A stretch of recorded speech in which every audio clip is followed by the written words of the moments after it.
The Press-Gang Afloat and Ashore. By J. R. Hutchinson. The Press-Gang. Chapter 1.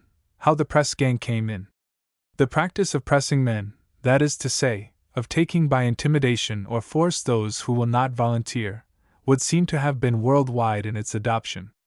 Wherever man desired to have a thing done, and was powerful enough to ensure the doing of it, there he attained his end by the simple expedient of compelling others to do for him what he, unaided, could not do for himself. The individual, provided he did not conspire in sufficient numbers to impede or defeat the end in view, counted only as a food-consuming atom in the human mass which was set to work out the purpose of the master mind and hand. His face value in the problem was that of a living wage. If he sought to enhance his value by opposing the master hand seized him and wrung his withers. So long as the compelling power confined the doing of the things it desired done to works of construction, it met with little opposition in its designs, experienced little difficulty in coercing the labor necessary for piling its walls, excavating its tanks, raising its pyramids and castles, or for leveling its roads and building its ships and cities. These were the commonplace achievements of peace, at which even the coerced might toil unafraid, for apart from the normal incidents of death, such works entailed little danger to the lives of the multitudes who wrought upon them. Men could in consequence be procured for them by the exercise of the minimum of coercion, by, that is to say, the mere threat of it. When peace went to the wall and the pressed man was called upon to go to battle, the case assumed another aspect, an acuter phase. Given a state of war, the danger to life and limb, the incidence of death, at once jumped enormously, and in proportion as these disquieting factors in the pressed man's lot mounted up, just in that proportion did his opposition to the power that sought to take him become the more determined, strenuous, and undisguised. Particularly was this true of warlike operations upon the sea, for to the extraordinary and terrible risks of war were here added the ordinary but ever-present dangers of wind and wave and storm, sufficient in themselves to appall the unaccustomed and to antagonize the unwilling. In face of these superlative risks, the difficulty of procuring men was accentuated 1,000-fold, and with it both the nature and the degree of the coercive force necessary to be exercised for their procuration. In these circumstances, the ruling power had no option but to resort to more exigent means of attaining its end. In times of peace, working through myriad hands, it had constructed 1,000 monuments of ornamental or utilitarian industry. These, with the commonweal they represented, were now threatened and must be protected at all costs. What more reasonable than to demand of those who had built, or of their successors in the perpetual inheritance of toil, that they should protect what they had reared? Hitherto, in most cases, the men required to meet the national need had submitted at a threat. They had to live, and coercive toil meant at least a living wage. Now, made rebellious by a fearful looking forward to the risks they were called upon to incur, they had to be met by more effective measures. Faced by this emergency, power did not mince matters. It laid violent hands upon the unwilling subject and forced him, nolens volens, to sail its ships, to man its guns, and to fight its battles by sea as he already, under less overt compulsion, did its bidding by land. It is with this phase of pressing open, violent and unashamed, that we purpose here to deal, and more particularly with pressing as it applies to the sea and sailors, to the navy and the defense of an island kingdom. At what time the pressing of men for the sea service of the crown was first resorted to in these islands it is impossible to determine. There is evidence, however, that the practice was not only in vogue, but firmly established as an adjunct of power, as early as the days of the Saxon kings. It was, in fact, coeval with feudalism, of which it may be described as a side issue incidental to a maritime situation, for though it is impossible to point to any species of fee, as understood of the tenure of land, under which the holder was liable to render service at sea, yet it must not be forgotten that the great ports of the kingdom, and more especially the Cinque Ports, were from time immemorial bound to find ships for national purposes, whenever called upon to do so, in return for the peculiar rights and privileges conferred upon them by the crown. The supply of ships necessarily involved the supply of men to sail and fight them, and in this supply, or rather, in the mode of obtaining it, we have undoubtedly the origin of the later impress system. With the reign of John, the practice springs into sudden prominence. The incessant activities of that uneasy king led to almost incessant pressing, and at certain crises in his reign commission after commission is directed, in feverish succession, to the sheriffs of counties and the bailiffs of seaports throughout the kingdom, straitly enjoining them to arrest and stay all ships within their respective jurisdictions, and with the ships the mariners who sail them. Footnote: by a plausible euphemism they were said to be hired. As a matter of fact, both ships and men were retained during the royal pleasure at rates fixed by custom. No exception was taken to these edicts. Long usage rendered the royal lien indefeasible. Footnote: in more modern times the pressing of ships, though still put forward as a prerogative of the crown, was confined in the main to unforeseen exigencies of transport. On the fall of Louisbourg in 1760, vessels were pressed at that port in order to carry the prisoners of war to France. Admiralty Records 1, 1491, Captain Byron, June 17, 1760, and in 1764, again, we find Captain Brereton, of the Falmouth, forcibly impressing the East India ship Revenge for the purpose of transporting to Fort St. George. In British India, the company, numbering some 421 souls, of the Siam, then recently condemned at Manila as unseaworthy. Admiralty Records 1, 1498, Letters of Captain Brereton, 1764. In the carrying out of the royal commands there was consequently, at this stage in the development of pressing, little if any resort to direct coercion. From the very nature of the case the principle of coercion was there, but it was there only in the bud. The king's right to hail whom he would into his service being practically undisputed, a threat of reprisals in the event of disobedience answered all purposes, and even this threat was as yet more often implied than openly expressed. King John was perhaps the first to clothe it in words. Requisitioning the services of the mariners of Wales, a notoriously disloyal body, he gave the warrant, issued in 1208, a severely minatory turn. Know ye for certain, it ran, that if ye act contrary to this, we will cause you and the masters of your vessels to be hanged, and all your goods to be seized for our use. At this point in the gradual subjection of the seamen to the needs of the nation, defensive or the contrary, we are confronted by an event as remarkable in its nature as it is epoch-making in its consequences. Magna Carta was sealed on the 13th of June 1215, and within a year of that date, on, namely, the 14th of April then next ensuing, King John issued his commission to the barons of 22 seaports, requiring them, in terms admitting of neither misconstruction nor compromise, to arrest all ships, and to assemble those ships, together with their companies, in the river of Thames before a certain day. Footnote: Hardy, Racheli Literarum Clausarum, 1833.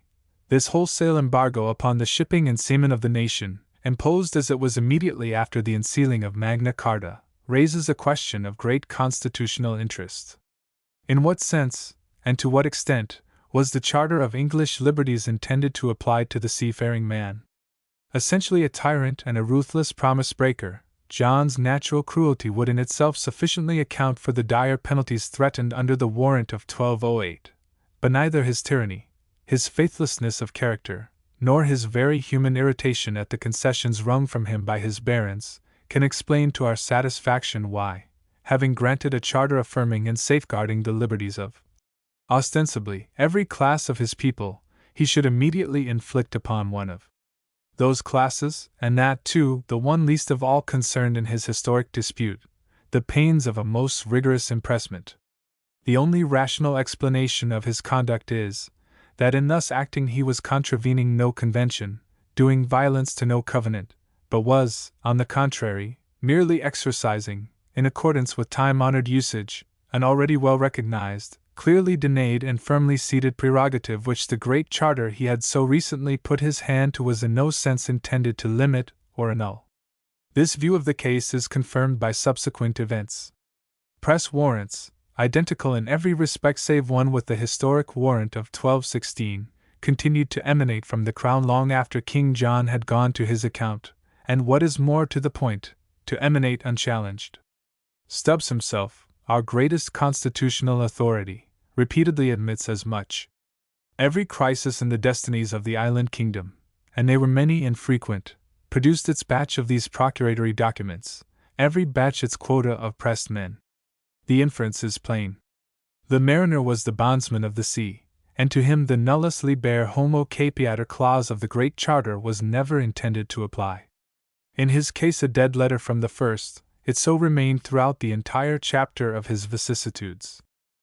The chief point wherein the warrants of later times differed from those of King John was this: as time went on, the penalties they imposed on those who resisted the press became less and less severe. The death penalty fell into speedy disuse, if, indeed, it was ever inflicted at all. Imprisonment for a term of from 1 to 2 years, with forfeiture of goods, was held to meet all the exigencies of the case. Gradually, even this modified practice underwent amelioration, until at length it dawned upon the official intelligence that a seaman who was free to respond to the summons of the boatswain's whistle constituted an infinitely more valuable physical asset than one who cursed his king and his maker in irons. All punishment of the condign order, for contempt or resistance of the press, now went by the board, and in its stead the seaman was merely admonished in paternal fashion, as in a proclamation of 1623, to take the king's shilling, dutifully and reverently, when it was tendered to him. In its apparent guilelessness, the admonition was nevertheless woefully deceptive. Like the subdued beat of drum by which, some 5 years later, the seamen of London were lured to Tower Hill, there to be seized and thrown bodily into the waiting fleet, it masked under its mild exterior the old threat of coercion in a new form. The ancient pains and penalties were indeed no more, but for the back of the sailor who was so ill-advised as to defy the press there was another rod in pickle. He could now be taken forcibly.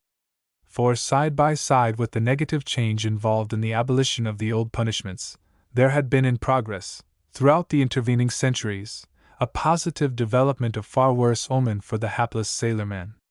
The root principle of direct coercion, necessarily inherent in any system that seeks to foist an arbitrary and obnoxious status upon any considerable body of men, was slowly but surely bursting into bud. The years that had seen the unprested seaman freed from the dread of the yardarm and the horrors of the forepeak had bred a new terror for him. Centuries of usage had strengthened the arm of that hated personage, the press-master, and the compulsion which had once skulked under cover of a threat now threw off its disguise and stalked the seafaring man for what it really was: force, open and unashamed. The dernier ressort of former days was now the first resort. The seafaring man who refused the king's service when, admonished, thereto had short shrift. He was first knocked down, and then bade to stand in the king's name.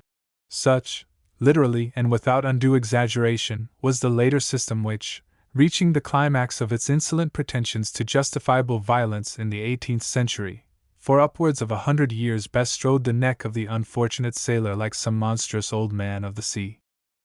Outbursts of violent pressing before the dawn of the 18th century, though spasmodic and on the whole infrequent, were not entirely unknown.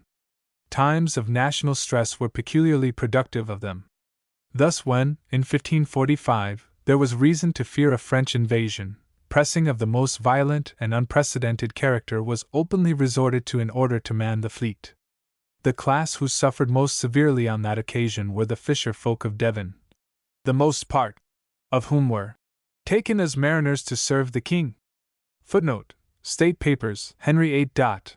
Lord Russell to the Privy Council, August 22, 1545. Bourne, who cites the incident in his Tudor Seamen, misses the essential point that the fishermen were forcibly pressed. During the civil wars of the next century, both parties to the strife issued press warrants, which were enforced with the utmost rigor. The Restoration saw a marked recrudescence of similar measures. How great was the need of men at that time, and how exigent the means employed to procure them, may be gathered from the fact, cited by Pepys, that in 1666 the fleet lay idle for a whole fortnight, without any demand for a farthing worth of anything, but only to get men. The genial diarist was deeply moved by the scenes of violence that followed. They were, he roundly declares, ashamed to think of. The origin of the term pressing, with its cognates, to press and press, is not less remarkable than the genesis of the violence it so aptly describes. Originally, the man who was required for the king's service at sea, like his twin brother the soldier, was not pressed, in the sense in which we now use the term. He was merely subjected to a process called presting. To pressed, a man meant to enlist him by means of what was technically known as pressed money, pressed being the English equivalent of the obsolete French pressed, now prêt, meaning ready. In the recruiter's vocabulary, therefore, pressed money stood for what is nowadays, in both services, commonly termed the king's shilling, and the man who, either voluntarily or under duress, accepted or received that shilling at the recruiter's hands, was said to be prested, or pressed. In other words, having taken the king's ready money, he was thenceforth, during the king's pleasure, ready for the king's service. By the transfer of the pressed shilling from the hand of the recruiter to the pouch of the seaman, a subtle contract, as between the latter and his sovereign, was supposed to be set up, than which no more solemn or binding pact could exist save between a man and his Maker. One of the parties to the contract was more often than not, it is true, a strongly dissenting party, but although under the common law of the land this circumstance would have rendered any similar contract null and void, in this amazing transaction between the king and his pressed subject it was held to be of no vitiating force. From the moment the king's shilling, by whatever means, found its way into the sailor's possession, from that moment he was the king's man, bound in heavy penalties to toe the line of duty, and, should circumstances demand it, to fight the king's enemies to the death, be that fate either theirs or his. By some strange irony of circumstance there happened to be in the English language a word, pressed, which tallied almost exactly in pronunciation with the old French word pressed, so long employed, as we have seen, to differentiate from his fellows the man who, by the devious means we have here described, was made ready for the sea service. Press means to constrain, to urge with force, definitions precisely connoting the development and manner of violent enlistment. Hence, as the change from covert to overt violence grew in strength, pressing, in the mouths of the people at large, came to be synonymous with that most obnoxious, oppressive, and fear-inspiring system of recruiting which, in the course of time, took the place of its milder and more humane antecedent. Presting. The pressed man disappeared. Footnote: the law officers of the crown retained him, on paper, until the close of the 18th century, an example in which they were followed by the Admiralty. To admit his disappearance would have been to knock the bottom out of their case, and in his stead there came upon the scene his later substitute, the pressed man. Force, as Pepys so graphically describes his condition, against all law to be gone. An odder coincidence than this gradual substitution of pressed for pressed, or one more grimly appropriate in its application, it would surely be impossible to discover in the Who's history of nomenclature. With the growth of the power and violence of the impressed there was gradually inaugurated another change, which perhaps played a larger part than any other feature of the system in making it finally obnoxious to the nation at large. Finally, because, as we shall see, the nation long endured its exactions with pathetic submission and lamentable indifference. The incidence of pressing was no longer confined, as in its earlier stages, to the overflow of the populace upon the country's rivers, and bays and seas. Gradually, as naval needs grew in volume and urgency, the press net was cast wider and wider, until at length, during the great century of struggle, when the system was almost constantly working at its highest pressure and greatest efficiency, practically every class of the population of these islands was subjected to its merciless inroads, if not decimated by its indiscriminate exactions. On the very threshold of the century we stumble upon an episode curiously indicative of the set of the tide. Tsar Peter of Russia had been recently in England, acquiring a knowledge of English customs which, on his return home, he immediately began to put in practice. His navy, such as it was wretchedly manned. Footnote: the navy got together by Tsar Peter had all but disappeared by the time Catherine II came to the throne. Ichabod was written over the doors of the Russian Admiralty. Their ships of war were few in number, unseaworthy, ill-found, ill-manned. 2,000 able-bodied seamen could with difficulty be got together in an emergency. The nominal fighting strength of the fleet stood high, but that strength in reality consisted of men, one half of whom had never sailed out of the Gulf of Finland, whilst the other half had never sailed anywhere at all. When the fleet was ordered to sea, the Admiralty put soldiers on board, and by calling them sailors persuaded themselves that they really were so. State Papers, Russia, Volume 77. Macartney, N.O.V. 16-27, 1766. Russian serfs made bad sailors and worse seamen. In the English ships thronging the quays at Archangel there was, however, plenty of good stuff, men who could use the sea without being sick, men capable of carrying a ship to her destination without piling her up on the rocks or seeking nightly shelter under the land. He accordingly pressed every 9th man out of those ships. When news of this high-handed proceeding reached England, it roused the Queen and her advisers to indignation. Winter though it was, they lost no time in dispatching Charles Whitworth, a rising diplomat of the suavest type, as envoy extraordinary to our good, but naughty, brother the Tsar of Muscovy, with instructions to demand the release, immediate and unconditional, of the pressed men. Whitworth found the Tsar at Moscow. The autocrat of all the Russias listened affably enough to what he had to say, but refused his demand in terms that left scant room for doubt as to his sincerity of purpose, and none for protracted conversations. Every prince, he declared for sole answer, can take what he likes out of his own havens. Footnote: Admiralty Records 1, 1436, Captain J. Anderson's Letters and Enclosures, State Papers, Russia, Volume 4. Whitworth to Secretary Harley.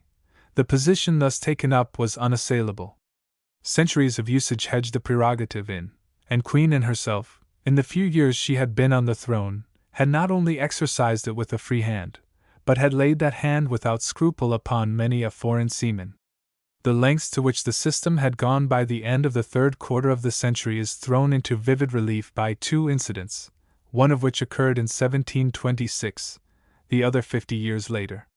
In the former year one William Kingston, pressed in the Downs, a man who hailed from Lyme Regis and habitually used the sea, was, notwithstanding that fact, discharged by express Admiralty order because he was a substantial man and had a landed estate. Footnote: Admiralty Records 1, 1473, Captain Charles Brown, March 25, 1726, an endorsement. The incident of 1776, known as the Duncan case, occurred, or rather began, at North Shields. Lieutenant Oakes, captain of the press gang in that town, one day met in the streets a man who, unfortunately for his future, had the appearance of a seaman. He accordingly pressed him, whereupon the man, whose name was Duncan, produced the title deeds of certain house property in London, down Wapping Way, worth some £6 per annum, and claimed his discharge on the ground that as a freeholder and a voter he was immune from the press. The lieutenant laughed the suggestion to scorn, and Duncan was shipped south to the fleet. The matter did not end there. Duncan's friends espoused his cause and took energetic steps for his release. Threatened with an action at law, and averse from incurring either unnecessary risks or opprobrium where pressed men were concerned, the Admiralty referred the case to Mr. Attorney General, afterwards Lord Thurlow, for his opinion. The point of law Thurlow was called upon to resolve was whether being a freeholder is an exception from being pressed, and as Duncan was represented in counsel's instructions, on what ground, other than his appearance, is not clear. To be a man who habitually used the sea, it is hardly matter for surprise that the great jurist's opinion, biased as it obviously was by that alleged fact, should have been altogether inimical to the pressed man and favorable to the Admiralty. I see no reason, he writes, in his crabbed hand and nervous diction, why men using the sea, and being otherwise fit objects to be impressed into His Majesty's service, should be exempted only because they are freeholders. Nor did I ever read or hear of such an exemption. Therefore, unless some use or practice, which I am ignorant of, gives occasion to this doubt, I see no reason for a mariner being discharged, seriously, because he is a freeholder.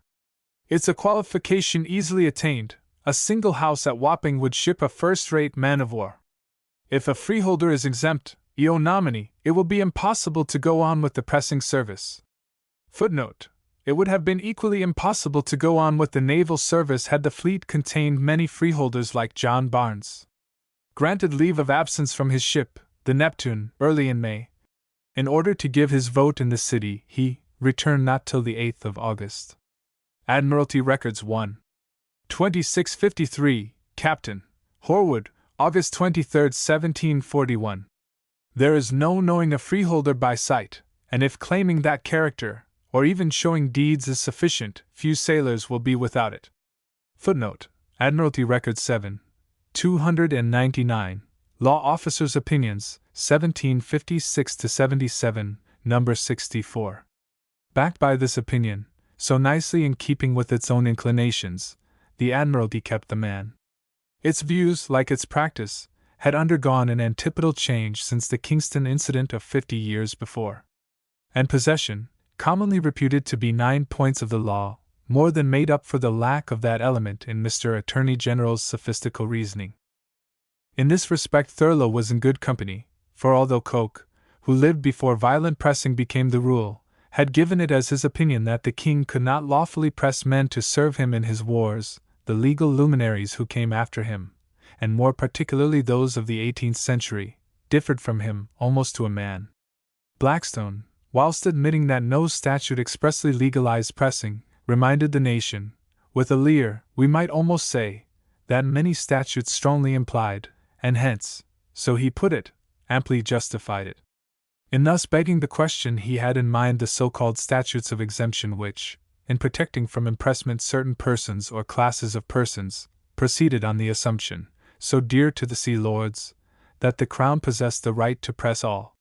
This also was the view taken by York, Solicitor General in 1757. I take the prerogative, he declares, to be most clearly legal. Footnote: Admiralty Records 7. 298, Law Officers' Opinions, 1733-56, number 102. Another group of lawyers took similar, though less exalted ground. Of these the most eminent was that great oracle of law, Lord Mansfield. The power of pressing, he contends, is founded upon immemorial usage allowed for ages. If not, it can have no ground to stand upon. The practice is deduced from that trite maxim of the constitutional law of England, that private mischief had better be submitted to than that public detriment should ensue. The sea lawyer had yet to be heard. With him, private mischief counted for much, the usage of past ages for very little. He lived and suffered in the present.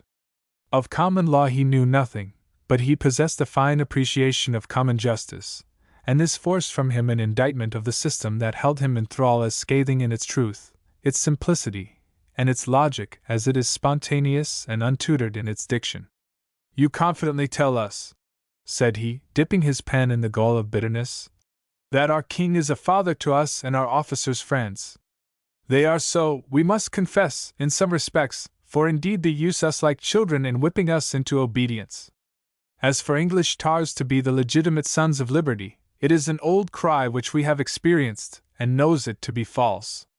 God knows, the Constitution is admirable well calculated for the safety and happiness of His Majesty's subjects who live by employments on shore, but alas, we are not considered as subjects of the same sovereign, unless it be to drag us by force from our families to fight the battles of a country which refuses us protection. Footnote: Admiralty Records 1. 5125, Petitions of the Seamen of the Fleet, 1797. Such, in rough outline, was the impress system of the 18th century. In its inception, its development, and more especially in its extraordinary culmination, it perhaps constitutes the greatest anomaly, as it undoubtedly constitutes the grossest imposition any free people ever submitted to. Although unlawful in the sense of having no foundation in law, and oppressive and unjust in that it yearly enslaved, under the most noxious conditions, thousands against their will, it was nevertheless for more than 100 years tolerated and fostered as the readiest, speediest, and most effective means humanly devisable for the manning of a fleet whose toll upon a free people, in the same period of time, swelled to more than thrice its original bulk. Standing as a bulwark against aggression and conquest, it ground under its heel the very people it protected, and made them slaves in order to keep them free. Masquerading as a protector, it dragged the wage earner from his home and cast his starving family upon the doubtful mercies of the parish. And as if this were not enough, whilst justifying its existence on the score of public benefit, it played havoc with the fisheries, clipped the wings of the merchant service, and sucked the lifeblood out of trade. It was on the rising tide of such egregious contradictions as these that the press-gang came in, for the press-gang was at once the embodiment and the active exponent of all that was anomalous or bad in the impress system. Chapter 2. Why the gang was necessary. The root of the necessity that seized the British sailor and made of him what he in time became, the most abject creature and the most efficient fighting unit the world has ever produced, lay in the fact that he was island-born. In that island a great and vigorous people had sprung into being, a people great in their ambitions, commerce and dominion, vigorous in holding what they had won against the assaults, meditated or actual, of those who envied their greatness and coveted their possessions.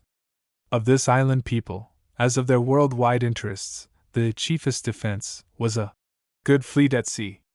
Footnote: this famous phrase is used, perhaps for the first time, by Josiah Burchett, sometimes Secretary to the Admiralty, in his Observations on the Navy, 1700. The Peace of Utrecht, marking though it did the close of the protracted War of the Spanish Succession, brought to the island kingdom not peace, but a sword. For although its navy was now as unrivaled as its commerce and empire, the supreme struggle for existence, under the guise of the mastery of the sea, was only just begun. Decade after decade, as that struggle waxed and waned but went remorselessly on, the navy grew in ships, the ships in tonnage and weight of metal, and with their growth the demand for men, imperative as the very existence of the nation, mounted ever higher and higher. In 1756 50,000 sufficed for the nation's needs. By 1780 the number had reached 92,000, and with 1802 it touched high water mark in the unprecedented total of 129,000 men in actual sea pay. Footnote: Admiralty Record 7. 567 Navy Progress, 1756 to 1805. These figures are below rather than above the mark, since the official returns on which they are based are admittedly deficient. Beset by this enormous and steadily growing demand, the Admiralty, the defensive proxy of the nation, had perforce to face the question as to where and how the men were to be obtained. The source of supply was never at any time in doubt. Here, ready to hand, were some hundreds of thousands of persons using the sea, or following vocations merging into the sea in the capacity of colliers, bargemen, boatmen, longshoremen, fishermen and deep-sea sailors or merchantmen, who constituted the natural naval reserve of an island kingdom, a reserve ample, if judiciously drawn upon, to meet, and more than meet, the navy's every need. The question of means was one more complicated, more delicate, and hence incomparably more difficult of solution. To draw largely upon these seafaring classes, numerous and fit though they were, meant detriment to trade, and if the navy was the fist, trade was the backbone of the nation. The sufferings of trade, moreover, reacted unpleasantly upon those in power at Whitehall.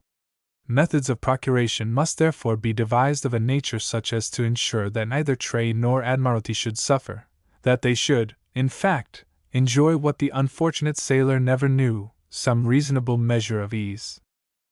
In its efforts to extricate itself and trade from the complex difficulties of the situation, Admiralty had at its back what an 18th-century Beresford would doubtless have regarded as the finest talent of the service. Neither the unemployed admiral nor the half-pay captain had at that time, in his enforced retirement at Bath or Cheltenham, taken seriously to parliamentarying, company promoting, or the concocting of pedigrees as a substitute for walking the quarterdeck. His occupation was indeed gone, but in its stead there had come to him what he had rarely enjoyed whilst on the active service list: opportunity.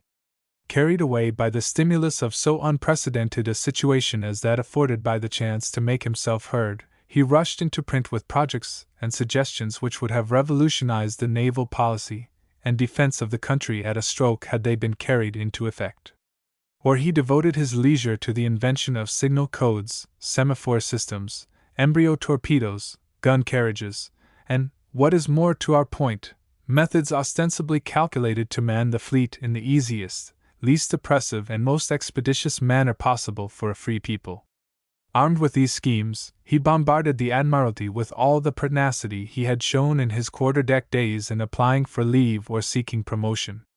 Many, Perhaps most of the inventions which it was thus sought to father upon the sea lords were happily never more heard of, but here and there one, commending itself by its seeming practicability, was selected for trial and duly put to the test.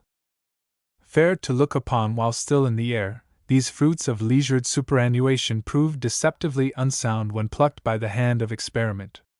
Registration, first adopted in 1696, held out undeniable advantages to the seaman.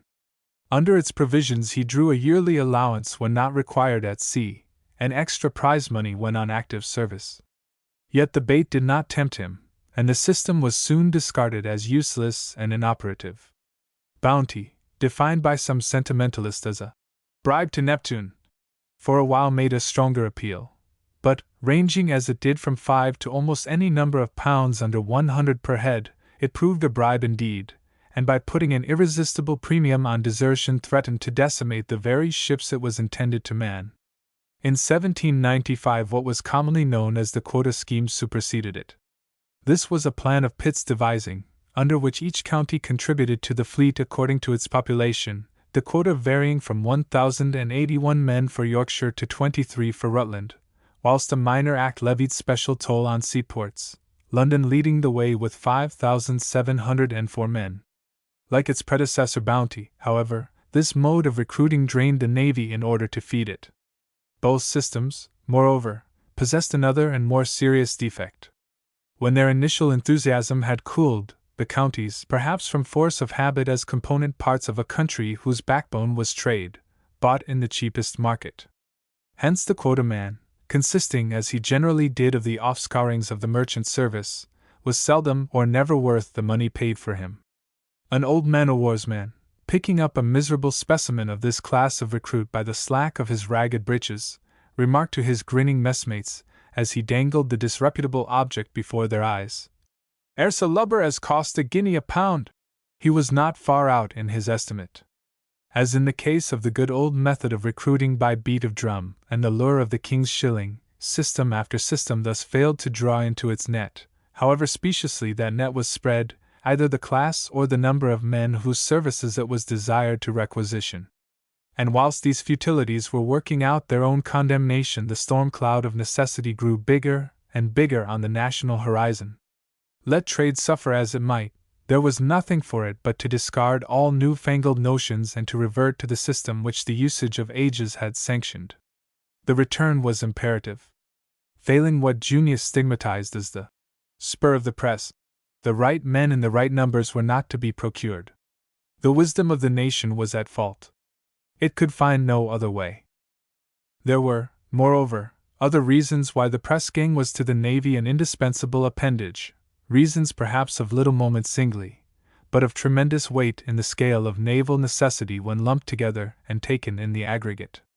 Of these the most prominent was that fatal flaw in naval administration which Nelson was in the habit of anathematizing as the infernal system, due partly to lack of foresight and false economy at Whitehall, partly to the character of the sailor himself. It resolved itself into this, that whenever a ship was paid off and put out of commission, all on board of her, excepting only her captain and her lieutenants, ceased to be officially connected with the Navy. Now, as ships were for various reasons constantly going out of commission, and as the paying off of a first, second, or third rate automatically discharged from their countries employ a body of men many hundreds in number, the lowering effects of such a system, working year in, year out, upon a fleet always in chronic difficulties for men, may be more readily imagined than described. To a certain limited extent the loss to the service was minimized by a process called turning over, that is to say, the company of a ship paying off was turned over bodily, or as nearly intact as it was possible to preserve it, to another ship which at the moment chanced to be ready, or making ready, for sea. Or it might be that the commander of a ship paying off, transferred to another ship fitting out, carried the best men of his late command, commonly known as old standers, along with him. Unfortunately, the occasion of fitting out did not always coincide with the occasion of paying off, and although turnovers were frequently made by Admiralty order, there were serious obstacles in the way of their becoming general. Once the men were paid off, the Admiralty had no further hold upon them. By a stretch of authority they might, it is true, be confined to quarters or on board a guard ship. But if in these circumstances they rose in a body and got ashore, they could neither be retaken nor punished as deserters, but, to use the good old service term, had to be rose again by means of the press-gang. Turnovers, accordingly, depended mainly upon two closely related circumstances: the goodwill of the men, and the popularity of commanders. A captain who was notorious for his use of the lash or the irons, or who was reputed unlucky, rarely if ever got a turnover except by the adoption of the most stringent measures. One who, on the other hand, treated his men with common humanity, who bested the enemy in fair fight and sent rich prizes into port, never wanted for followers, and rarely, if ever, had recourse to the gang. Footnote: in his autobiography, Lord Dundonald asserts that he was only once obliged to resort to pressing, a statement so remarkable, considering the times he lived in, as to call for explanation. The occasion was when, returning from a year's exile in a tub, a converted collier that sailed like a haystack, he fitted out the palace at Portsmouth and could obtain no volunteers. Setting his gangs to work, he got together a scratch crew of the wretchedest description, yet so marvelous were the personality and disciplinary ability of the man, that with only this unpromising material ready to his hand he intercepted the Spanish trade off Cape Finisterre and captured 4 successive prizes of very great value.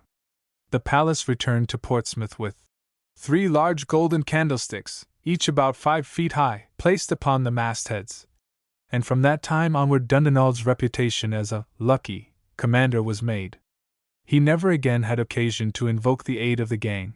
Under such men the seaman would gladly serve, even in a dung barge. Footnote: Admiralty Records 1. 2733, Captain Young, September 28, 1776. Unhappily for the service, such commanders were comparatively few, and in their absence the infernal system drained the navy of its best blood and accentuated 100-fold the already overwhelming need for the impress.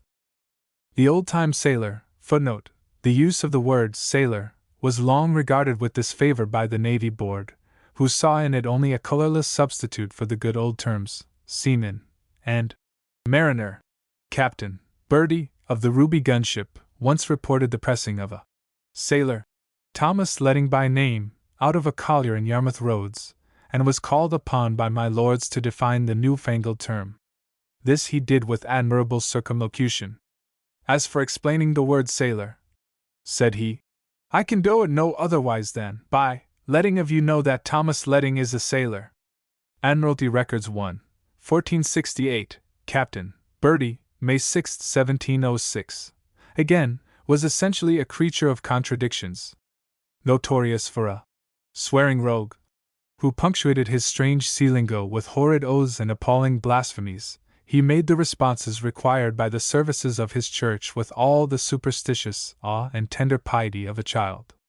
Inconspicuous for his thrift, or forehandness, it was nevertheless a common circumstance with him to have hundreds of pounds, in pay and prize money, to his credit at his banker's, the Navy Pay Office, and though during a voyage he earned his money as hardly as a horse, and was as poor as a church mouse, yet the moment he stepped ashore he made it fly by the handful and squandered it, as the saying went, like an ass.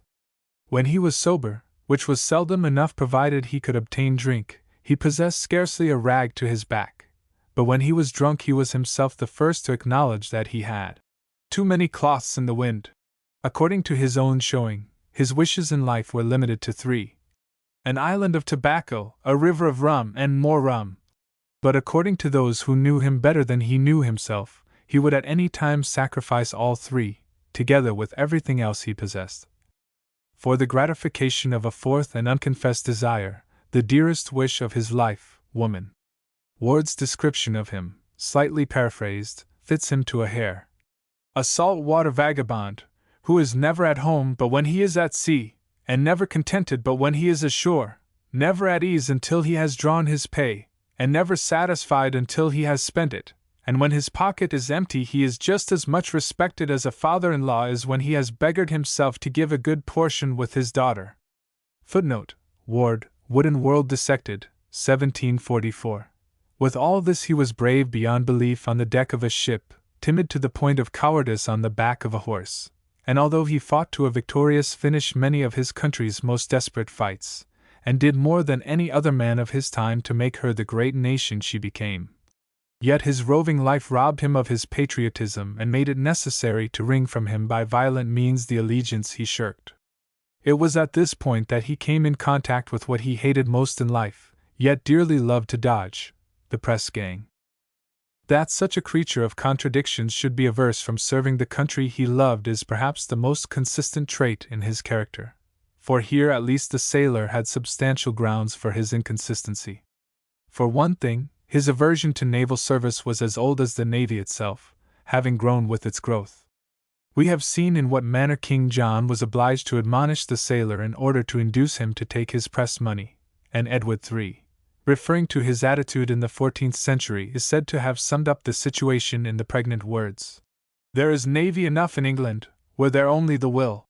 Raleigh, recalling with bitterness of soul those glorious Elizabethan days when no adventurer ever dreamt of pressing, scoffed at the seamen of King James's time as degenerates who went on board a man-of-war with as great a grudging as if it were to be slaves in the galleys. 100 years did not improve matters. The sailors of Queen Anne entered her ships like men dragged to execution. Footnote: Justice, Dominion and Laws of the Sea, 1705, Appendix on Pressing. In the merchant service, where the sailor received his initiation into the art and mystery of the sea, life during the period under review, and indeed for long after, was hard enough in all conscience. Systematic and unspeakably inhuman brutality made the merchant seaman's lot a daily inferno. Traders sailing out of Liverpool, Bristol, and a score of other British ports depended almost entirely for their crews upon drugged rum, so evil was their reputation in this respect among seafaring men. In the East India Company's ships, even, the conditions were little short of unendurable. Men had rather be hanged than sailed to the Indies in them. Footnote: Admiralty Records 1, 1463, 1472, letters of Captains Bowler and Billingsley, and numerous instances. Of all these bitternesses the sailor tasted freely.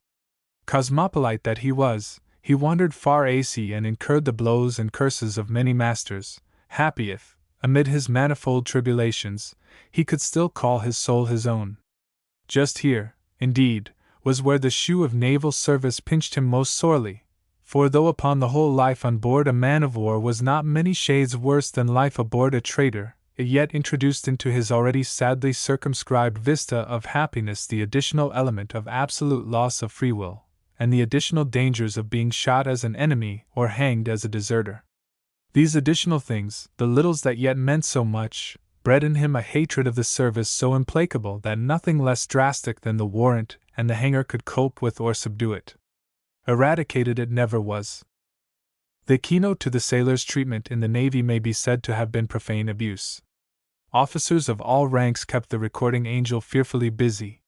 With scarcely an exception, they were men of blunt speech and rough tongue who never hesitated to call a spade, and the ordinary seaman something many degrees worse. These were technicalities of the service which had neither use nor meaning elsewhere. But to the navigation of the ship, to daily routine and the maintenance of that exact discipline on which the Navy prided itself, they were as essential as is milk to the making of cheese.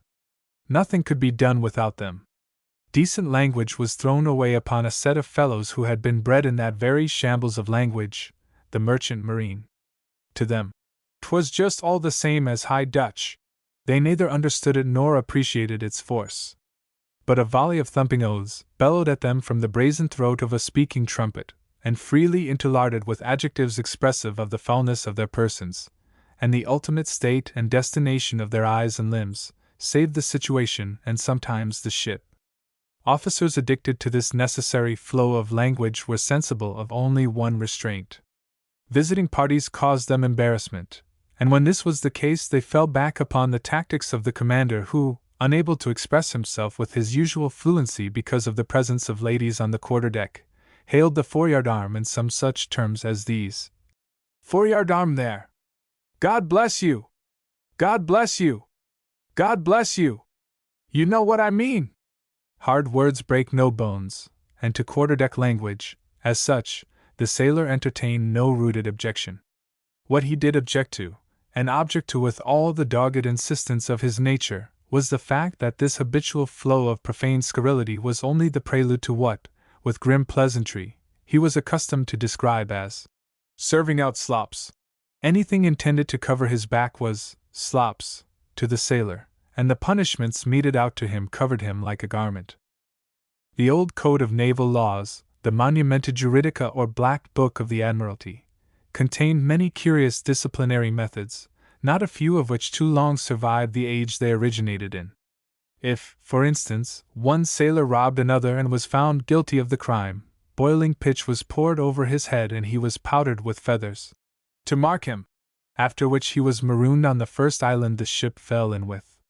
Seamen guilty of undressing themselves while at sea were ducked 3 times from the yardarm, a more humane use of that spar than converting it into a gallows. On this code were based Admiral the Earl of Lindsay's instructions of 1695.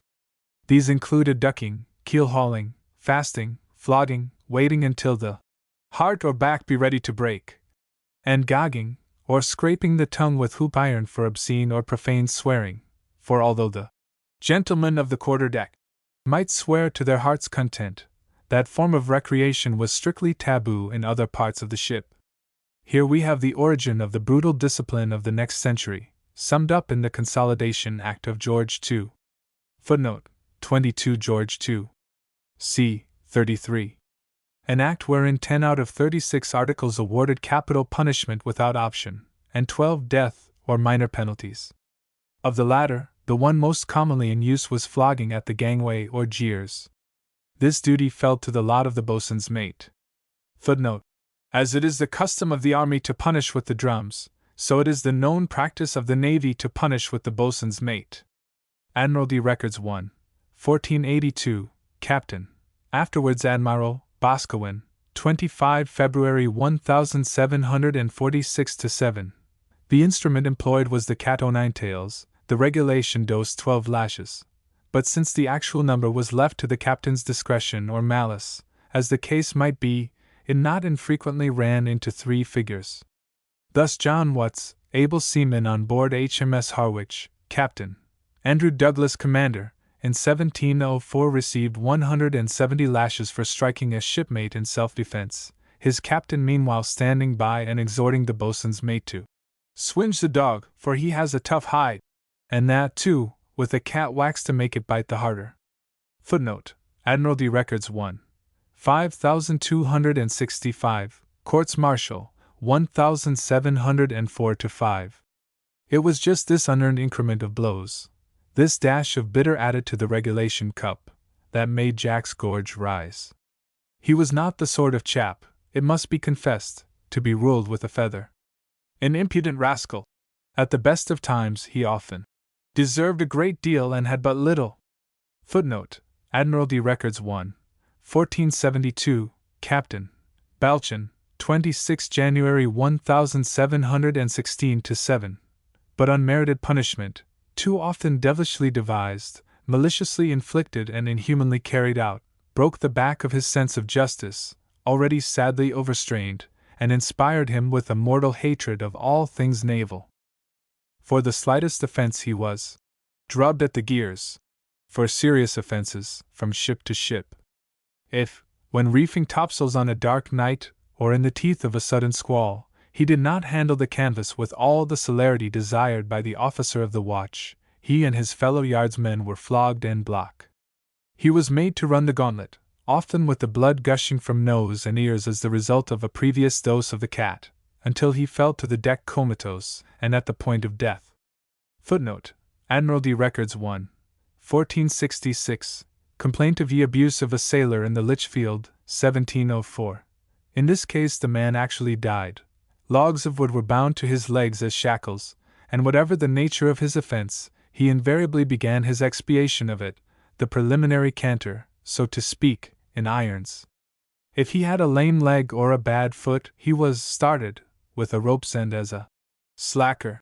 If he happened to be the last to tumble up when his watch was called, the rattan, footnote, carried at one time by both commissioned and warrant officers, raised wheels on his back or drew blood from his head, and, as if to add insult to injury, for any of these, and 101 other offenses, he was liable to be blacklisted and to lose his allowance of grog.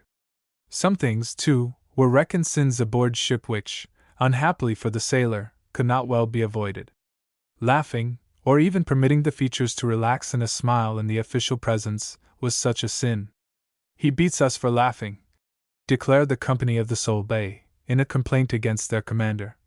"More like dogs than men." Footnote: Admiralty Records 1, 1435, Captain Aldred, 29 February 1703-4. One of the Nymph's company, in or about the year 1797, received 3 dozen for what was officially termed silent contempt, which was nothing more than this, that when flogged by the boatswain's mate the man smiled.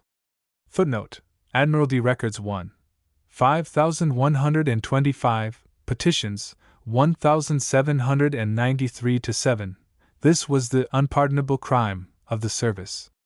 Contrariwise, a man was beaten if he sulked, and as a rule the sailor was sulky enough.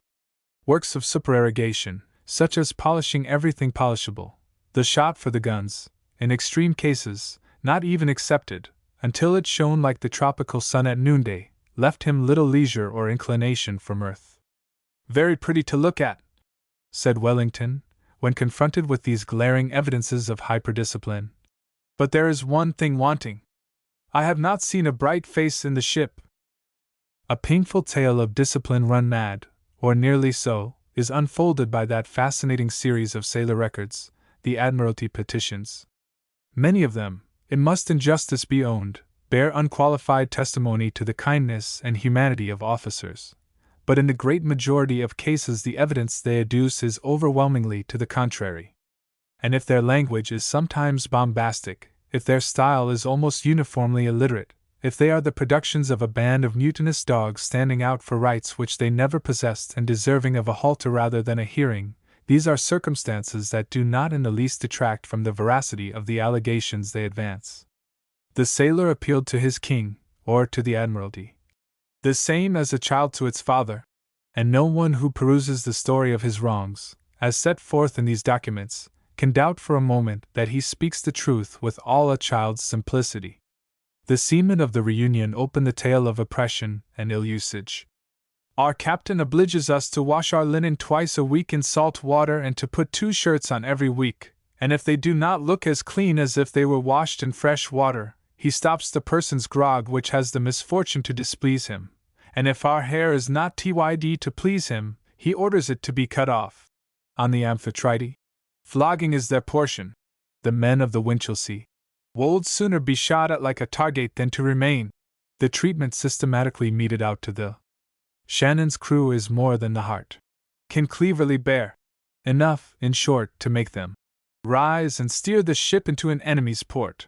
The seamen of the Glory are made wretched by beating, blacking, tarring, putting our heads in bags, and by being forced to drink half a gallon of salt water, for the most trivial breaches of discipline or decorum.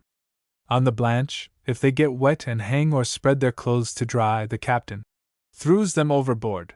The Nassau's company find it impossible to put the abuse they receive on paper. It is above humanity. Though put on board to fight for king and country, they are used worse than dogs. They have no encouragement to face the enemy with a cheerful heart, besides being kept more like convicts than free-born Britons. The Nymph's company have an unspeakable grievance. When engaged with the enemy off Brest, March the 9th, 1797, they even beat us at our quarters, though on the verge of eternity. Footnote: Admiralty Records 1, 5L25, petitions 1793-7. On the principle advanced by Rochefoucault, that there is something not displeasing to us in the misfortunes of our friends, the sailor doubtless derived a sort of negative satisfaction from the fact that he was not the only one on shipboard liable to the pains and penalties of irascibility, brutality, and excessive disciplinary zeal. Particularly was this true of his special friend, the sky pilot, or chaplain, that super-person who perhaps most often fell a victim to quarterdeck ebullitions. Notably, there is on record the case of one John Cruikshank, chaplain of HMS Assurance, who was clapped in irons, court-martialed and dismissed the service merely because he happened to take what no sailor could ever condemn him for a drop too much, and whilst in that condition insisted on preaching to the ship's company when they were on the very point of going into action. Footnote: Admiralty Records 1. 5265, Courts-Martial, 1704-5. His zeal was unusual. Most naval chaplains thought of nothing more than making His Majesty's ship's sinecures.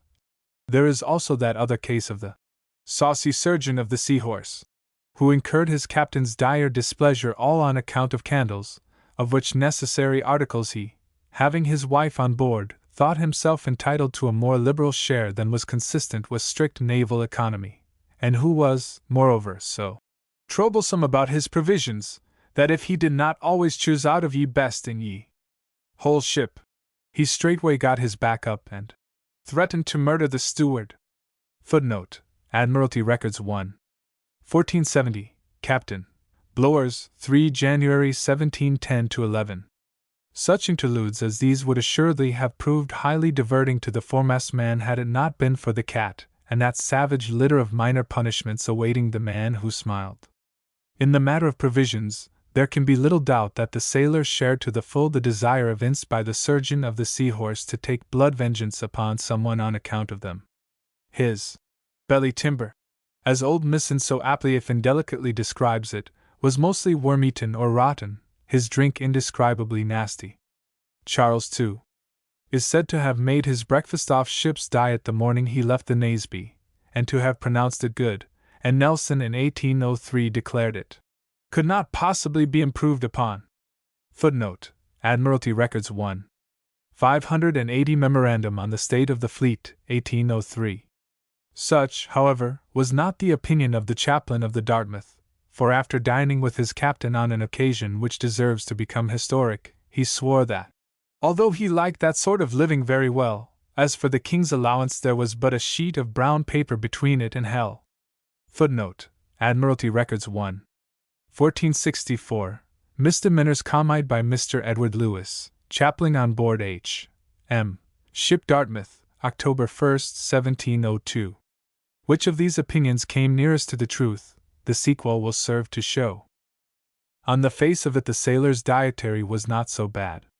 A ship's stores, in 1719, included ostensibly such items as bread, wine, beef, pork, peas, oatmeal, butter, cheese, water, and beer, and if Jack had but had his fair share of these commodities, and had it in decent condition, he would have had little reason to grumble about the king's allowance. Unhappily for him, the humanities of diet were little studied by the victualling board. Taking the beef, the staple article of consumption on shipboard, cooking caused it to shrink as much as 45%, thus reducing the sailors' allowance by nearly one half. Footnote: Admiralty Records 1. 1495, Captain.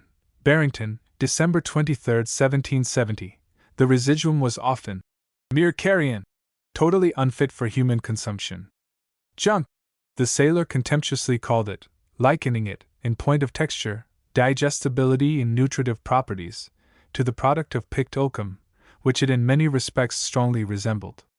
The pork, though it lost less in the cooking, was rancid, putrid stuff, repellent in odor and color, particulars in which it found close competitors in the butter and cheese, which had often to be thrown overboard because they stunk the ship. Footnote: To disinfect a ship after she had been fouled by putrid rations or disease, burning sulfur and vinegar were commonly employed.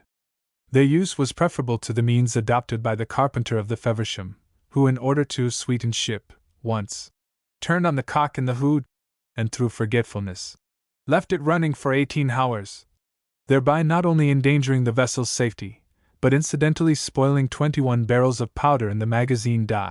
Admiralty Records 1. 2653, Captain.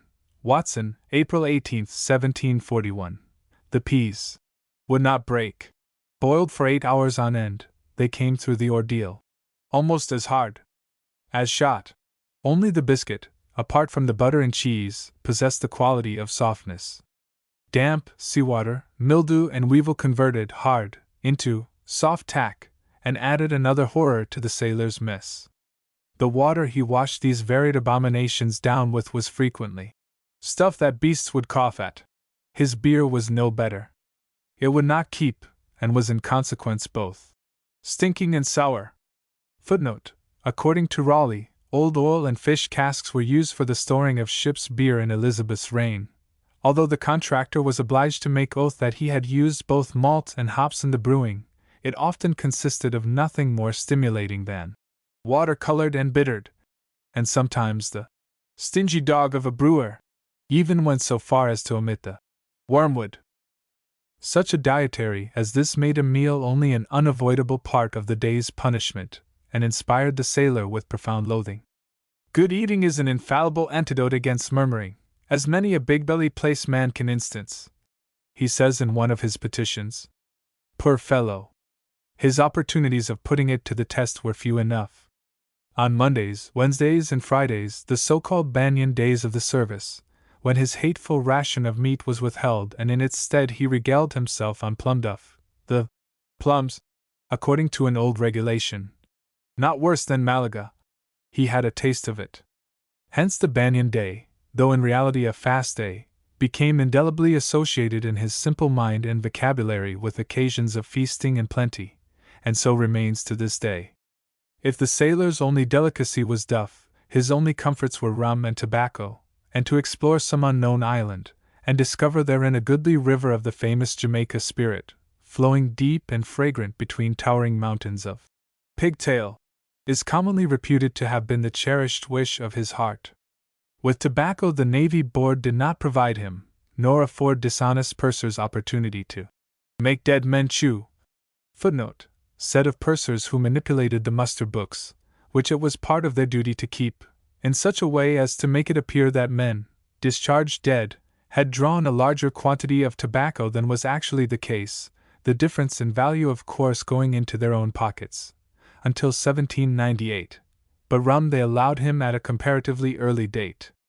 When sickness prevailed on board, when beer ran short or had to be turned over the side to preserve a sweet ship, rum or wine was issued, and although the Admiralty at first looked askance at the innovation, and at times left commanders of ships to foot the bill for spirits thus served out, the practice made gradual headway, until at length it ousted beer altogether, and received the stamp of official approval.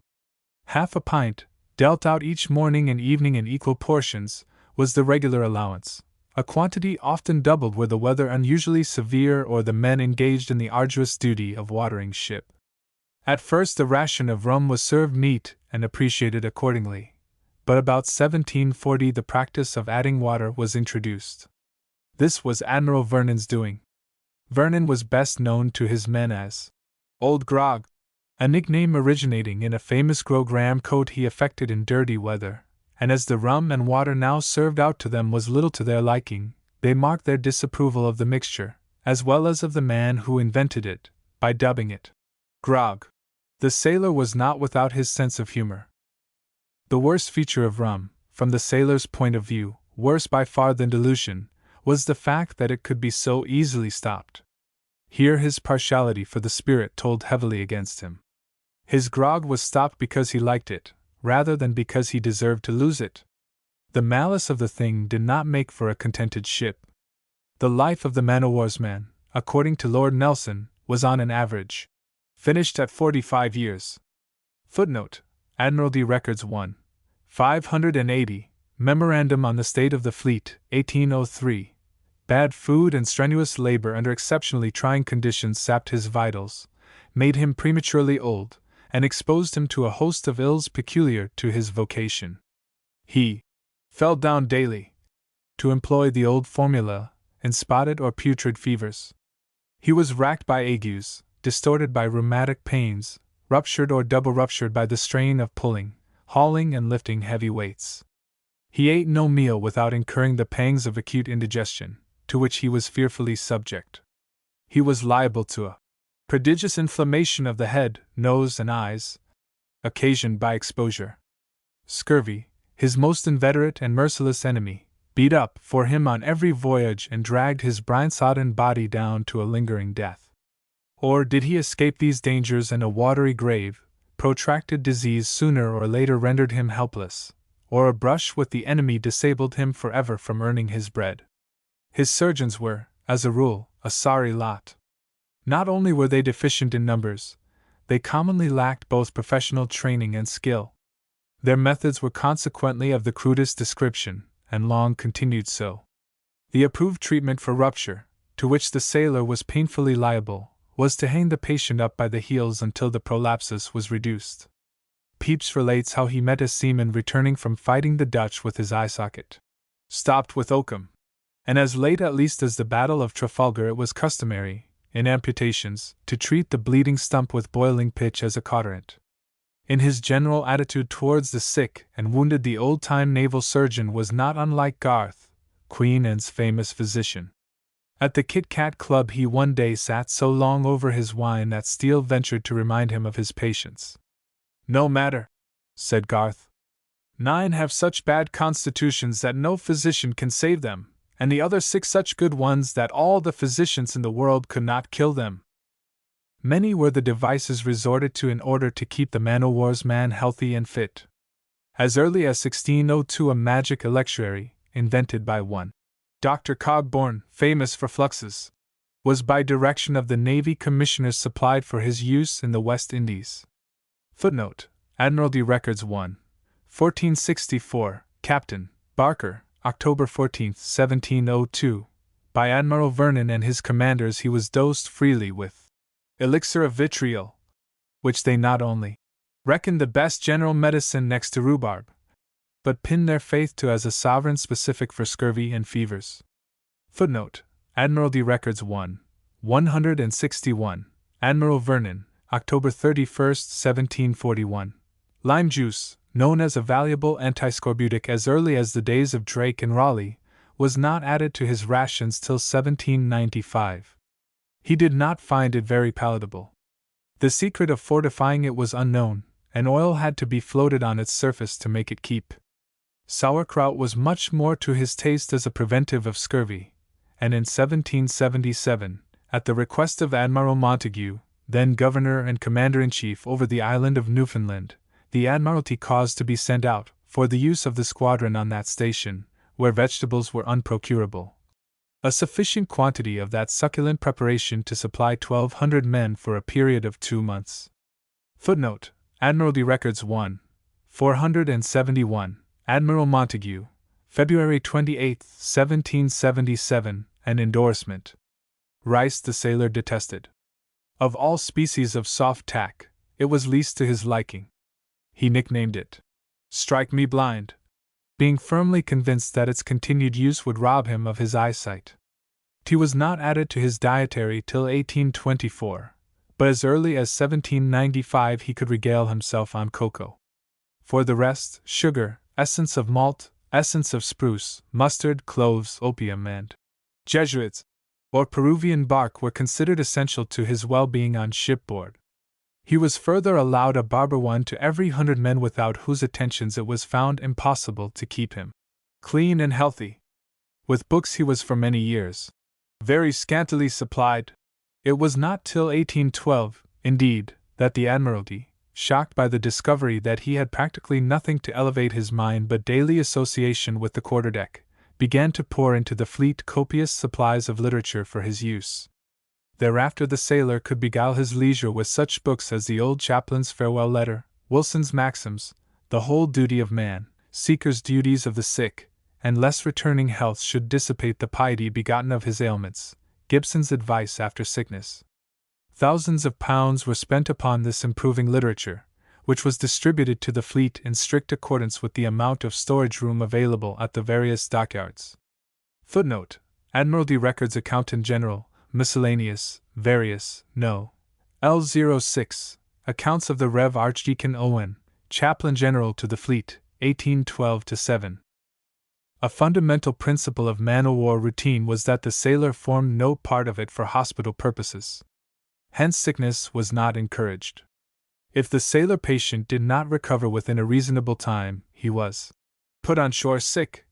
sometimes to the great terror of the populace, who, were he supposed to be afflicted with an infectious disease, fled from him, as if he had the plague.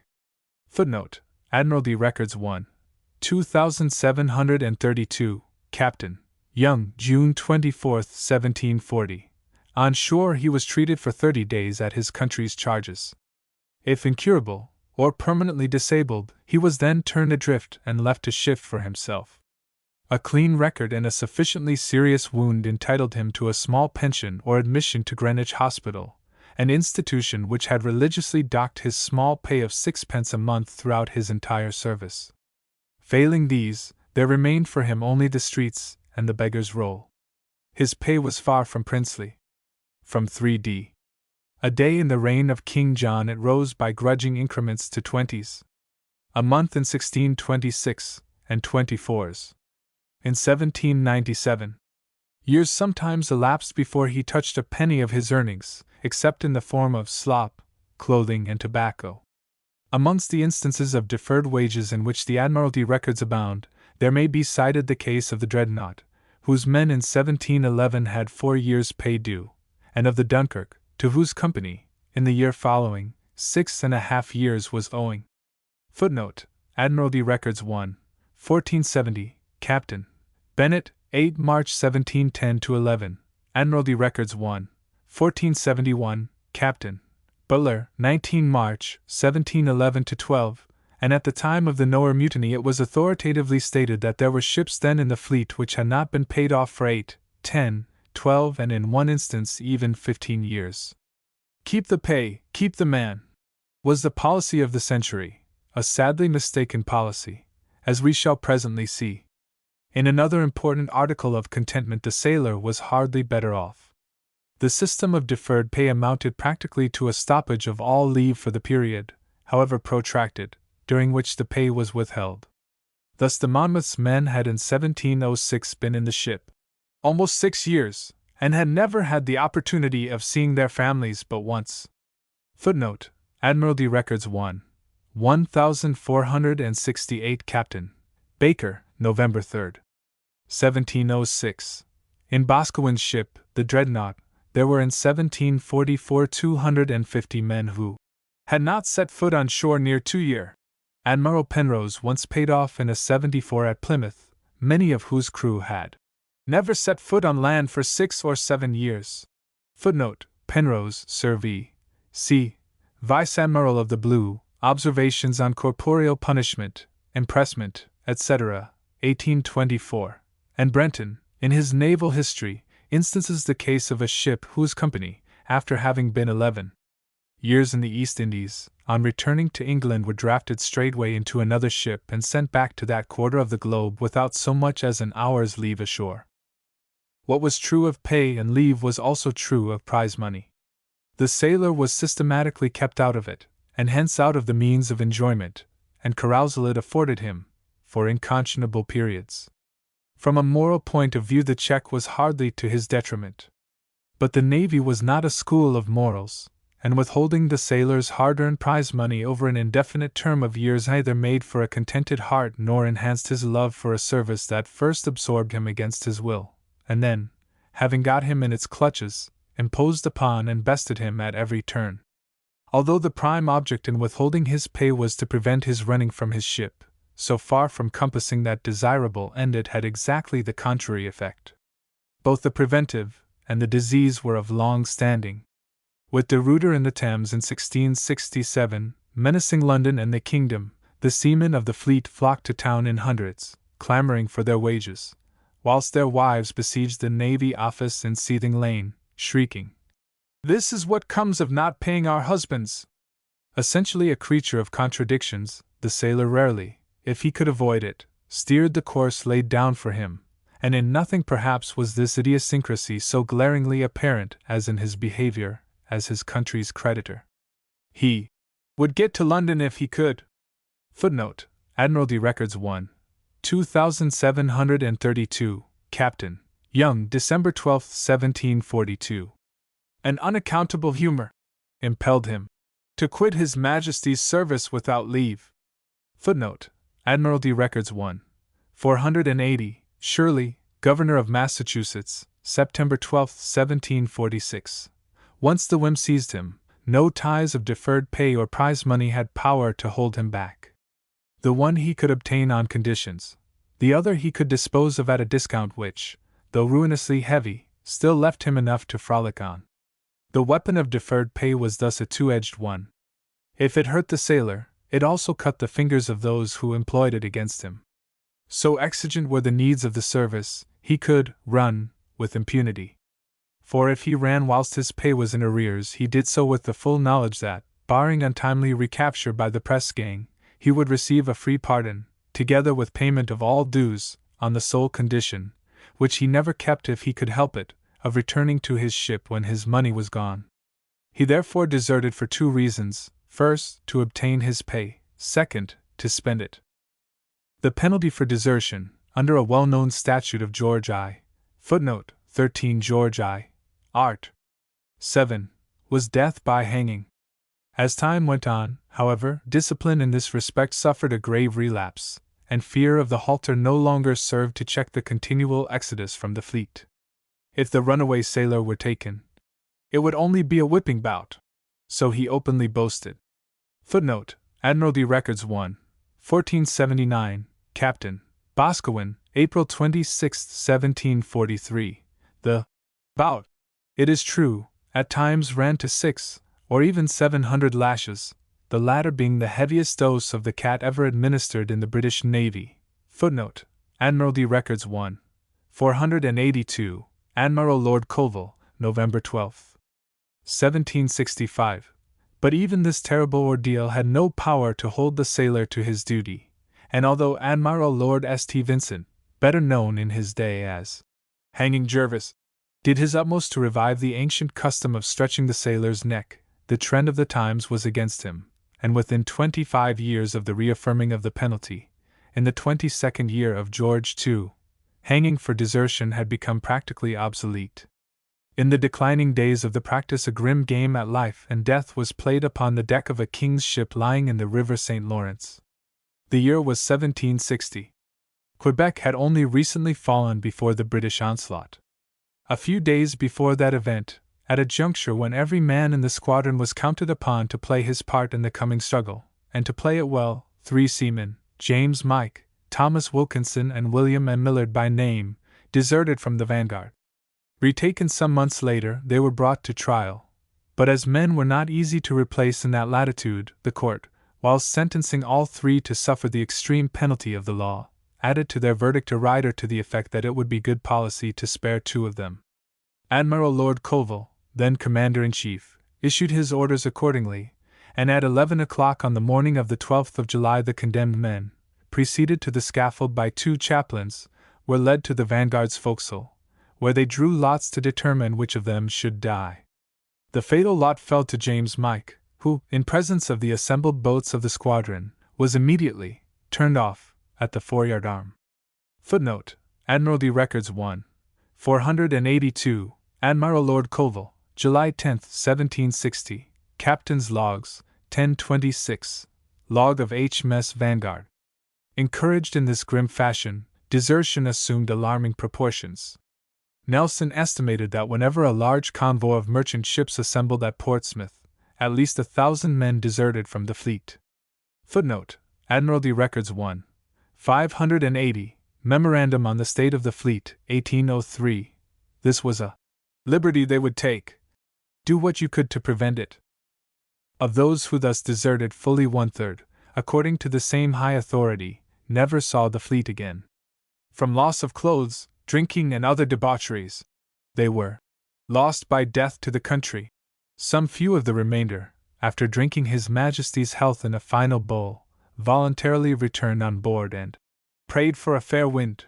But the majority held aloof, taking their chances and their pleasures in sailorly fashion until, their last stiver gone, they fell an easy prey to the press-gang or the crimp. While the crimp was to the merchant service what the press-gang was to the navy, a kind of universal provider, there was in his method of preying upon the sailor a radical difference. Like his French compeer, the recruiting sergeant of the Pont Neuf in the days of Louis the Well-Beloved, wherever sailors congregated the crimp might be heard rattling his money bags and crying, Who wants any? Who wants any? Where the press-gang used the hanger or the cudgel, the crimp employed dollars.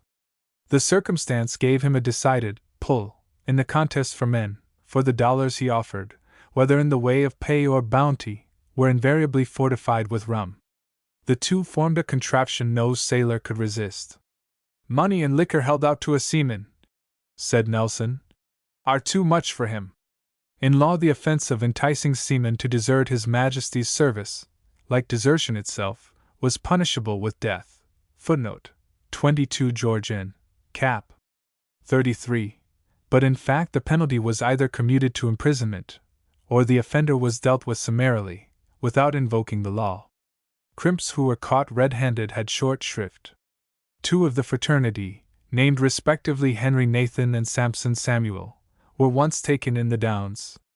Send Nathan and Samuel, ran the Admiralty order in their case, to Plymouth by the first conveyance. Admiral Young is to order them on board a ship going on foreign service as soon as possible. Another time an officer, boarding a boat filled with men as it was making for an Indiaman at Gravesend, found in her 6 crimps, all of whom suffered the same fate. Footnote: Admiralty Records 1, 1542, Captain Bazley, February 7, 1808. Admiralty Records 1, 1513, Captain Bowater, June 12, 1796. Men seduced by means of crimpage bounty were said to be silver-cooped, and the art of silver-cooping was not only practiced at home, it was world-wide. In whatever waters a British man-o'-war cast anchor, there the crimp appeared, plying his crafty trade. His assiduity paid a high compliment to the sterling qualities of the British seaman, but for the Navy it spelt wholesale depletion. In home ports he was everywhere in evidence. No ship of war could lie in Leith Roads, but she lost a good part of her crew through his seductions. M. Curdy and Emmeline, pettifogging riders, were the chief crimps at Greenock. Sheerness crimps gave great advance money. Liverpool was infested with them, all the leading merchant shippers at Bristol, London, and other great ports having agents there, who offered the man-o'-war's man tempting bounties and substantial wages to induce him to desert his ship. A specially active agent of Bristol shipowners was one Vernon Lay, who plied his trade chiefly at Exeter and Plymouth, whence he was known to send to Bristol, in the space of 6 months, as many as 70 or 80 men, whom he provided with postchaises for the journey and £8 per man as bounty.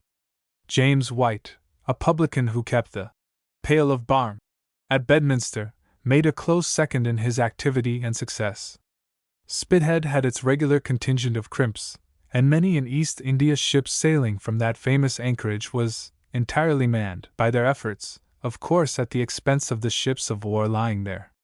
At Chatham, crimpage bounty varied from 15 to 20 guineas per head, and at Cork, a favourite recruiting ground for both merchantmen and privateers, the same sum could be had any day, with high wages to boot. In the Crown colonies a similar state of things prevailed. Queen's ships visiting Jamaica in or about the year 1716 lost so heavily they scarce dared venture the return voyage to England, their men having gone a-wrecking. In the Gulf of Florida, where one armed sloop was reputed to have recovered Spanish treasure to the value of $100,000. Footnote: Admiralty Records 1, 1471, Captain Balchin, May 13, 1716. Time did not lessen desertion in the island, though it wrought a change in the cause. When Admiral Vernon was commander-in-chief there in the 40s, he lost 500 men within a comparatively short time. Seduced out, to use his own words, through the temptations of high wages and 30 gallons of rum, and conveyed drunk on board from the punch-houses where they are seduced. Footnote: Admiralty Records 1, 233, Admiral Vernon, September 5, 1742, a rare recruiting sheet of 1780, which has for its headpiece a volunteer shouting, "Rum for nothing!" describes Jamaica as that delightful island, abounding in rum, sugar, and Spanish dollars, where there is delicious living and plenty of grog and punch. At Louisbourg, in the island of Cape Breton, the North American squadron in 1746 lost so many men through the seductions practiced by New England skippers frequenting that port, that Townsend, the admiral in command, indited a strongly worded protest to Shirley, then governor of Massachusetts, but the latter, though deploring the vile behavior of the skippers in question, could do nothing to put a stop to it. Footnote: Admiralty Records 1. 480, Townsend, August 17, Shirley, September 12, 1746. As a matter of fact, he did not try. On the coast of Carolina, many of the English merchantmen in 1743 paid from 17 to 20 guineas for the run home, and in addition, as many pounds of sugar, gallons of rum, and pounds of tobacco as pounds in money. Footnote: Admiralty Records 1 1479 Captain Bladwell, July 1, 1743. The lust for privateering had much to answer for in this respect. So possessed were the Virginians by the desire to get rich at the expense of their enemies that they quite forgot their allegiance to the king. By the offer of inordinately high wages and rich prizes, they did their utmost to seduce carpenters, gunners, sailmakers, and able seamen from His Majesty's ships. Footnote: Admiralty Records 1. 1480, Captain Lord Alexander Banff, October 21, 1744. Any ship forced to winter at Rhode Island, again, always counted upon losing enough men to disable her from putting to sea when the spring came. Here, too, the privateering spirit was to blame, Rhode Island being notorious for its enterprise in that form of piracy. Another impenitent sinner in her inroads upon the companies of king's ships was Boston, where a set of people made it their business to entice them away. Footnote: Admiralty Records 1. 1440, Captain Askew, August 27, 1748. No ship could clean, refit, victual, or winter there without the loss of all her men. Captain Young, of the Jason, was in 1753 left there with never a soul on board except officers and servants, widows, men, the quarterdeck gentlemen, and those called idlers. The rest had been seduced at £30 per head. Footnote: Admiralty Records 1. 2732, Captain Young, October 6, 1753. The widow's men, here humorously alluded to, would not add much to the effectiveness of the depleted company. They were imaginary sailors, born on the ship's books for pay and prize money, which went to Greenwich Hospital. So it went on. Day in, day out, at home and abroad, this ceaseless train of men, linking hands in the decimation of the fleet with those able adjutants, disease and death, accentuated progressively and enormously the naval needs of the country. For the apprehension and return of deserters from ships and home ports, a dragnet system of rewards and conduct money sprang into being, but this the sailor to some extent contrived to elude.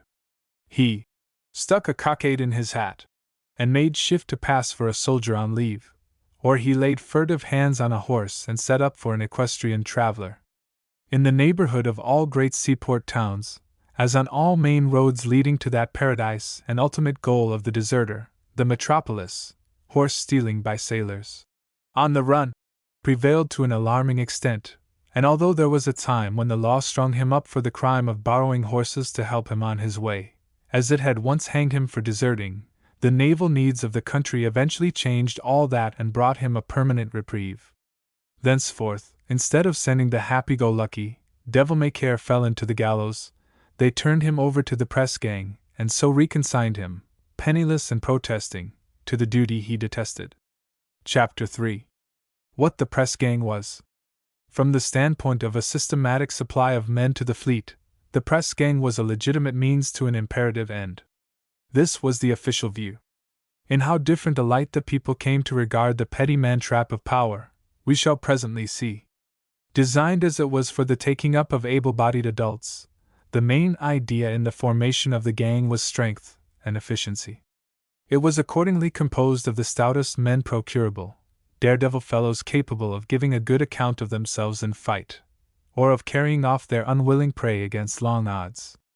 Brute strength combined with animal courage being thus the first requisite of the ganger, it followed, not perhaps as a matter of course so much as a matter of fact, that his other qualities were seldom such as to endear him to the people. Wilkes denounced him for a lawless ruffian, and one of the newspapers of his time describes him, with commendable candor and undeniable truth, as a profligate and abandoned wretch, perpetually lounging about the streets and incessantly vomiting out oaths and horrid curses. Footnote: London Chronicle, March 16, 1762. The getting of a gang together presented little difficulty. The first business of the officer charged with its formation was to find suitable quarters, rent not to exceed 20 shillings a week, inclusive of fire and candle. Here he hung out a flag as the sign of authority and a bait for volunteers.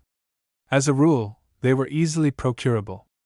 All the roughs of the town were at his disposal, and when these did not yield material enough, recourse was had to beat of drum, that instrument, together with the man who thumped it, being either hired at half-a-crown a day or loaned from the nearest barracks.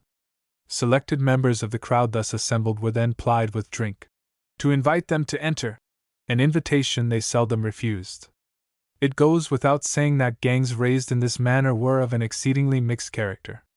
On the principle of setting a thief to catch a thief, seafaring men of course had first preference, but landsmen were by no means excluded. The gang operating at Godalming in 1782 may be cited as typical of the average inland gang. It consisted of 3 farmers, 1 weaver, 1 bricklayer, 1 laborer, and 2 others whose regular occupations are not divulged. They were probably sailors. Footnote: Admiralty Records 1, 1502, Captain, Boston, Report on Rendezvous, 1782. Landsmen entered on the express understanding that they should not be pressed when the gang broke up. Sailor gangs men, on the contrary, enjoyed no such immunity. The most they could hope for, when their arduous duties came to an end, was permission to choose their ship. The concession was no mean one. By choosing his ship discreetly, the gangsman avoided encounters with men he had pressed, thus preserving his head unbroken and his skin intact. Ship gangs, unlike those operating on land, were composed entirely of seamen. For dash, courage, and efficiency, they had no equal and few rivals. Apart from the officers commanding it, the number of men that went to the making of a gang varied from 2 to 20 or more according to the urgency of the occasion that called it into being and the importance, or ill repute of the centre selected as the scene of its operations. For Edinburgh and Leith 21 men, directed by a captain, 2 lieutenants and 4 midshipmen, were considered none too many. Greenock kept the same number of officers and 20 men fully employed, for here there was much visiting of ships on the water, a fast cutter being retained for that purpose. The Liverpool gang numbered 18 men, directed by 7 officers and backed by a flotilla of 3 tenders, each under the command of a special lieutenant. Towns such as Newcastle upon Tyne, Great Yarmouth, Cowes, and Haverfordwest also had gangs of at least 20 men each, with boats as required, and Deal, Dover, and Folkestone 5 gangs between them, totaling 50 men and 15 officers, and employing as many boats as gangs for pressing in the Downs. The impress service ashore was essentially the grave of promotion. Whether through age, fault, misfortune, or lack of influence in high places, the officers who directed it were generally disappointed men, service derelicts whose chances of ever sporting a second swab, or of again commanding a ship, had practically vanished. Naval men afloat spoke of them with good-natured contempt as yellow admirals, the fictitious rank denoting a kind of service quarantine that knew no pratique. Like the salt junk of the foremast, man, the yellow admiral got fearfully out of character through overkeeping. With the service he lost all touch save in one degrading particular. His pay was better than his reputation, but his position was isolated, his duties and his actions subject to little official supervision. With opportunity came peculiar temptations to bribery and peculation, and to these he often succumbed. The absence of congenial society frequently weighed heavy upon him and drove him to immoderate drinking. Had he lived a generation or so later, the average impress officer ashore could have echoed with perfect truth, and almost nightly iteration, the crapulous sentiment in which Byron is said to have toasted his hosts when dining on board HMS Hector at Malta. Footnote: the authenticity of the anecdote, notwithstanding the fact that it was long current in naval circles, is more than doubtful. When Bryan visited Malta in 1808, the Hector was doing duty at Plymouth as a prison ship, and naval records disclosed no other ship of that name till 1864. A lieutenant attached to the gang at Chester is responsible for a piece of descriptive writing, of a biographical nature, which perhaps depicts the impress officer of the century at his worst.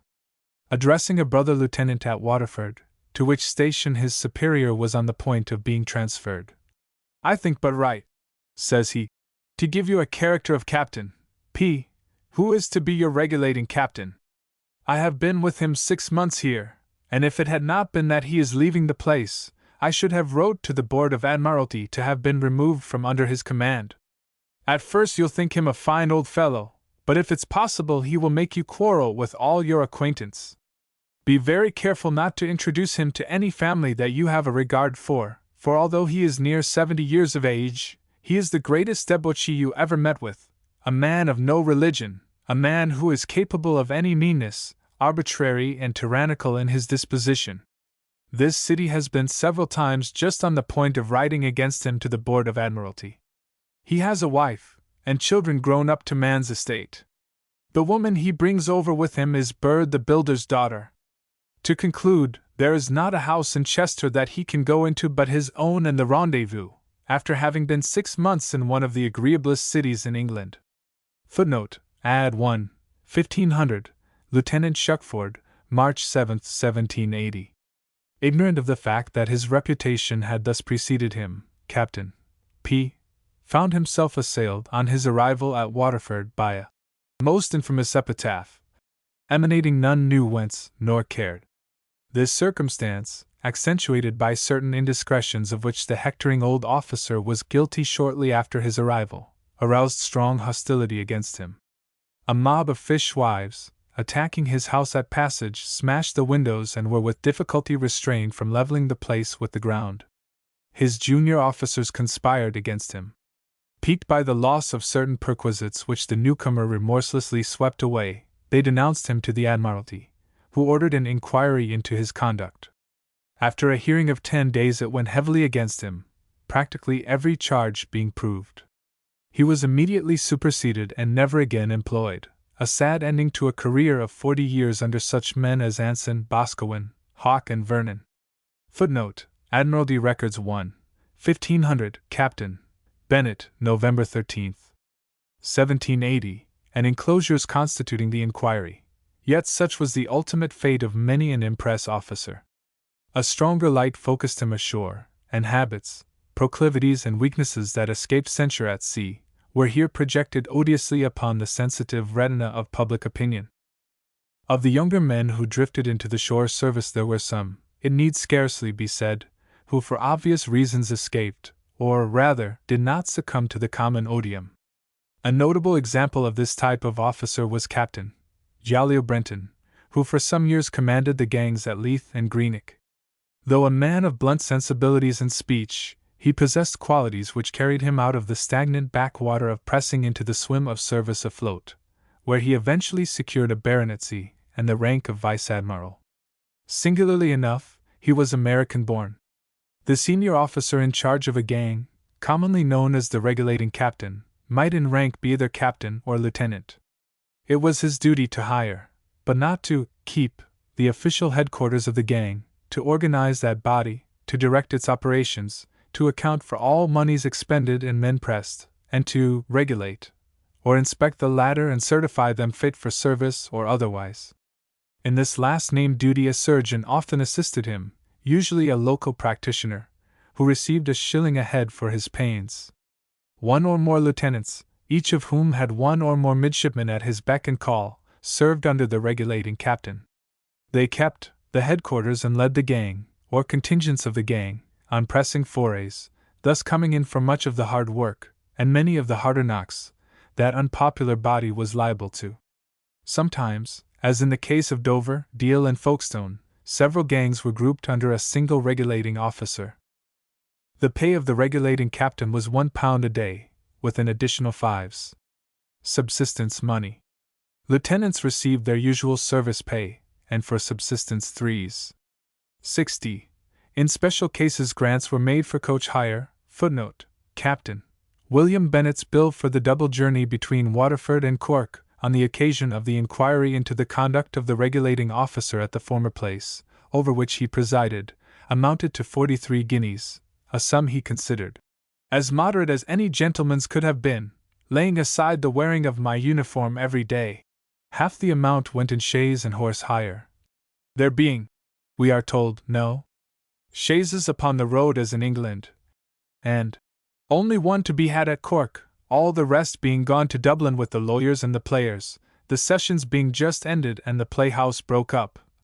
Admiralty Records 1, 1503, Captain Bennett, March 24, 1782. Nelson's bill for posting from Burnham, Norfolk, to London and back, 260 miles, in the year 1789, amounted to £19.55. 2d. Admiralty Records Victualling Department, Miscellanea, number 26, and such purposes as entertainments to the mayor and corporation, the magistrates and the officers of the regulars and the militia, by way of return for their civilities and for their assistance in carrying on the impress. The grant to the Newcastle officers, under this head, in 1763 amounted to upwards of £93. Footnote: Admiralty Records 1, 1493, Captain Bover, March 6, 1763, an endorsement. Road money was generally allowed at the rate of 3d. a mile for officers and 1d. a mile for gangers when on the press. But as a matter of fact these modest figures were often largely exceeded, to the no small emolument of the regulating officer. Lieutenant Gaydon, commanding at Ilfracombe, in 1795 debited the Navy Board with a sum of £148 for 1,776 miles of travel. Captain Gibbs, of Swansea, with £190 for 1,561 miles, and Captain Longcroft, of Haverfordwest, with £524 for 8,388 miles, a charge characterized by Admiral M. Bride, who that year reported upon the working of the impress as immense. Footnote: Admiralty Records 1, 579, Admiral M. Bride, March 19, 1795. He might well have used a stronger term. An item which it was at one time permissible to charge possesses a special interest. This was a bonus of one's a head on all men pressed, a bonus that was in reality nothing more than the historic pressed shilling of other days, now no longer paid to pressed men, diverted into the pockets of those who did the pressing. The practice, however, was short-lived. Tending as it did to fill the ships with unserviceable men, it was speedily discontinued and the historic shilling made over to the certifying surgeon. The shore midshipman could boast but little affinity with his namesake of the quarterdeck. John Richards, midshipman of the Godalming gang, had never in his life set foot on board a man-of-war or been to sea. His age was 40. The case of James Good, of Hull, is even more remarkable. He had served as midshipman of the Impress for 30 years out of 63. Footnote: Admiralty Records 1, 1455, Captain Acklam, October 6, 1814. Admiralty Records 1.1502, Captain Boston, Report on Rendezvous, 1782. The pay of these elderly youths at no time exceeded a guinea a week. The gangsman was more variously, if not more generously, remunerated. At Deal, in 1743, he had ones per day for his boat, and found himself, or, in the alternative, 10 shillings for every good seaman procured, in full for his trouble and the hire of the boat. At Dover, in 1776, he received 2s. a day. At Godalming, 6 years later, 10s. a week, and at Exeter, during the American War of Independence, when the demand for seamen was phenomenal, 14s. a week, 5s. for every man pressed, and clothing and shoes. When he deserved it. Pay and allowances were thus far from uniform. Both depended largely upon the scarcity or abundance of suitable gangsmen, the demand for seamen, and the astuteness of the officer organizing the gang. Some gangs not on regular wages received as much as 20 shillings for each man impressed, and 6 pence a mile for as many miles as they could make it appear each man had traveled, not exceeding 20. Besides, a noteworthy addition, the 12 pence press money But if a man pressed under these conditions were found to be unserviceable after his appearance on shipboard, all money considerations for his capture were either withheld or recalled. On the whole, considering the arduous and disagreeable nature of the gangsman's calling, the Navy Board cannot be accused of dealing any too generously by him. If ever you intend to man the fleet without being cheated by the captains and pursers, Charles II is credited with having once said to his council, "You may go to bed." What in this sense was true of the service afloat was certainly not less true of that loosely organized and laxly supervised naval department, the Press ashore. Considering the repute of the officers engaged in it, and the opportunities they enjoyed for peculation and the taking of bribes, considering, above all, the extreme difficulty of keeping a watchful eye upon officers scattered throughout the length and breadth of the land, the wonder is, not that irregularities crept in, but that they should have been, upon the whole, so few and so venial. To allow the gangsmen to go fishing for sea fish or dredging for oysters, as was commonly done when there was little prospect of a catch on land, was no more heinous than the custom prevailing, to everybody's knowledge, at King's Lynn in Norfolk, where the gang had no need to go a-fishing because, regularly as the cobbles came in, the midshipman attached to the gang appeared on the quay and had the insolence to demand 3 of the best FYSH for the regulating captain, the lieutenant, and himself. Footnote: Admiralty Records 1, 1546, Petition of the owners of the fishing cobbles of Lynn, March 3, 1809. And if, again, rating a gangsman in choicest quarterdeck language were no serious offense, why should not the regulating captain rate his son as midshipman, even though not proper to be employed as such? And similarly, granting it to be right to earn half a sovereign by pressing a man contrary to law, where was the wrong in clearing him of the impress for the same amount, as was commonly done by the middies at Sunderland and Shields? Footnote: Admiralty Records 1, 1557, Captain Bell, June 27, 1806, enclosure. These were works of supererogation rather than sins against the service, and little official notice was taken of them unless, as in the case of Liverpool, they were carried to such lengths as to create a public scandal. Footnote: Admiralty Records 1, 579, Admiral Child, January 30, 1800. There were, as a matter of course, some officers in the service who went far beyond the limits of such venial irregularities and, like Falstaff, misused the king's press damnably, though according to the terms of their warrant they were to take care not to demand or receive any money, gratuity, reward, or any other consideration whatsoever for the sparing, exchanging, or discharging any person or persons impressed or to be impressed. The taking of gratifications, for these express purposes, prevailed to a notorious extent. The difficulty was to fasten the offense upon the offenders. Bailed men, as they were called, did not peach. Their immunity from the press was too dearly bought to admit of their indulging personal animus against the officer who had taken their money. It was only through some tangle of circumstance over which the delinquent had no control that the truth leaked out. Such a case was that of the officer in command of the Mary Tender at Sunderland, a lieutenant of over 30 years' standing. Having pressed one Michael Dryden, a master's mate whom he ought never to have pressed at all, he so far forgot himself as to accept a bribe of £15 for the man's release, and then, having that day been dining with a party of military officers, forgot to release the man. The double lapse of memory proved his ruin. Representations were made to the Admiralty, and the unfortunately constituted lieutenant was broke and blacklisted. Footnote: Admiralty Records 1, 2740, Lieutenant Atkinson, June 24, 1798, an endorsement.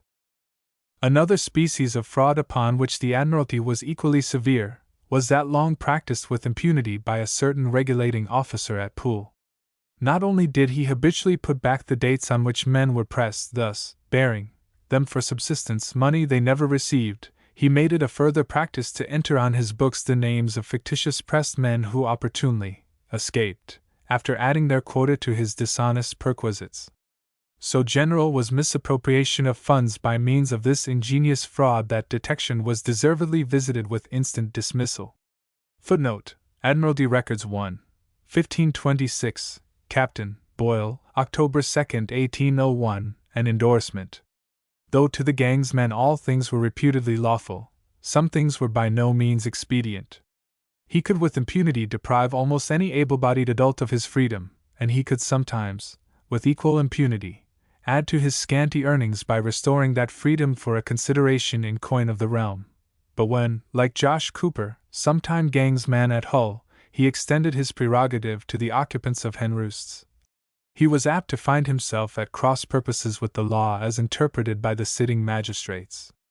Amongst less questionable perquisites accruing to the gang's men, two only need be mentioned here.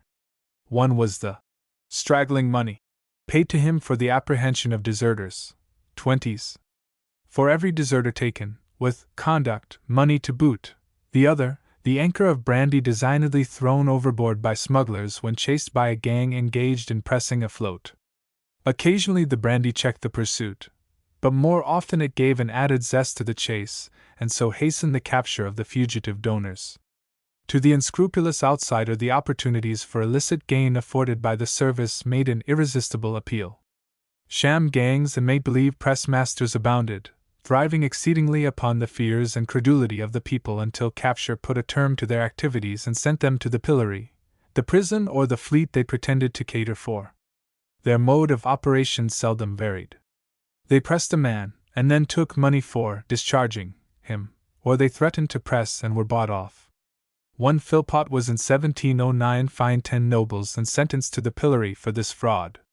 He had many imitators, amongst them John Love, who posed as a midshipman, and William Moore, his gang's man, both of whom were eventually brought to justice and turned over to His Majesty's ships. The role adopted by these last-named pretenders was a favorite one with men engaged in crimping for the merchant service.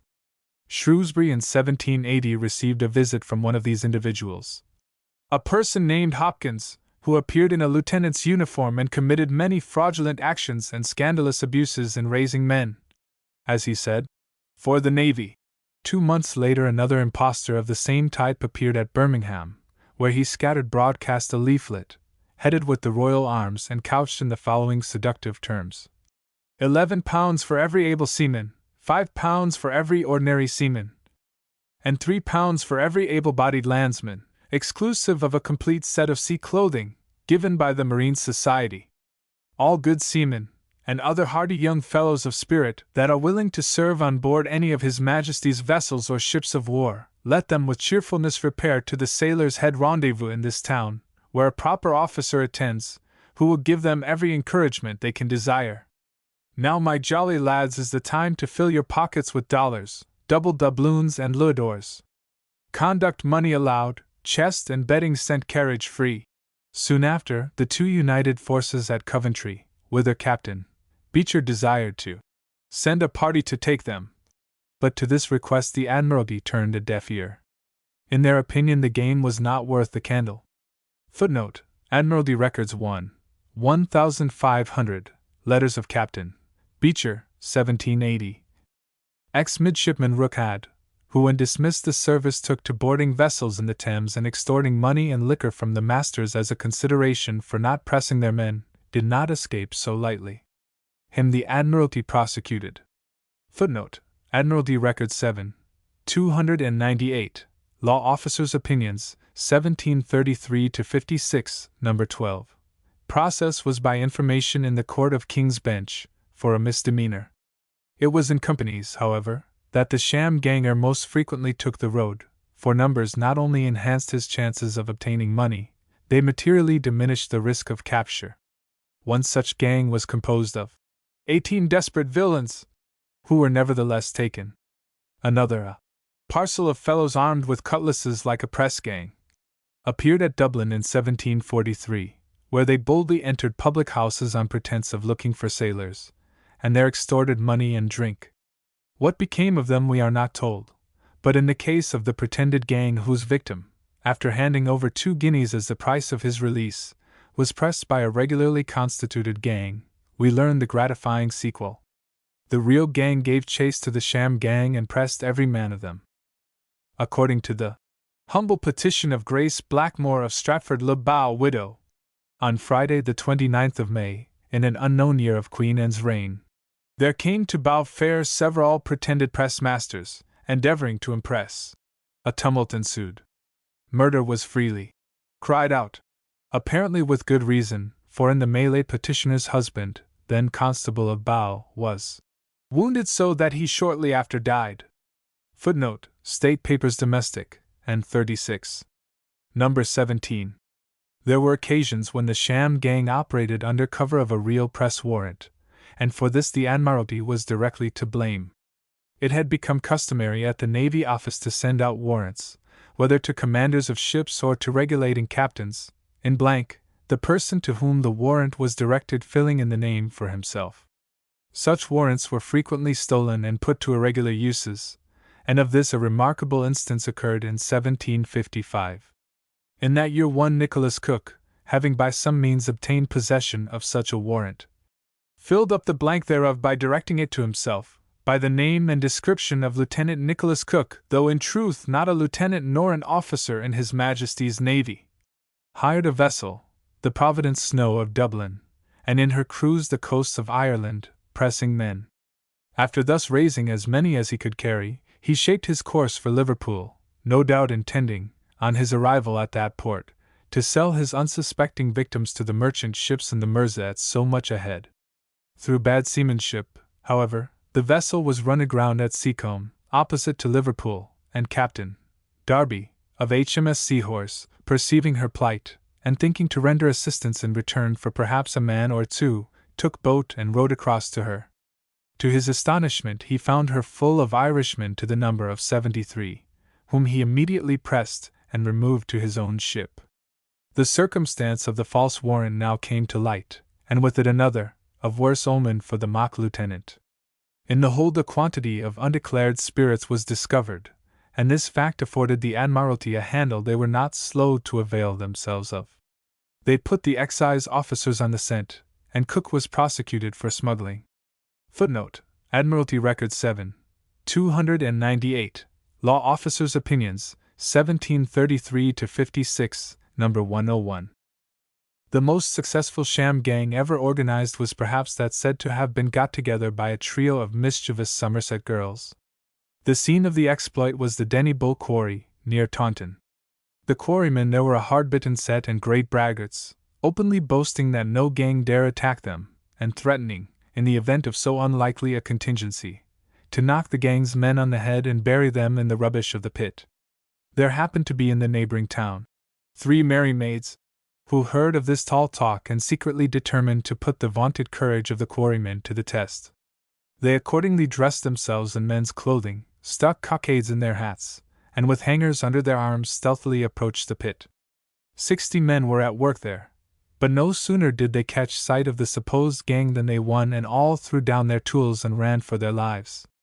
Officially known as the Rendezvous, a French term long associated with English recruiting, the headquarters of the gang were more familiarly, and for brevity's sake, called the Rondy. Publicans were partial to having the Rondy on their premises because of the trade it brought them. Hence it was usually an alehouse, frequently one of the shadiest description, situated in the lowest slum of the town, but on occasions, as when the gang was of uncommon strength and the number of pressed men dealt with proportionately large, a private house or other suitable building was taken for the exclusive use of the service. It was distinguished by a flag, a jack, displayed upon a pole. The cost of the two was 20 sevens, and in theory they were supposed to last a year, but in towns where the populace evinced their love for the press by hewing down the pole and tearing the flag in ribbons, these emblems of national liberty had frequently to be renewed. At King's Lynn as much as £13 was spent upon them in 4 years, an outlay regarded by the Navy Board with absolute dismay. It would have been not less dismayed, perhaps, could it have seen the bunting displayed by Rendezvous whose surroundings were friendly. There the same old jack did duty year after year until, grimy and bedraggled, it more resembled the black flag than anything else that flew, wanting only the skull and crossbones to make it a fitting emblem of authorized piracy. The Rondy was hardly a spot to which one would have resorted for a rest cure. When not engaged in pressing, the gang's men were a roistering, drinking crew, under lax control and never averse from a row, either amongst themselves or with outsiders. Sometimes the commanding officer made the place his residence, and when this was the case some sort of order prevailed. The floors were regularly swept, the beds made, the frosy, general, gratified by a weekly tip on payday. But when, on the other hand, the gang's men who did not find themselves occupied the rondi to the exclusion of the officer, eating and sleeping there, tramping in and out at all hours of the day and night, dragging pressed men in to be regulated and locked up, and diverting such infrequent intervals of leisure as they enjoyed by pastimes in which fear of the gent overhead played no part. When this was the case, the rondi became a veritable bear garden, a place of unspeakable confusion wherein papers and pistols, boots and blankets, cutlasses, hats, beer pots and staves cumbered the floors, the lockers and the beds with a medley of articles torn, rusty, mud-stained, dirt-begrimed and unkept. Amongst accessories essential to the efficient activity of gangs stationed at coast or river towns, the boat had first place. Sometimes both sail and rowboats were employed. Luggers of the old type, fast boats carrying a great press of sail, served best for overhauling ships, but on inland waterways, such as the Thames, the Humber or the Tyne, a sort of wherry, constructed for rowing fast, was the favorite vehicle of pursuit. The rate of hire varied from one's a day to 2 or more guineas a week, according to the size and class of boat. At Cork it was 5 shillings Irish per day. Accessories of a less indispensable nature, occasionally allowed, were, at Dartmouth and a few other places, cockades for the gangsmen's hats, supplied at a cost of ones each. At Tower Hill a messenger, paid 20s a week, and at Appledore an umbrella for use in rainy weather, price 12s. 6d. The arms of the gang comprised, first, a press warrant, and second, such weapons as were necessary to enforce it. In the literature of the 18th century, the warrant is inseparably associated with the short, incurvated service sword commonly known as the cutlass or hanger, but in the press gang prints of the period the gang's men are generally armed with stout clubs answering to Smollett's good oak plant. Apart from this artistic evidence, however, there is no valid reason for believing that the bludgeon ever came into general use as the ganger's weapon. As early as the reign of and he went armed with the Queen's broad cutlash, and for most gangs, certainly for all called upon to operate in rough neighborhoods, the hanger remained the stock weapon throughout the century. In expeditions involving special risk or danger, the musket and the pistol supplemented what must have been in itself no mean weapon. As we have already seen, the earliest recorded press warrants emanated from the king in person, whilst later ones were issued by the king in council and endorsed by the naval authorities. As the need of men became more and more imperative, however, this mode of issue was found to be too cumbersome and inexpeditious. Hence, by the time the 18th century came in, with its tremendously enhanced demands on behalf of the Navy, the royal prerogative, in respect to warrants, had been virtually delegated to the Admiralty, who issued them on their own initiative, though ostensibly in pursuance of His Majesty's orders and counsel. An Admiralty warrant empowered the person to whom it was directed to impress as many seamen as possibly he could procure, giving to each man so impressed ones. For pressed money, he was to impress none but such as were strong bodies and capable to serve the king, and having so impressed such persons, he was to deliver them up to the officer regulating the nearest rendezvous. All civil authorities were to be aiding and assisting to him in the discharge of this duty. Now this document, the stereotyped press warrant of the century, here concisely summarized in its own phraseology, was not at all what it purported to be. It was in fact a warrant out of time, an official anachronism, a red-tape survival of that bygone period when pressing still meant presting, and force went no further than a threat. For men were now no longer pressed. They were pressed, and that, too, in the most drastic sense of the term. The king's shilling no longer changed hands. Even in Pepys' time men were pressed without money, and in none of the accounts of expenses incurred in pressing during the century which followed, excepting only a very few of the earlier ones, can any such item as the king's shilling or pressed money be discovered. Its abolition was a logical sequence of the change from presting to pressing. The seaman, moreover, so far from being the sole quarry of the warrant holder, now sought concealment amongst a people almost without exception equally liable with himself to the capture he endeavored to elude. Retained merely as a matter of form, and totally out of keeping with altered conditions, the warrant was in effect obsolete save as an instrument authorizing one man to deprive another of his liberty in the king's name.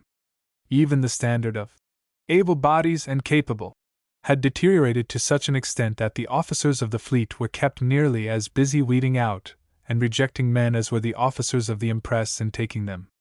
Still, the warrant served. Stripped of its obsolete injunctions, it read, "Go ye out into the highways and hedges, and waterways, and compel them to come in." Enough, surely, for any officer imbued with zeal for His Majesty's service. Though according to the strict letter of the law as defined by various decisions of the courts, a press warrant was legally executable only by the officer to whom it was addressed, in practice the limitation was very widely departed from, if not altogether ignored. For just as a constable or sheriff may call upon bystanders to assist him in the execution of his office, so the holder of a press warrant, though legally unable to delegate his authority by other means, could call upon others to aid him in the execution of his duty. Naturally, the gangsmen being at hand, and being at hand for that very purpose, he gave them first preference. Hence, the gangsman pressed on the strength of a warrant which in reality gave him no power to press. While the law relating to the intensive force of warrants was thus deliberately set at naught, an extraordinary punctiliousness for legal formality was displayed in another direction. According to tradition and custom, no warrant was valid until it had received the sanction of the civil power. Solicitor General York could find no statutory authority for such procedure. Footnote: Admiralty Record 7, 298, Law Officers' Opinions, 1733-56, No. 102. He accordingly pronounced it to be non-essential to the validity of warrants. Nevertheless, save in cases where the civil power refused its endorsement, it was universally adhered to.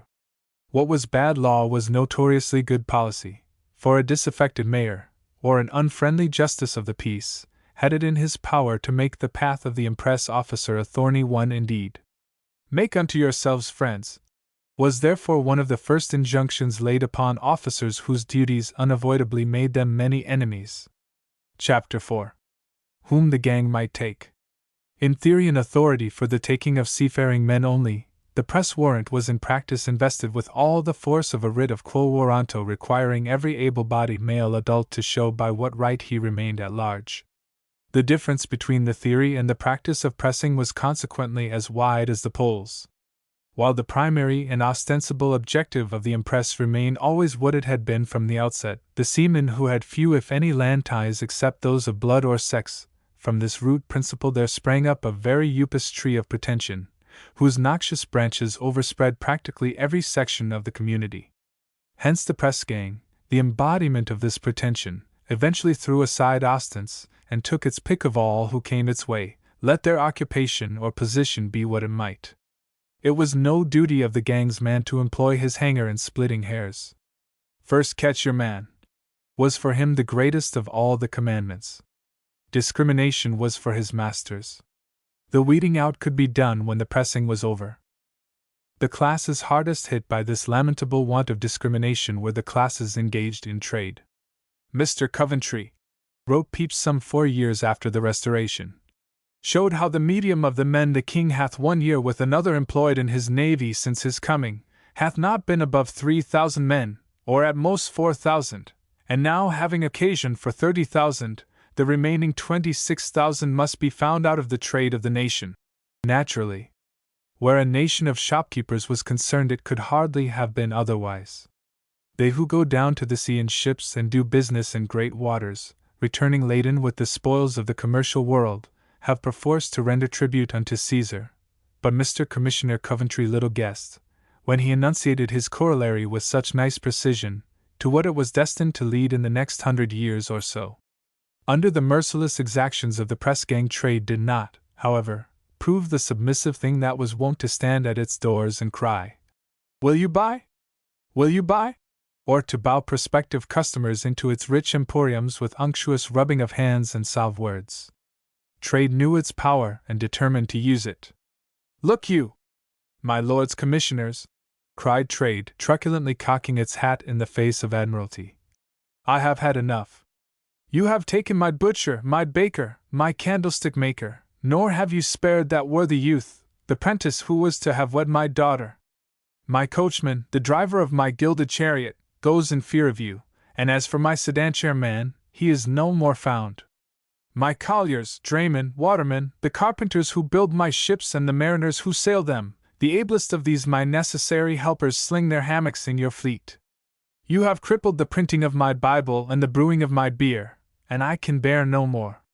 Protect me from my archenemy the foreigner if you must and will, but not, my Lords Commissioners, by such monstrous personal methods as these.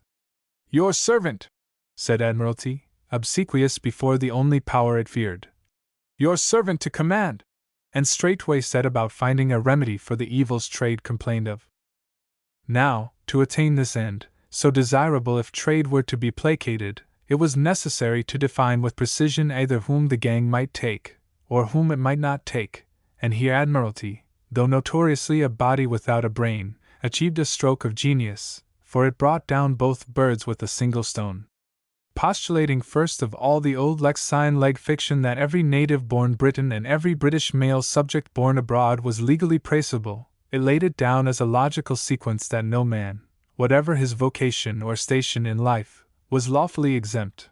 That exemption was in consequence an official indulgence, and not a right, and that apart from such indulgence every man, unless idiotic, blind, lame, maimed or otherwise physically unfit, was not only liable to be pressed, but could be legally pressed for the King's service at sea. Footnote: Admiralty Record 7, 300, Law Officers' Opinions, 1778-83, number 26, and Admiralty Records 1, 581, Admiral Berkeley, February 14, 1805, well expressed the official view. Having thus cleared the ground root and branch, Admiralty magnanimously proceeded to frame a category of persons whom, as an act of grace and a concession to Trade, it was willing to protect from assault and capture by its emissary the press gang. These exemptions from the wholesale incidents of the impress were not granted all at once. Embodied from time to time in Acts of Parliament and so-called Acts of Official Grace, slowly and painfully wrung from a reluctant Admiralty by the persistent demands and ever-growing power of Trade, they spread themselves over the entire century of struggle for the mastery of the sea, from which they were a reaction, and touching the lives of the common people in 101 intimate points and interests, culminated at length in the abolition of that most odious system of oppression from which they had sprung, and in a charter of liberties before which the famous charter of King John sinks into insignificance. As a matter of policy, the foreigner had first place in the list of exemptions.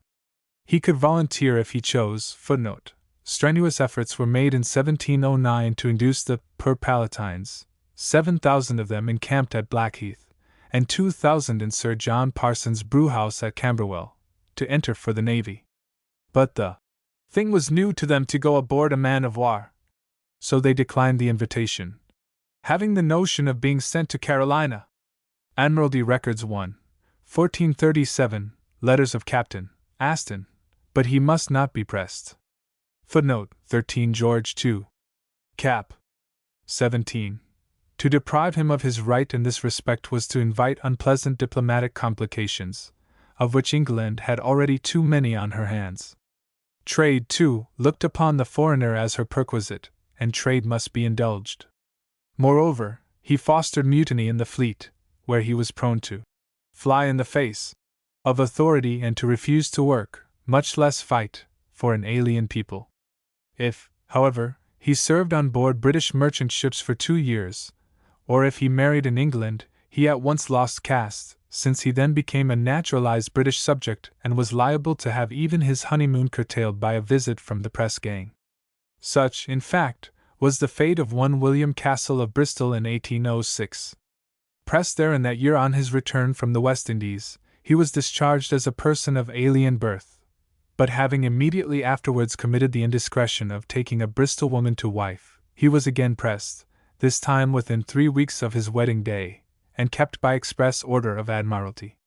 Footnote: Admiralty Records 1, 1537, Captain Barker, July 23, 1806. For some years after the passing of the Act exempting the foreigner, his rights appear to have been generally, though by no means universally respected. Discharge him if not married or settled in England, was the usual order when he chanced to be taken by the gang. With the turn of the century, however, a reaction set in. Pressed men claiming to be of alien birth were thenceforth only liberated if unfit for service. Footnote: Admiralty Records 1. 2733, Captain, Young, March 11, 1756, endorsement, and numerous instances. For this untoward change the foreigner could blame none but himself. When taxed with having an English wife, he could seldom or never be induced to admit the soft impeachment. Consequently, whenever he was taken by the gang he was assumed, in the absence of proof to the contrary, to have committed the fatal act of naturalization. Footnote: Admiralty Records 1. 581, Admiral Philip, February 26, 1805. Alien seamen in distress through shipwreck or other accidental causes formed a humane exception to this unwritten law. The Negro was never reckoned an alien. Looked upon as a proprietary subject of the Crown, and having no one in particular to speak up for or defend him, he shared the same fate as the freeborn white man. Footnote: Admiralty Records 1. 482, Admiral Lord Colville, October 29, 1762.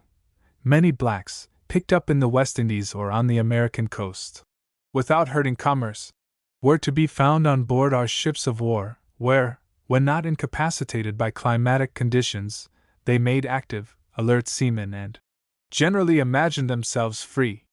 Footnote: Admiralty Records 1.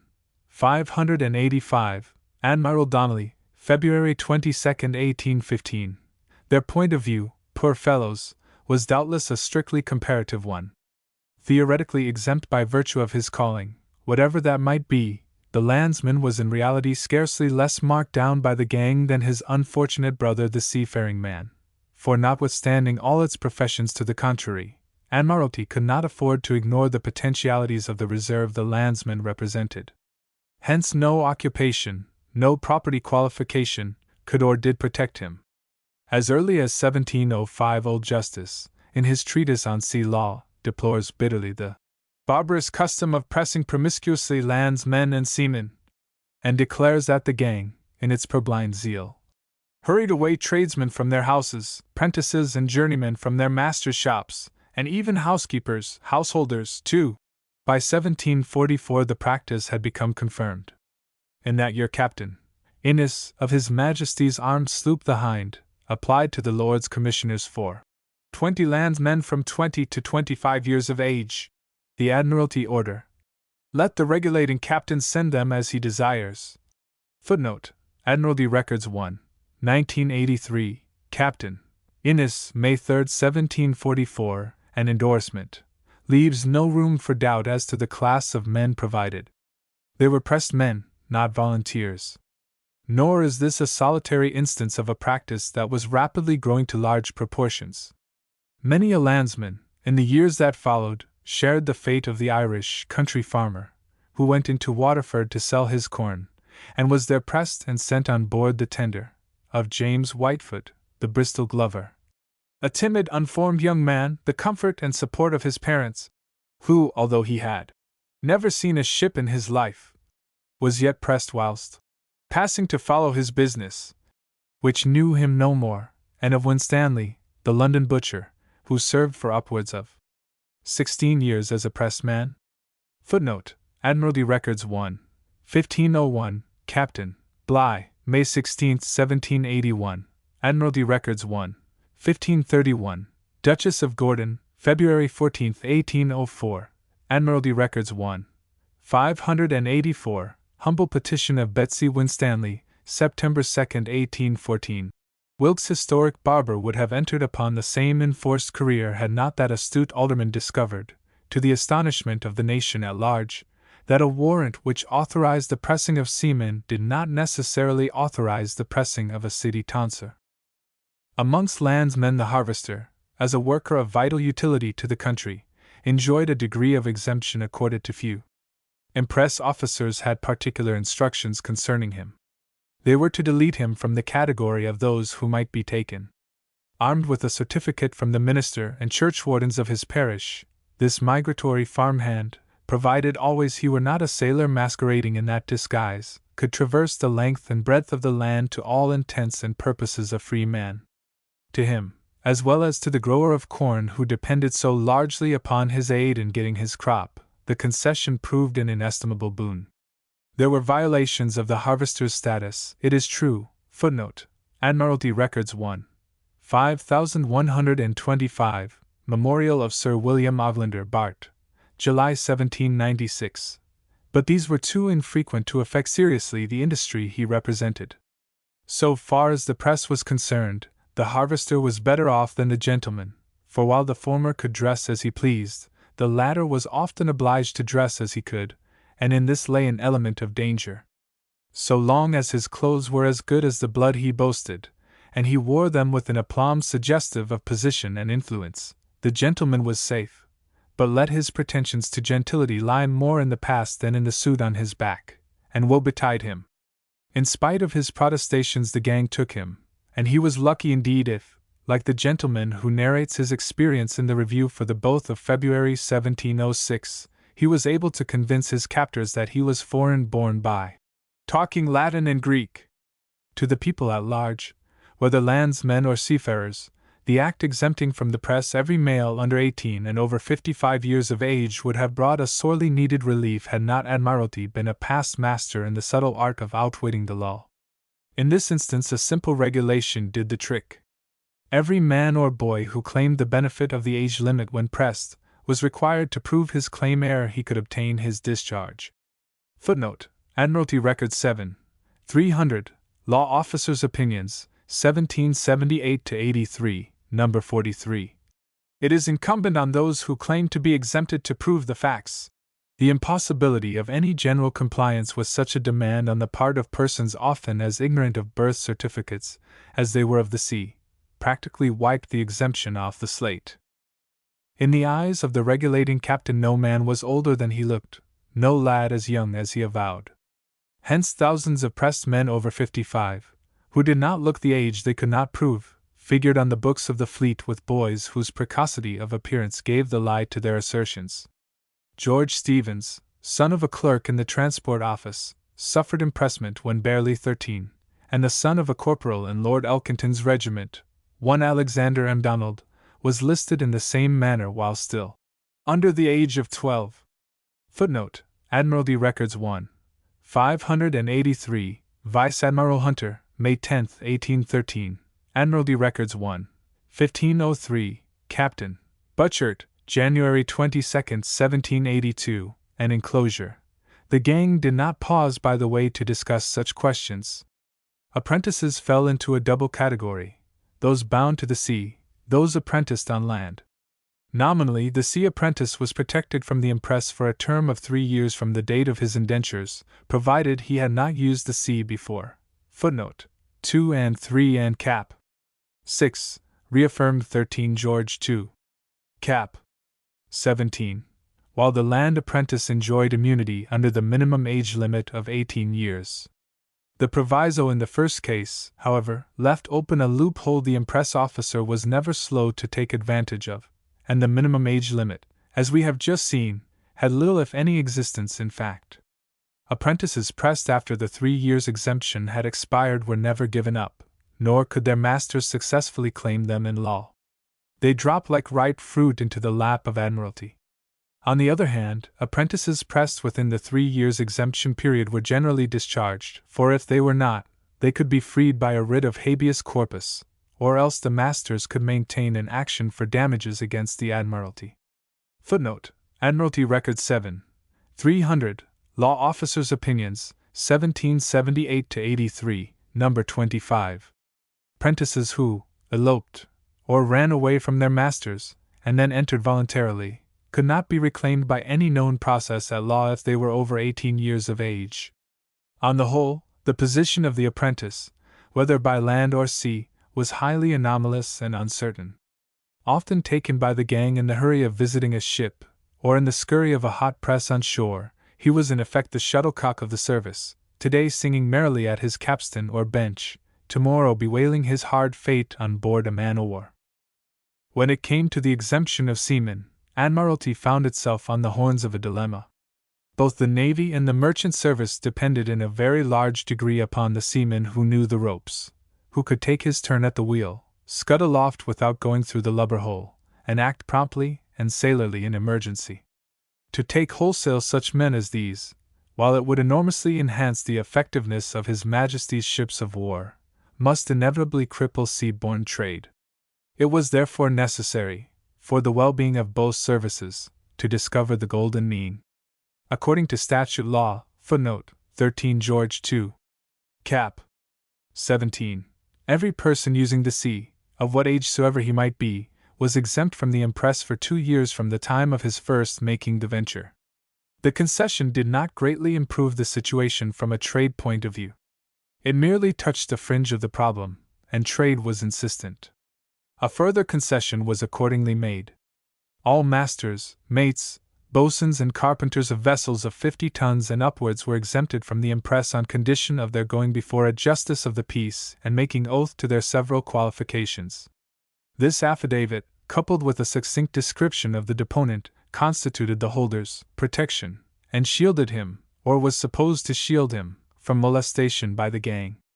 Masters and mates of colliers, and of vessels laid up for the winter came under this head, but masters or mates of vessels detected in running dutiable goods, or caught harboring deserters from the fleet, could be summarily dealt with notwithstanding their protections. The same fate befell the mate or apprentice who was lent by one ship to another. In addition to the executive of the vessel, as defined in the foregoing paragraph, it was of course necessary to extend protection to as many of her hands as were essential to her safe and efficient working. How many were really required for this purpose was, however, a moot point on which shipmasters and naval officers rarely saw eye to eye, and since the arbiter in all such disputes was the quarterdeck gentleman, the decision seldom if ever went in favor of the master. The importance of the coal trade won for colliers an early concession, which left no room for differences of opinion. Every vessel employed in that trade was entitled to carry one exempt able-bodied man for each 100 units of her registered tonnage, provided it did not exceed 300.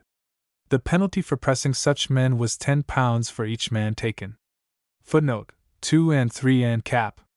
6. On the coasts of Scotland, commanders of warships whose carpenters had run or broken their leave, and who perhaps were left, like Captain Gage of the Otter sloop, without so much as a gimlet on board. Footnote: Admiralty Records 1, 1829. Captain Gage, September 29, 1742, might press shipwrights from the yards on shore to fill the vacancy, and suffer no untoward consequences, but south of the Tweed this mode of collecting ships was viewed with disfavor. There, although ship carpenters, sailmakers and men employed in rope walks were by a stretch of the official imagination reckoned as persons using the sea, and although they were generally acknowledged to be no less indispensable to the complete economy of a ship than the able-bodied seamen, legal questions of an extremely embarrassing nature nevertheless cropped up when the scene of their activities underwent too sudden and violent a change. The pressing of such artificers consequently met with little official encouragement. Footnote: Admiralty Record 7, 300, Law Officers' Opinions, 1778-83, No. 2. Where the Admiralty scored, in the matter of ship protections, and scored heavily, was when the protected person went ashore.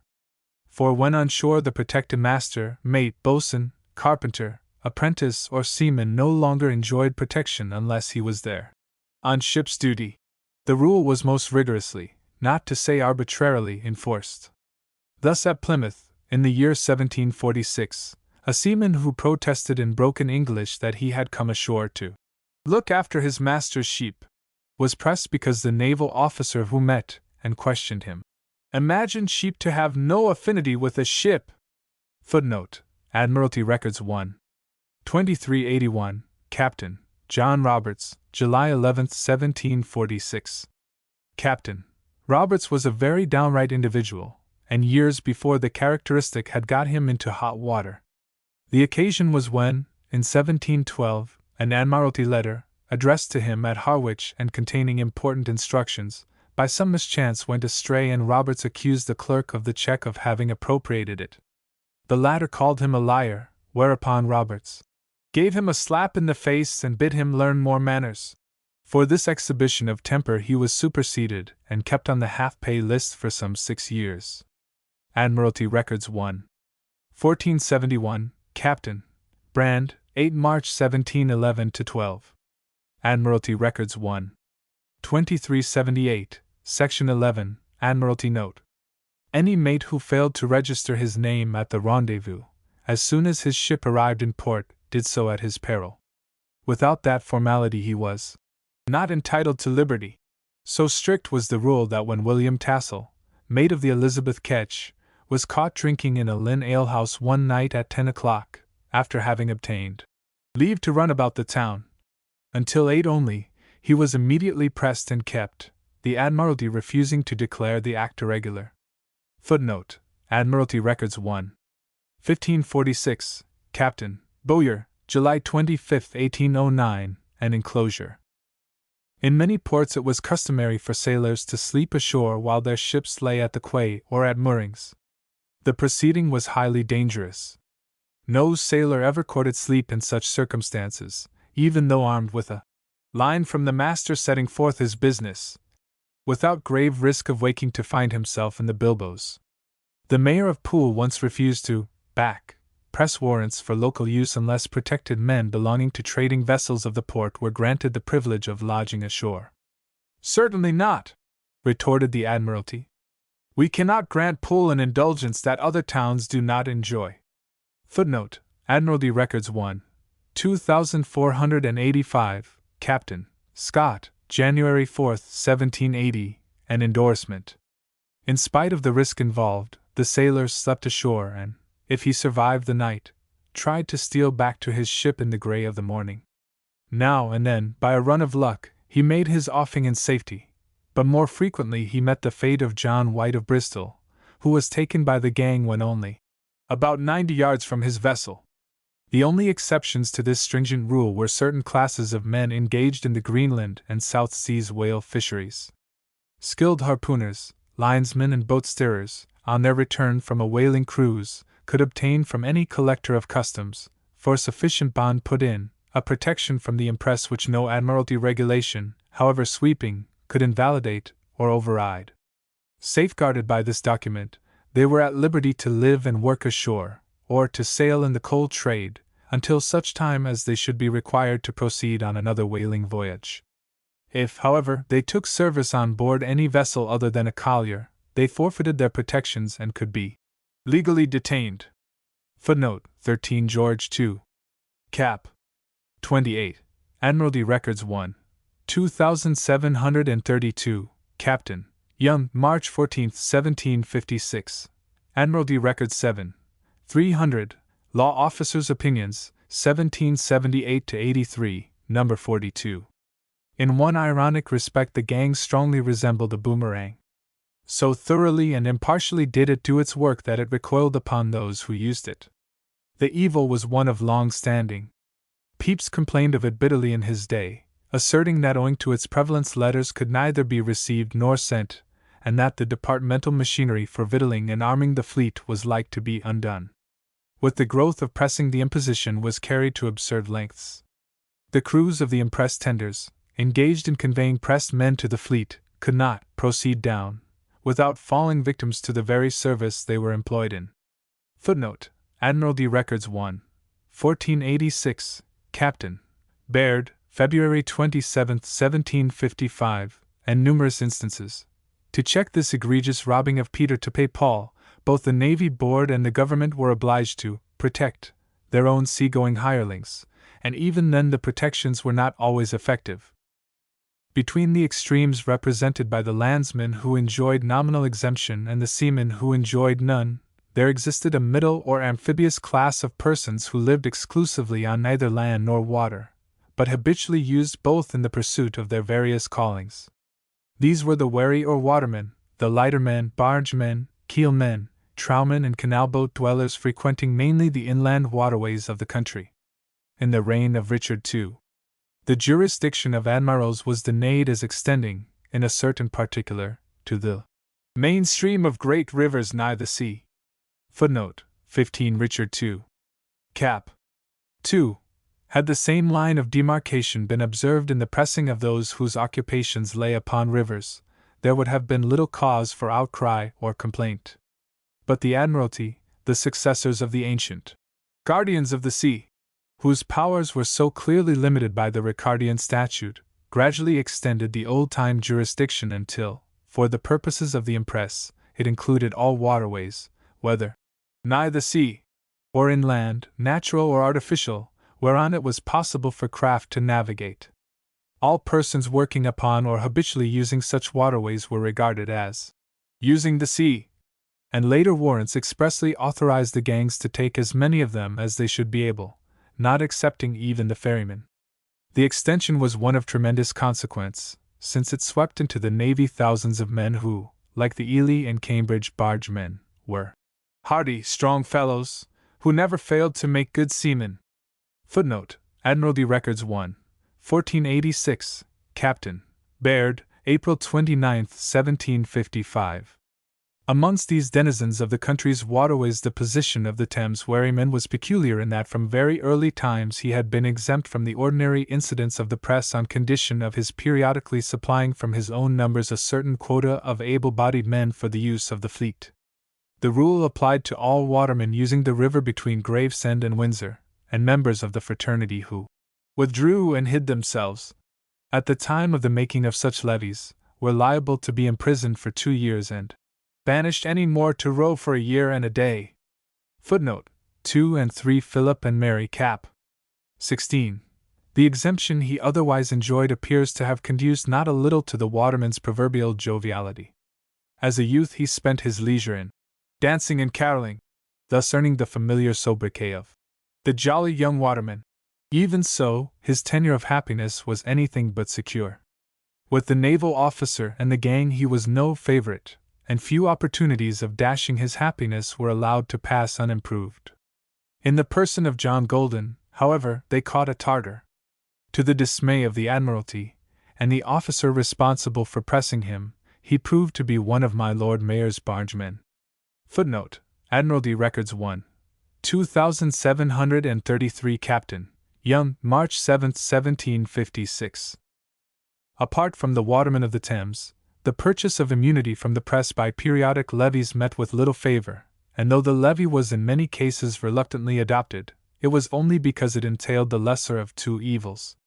The basis of such levies varied from 1 man in 10 to 1 in 5, a percentage which the Admiralty considered a matter of no distress, and the penalty for refusing to entertain them was wholesale pressing. The Tyne Keel men, while ostensibly consenting to buy immunity on this basis, seldom levied the quota upon themselves. By offering bounties they drew the price of their freedom to work in the keels from outside sources. Lord Thurlow confessed that he did not know what working in the keels meant. Footnote: Admiralty Record 7, 299, Law Officers' Opinions, 1752-77, number 70. There were few in the fleet who could have enlightened him of their own experience. The keelmen kept their ranks as far as possible intact. In this they were materially aided by the Mayor and Corporation of Newcastle, who held a grand protection of the Admiralty, and in return for this exceptional mark of their lordships' favor did all they could to further the pressing of persons less essential to the trade of the town and river than were their own keelmen. On the River Severn and Wye there was plying in 1806 a flotilla of 98 trows, ranging in capacity from 60 to 130 tons, and employing 588 men, of whom practically all enjoyed exemption from the press. It being a time of exceptional stress for men, the Admiralty considered this proportion excessive, and Captain Barker, at that time regulating the press at Bristol, was ordered to negotiate terms. He proposed a contribution of trowmen on the basis of 1 in every 10, coupling the suggestion with a thinly veiled threat that if it were not complied with he would set his gangs to work and take all he could get. The Association of Severn Traders, finding themselves thus placed between the devil and the deep sea, agreed to the proposal with a reluctance they in vain endeavored to hide under ardent protestations of loyalty. Footnote: Admiralty Records 1, 1537, Captain, Barker, April 24 and May 9, 1806, an enclosure. In the 300 flats, engaged in carrying salt, coals, and other commodities between Nantwich and Liverpool, there were employed, in 1795, some 900 men who had up to that time largely escaped the attentions of the gang. In that year, however, an arrangement was entered into, under duress of the usual threat, to the effect that they should contribute 1 man in 6, or at the least 1 man in 9, in return for exemption to be granted to the remainder. Footnote: Admiralty Records 1, 578, Admiral Pringle, Report on Rendezvous, April 2, 1795. Turf boats plying on the Blackwater and the Shannon seemed to have enjoyed no special concessions. The men working them were pressed whenever they could be laid hold of, and if they were not always kept, their discharge was due to reasons of physical unfitness rather than to any acknowledged right to labor unmolested. Ireland's contribution to the fleet, apart from the notoriously disaffected, was of too much consequence to be played with, for the Irishman was essentially a good-natured soul, and when his native indolence and slowness of movement had been duly corrected by a judicious use of the rattan and the rope's end, his services were highly esteemed in His Majesty's ships of war. In the category of exemptions, the fisheries occupied a place entirely their own. They were carefully fostered, but indifferently protected. Previous to the year 1729, the most important concession granted to those engaged in the taking of fish was the establishing of 2 extra fish days in the week. The provision was embodied in a statute of 1563, whereby the people were required, under a penalty of £3 for each omission, or else 3 maneads close imprisonment without bail or mainprize, to eat fish, to the total exclusion of meat, on Fridays and Saturdays, and to content themselves with 1 dish of flesh to 3 dishes of fish, on Wednesdays. Footnote: 5 Elizabeth, Cap. 5. The enactment had no religious significance whatever, but in order to avoid any suspicion of popish tendencies it was deemed advisable, by those responsible for the measure, to saddle it with a rider to the effect that all persons teaching, preaching, or proclaiming the eating of fish, as enjoined by the Act to be of necessity for the saving of the soul of man, should be punished as spreaders of false news. The true significance of the measure lay in this. The abolition of Romish fast days had resulted, since the Reformation, in an enormous falling off in the consumption of fish, and this decrease had in turn played havoc with the fisheries. Now the fisheries were in reality the national incubator for seamen, and Cecil, Elizabeth's astute Secretary of State, perceiving in their decadence a grave menace to the manning of prospective fleets, determined, for that reason if for no other, to reanimate the dying industry. The act in question was the practical outcome of his deliberations. Footnote: State Papers Domestic, Elizabeth, Volume 27. Numbers 71 and 72, comprising Cecil's original memoranda. An enactment which combined so happily the interests of the fisher classes with those of national defense could not but be productive of far-reaching consequences. The fishing industry not only throve exceedingly because of it, it in time became, as Cecil clearly foresaw it would become, a nursery for seamen and a feeder of the fleet as unrivaled for the excellence of its material as it was inexhaustible in its resources. Its prosperity was in fact its curse. Few exemptions were granted it. Adventurers after whale and cod had special concessions, suited to the peculiar conditions of their calling, but with these exceptions craft of every description employed in the taking or the carrying of fish, for a very protracted period enjoyed only such exemptions as were grudgingly extended to seagoing craft in general. The source of supply represented by the Leviathan industry was too valuable to be lightly restricted. On the other hand, it was too important to be lightly depleted. Therefore, under Cecil's Act establishing extra fish days, no fisherman, using or haunting the sea, could be pressed offhand to serve in the Queen's Navy. The taker, as the press-master was at that time called, was obliged to carry his warrant to the justices inhabiting the place or places where it was proposed that the fishermen should be pressed, and of these justices any 2 were empowered to choose out such number of hable men as the warrant specified. In this way originated the backing, or endorsing of warrants by the civil power. At first obligatory only as regards the pressing of fishermen, it came to be regarded in time as an essential preliminary to all pressing done on land. No further provision of a special nature would appear to have been made for the protecting of fisher folk from the press until the year 1729, when an exemption was granted which covered the master, one apprentice, one seaman and one landsman for each vessel. Footnote 2 George N. Cap. 15. In 1801, however, a sweeping change was inaugurated. A statute of that date provided that no person engaged in the taking, curing, or selling of fish should be impressed. Footnote 41 George N. Cap. 21. The exemption came too late to prove substantially beneficial to an industry which had suffered incalculable injury from the then recent wars. The press gang was already nearing its last days. Prior to the Act of 1801, persons whose sole occupation was to pick oysters and mussels at low water were accounted fishermen and habitually pressed as using the sea. The position of the smaller fry of fishermen is thrown into vivid relief by an official communiqué of 1709 as opposed to an incident of later date. These per people, runs the note, which was addressed to a naval commander who had pressed a fisherman out of a boat of less than 3 tons, have been always protected for the support of their indigent families, and therefore they must not be taken into the service unless there is a pressing occasion, and then they will be all forced thereinto. Footnote: Admiralty Records 1.2377, Captain Robinson, for February 1708-9, an endorsement. Captain Boscawen, writing from the Nore in 1745, supplies the antithesis. He had been instructed to procure 6 fishing smacks, each of not less than 60 tons burden, for transport purposes. None were to be had. The reason the fishermen give for not employing vessels of that size, he states, in explanation of the fact, is that all the young men are pressed, and that the old men and boys are not able to work them. Footnote: Admiralty Records 1, 1481, Captain Boscawen, December 23, 1745.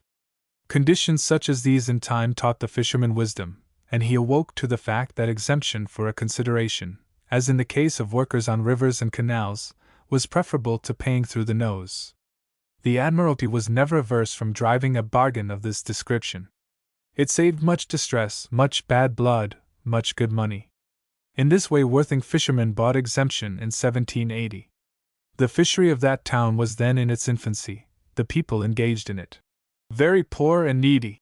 They employed only 16 boats. Yet they found it cheaper to contribute 5 men to the navy, at a cost of £40 in bounties, than to entertain the gang. Footnote: Admiralty Records 1, 1446, Captain Ahmes, January 2, 1780. The Orkney fisherman bought his freedom, both on his fishing grounds and when carrying his catch to market, on similar terms. But being a person of frugal turn of mind, he gradually developed the habit of withholding his stipulated quota. The unexpected arrival in his midst of an armed smack, followed by a spell of vigorous pressing, taught him that to be penny wise is sometimes to be pound foolish. Footnote: Admiralty Records 1, 2740, Lieutenant Abbs, May 11, 1798, an Admiralty note. On the Scottish coasts, fishermen and ferrymen, the latter a numerous class on that deeply indented seaboard, offered up 1 man in every 5 or 6 on the altar of protection. The sacrifice distressed them less than indiscriminate pressing. A prosperous people, they chose out those of their number who could best be spared, supporting the families thus left destitute by common subscription. Bus fishermen, who followed the migratory herring, from fishing ground to fishing ground, were in another category. Their contribution, when on the Scottish coast, figured out at a man per bus, but as they were for some inscrutable reason called upon to pay similar tribute on other parts of the coast, they cannot be said to have escaped any too lightly. Neither did the 400 fishing boats composing the Isle of Man fleet. Their crews were obliged to surrender 1 man in every 7. Footnote: Admiralty Records 1, 579, Admiral Pringle, Report on Rendezvous, April 2, 1795, Admiral Phillip, Report on Rendezvous, August 1, 1801. Opinions as to the value of material drawn from these sources differed widely. The bus fisherman was on all hands acknowledged to be a seasoned sailor, but when it came to those employed in smaller craft, it was held that heaving at the capstan for a matter of only 6 or 7 weeks in the year could never convert raw lads into useful seamen, even though they continued that healthful form of exercise all their lives. This was the view entertained by the masters of fishing smacks smarting from loss of hands. Footnote: Admiralty Records 1, 1497, Thomas Hurry, Master, March 3, 1777. Admiralty saw things in quite another light. "What you admit," said their lordships, expressing the counter view, "it is our business to prevent. We will therefore take these lads, who are admittedly of no service to you save for hauling in your nets or getting your anchors, and will make of them what you, on your own showing, can never make, able seamen." The argument, backed as it was by the strong arm of the press-gang, was unanswerable. The fact that the fisherman passed much of his time on shore did not free him from the press any more than it freed the waterman, or the worker in keel or trow.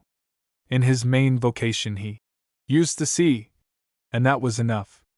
For the use of the sea was the rule and standard by which every man's liability to the press was supposed to be measured and determined. Except in the case of masters, mates, and apprentices to the sea, whose affidavits or indentures constituted their respective safeguards against the press, every person exempt from that infliction, whether by statute law or admiralty indulgence, was required to have in his possession an official voucher setting forth the fact and ground of his exemption. This document was ironically termed his protection. Admiralty protections were issued under the hand of the Lord High Admiral. Ordinary protections, by departments and persons who possessed either delegated or vested powers of issue. Thus each Trinity House protected its own pilots. The customs protected whale fishermen and apprentices to the sea. Impress officers protected seamen temporarily lent to ships in lieu of men taken out of them by the gangs. Some protections were issued for a limited period and lapsed when that period expired. Others were of perpetual force, unless invalidated by some irregular act on the part of the holder. No protection was good unless it bore a minute description of the person to whom it applied, and all protections had to be carried on the person and produced upon demand. Thomas Mouverty was pressed out of a wherry in the Thames owing to his having changed his clothes and left his protection at home, and John Scott of Mistley, in Suffolk, was taken whilst working in his shirt sleeves, though his protection lay in the pocket of his jacket, only a few yards away. Footnote: Admiralty Records 1, 1479, Captain Bridges, August 11, 1743. Admiralty Records 1, 1531, Captain Ballard, March 15, 1804, an enclosure. The most trifling irregularity in the protection itself, or the slightest discrepancy between the personal appearance of the bearer and the written description of him, was enough to convert the protection into so much waste paper and the bearer into a naval seaman. North Country apprentices, whose indentures bore a 14th stamp in accordance with Scottish law, were pressed because that document did not bear a 15th stamp according to English law. A seaman was in one instance described in his protection as smooth-faced, that is, beardless. The impress officer scrutinized him closely. "Aha!" said he. "You are not smooth-faced. You are pockmarked." And he pressed the poor fellow for that reason. To be overprotected was as bad as having no protection at all. Thomas Ledding, a collier's man, and John Anthony of the merchant ship Providence, learnt this fact to their cost when they were taken out of their respective ships for having each 2 protections. In short, the slightest pretext served. If a protection had but a few more days to run, if the name, date, place, or other essential particular showed signs of coaxing, that is, of having been on purpose rubbed out or altered, if a man's description did not figure in his protection, or if it figured on the back instead of in the margin, or in the margin instead of on the back, if his face wore a ruddy rather than a pale look, if his hair were red when it ought to have been brown, if he proved to be tall and remarkable thin, when he should have been middle-sized and thick-set, in any of these, as in 101 similar cases, the bearer of the protection paid the penalty for what the impress officer regarded as a hoodwinking attempt to cheat the king's service of an eligible man. Notwithstanding the fact that the impress officer regarded every praisable man as a person who made it his chief business in life to defraud the navy of his services on the miserable plea of a protection, it by no means followed that his zeal in pressing him on that account had in every case the countenance, or met with the unqualified approval of the Admiralty.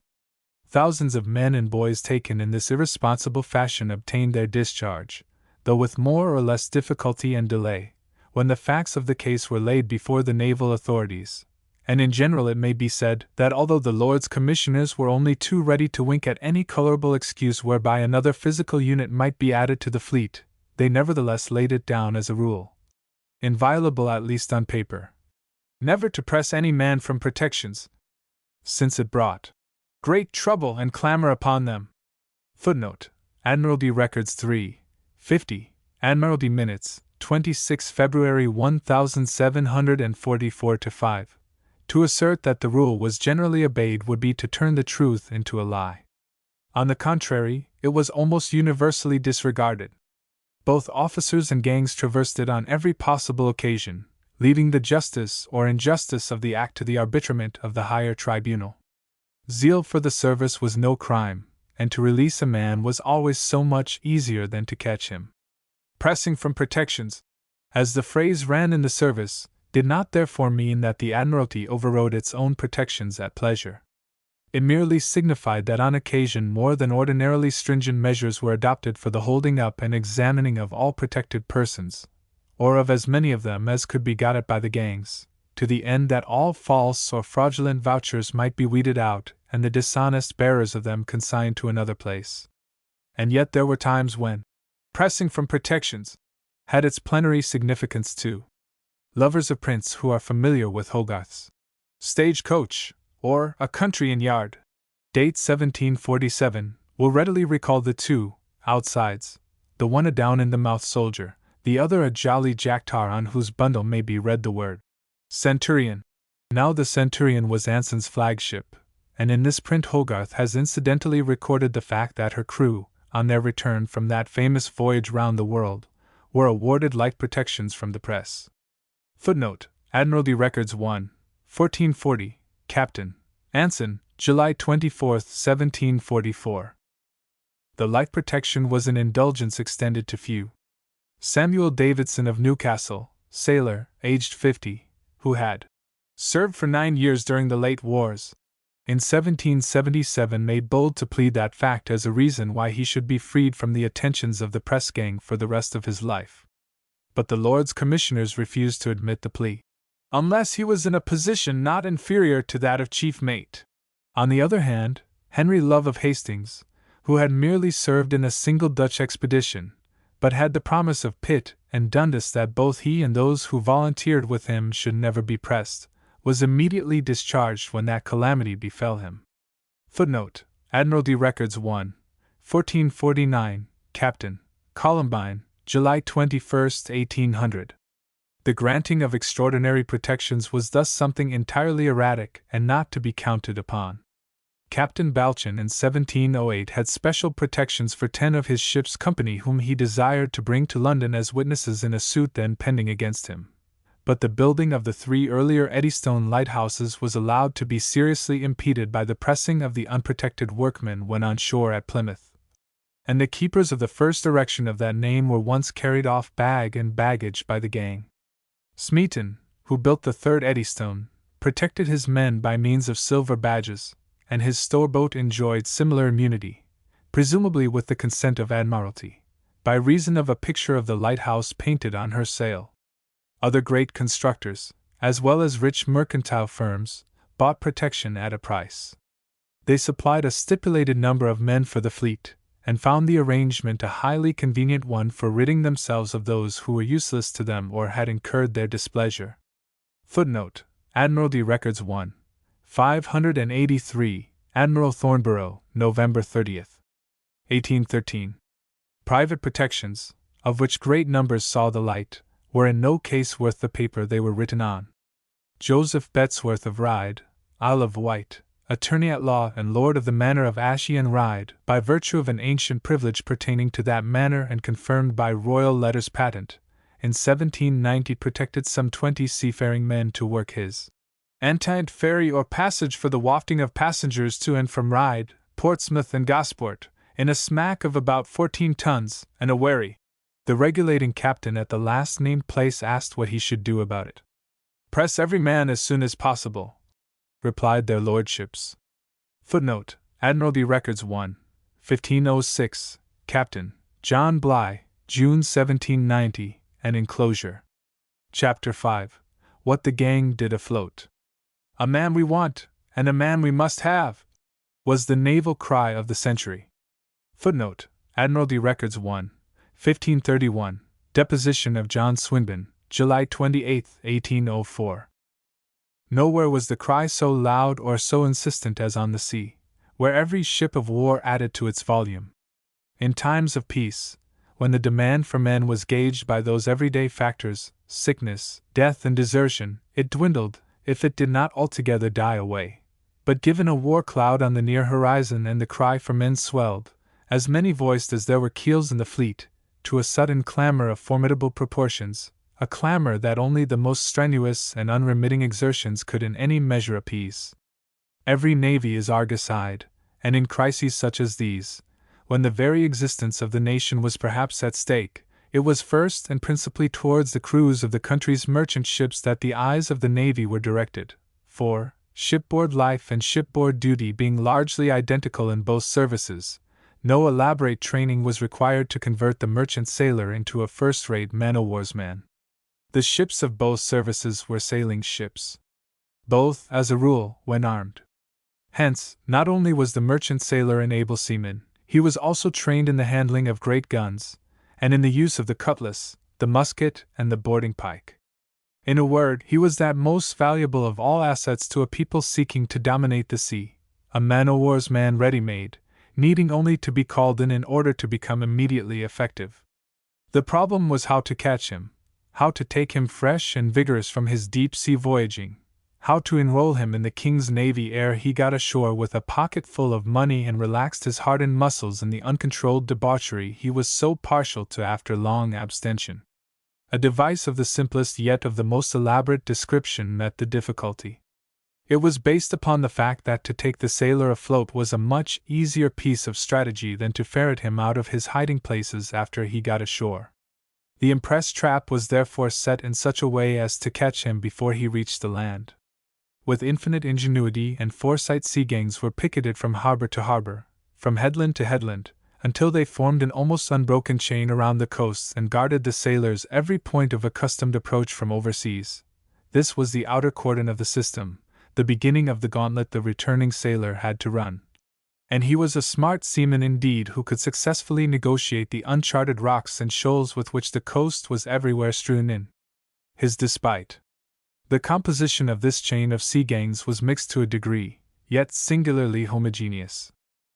First of all, on its extreme outer confines, perhaps as far down channel as the Scillies, or as far north as the 13-mile stretch of sea running between the Mull of Kintyre and the Irish coast, where the trade for Liverpool, Whitehaven, Dublin, and the Clyde commonly came in, the homing sailor would suddenly descry, bearing down upon him under press of sail, the trim figure of one of His Majesty's frigates, or the clean, swift lines of an armed sloop. The meeting was no chance one. Both the frigate and the sloop were there by design, the former cruising to complete her own complement, the latter to complete that of some ship of the line at Plymouth, Spithead, or the Nore, to which she stood in the relation of tender. Tenders were vessels taken into the King's service. At the time of impressing seamen, hired at certain rates per month, they continued in the service as long as they were required, often most unwillingly, and were principally employed in obtaining men for the King's ships or in matters relative thereto. In burden they varied from 30 or 40 to 100 tons. Footnote: This was the maximum tonnage for which the Navy Board paid, but when trade was slack larger vessels could be had, and were as a matter of fact frequently employed, at the nominal tonnage rate, the smaller craft hugging the coast and dropping in from port to port, the larger cruising far beyond shore limits. For deep sea or trade route cruising the smaller craft were of little use. no ship of force would bring to for them. While press warrants were supplied regularly to every warship, no matter what her rating, the supply of tenders was less general and much more erratic. It was only when occasion demanded it, and then only to ships of the first, second, and third rate, that tenders were assigned for the purpose of bringing their crews up to full strength. The urgency of the occasion, the men to be rose. The diplomacy of the commander determined the number. A tender to each ship was the rule, but however parsimonious the Navy Board might be on such occasions, a carefully worded appeal to its prejudices seldom failed to produce a second, or even a third attendant vessel. Boscawen once had recourse to this ingenious ruse in order to obtain tender number 2. The Navy Board detested straggling seamen, so he suggested that, with several tenders lying idle in the Thames, his men might be far more profitably employed than in straggling about town. Most reprehensible practice, assented the board, and placed a second vessel at his disposal without more ado. Lieutenant Upton was immediately put in charge of her and ordered seawards. He returned within a week with 27 men, pressed out of merchantmen in Margate Roads. Footnote: Admiralty Records 1, 1478, Letters of Captain Boscawen, July and August 1743. The tender assigned to Boscawen on this occasion was the Galloper, an American-built vessel, rigged in the manner the West Indians do their sloops. Her armament consisted of 6 9-pounders and 60 small arms, but as a sea-boat she belied her name, for she was hopelessly sluggish under sail, and the great depth of her waist, and her consequent liability to ship seas in rough weather, rendered her very improper for cruising in the Channel. For her company she had a master, a mate, and 6 hands supplied by the owners, in addition to 34 seamen temporarily drafted into her from Boscawen's ship, the Dreadnought. It was the duty of the former to work the vessel, of the latter to do the pressing, but these duties were largely interchangeable. All were under the command of the lieutenant, who with 42 men at his beck and call could organize, on a pinch, 5 gangs of formidable strength, and yet leave sufficient hands, given fair weather, to mind the tender in their temporary absence. Tender's men were generally the flower of a ship's company, old hands of tried fidelity, equal to any emergency, and reputedly proof against bribery, rum, and petticoats. Yet the temptation to give duty the slip and enjoy the pleasures of town for a season sometimes proved too strong, even for them, and we read of one boat's crew of 8, who, overcome in this way, were discovered after many days in a French prison. Instead of going pressing in the Downs, they had gone to Boulogne. On the commanders of His Majesty's ships the onus of raising men fell with intolerable insistence. Nelson's greatest pleasure in his promotion to admiral's rank is said to have been derived from the fact that with it there came a blessed cessation to the scurvy business of pressing, and there were in the service few captains, whether before or after Nelson's day, who could not echo with hearty approval the sentiment of Captain Brett of the Roebuck, when he said, "I can solemnly declare that the getting and taking care of my men has given me more trouble and uneasiness than all the rest of my duty." Footnote: Admiralty Records 1, 1478, Captain Brett, October 27, 1742. Commanders of smaller and less effective ships found themselves on the horns of a cruel dilemma did they dare to ask for tenders.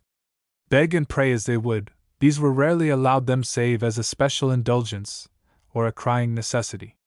To most applications from this source the Admiralty opposed a front well calculated to encourage the others. "If he has not men enough to proceed on service," ran its dictum, "their lordships will lay up the ship." Footnote: Admiralty Records 1, 1471, Captain Boyle, 1 March 1715-6, endorsement, and numerous instances. Faced with the summary loss of his command, their lordships' high displeasure, and consequent inactivity and half pay for an indefinite period, the captain whose complement was short, and who could obtain neither men nor tender from the constituted authority, had no option but to put to sea with such hands as he already bore and there beat up for others. This, with their lordships' gracious permission, he accordingly did, thus adding another unit to the fleet of armed vessels already prowling the narrow seas on a similar errand. It can be readily imagined that such commanders were not out for pleasure.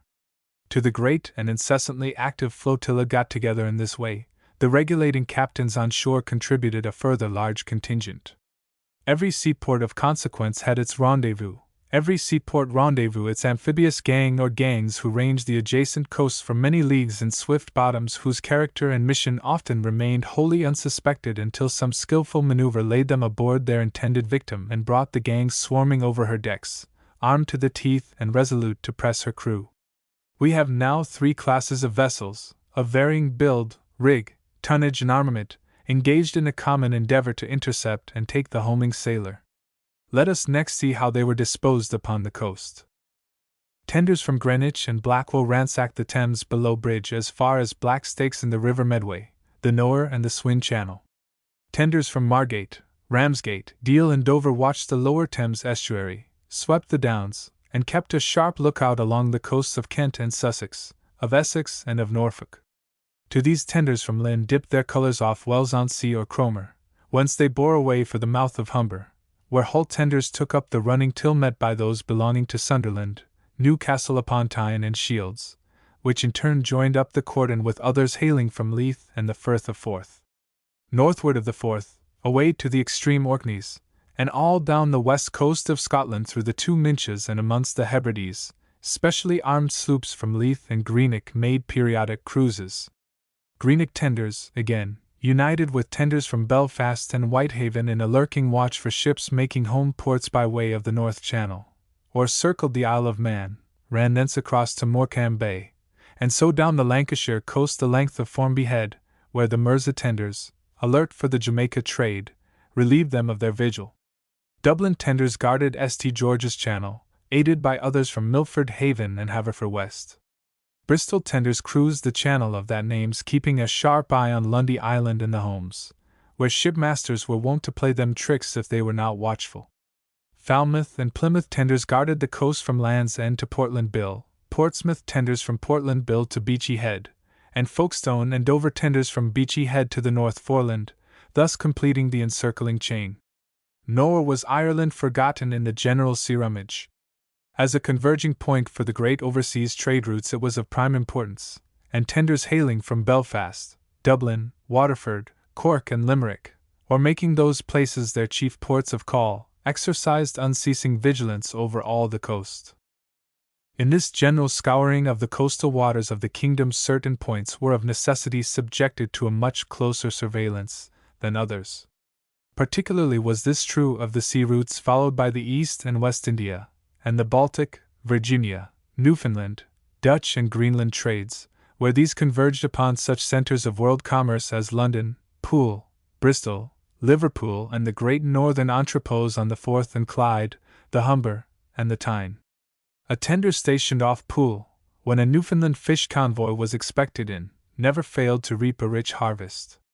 At High Lake, near the mouth of the Mersey, many a fine haul was made from the sugar and rum-laden Jamaica ships, the privateers and slavers from which Liverpool drew her wealth.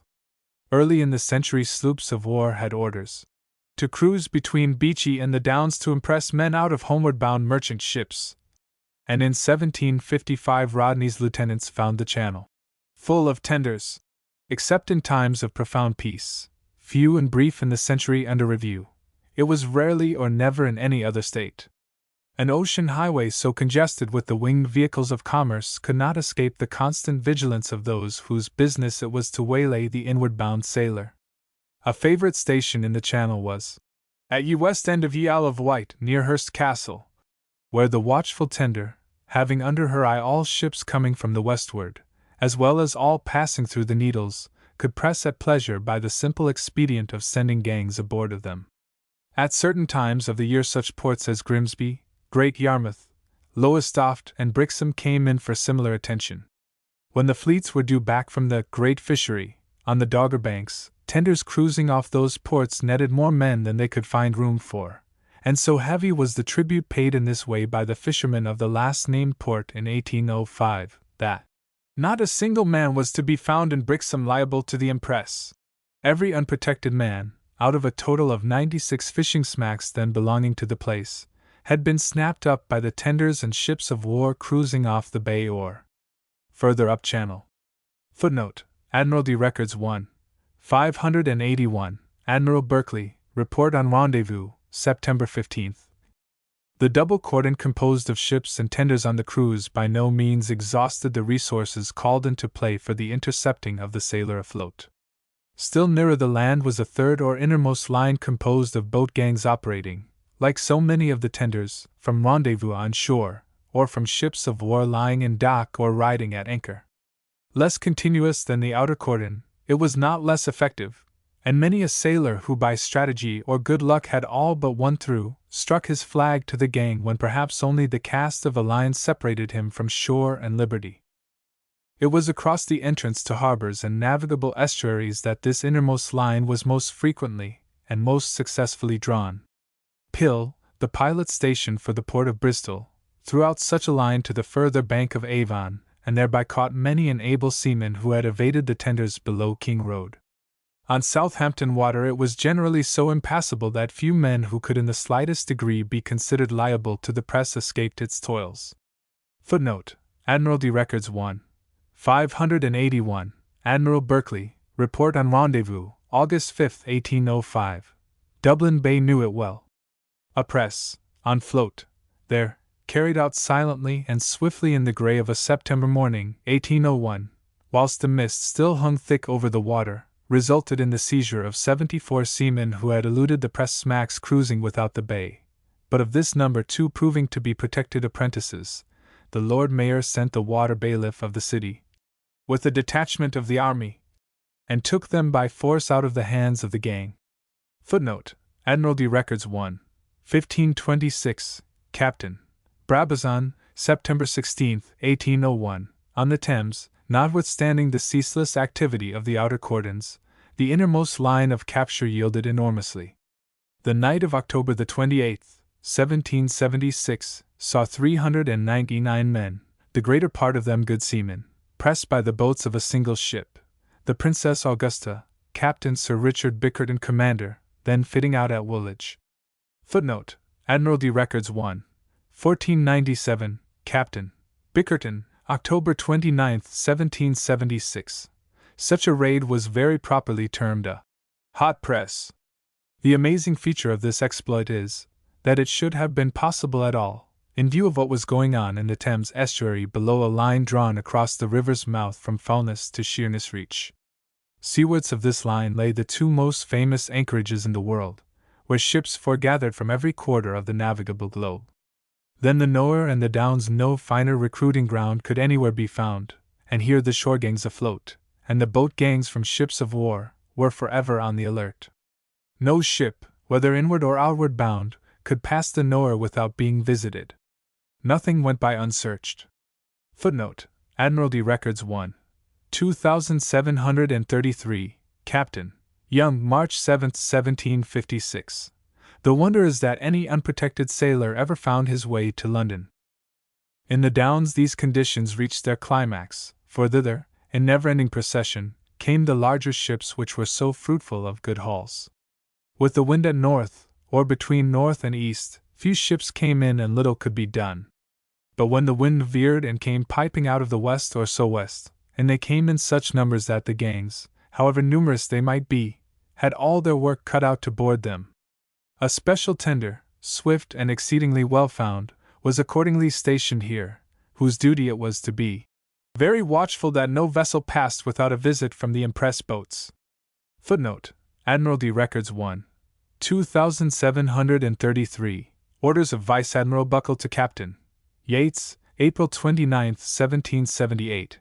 In such work as this man-o'-war boats were of little use. Just as they could not negotiate Deal Beach without danger of being reduced to matchwood, so they could not live in the choppy sea kicked up in the Downs by a westerly gale. Folkestone market boats and Deal cutters had to be requisitioned for pressing in those waters. Their seaworthiness and speed made the Downs the crux of inward-bound ships, whose only means of escaping their attentions was to incur another danger by going back of the Goodwins. The procedure of boat gangs pressing in harbor or on rivers seldom varied, unless it were by accident. As a rule, night was the time selected, for to catch the sailor asleep conduced greatly to the success and safety of the venture. The hour chosen was consequently either close upon midnight, some little time after he had turned in, or in the early morning before he turned out. The darker the night and the dirtier the weather, the better. Surprise, swiftly and silently carried out, was half the battle. A case in point is the attempt made by Lieutenant Rudsdale, of HMS Licorne, to impress all men, without exception, from the ships and vessels lying at Cheek Point above passage of Waterford, in the year 79. Putting off in the pinnace with a picked crew at 11 o'clock on a dark and tempestuous October night, he had scarcely left the ship astern ere he overtook a boatload of men, how many he could not well discern in the darkness, pulling in the direction he himself was bound. Fearful lest they should suspect the nature of his errand and alarm the ships at passage, he ran alongside of them and pressed the entire number, sending the boat adrift. Putting back, he set his capture on board the Licorne and once more turned the nose of the pinnace towards passage. There, dropping noiselessly aboard the Triton brig, he caught the hands asleep, pressed as many of them as he had room for, and with them returned to the ship. Meanwhile, the master of the Triton armed what hands he had left, and met Rudsdale's second attempt to board him with a formidable array of handspikes, hatchets, and crowbars. A fusillade of bottles and billets of wood further evinced his determination to protect the brig against all comers, and lest there should be any doubt on that point, he swore roundly that he would be the death of every man in the pinnace if they did not immediately sheer off and leave him in peace. This the lieutenant wisely did. No further surprises were possible that night, for by this time the alarm had spread, the pinnace was half full of missiles, and one of his men lay in the bottom of her severely wounded. Footnote: Admiralty Records 1. 471. Deposition of Lieutenant Rudsdale, October 24, 1779. As it was, he had a very fair night's work to his credit. Between the occupants of the boat and those of the brig he had obtained close upon a score of men. The expedients resorted to by commanders of ships of war temporarily in port, and short of their tale of men, are vividly depicted in a report made to the Admiralty in 1711. 3 days ago, very privately, writes Captain Billingsley, whose ship, the Vanguard, was then lying at Blackstakes, I sent 2 fishing smacks with a lieutenant and some men, with orders to proceed along the Essex coast, and down as far as the Wallet, to the Naze, with directions to take all the men out of oyster vessels and others that were not exempted. The project succeeded, and they are returned with 14 men, all fit, and but one has ever been in the service.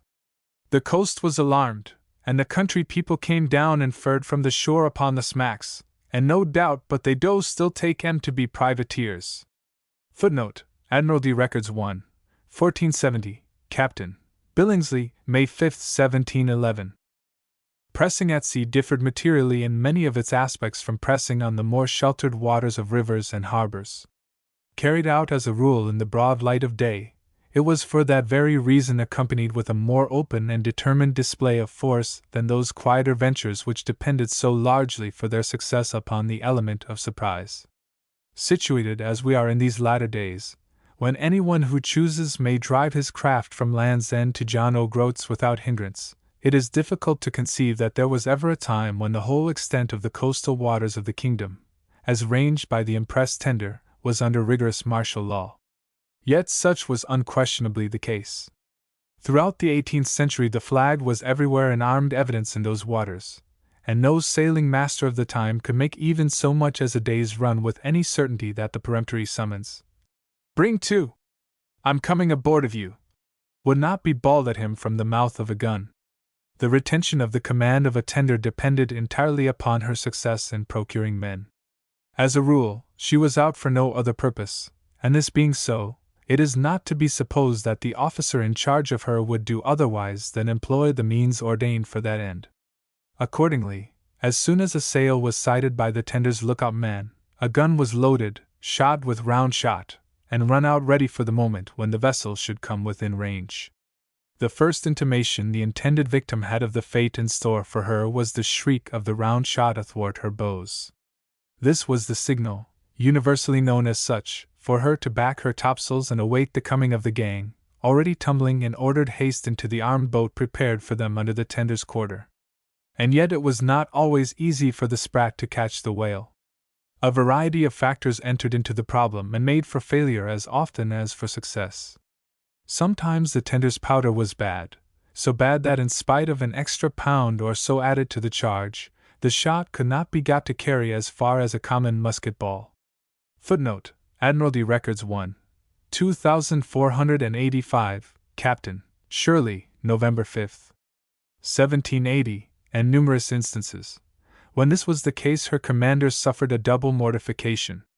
His shot, the symbol of authority and coercion, took the water far short of its destined goal, whilst the vessel it was intended to check and intimidate surged by amid the derisive catcalls and laughter of her crew. Even with the powder beyond reproach, ships did not always obey the summons, peremptory though it was. One pretended not to hear it, or to misunderstand it, or to believe it was meant for some other craft, and so held stolidly on her course, vouchsafing no sign till a second shot, fired point-blank, but at a safe elevation, hurtled across her decks and brought her to her senses.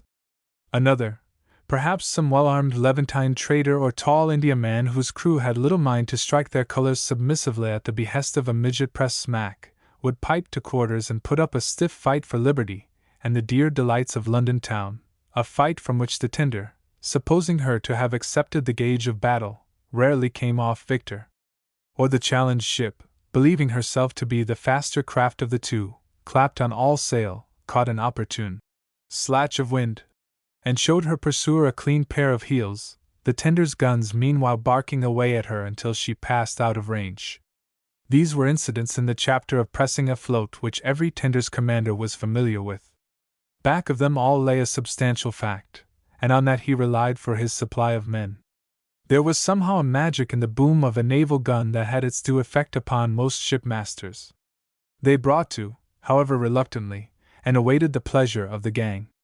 But the sailor had still to be reckoned with.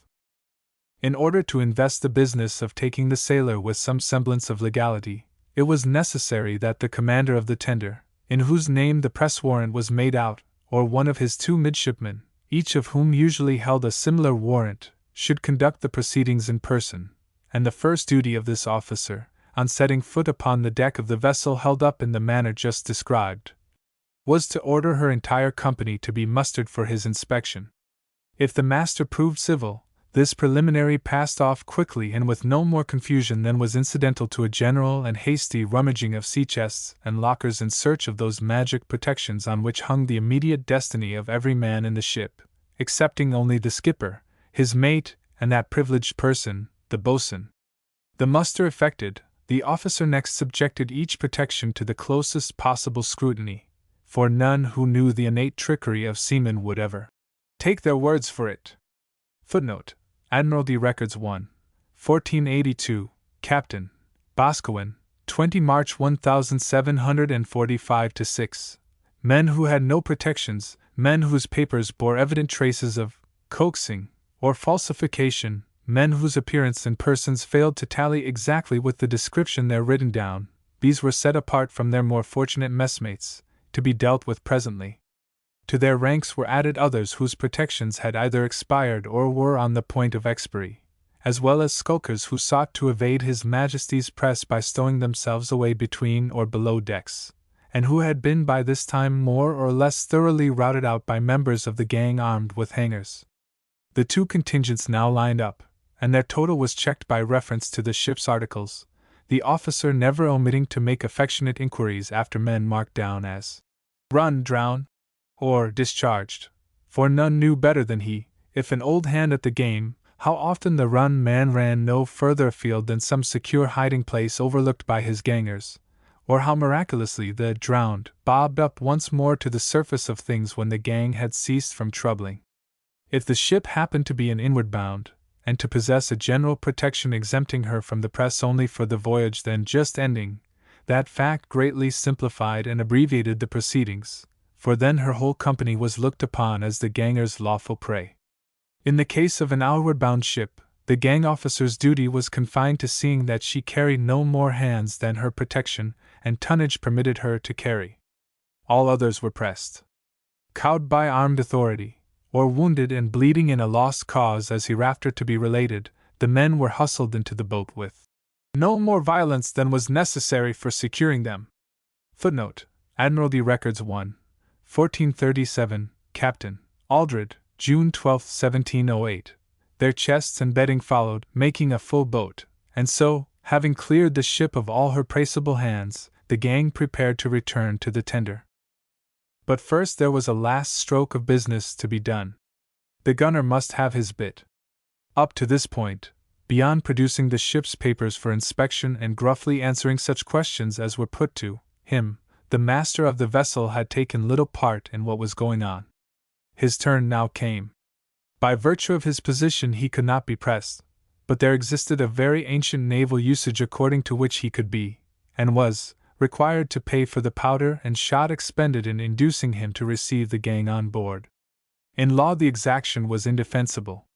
Litigation often followed it, and as the century grew old the practice for that reason fell into gradual desuetude, a circumstance almost universally deplored by naval commanders of the old school. Footnote: Admiralty Records 1, 1511, Captain Bowen, October 13, 1795, an Admiralty endorsement, who were ever sticklers for respect to the flag. But during the first 5 or 6 decades of the century the shipmaster who had to be fired upon rarely escaped paying the shot. The money accruing from his compliance with the demand, SIXS 8D, went to the gunner, whose perquisite it was, and as several shots were frequently necessary to reduce a crew to becoming submissiveness, the gunners must have done very well out of it. Refusal to pay the shot could be visited upon the skipper only indirectly.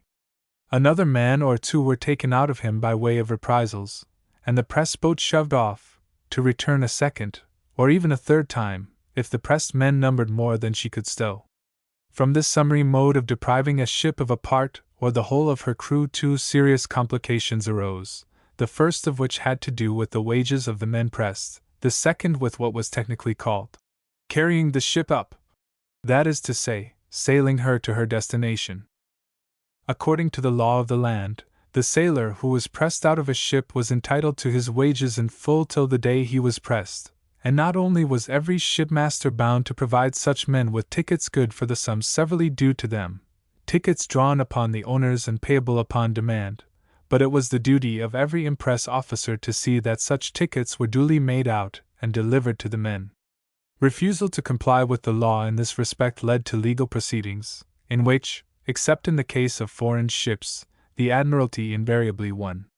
Eminently fair to the sailor, the provision was desperately hard on masters and owners, for they, after having shipped their crews for the run or voyage, now found themselves left either with insufficient hands to carry the ship up, or with no hands at all. As a concession to the necessity of the moment, a gang was sometimes put on board a ship for the avowed purpose of pressing her hands when she arrived in port, but such concessions were not always possible. Footnote: nor were they always effective, as witness the following. Tuesday the 15th, the Shanda's sloop from Holland came by this place, the Knower. I put 15 men on board her to secure her company till their protection was expired. Soon after came from Sheerness the master attendant's boat to assist me on that service. I immediately sent her away with more men and arms for the better securing of the sloop's company, but that night, in Long Reach, the vessel being near the shore, and almost calm, they hoisted the boat out to tow the sloop about, and all the sloop's men, being 18, got into her and run ashore, bidding defiance to my people's firing. Admiralty Records 1, 1473, Captain Bowler, HMS Argyle, February 18, 1725-6, and Common Equity demanded that in their absence ample provision should be made for the safety of vessels suddenly disabled by the gang. This the Admiralty undertook to do, and hence there grew up that appendage to the impress afloat generally known as men in lieu, or ticket men. The vocation of the better type, man in lieu, was a vicarious sort of employment, entailing any but disagreeable consequences upon him who followed it.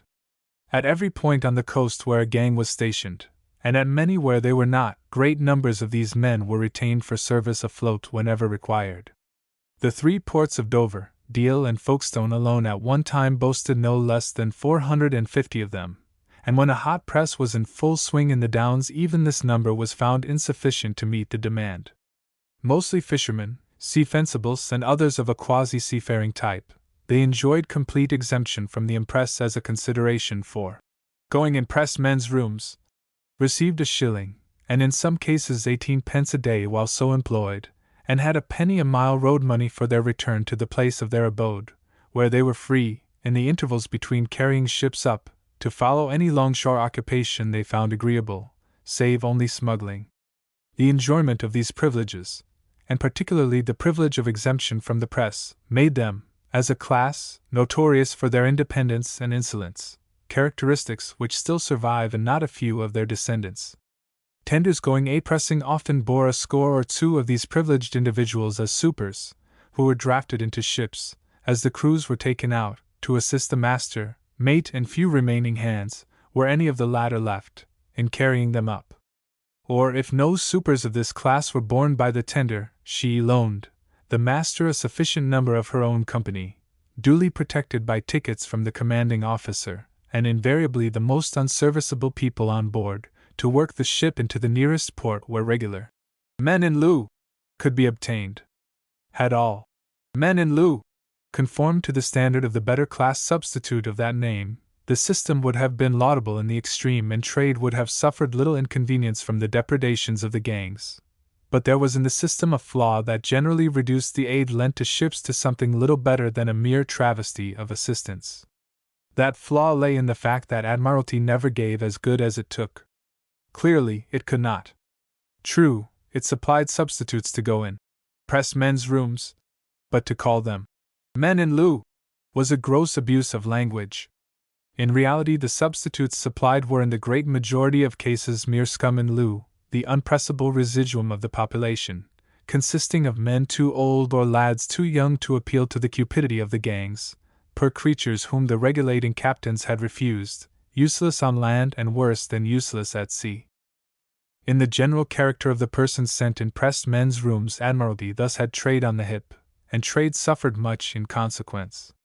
More than one rich merchantman, rusty from long voyaging, strewed the coast with her cargo and timbers because all the able seamen had been taken out of her, and none better than old men and boys could be found to sail her. Few seaport towns were as wise as Sunderland, where they had a society of shipowners for mutual insurance against the risks arising from the pressing of their men. Footnote: Admiralty Records 1, 1541, Captain Bligh, January 8, 1807, enclosure. Elsewhere masters, owners, and underwriters groaned under the galling imposition, but the wrecker rejoiced exceedingly, thanking the gangs whose ceaseless activities rendered such an outrageous state of things possible. Whichever of these two classes the ticket man belonged to, he was an incorrigible deserter. 13 out of the 15 men in lieu that I sent up in the Beaufort East Indiaman, writes the disgusted commander of the Comet bomb ship, from the Downs, have never returned. As they are not worth inquiring for, I have made them run. Footnote: Admiralty Records 1, 1478, Captain Burville, September 4, 1742. A man-o'-war's man was made run, when he failed to return to his ship after a reasonable absence, and an R was written over against his name on the ship's books. Such instances might be multiplied indefinitely. Once the ticket man had drawn his money for the trip, there was no such thing as holding him. The temptation to spend his earnings in town proved too strong, and he went on the spree with great consistency and enjoyment till his money was gone and his protection worthless, when the inevitable overtook him. The ubiquitous gang deprived him of his only remaining possession, his worthless liberty, and sent him to the Fleet, a ragged but shameless derelict, as a punishment for his breach of privilege. The protecting ticket carried by the man in lieu dated from 1702, when it appears to have been first instituted. Footnote: Admiralty Records 1, 1433, Captain Anderson, April 5, 1702. But even when the bearer was no deserter in fact or intention, it had little power to protect him. No ticket man could count upon remaining unmolested by the gangs except the undoubted foreigner and the marine, both of whom were much used as men in lieu. The former escaped because his alien tongue provided him with a natural protection, the latter because he was reputedly useless on shipboard.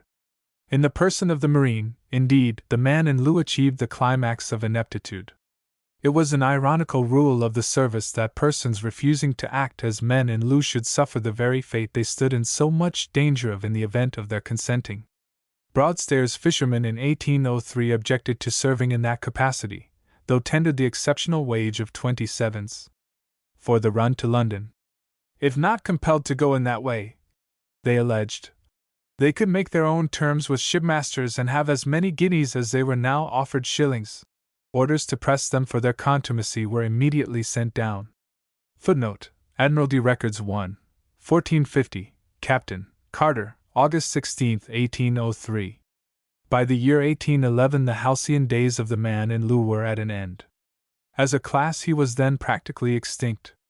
Inveterate and long-continued pressing had drained the merchant service of all able-bodied British seamen except those who were absolutely essential to its existence. These were fully protected, and when their number fell short of the requirements of the service the deficiency was supplied by foreigners and apprentices similarly exempt. So few praisable men were to be found in any one ship that it was no longer considered necessary to send ticket men in their stead when they were taken out, and as a matter of fact less than a dozen such men were that year put on board ships passing the Downs.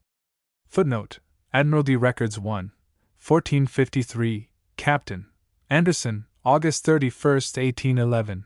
Pressing itself was in its decline, and as for the vocation of the man in lieu, it had gone never to return. Ships and tenders out for men met with varied fortunes. In the winter season the length of the nights, the tempestuous weather, and the cold told heavily against success, as did at all times that factor in the problem which one old sea dog so picturesquely describes as the room there is for missing you. Captain Barker of the Thetis, in 1748, made a haul of 30 men off the old head of Kinsale, but lost his barge in doing so. It blowed so hard. Byng, of the Sutherland, grumbled atrociously because in the course of his run up channel in 42 he was able to press no more than 17. Anson, looking quite casually into Falmouth on his way down channel, found there in 46 the Betsy tender, then just recently condemned, and took out of her every man she possessed at the cost of a mere hour's work, ignorant of the fact that when pressing 8 of those men the commander of the Betsy had been 8 hours about it. It was all a game of chance, and when you played it the only thing you could count upon was the certainty of having both the sailor and the elements dead against you. But if the room there is for missing you, conspiring with other unfavorable conditions, rendered pressing afloat an uncertain and vexatious business, the chances of making a haul were on the other hand augmented by every ship that entered or left the narrow seas, not even excepting the foreigner. The foreign sailor could not be pressed unless, as we have seen, he had naturalized himself by marrying an English wife, but the foreign ship was fair game for every hunter of British seamen. An ancient assumption of right made it so. From the British point of view the right of search was an eminently reasonable thing. Here was an island people to whose keeping heaven had by special dispensation committed the dominion of the seas. To defend that dominion they needed every seaman they possessed or could produce. They could spare none to other nations, and when their sailors, who enjoyed no rights under their own flag, had the temerity to seek refuge under another, there was nothing for it but to fire on that flag if necessary, and to take the refugee by armed force from under its protection. This in effect constituted the time-honored right of search, and none were so reluctant to forego the prerogative, or so keen to enforce it, as those naval officers who saw in it a certain prospect of adding to their ships' companies. The right of search was always good for another man or two. It was often good for a great many more, for the foreign skipper was at the best an errant man-stealing rogue.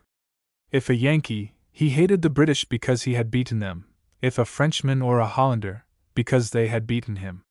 His animus was all against the British Navy, his sympathies all in favor of the British sailor, in whom he recognized as good, if not a better seaman than himself. He accordingly enticed him with the greatest pertinacity, and hid him away with the greatest cunning.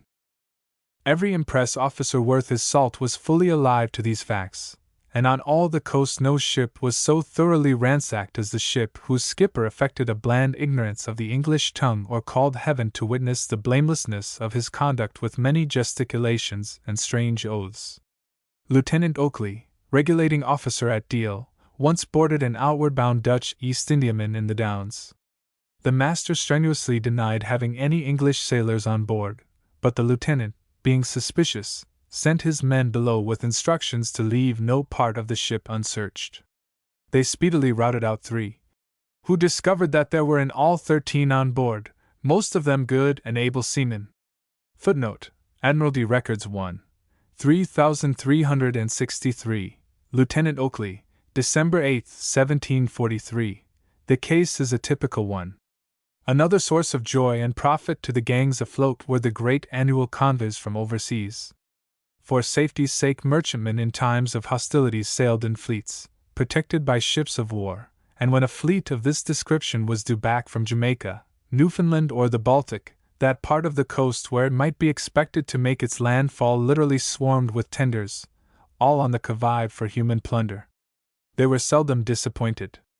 The Admiralty protections under which the ships had put to sea in the first instance expired with the home voyage, leaving the crews at the mercy of the gangs. If, that is to say, the commanders of the convoying men-o'-war had not forestalled them, or the ship's companies were not composed, as in one case we read of men who were all either sick or Dutchmen, the privateer had to be approached more warily than the merchantman, since the number of men and the weight of metal she carried made her an ugly customer to deal with. She was in consequence notorious for being the sauciest craft afloat, and though sauce was to the naval officer what a red rag is to a bull, there were few in the service who did not think twice before attempting to violate the armed sanctity of the privateer. At the same time, the hands who crowded her deck were the flower of British seamen, and in this fact lay a tremendous incentive to dare all risks and press her men. Her commission or letter of marque of course protected her, but when she was inward bound that circumstance carried no weight. Against such an adversary the tender stood little chance. When she hailed the privateer, the latter laughed at her, threatening to sink her out of hand, or, if ordered to bring to, answered with all the insolent contempt of the Spanish grandee. Mariana! Accident sometimes stood the tender in better stead, where the pressing of privateers' men was concerned, than all the guns she carried. Captain Adams, cruising for men in the Bristol Channel, one day fell in with the Princess Augusta, a letter of marque whose crew had risen upon their officers and tried to take the ship. After hard fighting, the mutiny was quelled and the mutineers confined to quarters, in which condition Adams found them. The whole batch, 29 in number, was handed over to him, though 'twas only with great threats that he could induce them to submit, they all swearing to die to a man rather than surrender. Footnote: Admiralty Records 1, 1440, Captain Adams, June 28, 1745. A year or two prior to this event, this same ship, the Princess Augusta, had a remarkable adventure whilst sailing under the merchant flag of England. On the homeward run from Barbados, some 50 leagues to the westward of the Scillies, she fell in with a Spanish privateer, who at once engaged and would undoubtedly have taken her but for an extraordinary occurrence. Just as the traitor's assailants were on the point of boarding her, the Spaniard blew up, strewing the sea with his wreckage, but leaving the merchantmen providentially unharmed. Captain Dan says of HMS the Phub's yacht, who happened to be out for men at the time in the chops of the Channel, brought the news to England. Meeting with the traitor a few days after her miraculous escape, he had boarded her and pressed 9 of her crew. Footnote: Admiralty Records 1, 1439, Captain Ambrose, 7 February 1741-2. From the smuggling vessels infesting the coast, the seagoing gangs drew sure returns and rich booty. In the south and east of England, people who were in the know could always buy tobacco, wines, and silks for a mere song, and in Cumberland, in the coast towns there, and inland too, the very beggars are said to have regaled themselves on tea at 6 or a shilling the pound. These commodities, as well as others dealt in by runners of contraband, were worth far more on the water than on land, and none was so keenly alive to the fact as the gang's man who prowled the coast. Animated by the prospect of double booty, he was by all odds the best preventive man the country ever had. There was a certainty, too, about the pressing of a smuggler that was wanting in other cases.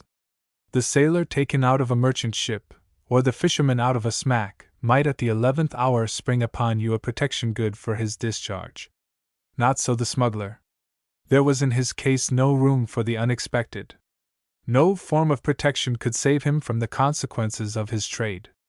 Once caught, his fate was a foregone conclusion, for he carried with him evidence enough to make him a pressed man 20 times over.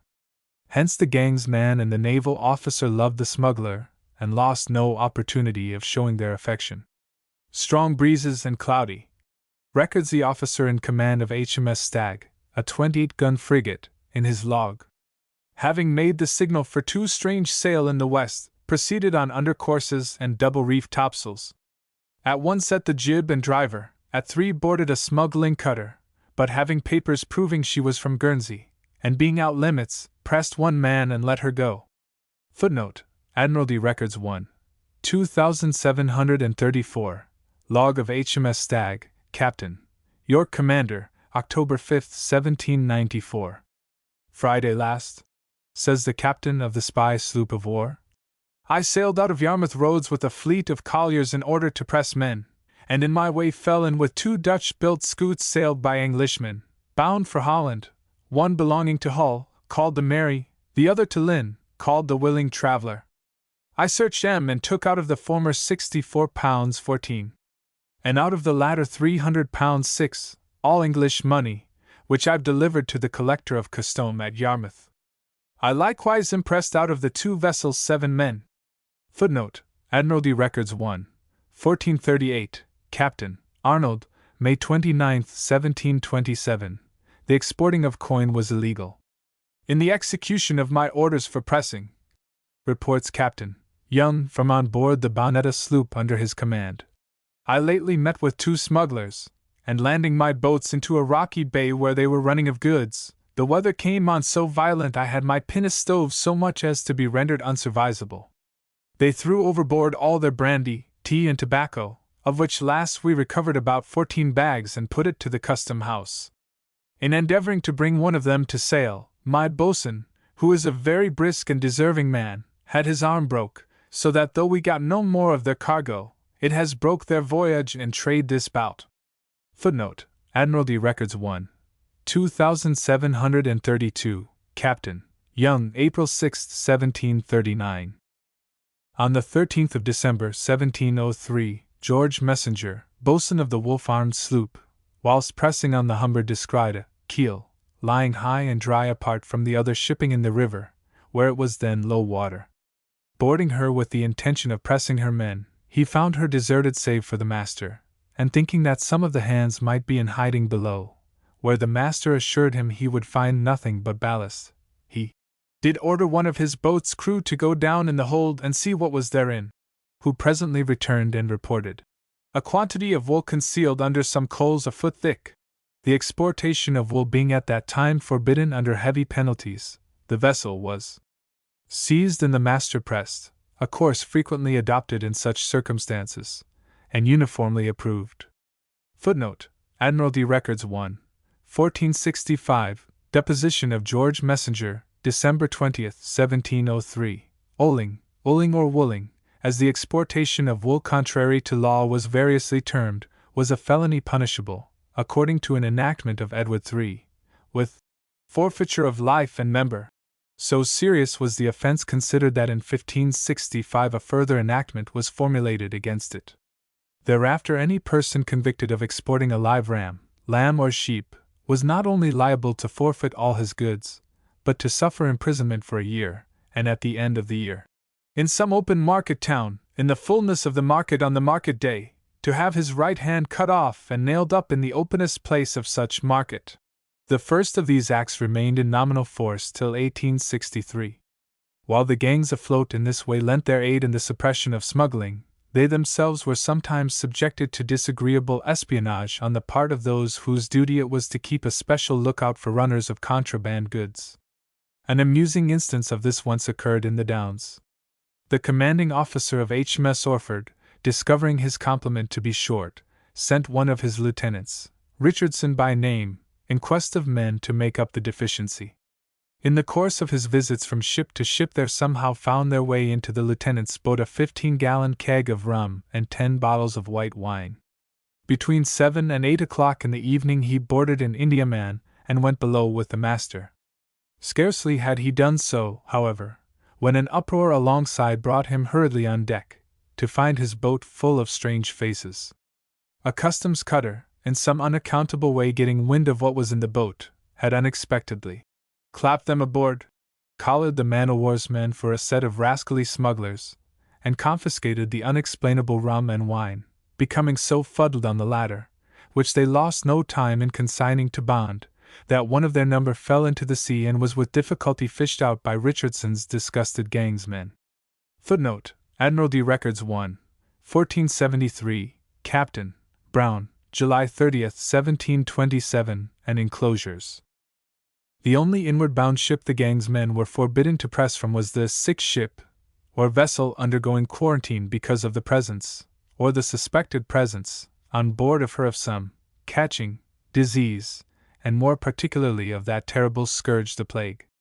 Dread of the plague in those days rode the country like a nightmare, and just as the earliest quarantine precautions had their origin in that fact, so those precautions were never more rigorously enforced than in the case of ships trading to countries known to be subject to plague, or reported to be in the grip of it. The Levantine traders suffered most severely in this respect. In 1721 2 vessels from Cyprus, where plague was then prevalent, were burned to the water's edge by order of the authorities, and as late as 1800 2 others from Morocco, suspected of carrying the dread disease in the hides composing their cargo, were scuttled and sent to the bottom at the Nore. This was quarantine in excelsis. Ordinary preventive measures went no further than the withdrawal of pratique, as communication with the shore was called, for a period varying usually from 10 to 65 days, and during this period no gang was allowed to board the ship. The seamen belonging to such ships always got ashore if they could, for though the penalty for deserting a ship in quarantine was death, footnote 26 George 2. Cap. 6. It might be death to remain, and the sailor was ever an opportunist careless of consequences. So, for that matter, was the gangsman.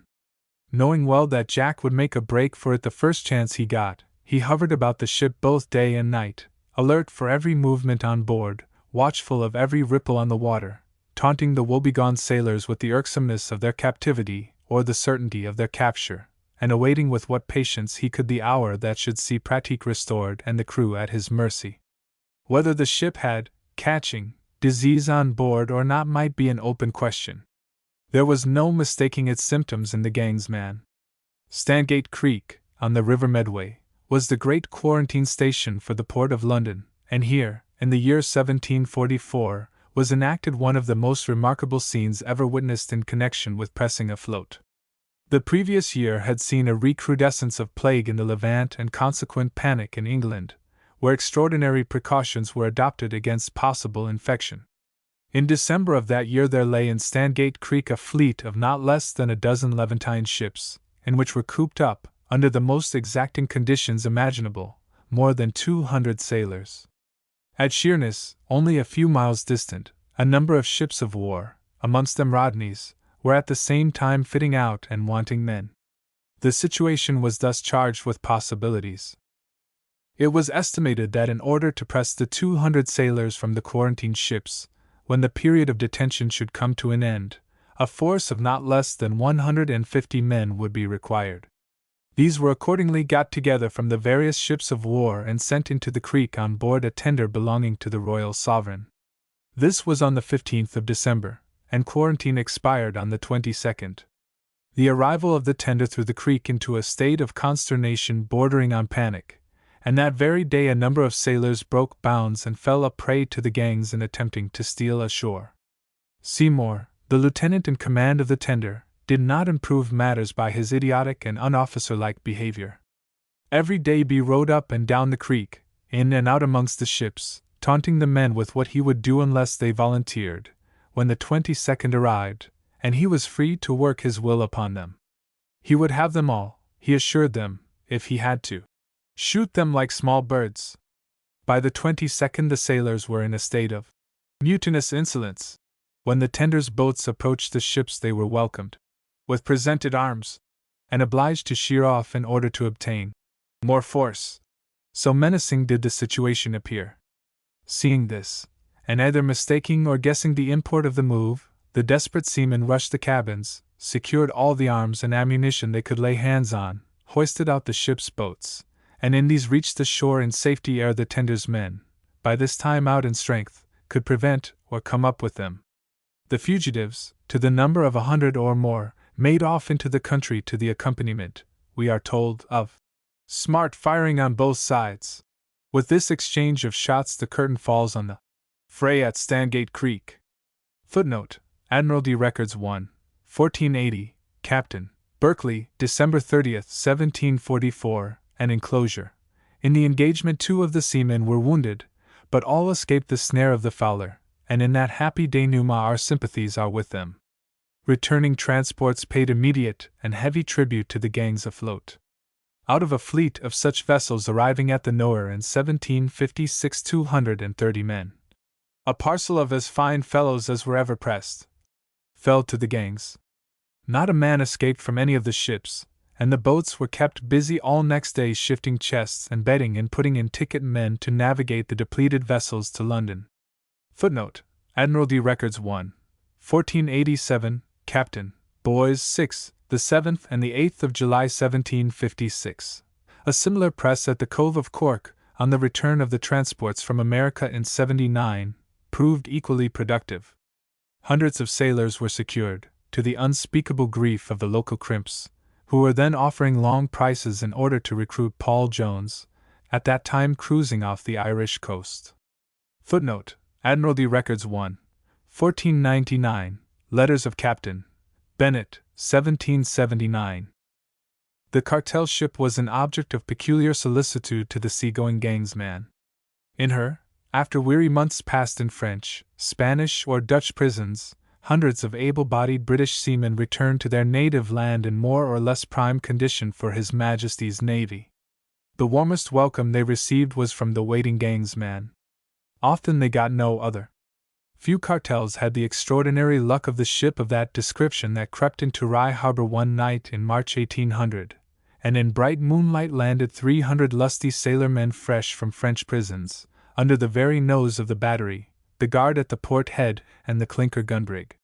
Footnote: Admiralty Records 1, 1449, Captain Aylmer, March 9, 1800. Of all the seafaring men the gangsman took, there was perhaps none whom he pressed with greater relish than the pilot. The everyday pilot of the old school was a curious compound. When he knew his business, which was only too seldom, he was frequently too many sheets in the wind to embody his knowledge in intelligent orders, and when he happened to be sober enough to issue intelligent orders, he not infrequently showed his ignorance of what he was supposed to know by issuing wrong ones. The upshot of these contradictions was, that instead of piloting His Majesty's ships in a becoming seamanly manner, he was forever running them aground. Fortunately for the service, an error of this description incapacitated him and made him fair game for the gangs, who lost no time in transferring him to those foremost regions where ship's grog was strictly limited and the captains quite unknown. William Cook, impressed upon an occasion at Lynn, with unconscious humor styled himself a landsman.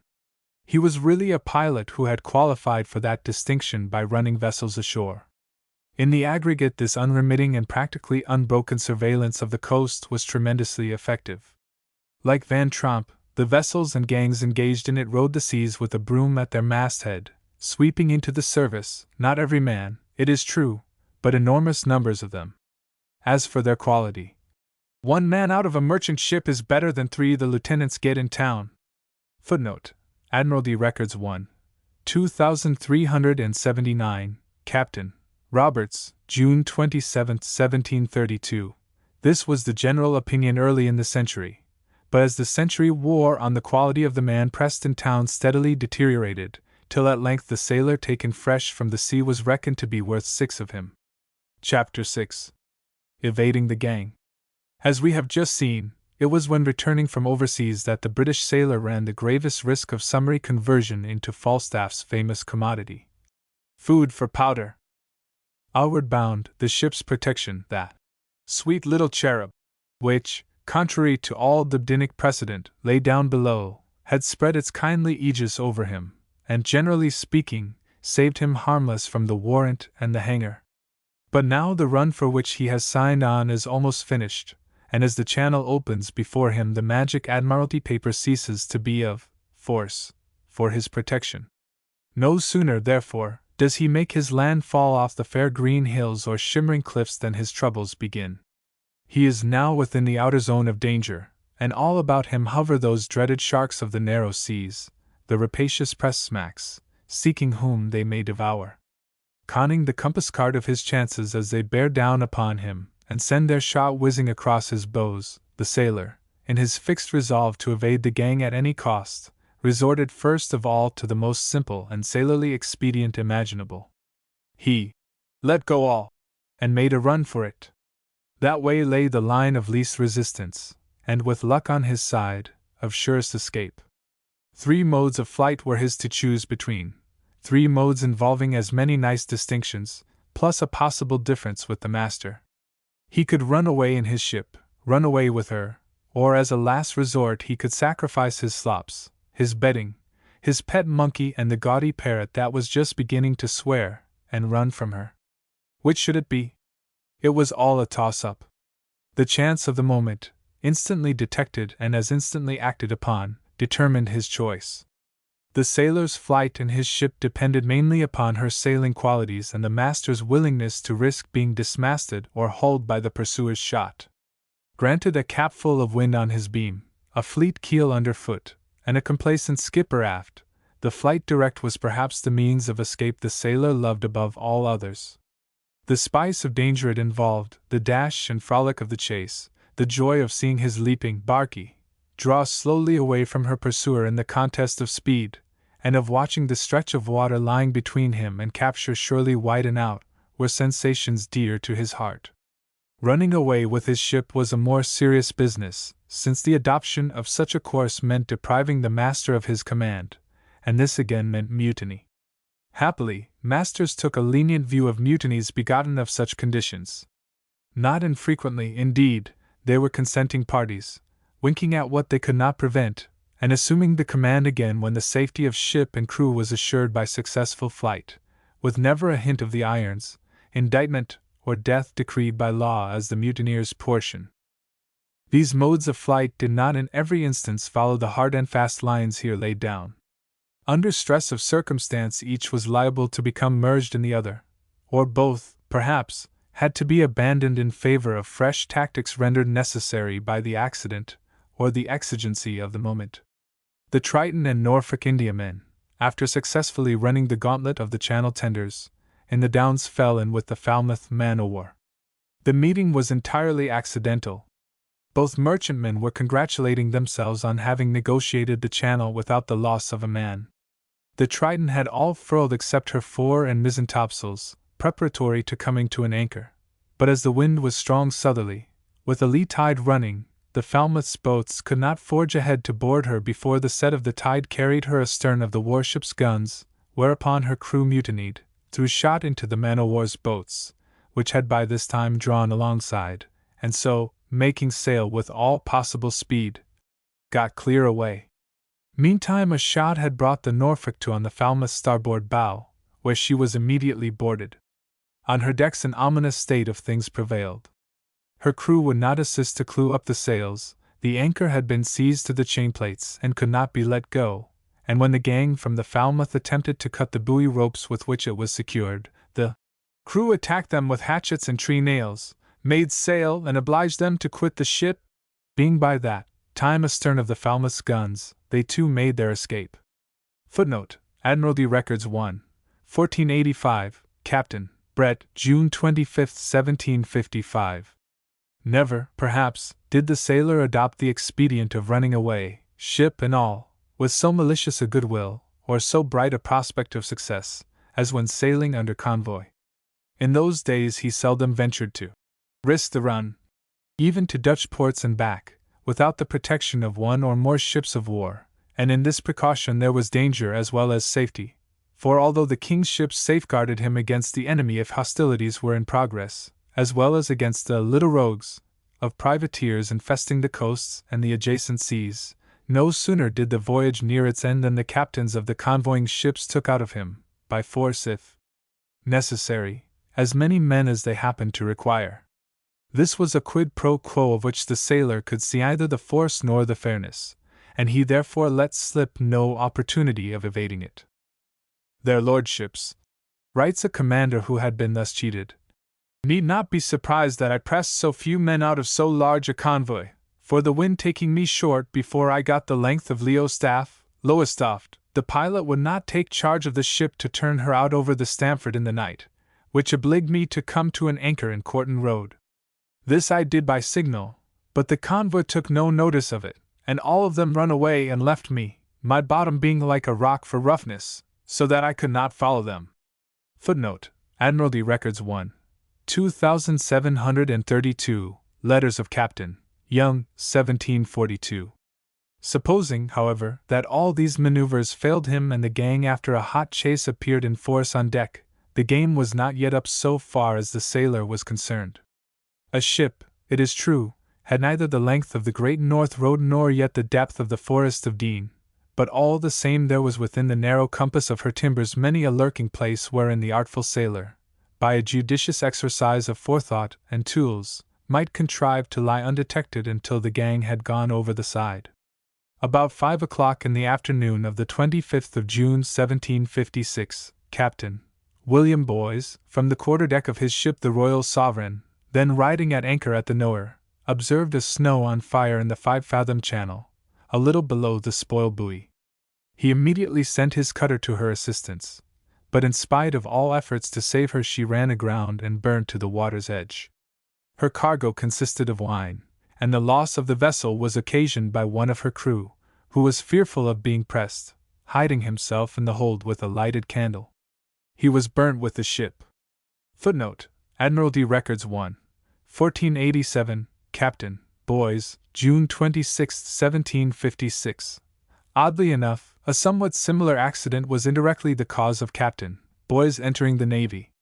In 1727, whilst the merchantman of which he was then mate was on the voyage home from Jamaica, 2 mischievous imps of black boys, inquisitive to know whether some liquor spilt on deck was rum or water, applied a lighted candle to it.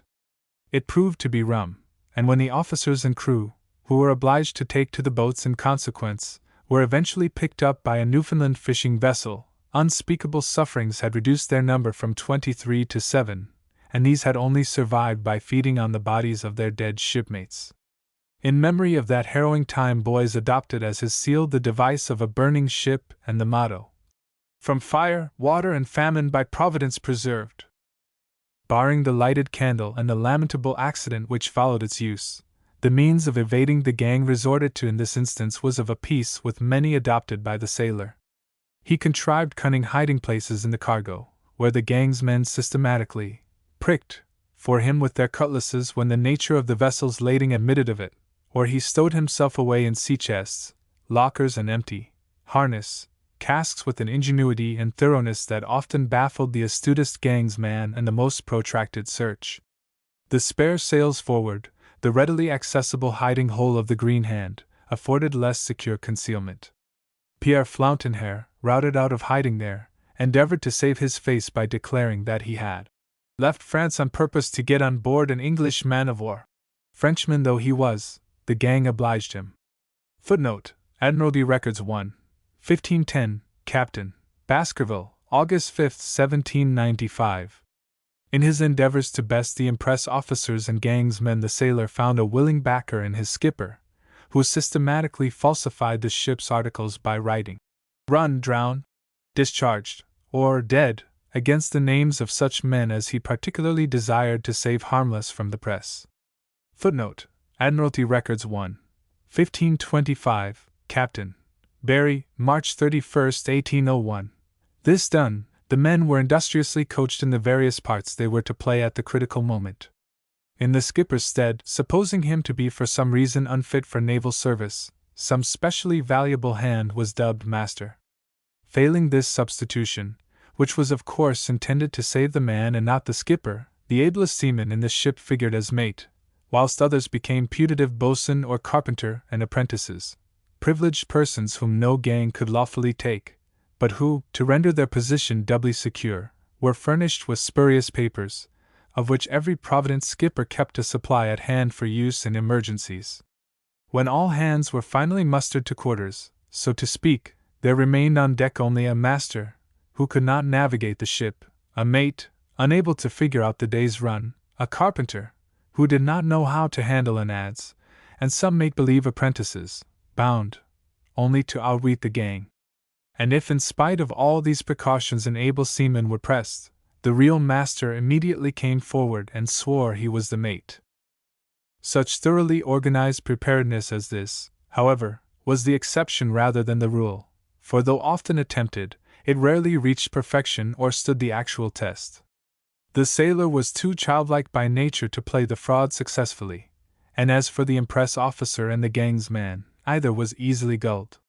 Supposing the sailor, then, to have nothing to hope for from deception or concealment, and supposing, too, that it was he who had the rough bottom beneath him and the fleet keel in pursuit, how was he to outwit the gang and evade the pinch? Nothing remained for him but to heave duty by the board and abandon his ship to the doubtful mercies of wind and wave. He accordingly went over the side with all the haste he could, appropriating the boats in defiance of authority, and leaving only the master and his mate, the protected carpenter, and the apprentices to work the ship. Many a trader from overseas, summarily abandoned in this way, crawled into some outlying port, far from her destination, in quest, since a rigorous press often left no others available, of old men and boys to carry her up. There is even on record the case of a ship that passed the Nore, without a man belonging to her but the master, the passengers helping him to sail her. Her people had all got ashore by Harwich. Footnote: Admiralty Records 1, 1473, Captain Bowler, 18 February 1725-6. Few shipowners were so foolhardy as to incur the risk of being thus hit in the pocket by the sailor's well-known predilection for French leave when in danger of the press. Nor were the masters, for they, even when not part owners, had still an appreciable stake in the safety of the ships they sailed. As between masters, owners and men there consequently sprang up a sort of triangular sympathy, having for its base a common dread of the gangs, and for its apex their circumvention. This apex necessarily touched the coast at a point contiguous to the ocean tracks of the respective trades in which the ships sailed, and here, in some spot far removed from the regular haunts of the gang's man, an emergency crew was mustered by those indefatigable purveyors, the crimps, and held in readiness against the expected arrival. Composed of seafaring men too old, too feeble, or too diseased to excite the cupidity of the most zealous lieutenant who eked out his pay on impress perquisites, of lads but recently embarked on the adventurous voyage of their teens, of pilots willing, for a consideration, to forego the pleasure of running ships aground, of fishermen who evaded His Majesty's press under color of sea-fencible, militia, or admiralty protections, and of unpressable foreigners whose wives bewailed them more or less beyond the seas. This scratch crew, the preventive men of the merchant service, here awaited the preconcerted signal which should apprise them that their employer's ship was ready for a change of hands. For safety's sake the transfer was generally effected by night, when that course was possible, but the untimely appearance of a press smack on the scene not infrequently necessitated the shifting of the crews in the broad light of day and the hottest of haste. On shore all had been in readiness perhaps for days. At the signal off dashed the deeply laden boats to the frantic ship, the scratch crew scrambled aboard, and the regular hands, thus released from duty, tumbled pell-mell into the empty boats and pulled for shore with a will mightily heartened by a running fire of round shot from the smack and of musketry from her cutter, already out to intercept the fugitives. Then it was. Footnote: when Jack deserted his ship under other conditions than those here described, an R was written against his name to denote that he had run. So, when he shirked an obligation, monetary or moral, by running away from it, he was said to leave an R in pawn. The place of muster of the emergency men thus became in turn the landing place of the fugitive crew. Its whereabouts depended as a matter of course upon the trade in which the ships sailed. The spot chosen for the relief of the Holland, Baltic and Greenland traders of the east coast was generally some wild, inaccessible part abutting directly on the German Ocean or the North Sea. London skippers in those trades favored the neighborhood of Great Yarmouth, where the maze of inland waterways constituting the Broads enabled the shifty sailor to lead the gangs a merry game at hide and seek. King's Lynners affected Skegness and the Norfolk lip of the Wash. Of the men who sailed out of Hull, not 1 in 10 could be picked up, on their return, by the gangs haunting the Humber. They went ashore at Dimlington on the coast of Holderness, or at the Spurn. The homing sailors of Leith, as of the ports on the upper reaches of the Firth of Forth, enjoyed an immunity from the press scarcely less absolute than that of the Orkney Islanders, who for upwards of 40 years contributed not a single man to the navy. Having on either hand an easily accessible coast, inhabited by a people upon whose hospitality the gangs were chary of intruding, and abounding in lurking places as secure as they were snug, the mother Firth held on to her sailor sons with a pertinacity and success that excited the envy of the merchant seamen at large and drove impress officers to despair. The towns and villages to the north of the Firth were full of men. On no part of the north coast, indeed, from St. Abb's Head clear round to Annan Water, was it an easy matter to circumvent the canny Scot who went a-sailoring. He had a trick of stopping short of his destination, when homeward bound, that proved as baffling to the gangs as it was in seeming contradiction to all the traditions of a race who pride themselves on getting there. Footnote: Admiralty Records 1. 579, Admiral Pringle, Report on Rendezvous, April 2, 1795, and Captain's Letters, Passam. In the case of outward-bound ships, the disposition of the two crews was of course reversed. The scratch crew carried the ship down to the stipulated point of exchange, where they vacated her in favor of the actual crew, who had been secretly conveyed to that point by land. Footnote: Admiralty Records 1. 580, Admiral Lord Nelson, Memorandum on the State of the Fleet, 1803. Whichever way the trick was worked, it proved highly effective, for, except from the sea, no gang durst venture near such points of debarkation and departure without strong military support. There still remained the emergency crew itself. The most decrepit, crippled, or youthful were of course out of the question. But the foreigner and our shifty friend the man in lieu were fair game. Entering largely as they did into the make-up of almost every scratch crew, they were pressed without compunction whenever and wherever caught abusing their privileges by playing the emergency man. To keep such persons always and in all circumstances was a point of honor with the Navy Board. It had no other means of squaring accounts with the scratch crew. The emergency man who plied on his own was more difficult to deal with.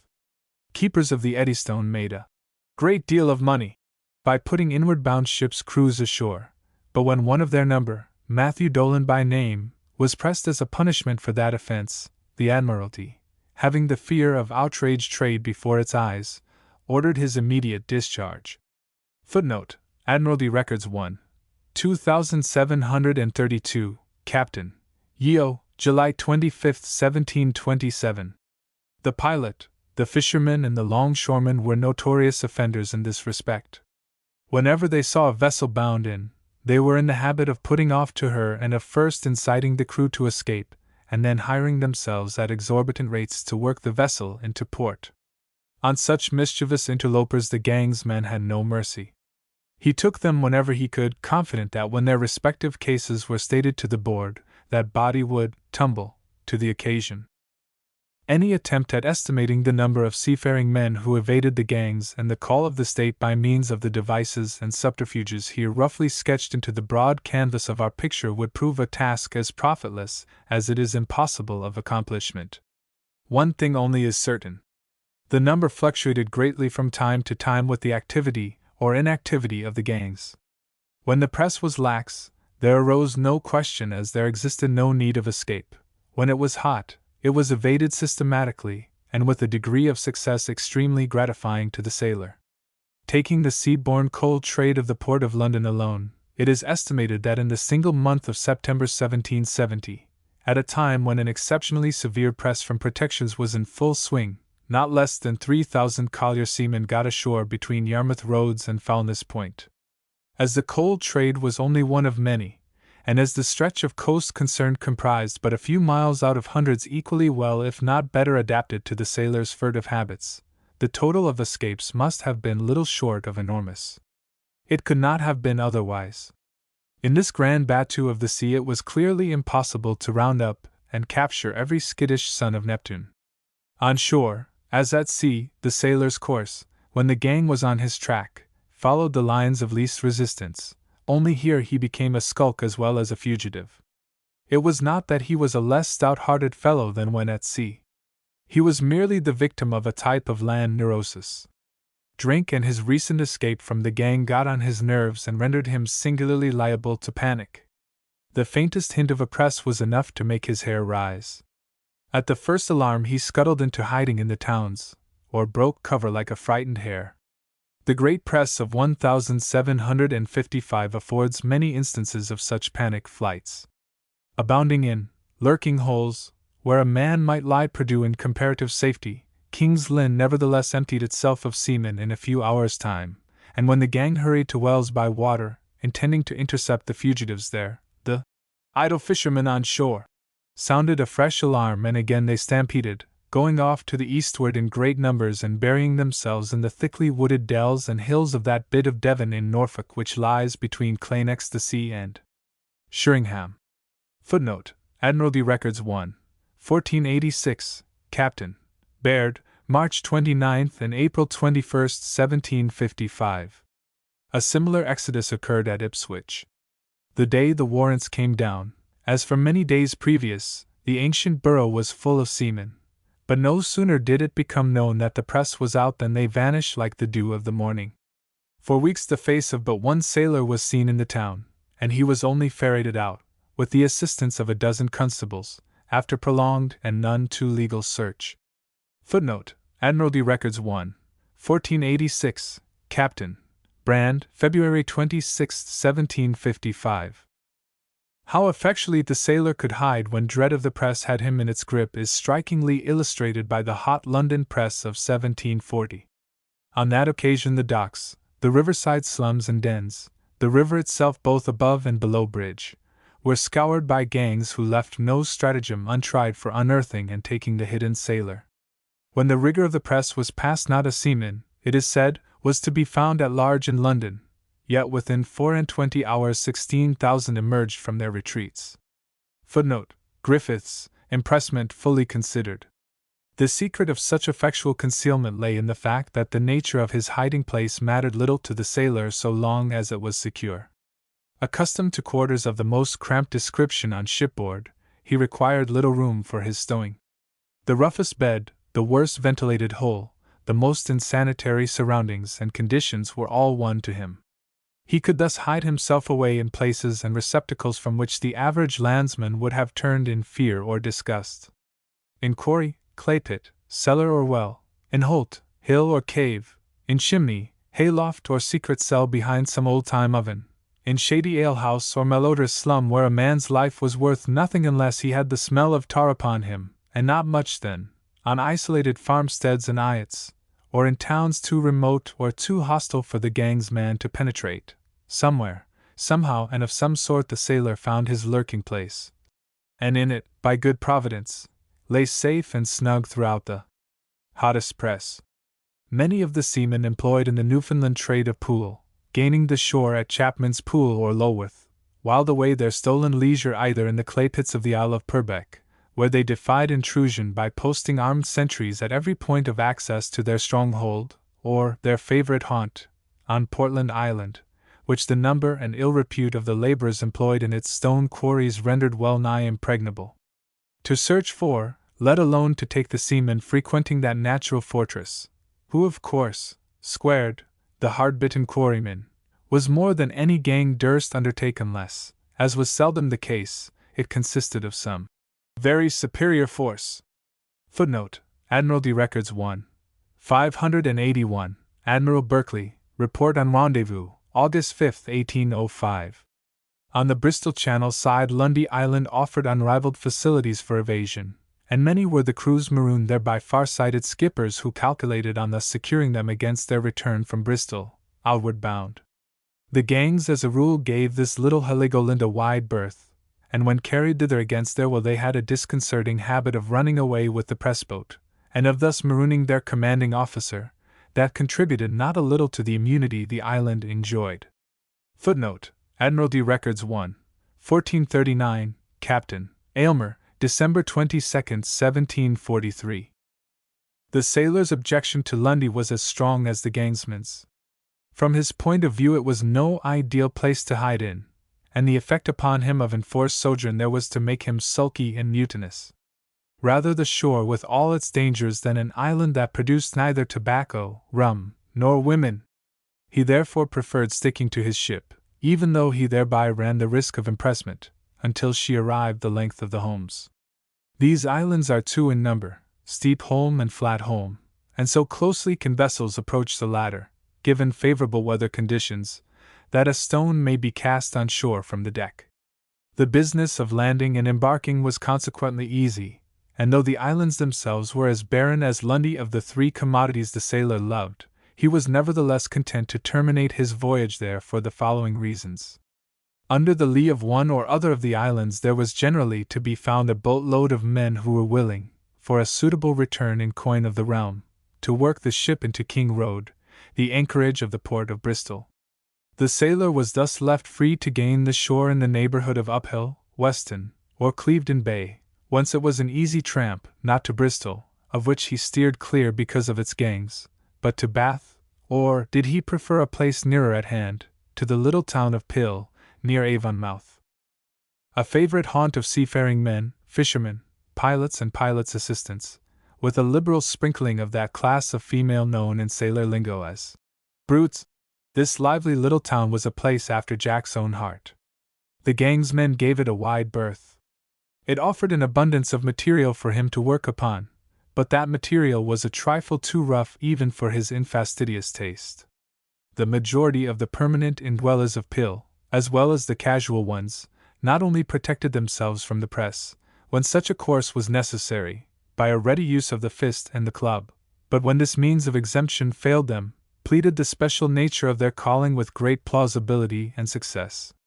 They were pilots' assistants, and as such they enjoyed for many years the unqualified indulgence of the naval authorities. The appellation they bore was nevertheless purely euphemistic. As a matter of fact, they were sailors' assistants who, under cover of an ostensible vocation, made it their real business, at the instigation and expense of Bristol shipowners, to save crews harmless from the gangs by boarding ships at the Holmes and working them from thence into the roadstead or to the quays. They are said to have been very fine young men, and many a longing look did the impress officers at Bristol cast their way whilst struggling to swell their monthly returns. So essentially necessary to the trade of the place were they considered to be, however, that they were allowed to checkmate the gangs, practically without molestation or hindrance, till about the beginning of the last century, when the Admiralty, suddenly awaking to the unpatriotic nature of a practice that so effectually deprived the Navy of its due, caused them to be served with a notice to the effect that, for the future, all who navigated ships from the Holmes should be pressed as belonging to those ships. At this threat the Pill men jeered. Relying on the length of pilotage water between King Road and Bristol, they took a leaf from the sailor's log and ran before the press boats could reach the ships in which they were temporarily employed. For 4 years this state of things continued. Then there was struck at the practice a blow which not even the Admiralty had foreseen. Towpaths were constructed along the river bank, and the pilot's assistants, ousted by horses, fell an easy prey to the gangs. Footnote: Admiralty Records 1, 581, Admiral Berkeley, Report on Rendezvous, April 14, 1805. Bath had no gang, and was in consequence much frequented by sailors of the better class. In 1803, taking that as a normal year, the number within its limits was estimated at 300, enough to man a ship of the line. The fact being duly reported to the Admiralty, a lieutenant and gang were ordered over from Bristol to do some pressing. The civic authorities, mayor, magistrates, constables and watchmen, fired with sudden zeal for the service, all came forward, in the most handsome manner, with offers of countenance and support. In the purlieus of the town, however, the advent of the gang created panic. The seamen went into prompt hiding, the mob turned out in force, angry and threatening, resolved that no gang should violate the sanctuary of a cathedral city. Seeing how the wind set, the mayor and magistrates, having begun by backing the warrant, continued backing until they backed out of the affair altogether. The zealous watchman could not be found, the eager constables ran away. Dismayed by these untimely defections, the lieutenant hurriedly resolved to drop the business. So the gang marched back to Bristol empty-handed, followed by the hearty execrations of the rabble and the heartier good wishes of the mayor, who assured them that as soon as he should be able to clap the skulking seamen in jail, on suspicion of various misdemeanors, he would send for them again. Footnote: Admiralty Records 1, 1528, Captain Barker, the 3rd and the 11th of July 1803. We do not learn that he ever did. To Bristol no unprotected sailor ever repaired of his own free will, for early in the century of pressing the chickens of the most notorious kidnapping city in England began to come home to roost.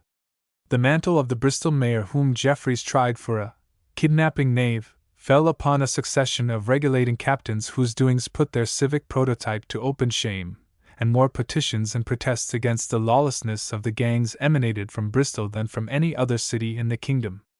The trowmen who navigated the Severn and the Wye, belonging as they did mainly to extra-parochial spots in the Forest of Dean, were exempt from the militia ballot and the army of reserve.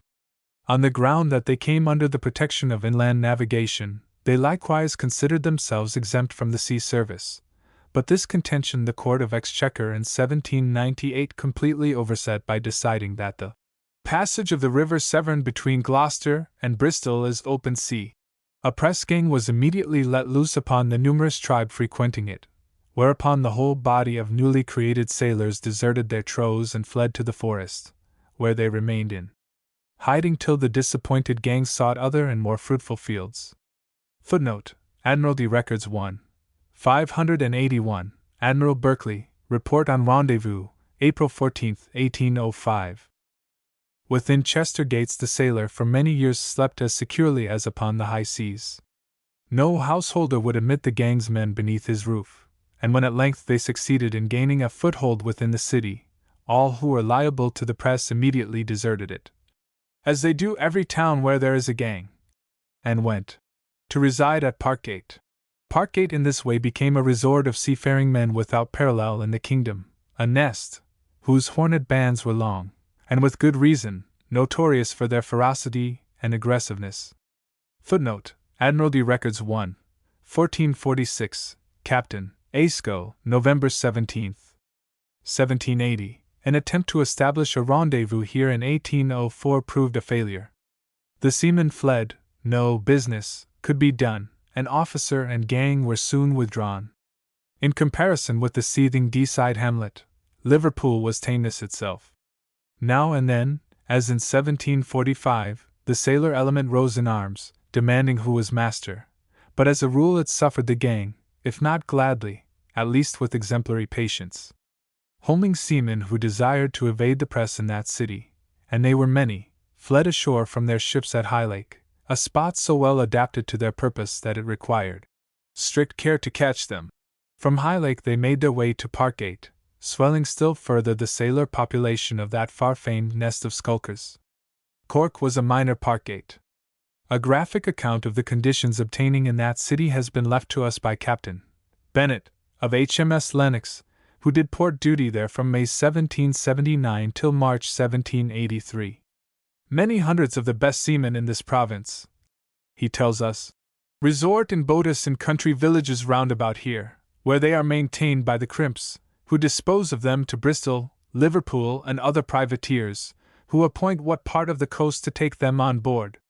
They go in boatus, even in the town of Cork, and bid defiance to the press gangs, and resort in houses armed, and laugh at both civil and military power.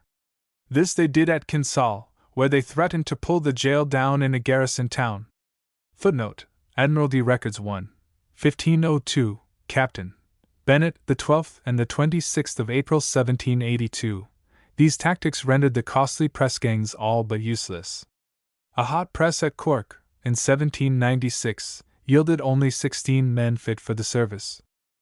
Space fails us to tell of how, owing to a 3 days' delay in the London post that brought the warrants to Newhaven in the spring of '78, the alarm of soon pressing spread like wildfire along that coast and drove every vessel to sea, of how, 300 or 400 young fellows, belonging to Great Yarmouth and Gorleston, who had no families and could well have been spared without hindrance to the seafaring business of those towns, thought otherwise and took a little trip of 30 or 40 miles in the country to hide from the service, or of how Captain Routh, of the Rendezvous at Leeds, happened upon a great concourse of skulkers at Castleford, whither they had been drawn by reasons of safety, and the alleged fact that, and after 2 unsuccessful attempts at surprise, at length took them with the aid of the military. These were everyday incidents which were accepted as matters of course and surprised nobody. Nevertheless, the vagaries of the wayward children of the state, who chose to run away and hide instead of remaining to play the game, cost the naval authorities many an anxious moment. They had to face both evasion and invasion, and the prevalence of the one did not help to repel the other. His country's fear of invasion by the French afforded the seafaring man the chance of the century. Pitt's quota bill put good money in his pocket at the expense of his liberty, but in Admiral Sir Home Popham's great scheme for the defense of the coasts against Boney and his flat-bottomed boats, he scented something far more to his advantage and taste. From the day in 1796 when Captain Moriarty, press-gang officer at Cork, reported the arrival of the long-expected Brest fleet off the Irish coast, Admiralty Records 1, 1621, Captain Crosby, December 30, 1796. The question how best to defend from sudden attack so enormously extended and highly vulnerable a seaboard as that of the United Kingdom became one of feverish moment. At least 100 different projects for compassing that desirable end at one time or another claimed the attention of the Navy Board. Admiralty Records 1, 581, Admiral Knowles, January 25, 1805. One of these was decidedly ingenious. It aimed at destroying the French flotilla by means of logs of wood bored hollow and charged with gunpowder and ball. These were to be launched against the invaders somewhat after the manner of the modern torpedo, of which they were, in fact, the primitive type and original. Admiralty Records 1, 580, Rear Admiral Young, August 14, 1803, and secret enclosure, as in the appendix. The Admiral's machine, as he termed it, though embodying the true torpedo idea of an explosive device to be propelled against an enemy's ship, was not designed to be so propelled on its own buoyancy, but by means of a fishing boat, in which it lay concealed. Had his inventive genius taken a bolder flight and given us a more finished product in place of this crudity, the Whitehead torpedo would have been anticipated, in something more than mere principle, by upwards of half a century. Meantime, however, the Admiralty had adopted another plan. Admiral Popham, already famous for his improved code of signals, its originator. On paper it possessed the merits of all Haldanic substitutes for the real thing. It was patriotic, cheap, simple as kissing your hand. All you had to do was to take the fishermen, the longshoremen and other stalwarts who lived 1 foot in sea and 1 on shore, enroll them in corps under the command, as distinguished from the control, of naval officers, and practice them, on Sundays, since it was a work of strict necessity, in the use of the pike and the cannon, and hey presto! The country was as safe from invasion as if the meddlesome French had never been. The expense would be trivial. Granting that the French did not take alarm and incontinently drop their hostile designs upon the tight little island, there would be a small outlay for pay, a trifle of $1 a day on exercise days, but nothing more, except for Martello Towers. The boats it was proposed to enroll and arm would cost nothing. Their patriotic owners were to provide them free of charge. Such was the Popham scheme on paper. On a working basis it proved quite another thing. The pikes provided were old ship pikes, rotten and worthless. The only occasion on which they appeared to have served any good purpose was when, at Gerrans and St. Mawes, the fencibles joined the mob and terrified the farmers, who were ignorant of the actual condition of the pikes, into selling their corn at something less than famine prices. Admiralty Records 1, 579, Captain Spry, April 14, 1801. Guns hoary with age, requisitioned from country churchyards and village greens where they had rusted, some of them, ever since the days of Drake and Raleigh, were dragged forth and proudly grouped as parks of artillery. Admiralty Records 1, 1513, Captain Bradley, August 21, 1796. Signal stations could not be seen one from the other, or, if visible, perpetrated signals no one could read. The armed smacks were equally unreliable. In Ireland they could not be trusted out of sight with a gun. Footnote: Admiralty Records 1, 1529, Captain Bowen, October 12, 1803. In England they left the guns behind them.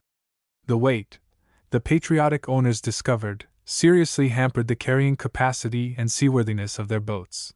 So to abate the nuisance they hove the guns overboard onto the beach, where they were speedily buried in sand or shingle, while the appliances were carried off by those who had other uses for them than their country's defense.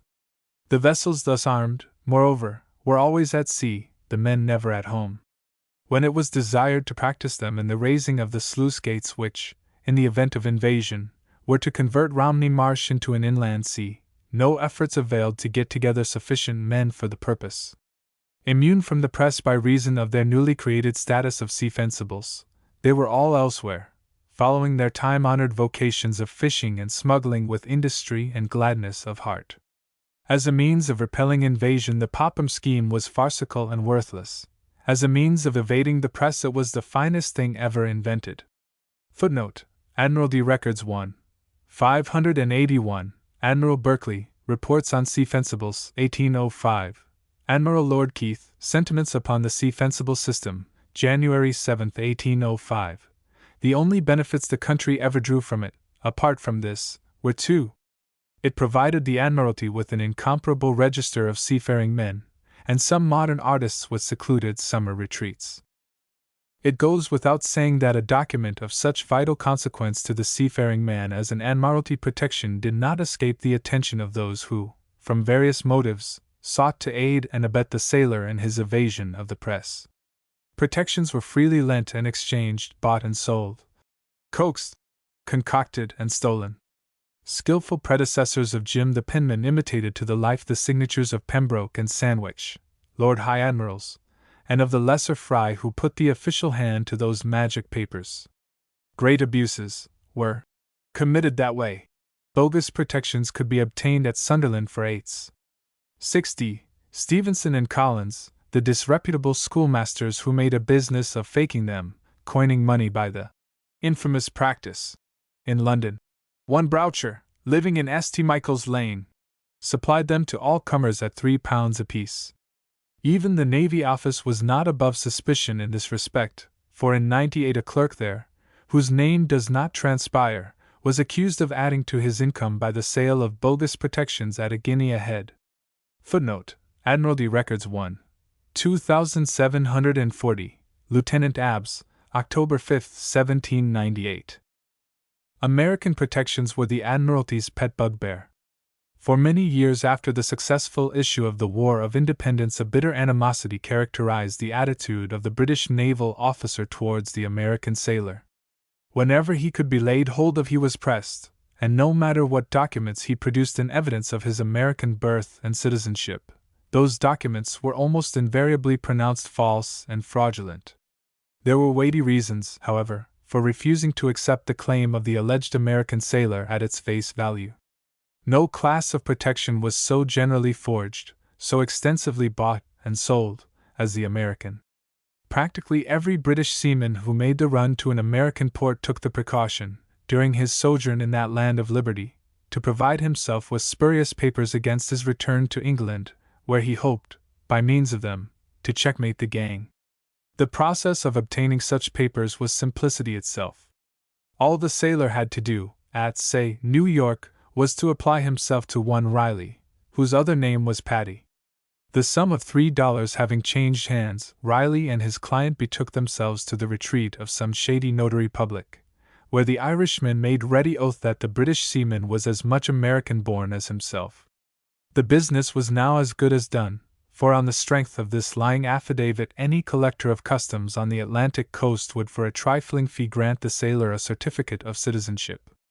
Riley created American citizens in this way at the rate, it is said, of a dozen a day. Footnote: Admiralty Records 1, 1523 deposition of Zacharias Pasco, January 20, 1800, and as he was only one of many plying the same lucrative trade, the effect of such wholesale creations upon the impress service in England, had they been allowed to pass unchallenged, may be readily conceived.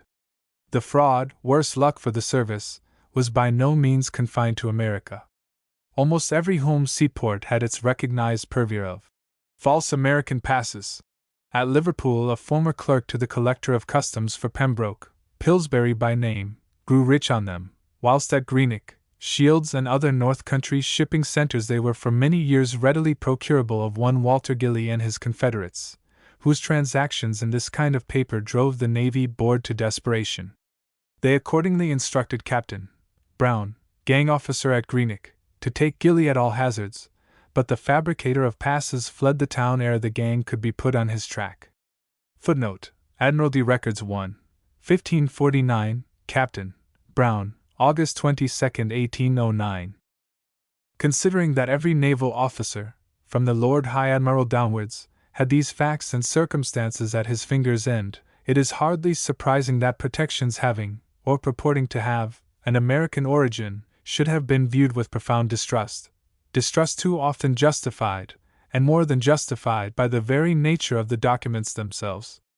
Thus a gentleman of colour, Cato Martin by name, when taken out of the Dolly West Indiaman at Bristol, had the assurance to produce a white man's pass certifying his eyes, which were undeniably yellow, to be a soft sky blue, and his hair, which was hopelessly black and woolly, to be of that well-known hue most commonly associated with hair grown north of the Tweed. It was reserved, however, for an able seaman bearing the distinguished name of Oliver Cromwell to break all known records in this respect. When pressed, he unblushingly produced a pass dated in America the 29th of May and viced by the American consul in London on the 6th of June immediately following, thus conferring on its bearer the unique distinction of having crossed the Atlantic in 8 days at a time when the voyage occupied honester men nearly as many weeks. To press such frauds was a public benefit. On the other hand, one confesses to a certain sympathy with the American sailor who was pressed because he spoke English very well. Footnote: Admiralty Records 1, 2734, Captain York, March 8, 1798. Believing in the simplicity of his heart that others were as gullible as himself, the fugitive sailor sought habitually to hide his identity beneath some temporary disguise of greater or less transparency. That of farm laborer was perhaps his favorite choice. The number of seamen so disguised, and employed on farms within 10 miles of the coast between Hull and Whitby prior to the sailing of the Greenland and Baltic ships in 1803, was estimated at more than 1,000 able-bodied men. Footnote: Admiralty Records 1, 580, Admiral Philip, Report on Rendezvous, April 25, 1804. Seamen using the Newfoundland trade of Dartmouth were half farmer, half sailor. When the call of the sea no longer lured them, they returned to the land in an agricultural sense, resorting in hundreds to the farmsteads in the Southams, where they were far out of reach of the gangs. Footnote: Admiralty Records 1, 579, Admiral M. Bride, Report on Rendezvous, February 28, 1795. Chapter 7. What the Gang Did Ashore. In his endeavors to escape the gang, the sailor resembled nothing so much as that hopelessly impotent fugitive, the flying fish. For both the seas swarmed with enemies bent on catching them. Both sought to evade those enemies by flight, and both, their ineffectual flight ended, returned to the sea again whether they would or not. It was their fate, a deep-sea kismet as unavoidable as death. The ultimate destination of the sailor who by strategy or accident succeeded in eluding the triple line of sea gangs so placed as to head him off from the coast, was thus never in doubt. His longest flights were those he made on land, for here the broad horizon that stood the gangs in such good stead at sea was measurably narrower, while hiding places abounded and were never far to seek. All the same, in spite of these adventitious aids to self-effacement, the predestined end of the seafaring man sooner or later overtook him. The gang met him at the turning of the ways and wiped him off the face of the land. In the expressive words of a naval officer who knew the conditions thoroughly well, the sailor's chances of obtaining a good run for his money were not worth a chaw of tobacco. For this inevitable finish to all the sailors' attempts at flight on shore there existed in the main two reasons. The first of these lay in the sailor himself, making of him an unconscious aider and abettor in his own capture. Just as love and a cough cannot be hid, so there was no disguising the fact that the sailor was a sailor. He was marked by characteristics that infallibly betrayed him.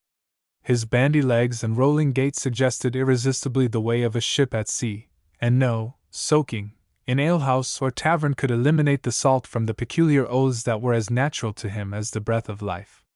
Assume what disguise he would, he fell under suspicion at sight, and he had only to open his mouth to turn that suspicion into certainty. It needed no Sherlock Holmes of a gang's man to divine what he was or whence he came. The second reason why the sailor could never long escape the gangs was because the gangs were numerically too many for him. It was no question of a chance gang here and there. The country swarmed with them. Take the coast. Here every seaport of any pretensions in the way of trade, together with every spot between such ports known to be favored or habitually used by the homing sailor as a landing place, with certain exceptions already noted, either had its own particular gang or was closely watched by some gang stationed within easy access of the spot. In this way the whole island was ringed in by gangs on shore, just as it was similarly ringed in by other gangs afloat. "If their lordships would give me authority to press here," says Lieutenant Oakley, writing to the Sea Lords from Deal in 1743, "I could frequently pick up good seamen ashore. I mean seamen who by some means escape being pressed by the men of war and tenders." In this modest request the lieutenant states the whole case for the land gang, at once demonstrating its utility and defining its functions. Unconsciously he does more. He echoes a cry that incessantly assailed the ears of Admiralty. "The sailor has escaped! Send us warrants and give us gangs, and we will catch him yet." It was this call, the call of the fleet, that dominated the situation and forced order out of chaos. The men must be rose, and only method could do it. The demand was a heavy one to make upon the most unsystematic system ever known, yet it survived the ordeal. The coast was mapped out, warrants were dispatched to this point and that, rendezvous were opened, gangs formed. No effort or outlay was spared to take the sailor the moment he got ashore, or very soon after. In this systematic setting of land traps, that vast head center of the nation's overseas trade, the metropolis naturally had first place. The streets, and especially the waterside streets, were infested with gangs. At times it was unsafe for any able-bodied man to venture abroad unless he had on him an undeniable protection or wore a dress that unmistakably proclaimed the gentleman. The general rendezvous was on Tower Hill, but as ships completing their complement nearly always sent a gang or two to London, minor rendezvous abounded. St. Catherine's by the Tower was specially favored by them. The Rotterdam Arms and the Two Dutch Skippers, well-known taverns within that precinct, were seldom without the bit of bunting that proclaimed the headquarters of the gang. At Westminster the White Swan, in King's Street, usually bore a similar decoration, as did also the Ship, in Holborn. A characteristic case of pressing by a gang using the last-named house occurred in 1706. Ransacking the town in quest of praisable subjects of Her Majesty, they came one day to the Cock and Rummer, in Bow Street, where a big dinner was in progress. Here nothing would suit their tooth but mine host's apprentice, and as ill luck would have it the apprentice was cook to the establishment, and responsible for the dinner. Him they nevertheless seized and would have hurried away in spite of his master's supplications, protests, and offers of free drinks, had it not been for the fact that a mob collected and forcibly prevented them. Other gangs hurrying to the assistance of their hard-pressed comrades, to the number, it is said, of 60 men, a free fight ensued, in the course of which a burly constable, armed with a formidable longstaff, was singled out by the original gang, doubtless on account of the prominent part he took in the fray, as a fitting substitute for the apprentice. By dint of beating the poor fellow till he was past resistance, they at length got him to the Ship, where they were in the very act of bundling him into a coach, with the intention of carrying him to the waterside below bridge, and of there putting him on board the press smack, when in the general confusion he somehow effected his escape. Footnote: a horrible relation, Review, March 17, 1705-6. Such incidents were common enough not only at that time but long after. At Gravesend, sailors came ashore in such numbers from East India and other ships as to keep a brace of gangs busy. Another found enough to do at Broadstairs, whence a large number of vessels sailed in the Iceland cod fishery and similar industries. Faversham was a port and had its gang, and from Margate right away to Portsmouth, and from Portsmouth to Plymouth, nearly every town of any size that offered ready hiding to the fugitive sailor from the Channel was similarly favored. Brighton formed a notable exception, and this circumstance gave rise to an episode about which we shall have more to say presently.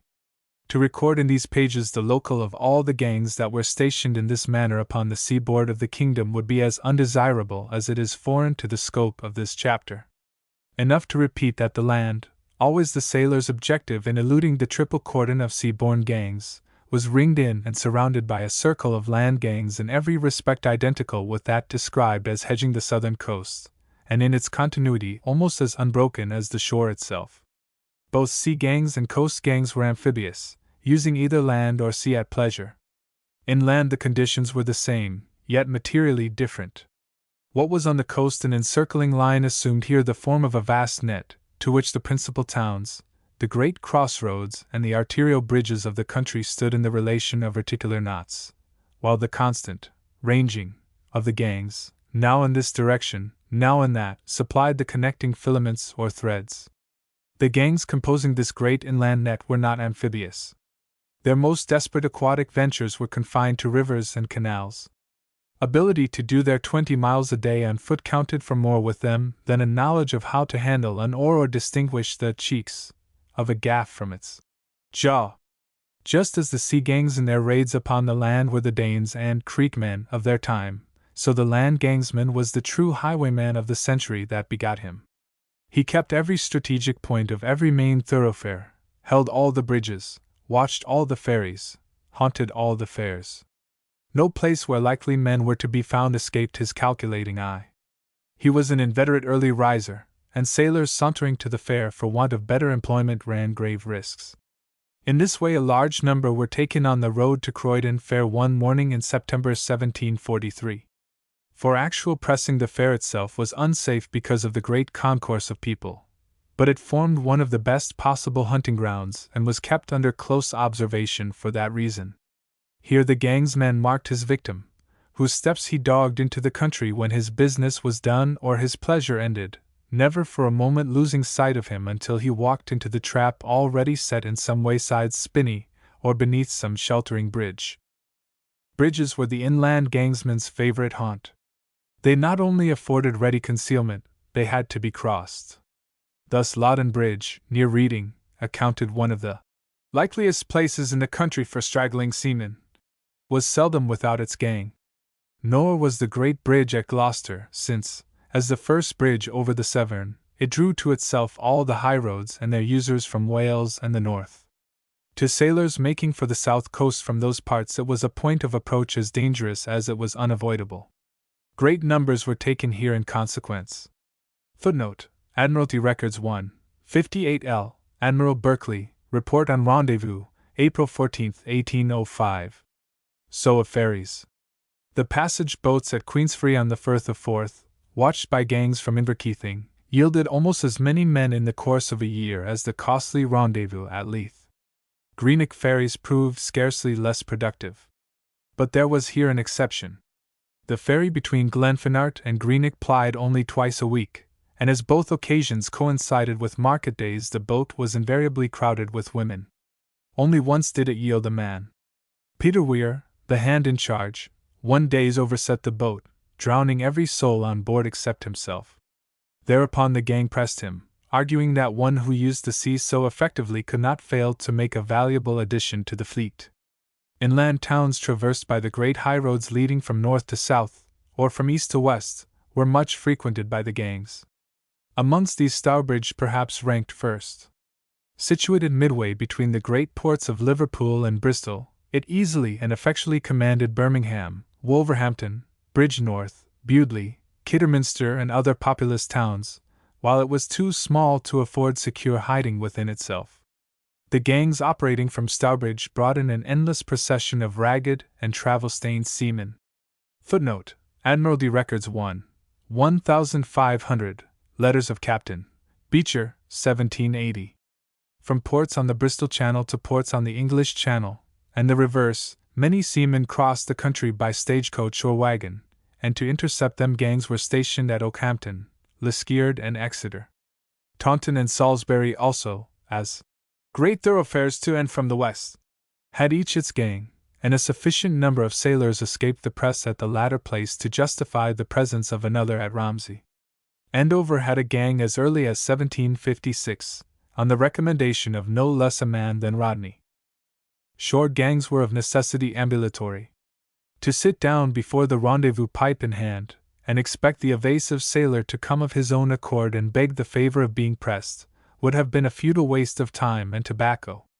The very essence of the gangman's duty lay in the legwork he did. To that end he ate the king's victuals and wore the king's shoe leather.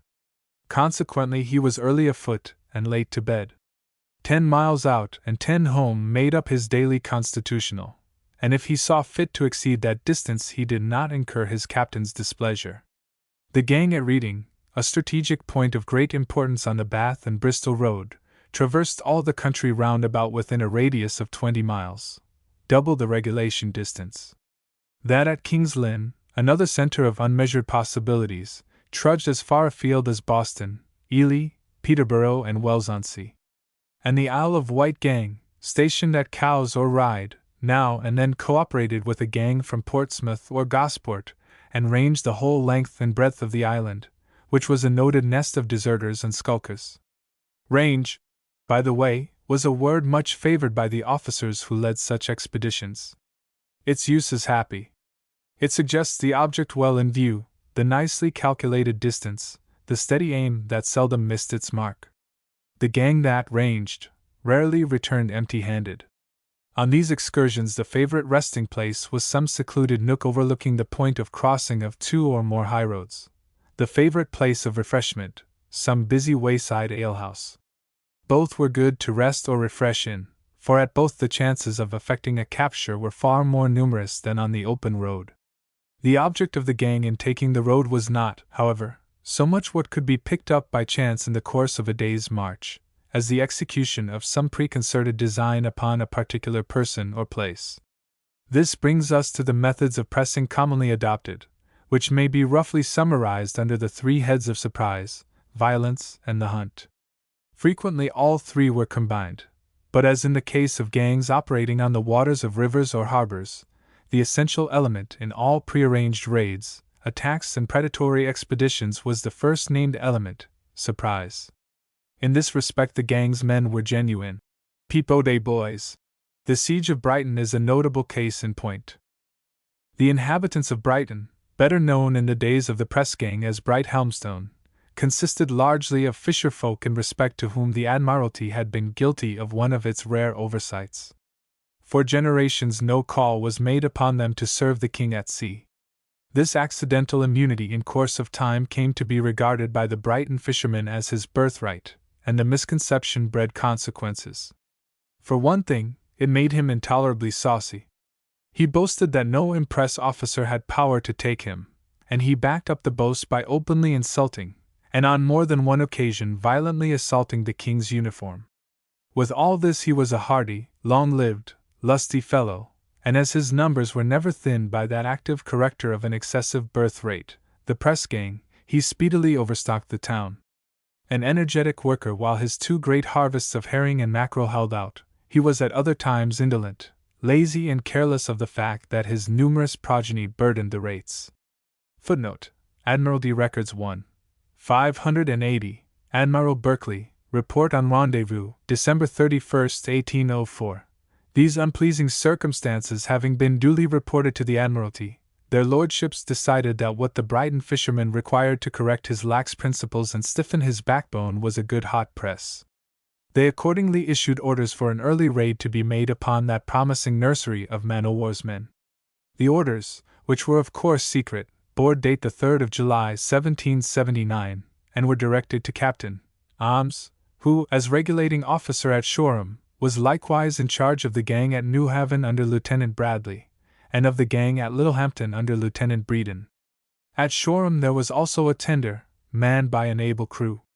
With these 3 gangs and the tender's crew at his back, Ahmes determined to lay siege to Brighton and teach the fishermen there a lesson they should not soon forget. But first, in order to render the success of the project doubly sure, he enlisted the aid of Major General Sloper, commandant at Lewes, who readily consented to lend a company of soldiers to assist in the execution of the design.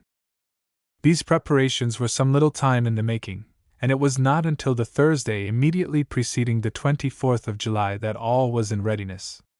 On the night of that day, by preconcerted arrangement, the Allied forces took the road, for the Littlehampton gang, a matter of some 20 miles, and at the first flush of dawn united on the outskirts of the sleeping town, where the soldiers were without loss of time so disposed as to cut off every avenue of escape. This done, the gangs split up and by devious ways, but with all expedition, concentrated their strength upon the quay, expecting to find there a large number of men making ready for the day's fishing. To their intense chagrin, the quay was deserted.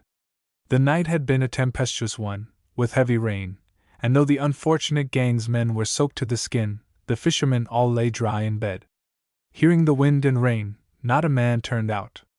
By this time the few people who were abroad on necessary occasions had raised the alarm, and on every hand were heard loud cries of "Press-Gang!"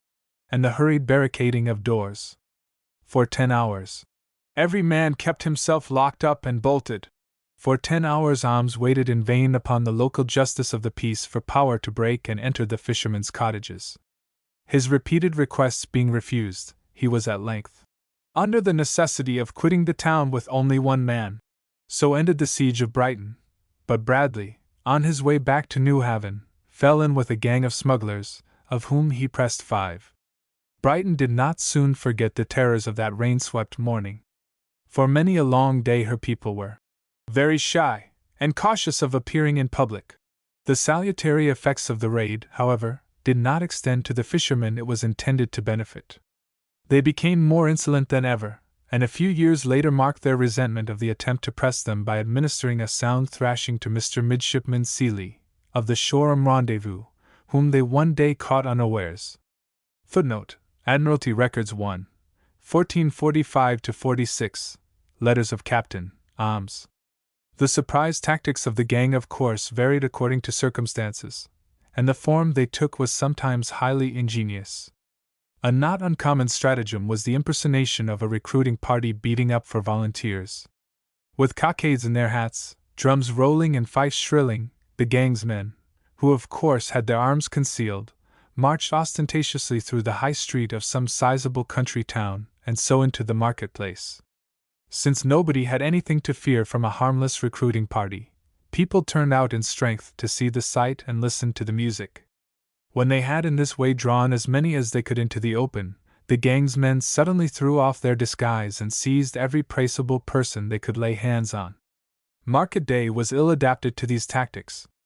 It brought too big a crowd together. A similar ruse was once practiced with great success upon the inhabitants of Portsmouth by Captain Bowen of the Dreadnought, in connection with the general press which the Admiralty had secretly ordered to be made in and about that town. Dockyard towns were not as a rule considered good pressing grounds because of the drain of men set up by the ships of war fitting out there, but Bowen had certainly no reason to subscribe to that opinion. Late on the night of the 8th of March, 1803, he landed a company of Marines at Gosport for the purpose, as it was given out, of suppressing a mutiny at Fort Monckton. The news spread rapidly, drawing crowds of people from their homes in anticipation of an exciting scrimmage. This gave Bowen the opportunity he counted upon. When the throngs had crossed Haslar Bridge, he posted Marines at the bridge end, and as the disappointed people came pouring back the jollies, pressed every man in the crowd. 500 are said to have been taken on this occasion, but as the nature of the service forbade discrimination at the moment of pressing, nearly 1/2 were next day discharged as unfit or exempt. Footnote: Admiralty Records 1, 1057, Admiral Mobanky, March 9, 1803. Sometimes, though not often, it was the gang that was surprised. All hands would perhaps be snug in bed after a long and trying day, when suddenly a thunderous knocking at the rendezvous door, and stentorian cries of "Turn out! Turn out there!" coupled with epithets here unproducible, would bring every man of them into the street in the turn of a handspike, half dressed but fully armed and awake to the fact that a party of belated seamen was coming down the road. The sailors were perhaps more road-weary than the gang's men, and provided none of them succeeded in slipping away in the darkness, or made a successful resistance, in half an hour's time or less the whole party would be safe under lock and key, cursing luck for a scurvy trickster in delivering them over to the gang. The sailors' well-known partiality for drink was constantly turned to account by the astute gang's man. If a sailor himself, he laid aside his hanger or cudgel and played the game of "What ho! Shipmate," at the cost of a can or two of flip, gently guiding his boon companion to the rendezvous when he had got him sufficiently cornered. Failing these tactics, he adopted others equally effective. At Liverpool, where the seafaring element was always a large one, it was a common practice for the gangs to lie low for a time, thus inducing the sailor to believe himself safe from molestation. He immediately indulged in a desperate drinking bout, and so put himself entirely in their power. Whether rolling about the town, very much in liquor, or snugly moored in Sots Bay, he was an easy victim. Another ineradicable weakness that often landed the sailor in the press-room was his propensity to indulge in swank. Two jolly tars, who were fully protected and consequently believed themselves immune from the press, once bought a four-wheeled post-chaise and hired a painter in Long Acre to ornament it with anchors, masts, cannon, and a variety of other objects emblematic of the sea. In this ornate vehicle they set out, behind 6 horses, with the intention of posting down to Alnwick, where their sweethearts lived. So impatient were they to get over the road that they could not be prevailed upon, at any of the numerous inns where they pulled up for refreshment, to stop long enough to have the wheels properly greased, crying out at the delay, "Avast there! She's had tar enough!" and so on again. Just as they were making a triumphal entry into Newcastle upon Tyne, the wheels took fire, and the chaise, saturated with the liquor they had spilt in the course of their mad drive, burst into flames fore and aft. The sailors bellowed lustily for help, whereupon the spectators ran to their assistance, and by swamping the ship with buckets of water succeeded in putting out the fire. Now it happened that in the crowd drawn together by such an unusual occurrence there was an impress officer who was greatly shocked by the exhibition. He considered that the sailors had been guilty of unseemly behavior, and on that ground had them pressed. Notwithstanding their protections they were kept. In his efforts to swell the returns of pressed men the gang's man was supposed, we may even go so far as to say enjoined, to use no more violence than was absolutely necessary to attain his end. The question of force thus resolved itself into one of the degree of resistance he encountered. Needless to say, he did not always knock a man down before bidding him stand in the king's name. Recourse to measures so extreme was not always necessary. Every sailor had not the pluck to fight, and even when he had both the pluck and the goodwill, hard drinking, weary days of tramping, or long abstinence from food had perhaps sapped his strength, leaving him in no fit condition to hold his own in a scrap with the well-fed gang's man. The latter consequently had it pretty much his own way. A firm hand on the shoulder, or at the most a short, sharp tussle, and the man was his. But there were exceptions to this easy rule, as we shall see in our next chapter. Hunting the sailor was largely a matter of information, and unfortunately for his chances of escape informers were seldom wanting. Everywhere it was a game at hide and seek. Constables had orders to report him. Chapmen, drovers and soldiers, persons who were much on the road, kept a bright lookout for him. The crimp, habitually given to underhand practices, turned informer when prices for seamen ruled low in the service he usually catered for. His mistress loved him as long as his money lasted. When he had no more to throw away upon her she perfidiously betrayed him. And for all this there was a reason as simple as casting up the number of shillings in the pound. No matter how penniless the sailor himself might be, he was always worth that sum at the rendezvous.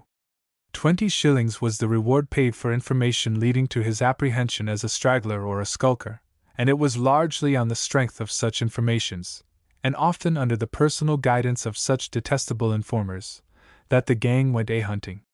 Apart from greed of gain, the motive most commonly underlying informations was either jealousy or spite. Women were the greatest sinners in the first respect. Let the sailor man concealed by a woman only so much as look with favor upon another, and his fate was sealed. She gave him away, or, what was more profitable, sold him without regret. There were as good fish in the sea as ever came out. Perhaps better. On the wings of spite and malice, the escapades of youth often came home to roost after many years. Men who had run away to sea as lads, but had afterwards married and settled down, were informed on by evil-disposed persons who bore them some grudge, and torn from their families as having used the sea. Stephen Kemp, of Warbelton in Sussex, one of the many who suffered this fate, had indeed used the sea, but only for a single night on board a fishing boat. Footnote: Admiralty Records 1, 1445, Captain, Alms, June 9, 1777. In face of these infamies, it is good to read of how they dealt with informers at Newcastle upon Tyne. There the role was one fraught with peculiar danger. Rewards were paid by the collector of customs, and when a Newcastle man went to the customs house to claim the price of some sailor's betrayal, the people set upon him and incontinently broke his head. One notorious receiver of such rewards was nearly murdered. Thereafter informers had to be paid in private places for fear of the mob, and so many persons fell under suspicion of playing the dastardly game that the regulating captain was besieged by applicants for certificates of innocency. Footnote: Admiralty Records 1, 1497, Letters of Captain Bover, 1777. Informations not infrequently took the form of anonymous communications addressed by the same hand to two different gangs at one and the same time, and when this was the case, and both gangs sallied forth in quest of the skulker, a collision was pretty sure to follow. Sometimes the encounter resolved itself into a running fight, in the course of which the poor sailor, who formed the bone of contention, was pressed and repressed several times over between his hiding place and one or other of the rendezvous. Rivalry between gangs engaged in ordinary pressing led to many a stirring encounter and bloody fracas. A gang sent out by HMS Thetis was once attacked, while prowling about the waterside slums of Deptford, by 3 or 4 different gangs, to the number of 30 men. Footnote: Admiralty Records 1, 1502, Captain Butcher, October 29, 1782. There was a greater demand for bandages than for sailors in Deptford during the rest of the night. The most extraordinary affair of this description to be met with in the annals of pressing is perhaps one that occurred early in the reign of Queen Anne. Amongst the men of war then lying at Spithead were the Dorsetshire, Captain Butler commander, and the Medway. Hearing that some sailors were in hiding at a place a little distance beyond Gosport, Captain Butler dispatched his first and second lieutenants, in charge of 30 of his best men, with instructions to take them and bring them on board. It so happened that a strong gang was at the same time on shore from the Medway, presumably on the same errand, and this party, the Dorsetshires, returning to their ship with the seamen they had taken, found posted in the Gosport road for the avowed purpose of repressing the pressed men. By a timely detour, however, they reached the waterside, without any mischief done. Meanwhile, a rumor had somehow reached the ears of Captain Butler to the effect that a fight was in progress and his first lieutenant killed. He immediately took boat and hurried over to Gosport, where, to his relief, he found his people all safe in their boats, but on the point, to use his own graphic words, several hundred people, some with drawn swords, some with spits, others with clubs, staves, and stretchers. Some cried one and all, others cried Medways, and some again swearing, cursing and banning that they would knock my people's brains out. Off I went with my barge to the longboat, continues the gallant captain, commanding them to weigh the grappling and go with me aboard. In the meantime off came about 12 boats full with the Medway's men to lay my longboat aboard, who surrounded us with swords, clubs, staves, and divers instruments, and nothing would do but all our brains must be knocked out. Finding how I defended the longboat, they then undertook to attack myself and people. One of their boats came upon the stern and made several blows at my coxswain, and if it had not been for the resolution I had taken to endure all these abuses, I had killed all those men with my own hand. But this boat in particular stuck close to me with only 6 men, and I kept a very good eye upon her. All this time we were rowing out of the harbor with these boats about us as far as Portsmouth Point, my coxswain wounded, myself and people dangerously assaulted with stones which they brought from the beach and threw at us. And as their boats dropped off I took my opportunity, and seized ye boat with the 6 men that had so attacked me, and have secured them in irons. With this the incident practically ended, for although the Medways retaliated by seizing and carrying off the Dorsetshires coxswain, and a crew who ventured ashore next day with letters, the latter were speedily released, but for a weak captain, Butler, fiery old Trojan, who could have slain a whole boat's crew with his own hand, remained a close prisoner on board his ship. Should I but put my foot ashore, we hear him growl, I am murdered that minute. Footnote: Admiralty Records 1, 1467, Captain Butler, June 1, 1705. With certain exceptions presently to be noted, every man's hand was against the fugitive sailor, and this being so, it followed as a matter of course that in his inveterate pursuit of him the gang's men found more honorable allies than that nefarious person, the man-selling informer. The class whom the sailor himself, in his contempt of the good feeding he never shared, nicknamed big-bellied placemen, the pompous mayors, the portly aldermen and the county magistrate who knew a good horse or hound but precious little law, were almost to a man the gangsmen's coadjutors. Lavishly wined and dined at Admiralty expense, they urbanely backed the regulating captain's warrants, consistently winked at his glaring infractions of law and order, and with the most commendable loyalty imaginable did all in their power to forward His Majesty's service. Even the military, if rightly approached on their pinnacle of lofty superiority, now and then condescended to lend the gang's man a hand. Did not Sloper, Major General and Commandant at Lewes, throw a whole company into the siege of Brighton? These postprandial concessions on the part of bigwigs desirous of currying favor in high places on the whole told heavily against the sorely harassed object of the gangsman's quest, rendering it, amongst other things, extremely unsafe for him to indulge in those unconventional outbursts which, under happier conditions, so uniformly marked his jovial moods. At the playhouse, for example, he could not heave empty bottles or similar tokens of appreciation upon the stage without grave risk of incurring the fate that overtook Stephen David, Samuel Jenkins and Thomas Williams, 3 sailors of Falmouth Town who, merely because they adopted so unusual a mode of applauding a favorite, were by magisterial order handed over to Lieutenant Box of HMS Blonde, with a peremptory request that they should be transferred forthwith to that floating stage where the only recognized turns were those of the Cat and the Capstan. Footnote: Admiralty Records 1, 1537, Captain Ballard, December 13, 1806. Luckily for the sailor, and those of other callings who shared his liability to the press, the civil authorities did not range themselves on the gangsman's side with complete unanimity. Local considerations of trade, coupled with some faint conception of the hideous injustice the seafaring classes groaned under, and groaned in vain, here and there outweighed patriotism and dinners. Little by little a cantankerous spirit of opposition got abroad, and every now and then, at this point or at that, some mayor or alderman, obsessed by this spirit beyond his fellows and his time, seized such opportunities as office threw in his way to mark his disapproval of the wrongs the sailor suffered. Had this attitude been more general, or more consistent in itself, the press-gang would not have endured for a day. The role of Richard Ye and Nay was, however, the favorite one with urban authorities. Towns at first not inclinable to allow a pressing, afterwards relented and took the gang to their bosom, or entertained it gladly for a time, only to cast it out with contumely. A lieutenant who was sent to Newcastle to press in 1702 found no manner of encouragement there. Yet 75 years later the Tyneside city, thanks to the loyal cooperation of a long succession of mayors, and of such men as George Stephenson, sometime deputy master of the Trinity House, had become one of the riskiest in the kingdom for the seafaring man who was a stranger within her gates. Footnote: Admiralty Records 1, 1498, Captain Bover, August 11, 1778. The attitude of Poole differed in some respects from that of other towns.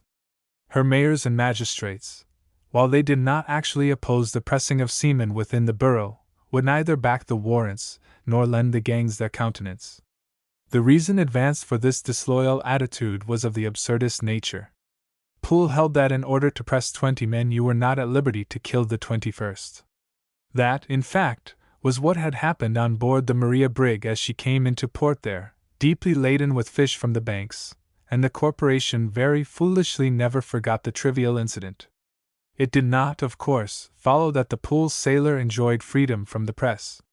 Far from it. What he did enjoy was a reputation that, if not all his own, was yet sufficiently so to be shared by few. Bred in that roughest of all schools, the Newfoundland cod fishery, he was an exceptionally tough nut to crack.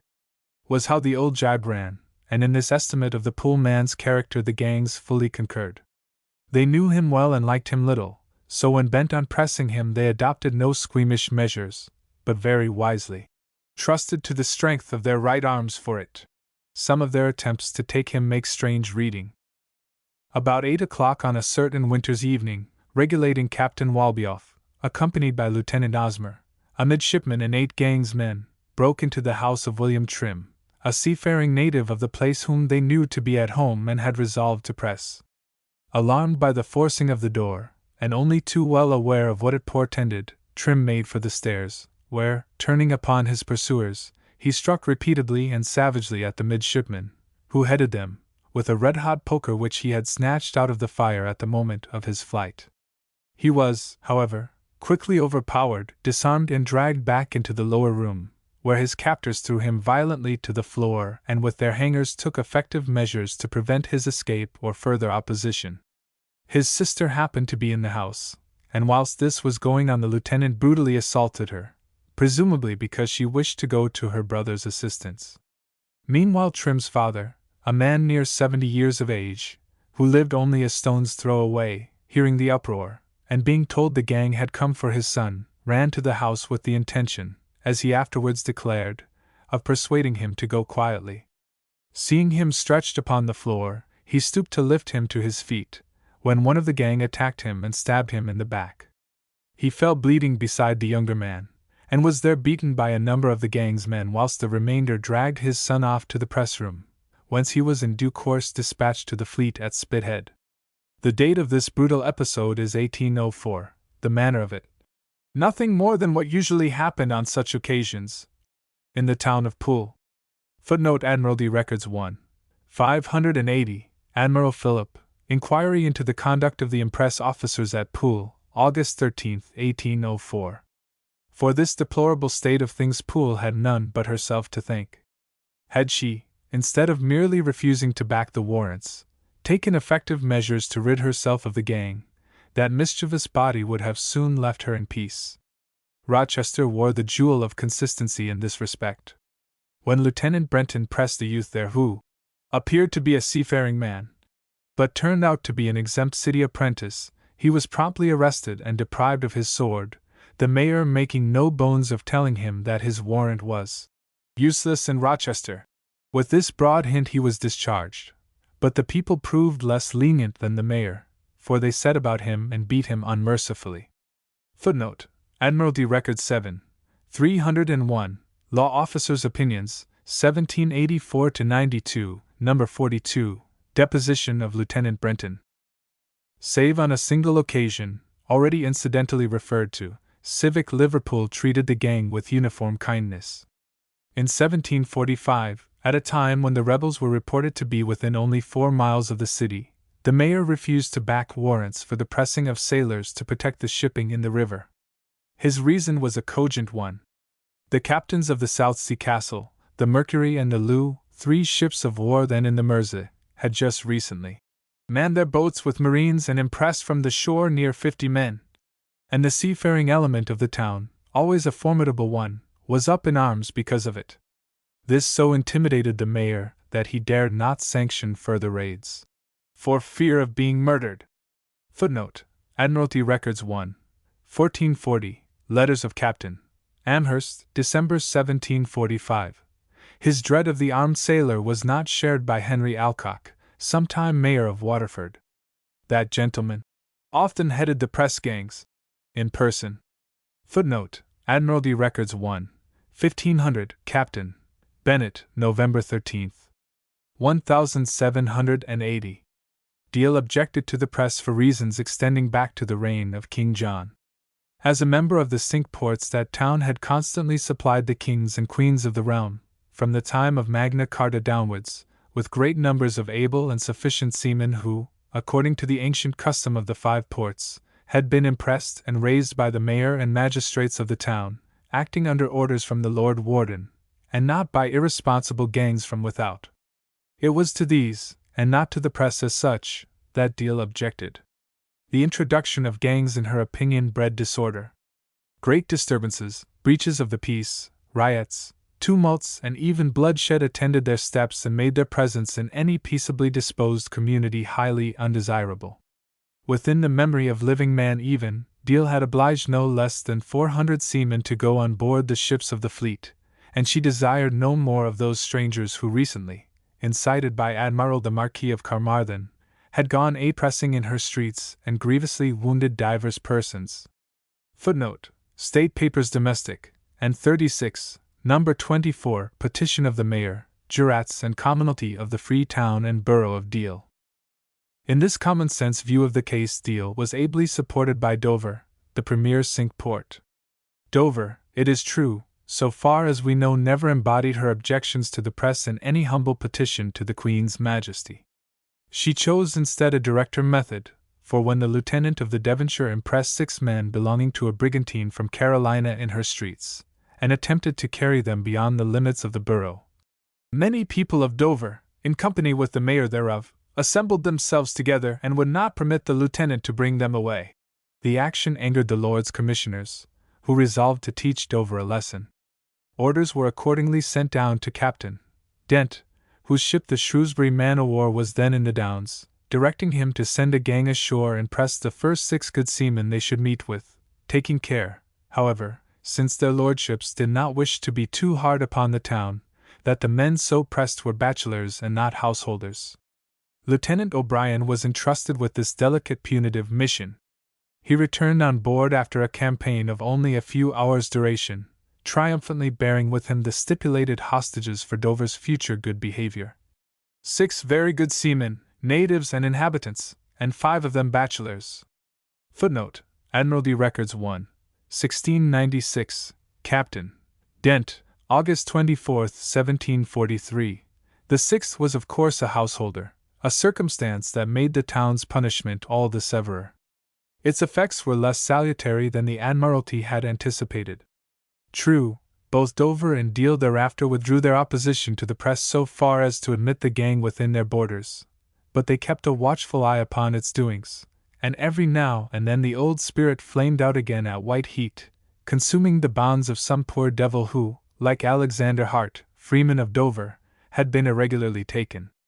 On this occasion the mayor, backed by a posse of constables, himself broke open the press-room door. A similar incident, occurring a little later in the same year, so incensed Captain Ball, who aptly enough was at the time in command of the Nemesis, that he roundly swore to impress every seafaring man in Dover and make them repent of their impudence. Footnote: Admiralty Record 7, 301, Law Officers' Opinions, 1784-92, Number 44, Admiralty Records 1, 1507, Captain Ball, April 15, 1791. Where the magistrate had it most in his power to make or mar the fugitive sailor's chances was in connection with the familiar fiction that the Englishman's house is his castle. To hide a sailor was to steal the king's chattel, penalty, £5 forfeited to the parish, and if you were guilty of such a theft, or were with good reason suspected of being guilty, you found yourself in much the same case as the ordinary thief or the receiver of stolen goods. A search warrant could be sworn out before a magistrate, and your house ransacked from cellar to garret. Without such warrant, however, it could not be lawfully entered. In the heat of pressing, forcible entry was nevertheless not unusual, and many an impress officer found himself involved in actions for trespass or damages in consequence of his own indiscretion or the excessive zeal of his gang.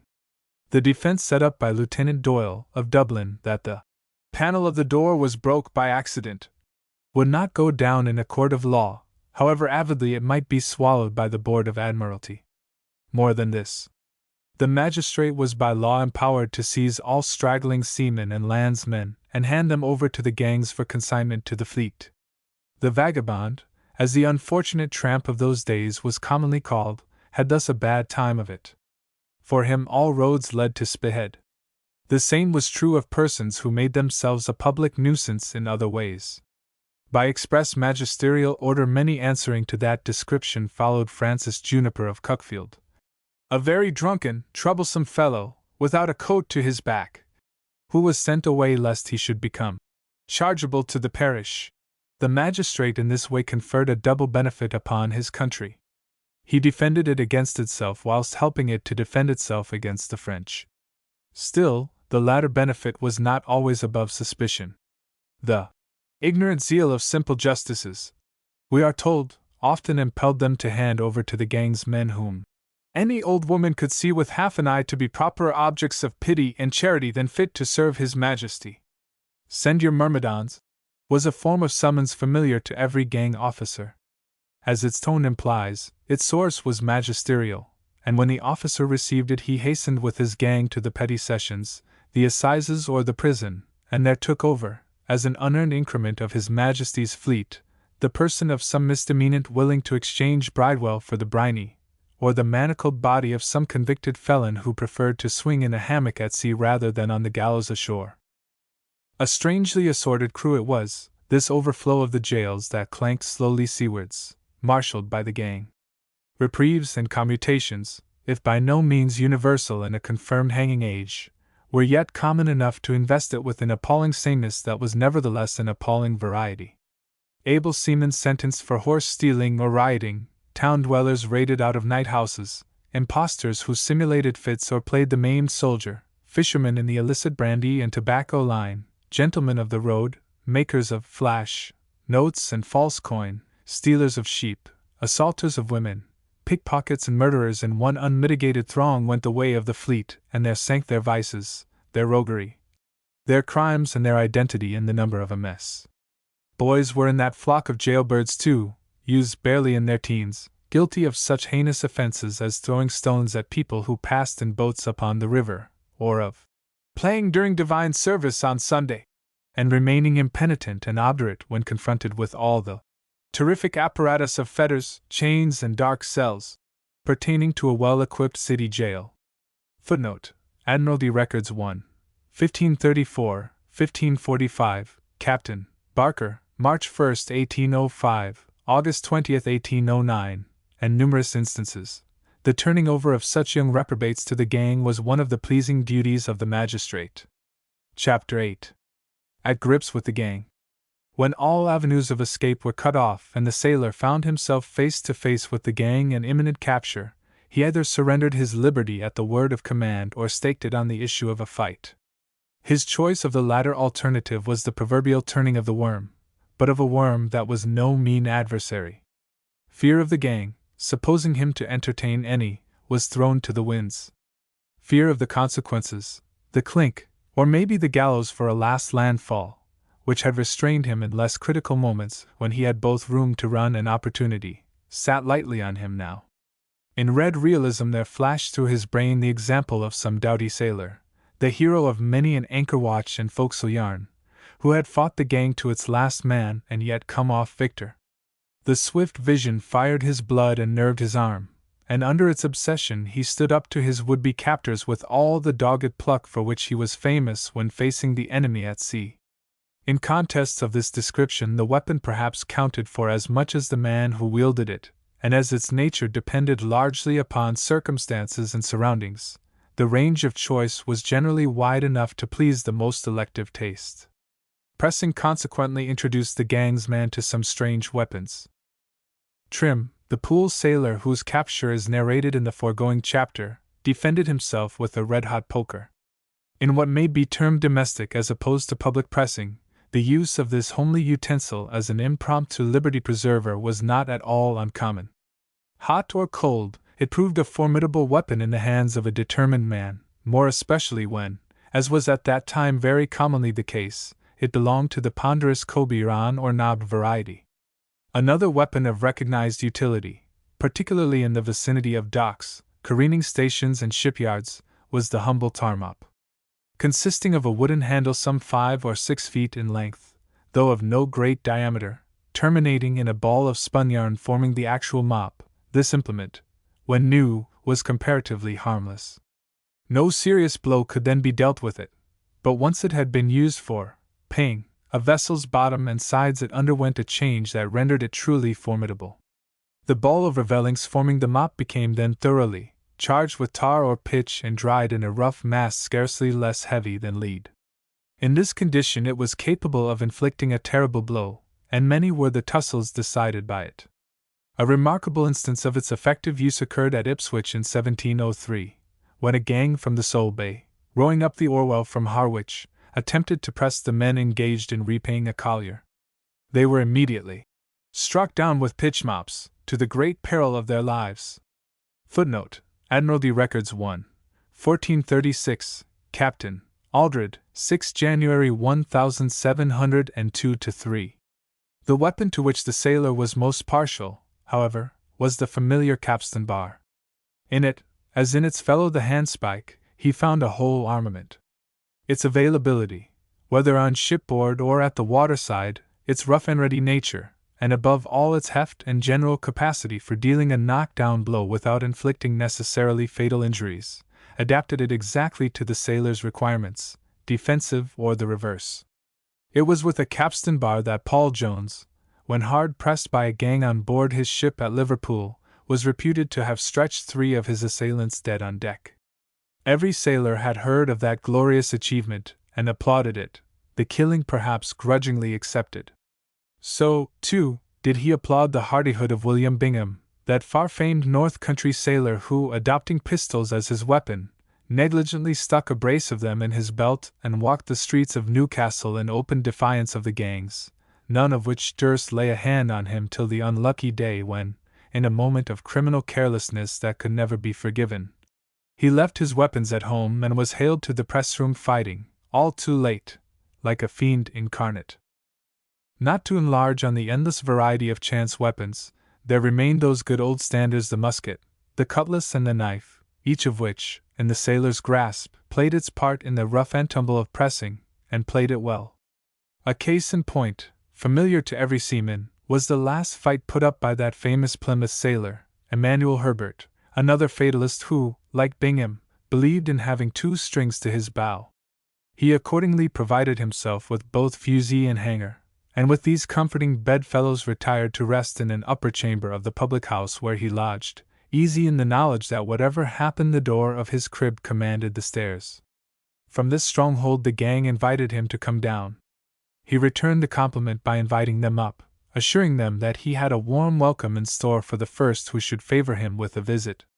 The ambiguity of the invitation appears to have been thrown away upon the gang, for 3 of my people, says the officer who led them, rushed up, and the gun missing fire, he immediately run one of them through the body with the hanger, a mode of welcoming his visitors which resulted in Herbert's shifting his lodgings to Exeter Jail, and in the wounded man's speedy death.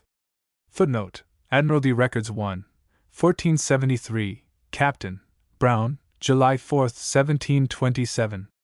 Here was a serious contingency indeed, but whatever deterrent effect the fatal issue of this affair, as of many similar ones, may have had upon the sailors' use of lethal weapons when attacked by the gang, that effect was largely, if not altogether, neutralized by the upshot of the famous Broadfoot case, which, occurring some 16 years later, gave the scales of justice a decided turn in the sailors' favor and robbed the killing of a gang's man of its only terror, the shadow of the gallows. The incident in question opened in Bristol River, with the boarding of a merchantman by a tender's gang. As they came over the side, Broadfoot met them, blunderbuss in hand. Being there to guard the ship, he bade them begone, and upon their disregarding the order, and closing in upon him with evident intent to take him, he clapped the blunderbuss, which was heavily charged with swan shot, to his shoulder and let fly into the midst of them. One of their number, Callahan by name, fell mortally wounded, and Broadfoot was in due course indicted for wilful murder. Footnote: Westminster Journal, April 30, 1743, how he was found not guilty on the ground that a warrant directed to the lieutenant gave the gang no power to take him, and that he was therefore justified in defending himself, was well known to every sailor in the kingdom. No jury thereafter ever found him guilty of a capital felony if by chance he killed a gang's man in self-defense. The worst he had to fear was a verdict of manslaughter, a circumstance that proved highly inspiriting to him in his frequent scraps with the gang. There was another aspect of the case, however, that came home to the sailor rather more intimately than the risk of being called upon to do time, under conditions scarcely worse than those he habitually endured at sea. Suppose, instead of his killing the gang's man killed him? He recalled a case he had heard much palaver about. An able seaman, a perfect Tom Bowling of a fellow, brought to at an alehouse in the Borough, the old Bull's Head. It was, having a mind to lie snug for a while, 'tween voyages. However, one day, being 3 sheets in the wind or thereabouts, he risked a run and was made a prize of, worse luck, by a press-gang that engaged him. Their boat lay at Battle Bridge in the narrow passage, and while they were bearing down upon her, with the sailor chap in tow, what should Jack do but out with his knife and slip it into one of the gangers? 'Twas nothing much, a waistcoat wound at most, but the ganger resented the liberty, and swearing that no man should tap his claret for nix, he ups with his cudgel and fetches Jack a clip beside the head that lost him the number of his mess, for soon after he was discharged dead along of having his head broke. Footnote: Admiralty Records 1, 1486, Lieutenant Slyford, November 24, 1755. Discharged dead. Abbreviated to D.D., the regulation entry in the muster books against the names of persons deceased.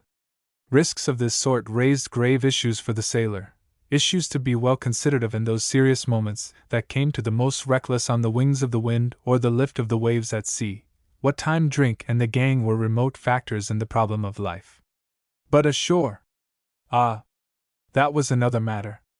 Life ashore was far too crowded, far too sweet for serious reflections. The absorbing business of pleasure left little room for thought, and the thoughts that came to the sailor later, when he had had his fling and was again afoot in search of a ship, decidedly favored the killing of a gang's man, if need be, rather than the loss of his own life or of a berth. The prevalence of these sentiments rendered the taking of the sailor a dangerous business, particularly when he consorted in bands. In that part of the West Country traversed by the great roads from Bristol to Liverpool, and having Stourbridge as its approximate centre, ambulatory bands proved very formidable. The presence of the rendezvous at Stourbridge accounted for this. Seamen travelled in strength because they feared it. 2 gangs were stationed there under Captain Beecher, and news of the approach of a large party of seamen from the south having one day been brought in, he at once made preparations for intercepting them. Lieutenant Barnsley and his gang marched direct to Hoobrook, a couple of miles south of Kidderminster, a point the seamen had perforce to pass. His instructions were to wait there, picking up in the meantime such of the sailor party as lagged behind from footsoreness or fatigue, till joined by Lieutenant Burkle and the other gang, when the 2 were to unite forces and press the main body. Through unforeseen circumstances, however, the plan miscarried. Burkle, who had taken a circuitous route, arrived late, whilst the band of sailors arrived early. They numbered, moreover, 46 as against 11 gangs men and 2 officers. 4 to 1 was a temptation the sailors could not resist. They attacked the gangs with such ferocity that out of the 13 only 1 man returned to the rendezvous with a whole skin. Luckily, there were no casualties on this occasion, but a few days later, while 2 of Barnsley's gang's men were out on duty some little distance from the town, they were suddenly attacked by a couple of sailors, presumably members of the same band, who left one of them dead in the road. Footnote: Admiralty Records 1, 1501, Captain Beecher, July 12 and August 4, 1781. Owing to its close proximity to the Thames, that remote suburb of 18th-century London known as Stepney Fields was much frequented by armed bands of the above description, who successfully resisted all attempts to take them. The master-at-arms of the Chatham man-o'-war, chancing once to pass that way, came in for exceedingly rough usage at their hands, and when next day a lieutenant from the same ship appeared upon the scene with a gang at his back and tried to press the ringleaders in that affair, they swore by God he should not, and if he offered to lay hands on them, they would cut him down. With this threat they drew their cutlasses, slashed savagely at the lieutenant, and made off through the mob which had gathered round them. Footnote: Admiralty Records 1. 2579, Captain Townsend, April 21, 1743. A spot not many miles distant from Stepney Fields was the scene of a singular fray many years later. His Majesty's ship Squirrel happened at the time to be lying in Longreach, and her commander, Captain Braun, one day received intelligence that a number of sailors were to be met with in the town of Barking. He at once dispatched his first and second lieutenants with a contingent of 25 men and several petty officers, to rout them out and take them. They reached Barking about 9 o'clock in the evening, the month being July, and were not long in securing several of the skulkers, who with many of the male inhabitants of the place were at that hour congregated in public houses, unsuspicious of danger. The sudden appearance in their midst of so large an armed force, however, coupled with the outcry and confusion inseparable from the pressing of a number of men, alarmed the townsfolk, who poured into the streets, rescued the pressed men, and would have inflicted summary punishment upon the intruders had not the senior officer, seeing his party hopelessly outnumbered, tactfully drawn off his force. This he did in good order and without serious hurt. But just as he and his men were congratulating themselves upon their escape, they were suddenly ambushed, at a point where their road ran between high banks, by a large concourse of Irish haymakers, to the number of at least 500 men, all armed with sabres. Footnote: so in the original, but sabres is perhaps an error for scythes and pitchforks, who with wild cries and all the Irishman's native love of a shindy fell upon the unfortunate gang's men and gave them a most severe beating. Footnote: Admiralty Records 1. 1529, Captain Braun, July 3, 1803. Attacks on the gang, made with deliberate intent to rescue pressed men from its custody, were by no means confined to Barking.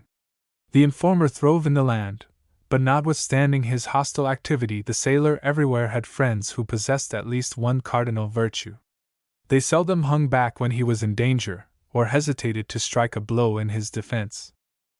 There came into Limehouse Hole, on a certain day in the summer of 1709, a vessel called the Martin-Galley.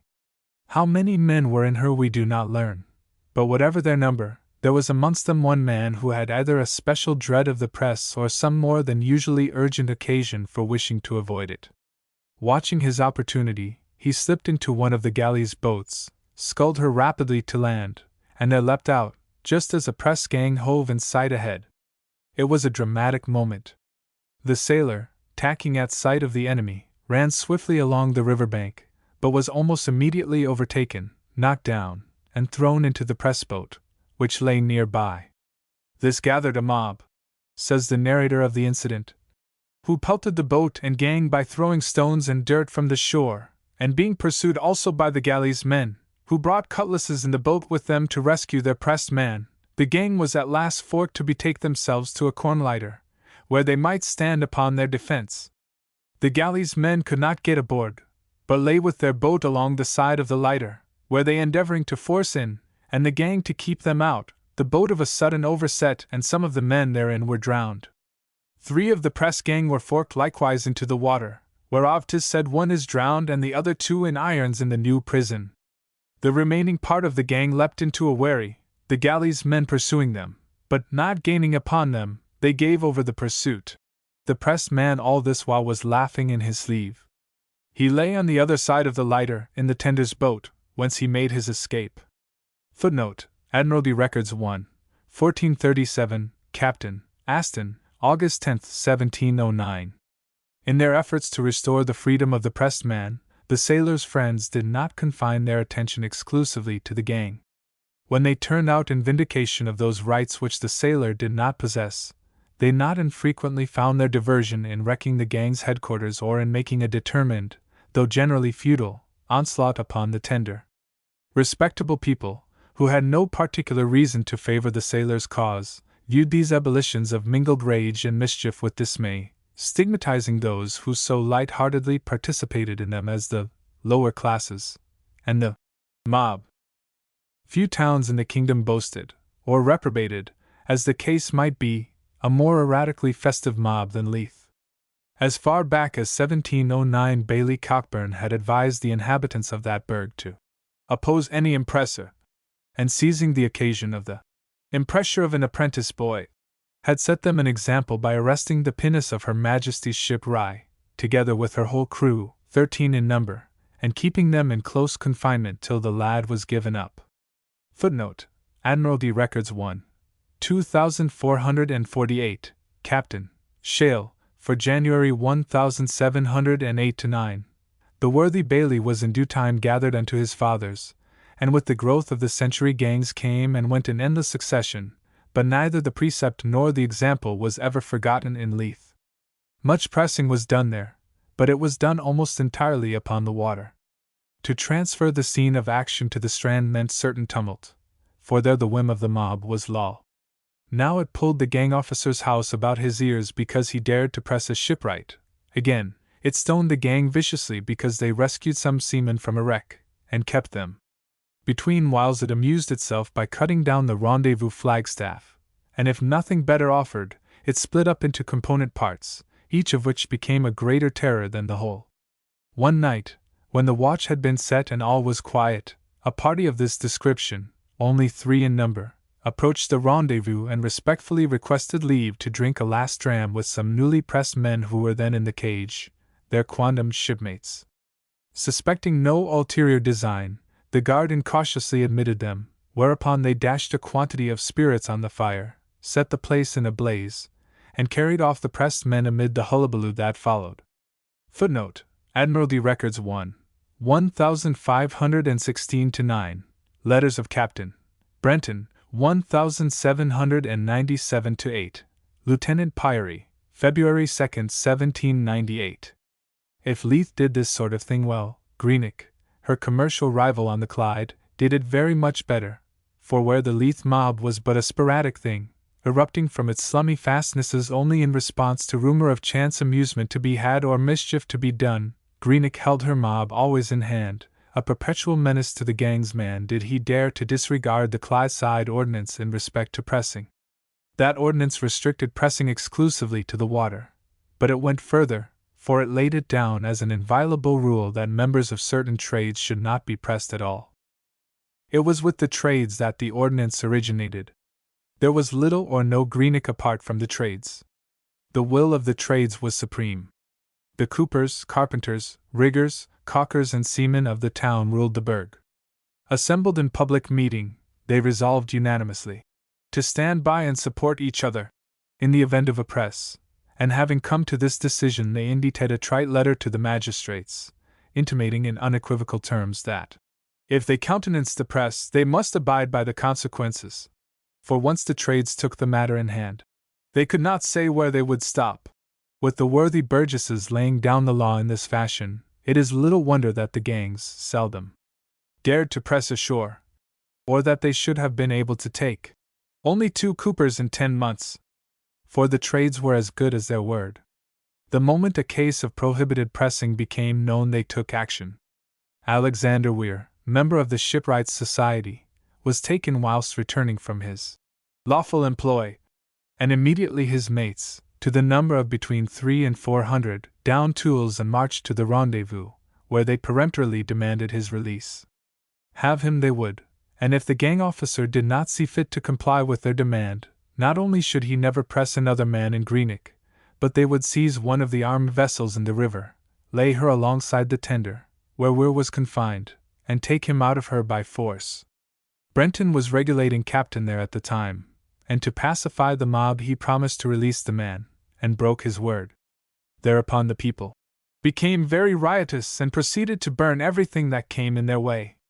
About 12 o'clock they hauled one of the boats belonging to the rendezvous upon the square and put her into the fire, but by the timely assistance of the officers and gangs, supported by the magistrates and a body of the fencibles, the boat was recovered, though much damaged, and several of the ringleaders taken up and sent to prison. The affair did not end without bloodshed. Lieutenant Harrison, in defending himself, was under the necessity of running one of the rioters through the ribs.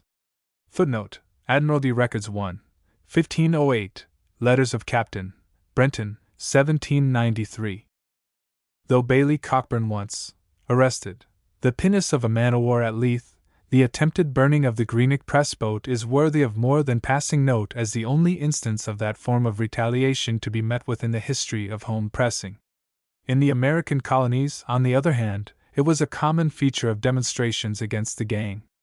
Boston was specially notorious for that form of reprisal, and Governor Shirley, in one of his masterly dispatches, narrates at length, and with no little humor, how the mob on one occasion burnt with great eclat what they believed to be the press boat, only to discover, when it was reduced to ashes, that it belonged to one of their own ringleaders. Footnote: Admiralty Records 1. 38 L8, Shirley to the Admiralty, December 1, 1747. The threat of the Greenock artificers to lay alongside the tender and take out their man by force of arms was one for which there existed abundant, if by no means encouraging precedent.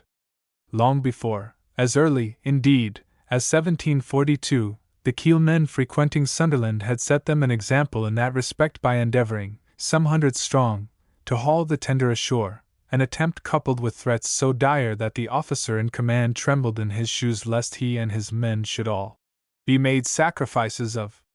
Footnote: Admiralty Records 1, 1439, Captain Allen, 13 March 1741-2.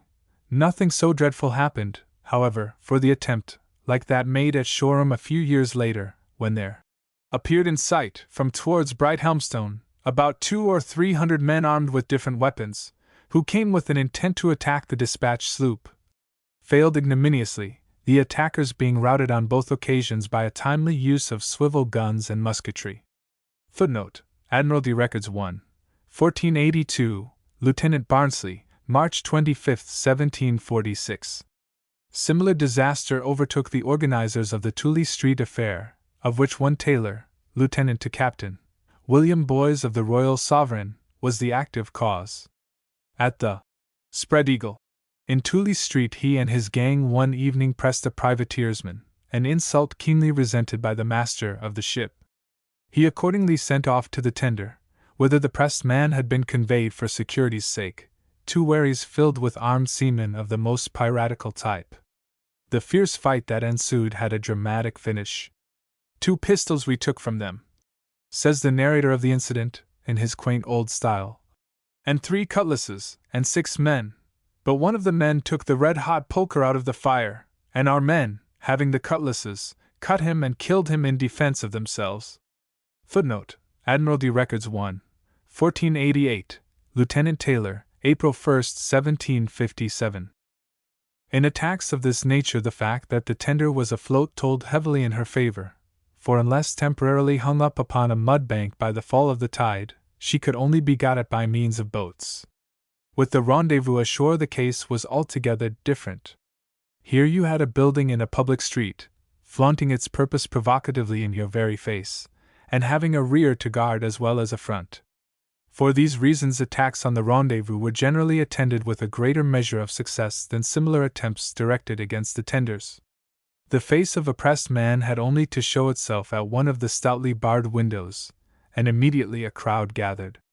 To the prisoner behind the bars this crowd was friendly, commiserating or chaffing him by turns, but to the gang's men responsible for his being there it was invariably and uncompromisingly hostile, so much so that it needed only a carelessly uttered threat, or a thoughtlessly lifted hand, to fan the smoldering fires of hatred into a blaze. When this occurred, as it often did, things happened. Paving stones hurtled through the curse-laden air, the windows flew in fragments, the door, assailed by overwhelming numbers, crashed in, and despite the stoutest resistance the gang could offer, the pressed man was hustled out and carried off in triumph. The year 1755 witnessed a remarkable attack of this description upon the rendezvous at Deal, where a band of 27 armed men made a sudden descent upon that obnoxious center of activity, and cut up the gang most grievously. As all wore masks and had their faces blackened, identification was out of the question. A reward of £200, offered for proof of complicity in the outrage, elicited no information, and as a matter of fact its perpetrators were never discovered. In Captain McCleverty's time the gang at Waterford was once very roughly handled whilst taking in a pressed man, and Mr. Mayor Alcock came hurrying down to learn what was amiss. He found the rendezvous beset by an angry and dangerous gathering. "Sir," said he to the captain, "have you no powder or shot in the house?" McCleverty assured him that he had. "Then, sir," cried the mayor, raising his voice so that all might hear, "do you make use of it, and I will support you." The crowd understood that argument, and immediately dispersed. Footnote: Admiralty Records 1, 1500, Deposition of Lieutenant M. Kellop, 1780. Had the Admiralty reasoned in similar terms with those who beat its gang's men, converted its rendezvous into matchwood, and carried off its pressed men, it would have quickly made itself as heartily feared as it was already hated. But in seeking to shore up an odious cause by pacific methods, it laid its motives open to the gravest misconstruction. Prudence was construed into timidity, and with every abstention from lead the sailors' mobbish friends grew more daring and outrageous. One night in the winter of 1780, whilst Captain Worth of the Liverpool rendezvous sat lamenting the temporary dearth of seamen, Lieutenant Haygarth came rushing in with a rare piece of news. On the road from Lancaster, it was reported, there was a whole coachload of sailors. The chance was too good to be lost, and instant steps were taken to intercept the travelers. The gangs turned out, fully armed, and took up their position at a strategic point, just outside the town, commanding the road by which the sailors had to pass. By and by along came the coach, the horses weary, the occupants nodding or asleep. In a trice they were surrounded. Some of the gang's men sprang at the horses' heads, others threw themselves upon the drowsy passengers. Shouts, curses, and the thud of blows broke the silence of the night. Then the coach rumbled on again, empty. Its late occupants, 15 in number, sulkily followed on foot, surrounded by their captors, who, as soon as the town was reached, locked them into the press room for the rest of the night, it being the captain's intention to put them on board the tender in the Mersey at break of day. In this, however, he was frustrated by a remarkable development in the situation. Unknown to him, the coachload of seamen had been designed for the Stag privateer, a vessel just on the point of sailing.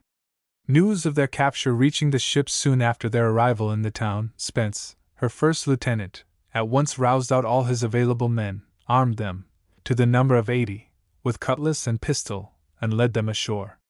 There all was quiet, favoring their design. The hour was still early, and the silent, swift march through the deserted streets attracted no attention and excited no alarm. At the rendezvous the opposition of the weary sentinels counted for little. It was quickly brushed aside, the strong-room door gave way beneath a few well-directed blows, and by the time Liverpool went to breakfast the Stag privateer was standing out to sea, her crew not only complete, but ably supplemented by 8 additional occupants of the press-room who had never, so far as is known, travelled in that commodious vehicle, the Lancaster coach. Footnote: Admiralty Records 7, 300, Law Officers' Opinions, 1778-83, number 19. The neighboring city of Chester in 1803 matched this exploit by another of great audacity. Chester had long been noted for its hostility to the gang, and the fact that the local volunteer corps, the Royal Chester Artillery, was composed mainly of ropemakers, riggers, shipwrights, and sailmakers who had enlisted for the sole purpose of evading the press, did not tend to allay existing friction. Hence, when Captain Burkle brought over a gang from Liverpool because he could not form one in Chester itself, and when he further signalized his arrival by pressing Daniel Jackson, a well-known volunteer, matters at once came to an ugly head. The day happened to be a field day, and as Burkle crossed the market square to wait upon the magistrates at the city hall, he was given to understand what might be expected in the evening. For one of the artillerymen, striking his piece, called out to his fellows, "Now for a running ball! There he goes!" with hissing, booing, and execrations. At 7 o'clock one of the gang rushed into the captain's lodgings with disquieting news. The volunteers were attacking the rendezvous. He hurried out, but by the time he arrived on the scene the mischief was already done. The enraged volunteers, after first driving the gang into the city hall, had torn down the rendezvous colors and staff, and broken open the city jail and rescued their comrade, whom they were then in the act of carrying shoulder-high through the streets, the center of a howling mob that even the magistrates feared to face. By request, Burkle and his gang returned to Liverpool, counting themselves lucky to have escaped the running ball they had been threatened with earlier in the day. Footnote: Admiralty Records 1, 1529, Captain Burkle, December 29, 1803. Another town that gave the gang a hot reception was Whitby. As in the case of Chester, the gang there was an importation, having been brought in from Tyneside by Lutz, Atkinson, and Oakes.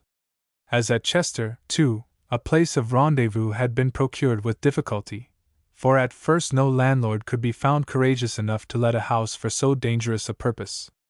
At length, however, one Cooper was prevailed upon to take the risk, and the flag was hung out. This would seem to have been the only provocative act of which the gang was guilty. It sufficed.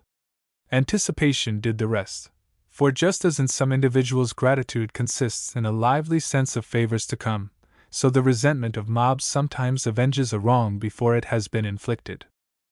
On Saturday, the 23rd of February, 1793, at the hour of 7:30 in the evening, a mob of 1,000 persons, of whom many were women, suddenly appeared before the rendezvous. The first intimation of what was about to happen came in the shape of a furious volley of brickbats and stones, which instantly demolished every window in the house, to the utter consternation of its inmates. Worse, however, was in store for them.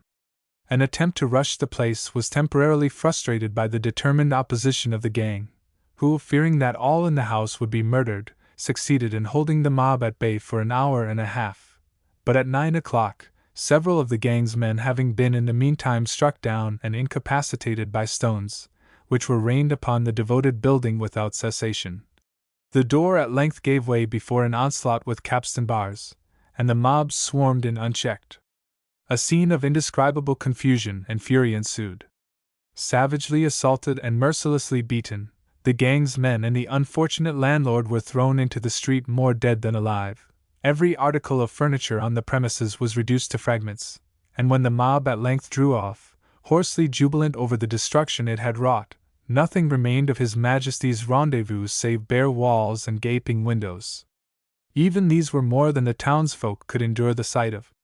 Next evening they reappeared upon the scene, intending to finish what they had begun by pulling the house down or burning it to ashes, but the timely arrival of troops frustrating their design, they regretfully dispersed. Footnote: Admiralty Records 1, 2739, Lieutenant Atkinson, February 26 and June 27, 1793. Out at sea, the sailor, if he could not set the tune by running away from the gang, played up to it with great heartiness.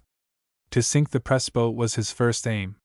With this end in view, he held stolidly on his course, if under way, betraying his intention by no sign till the boat, maneuvering to get alongside of him, was in the right position for him to strike. Then, all of a sudden, he showed his hand.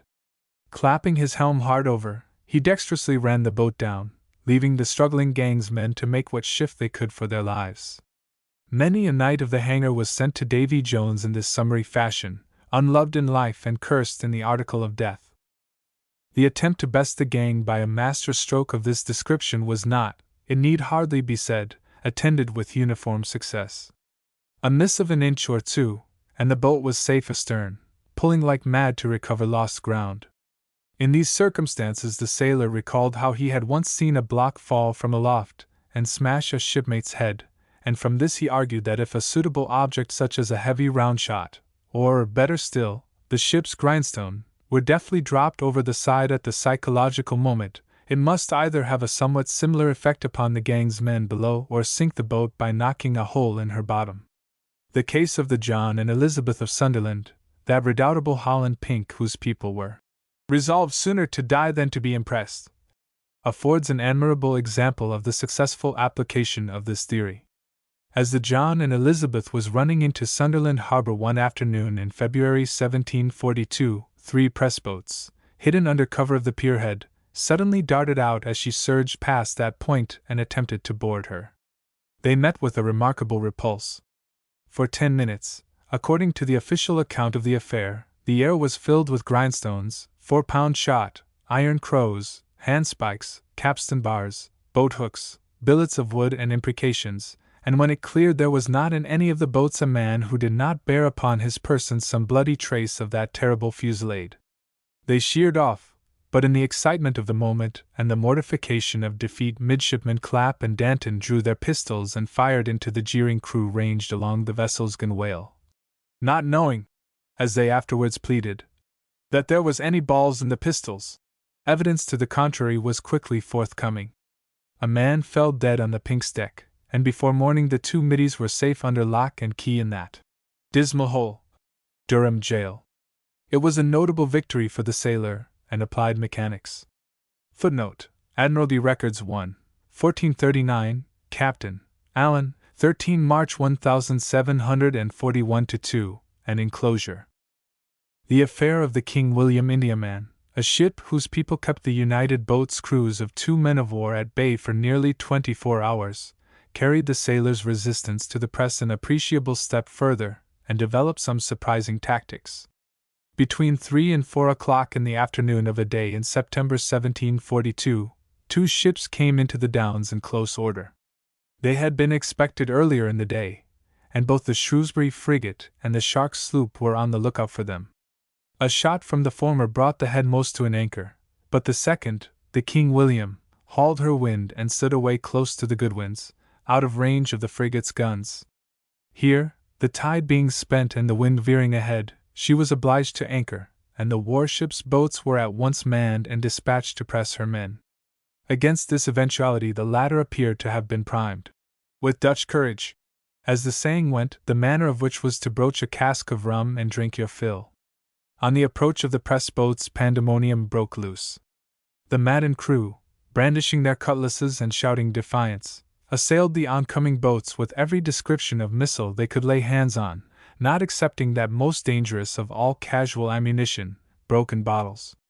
The Shrewsbury's mate fell, seriously wounded, and finding themselves unable to face the terrible hail of missiles, the boats drew off. Night now came on, rendering further attempts temporarily impossible, a respite of which the Indiaman's crew availed themselves to confine the master and break open the arms chest, which he had taken the precaution to nail down. With morning the boats returned to the attack. 3 times they attempted to board, and as often were they repulsed by pistol and musketry fire. Upon this the Shark, acting under peremptory orders from the Shrewsbury, ran down to within half gunshot of the Indiaman and fired a broadside into her, immediately afterwards repeating the dose on finding her still defiant. The ship then submitted and all her men were pressed save 2. They had been killed by the Shark's gunfire. Footnote: Admiralty Records 1, 1829, Captain Goddard, September 22 and October 16, and his deposition, October 19, 1742.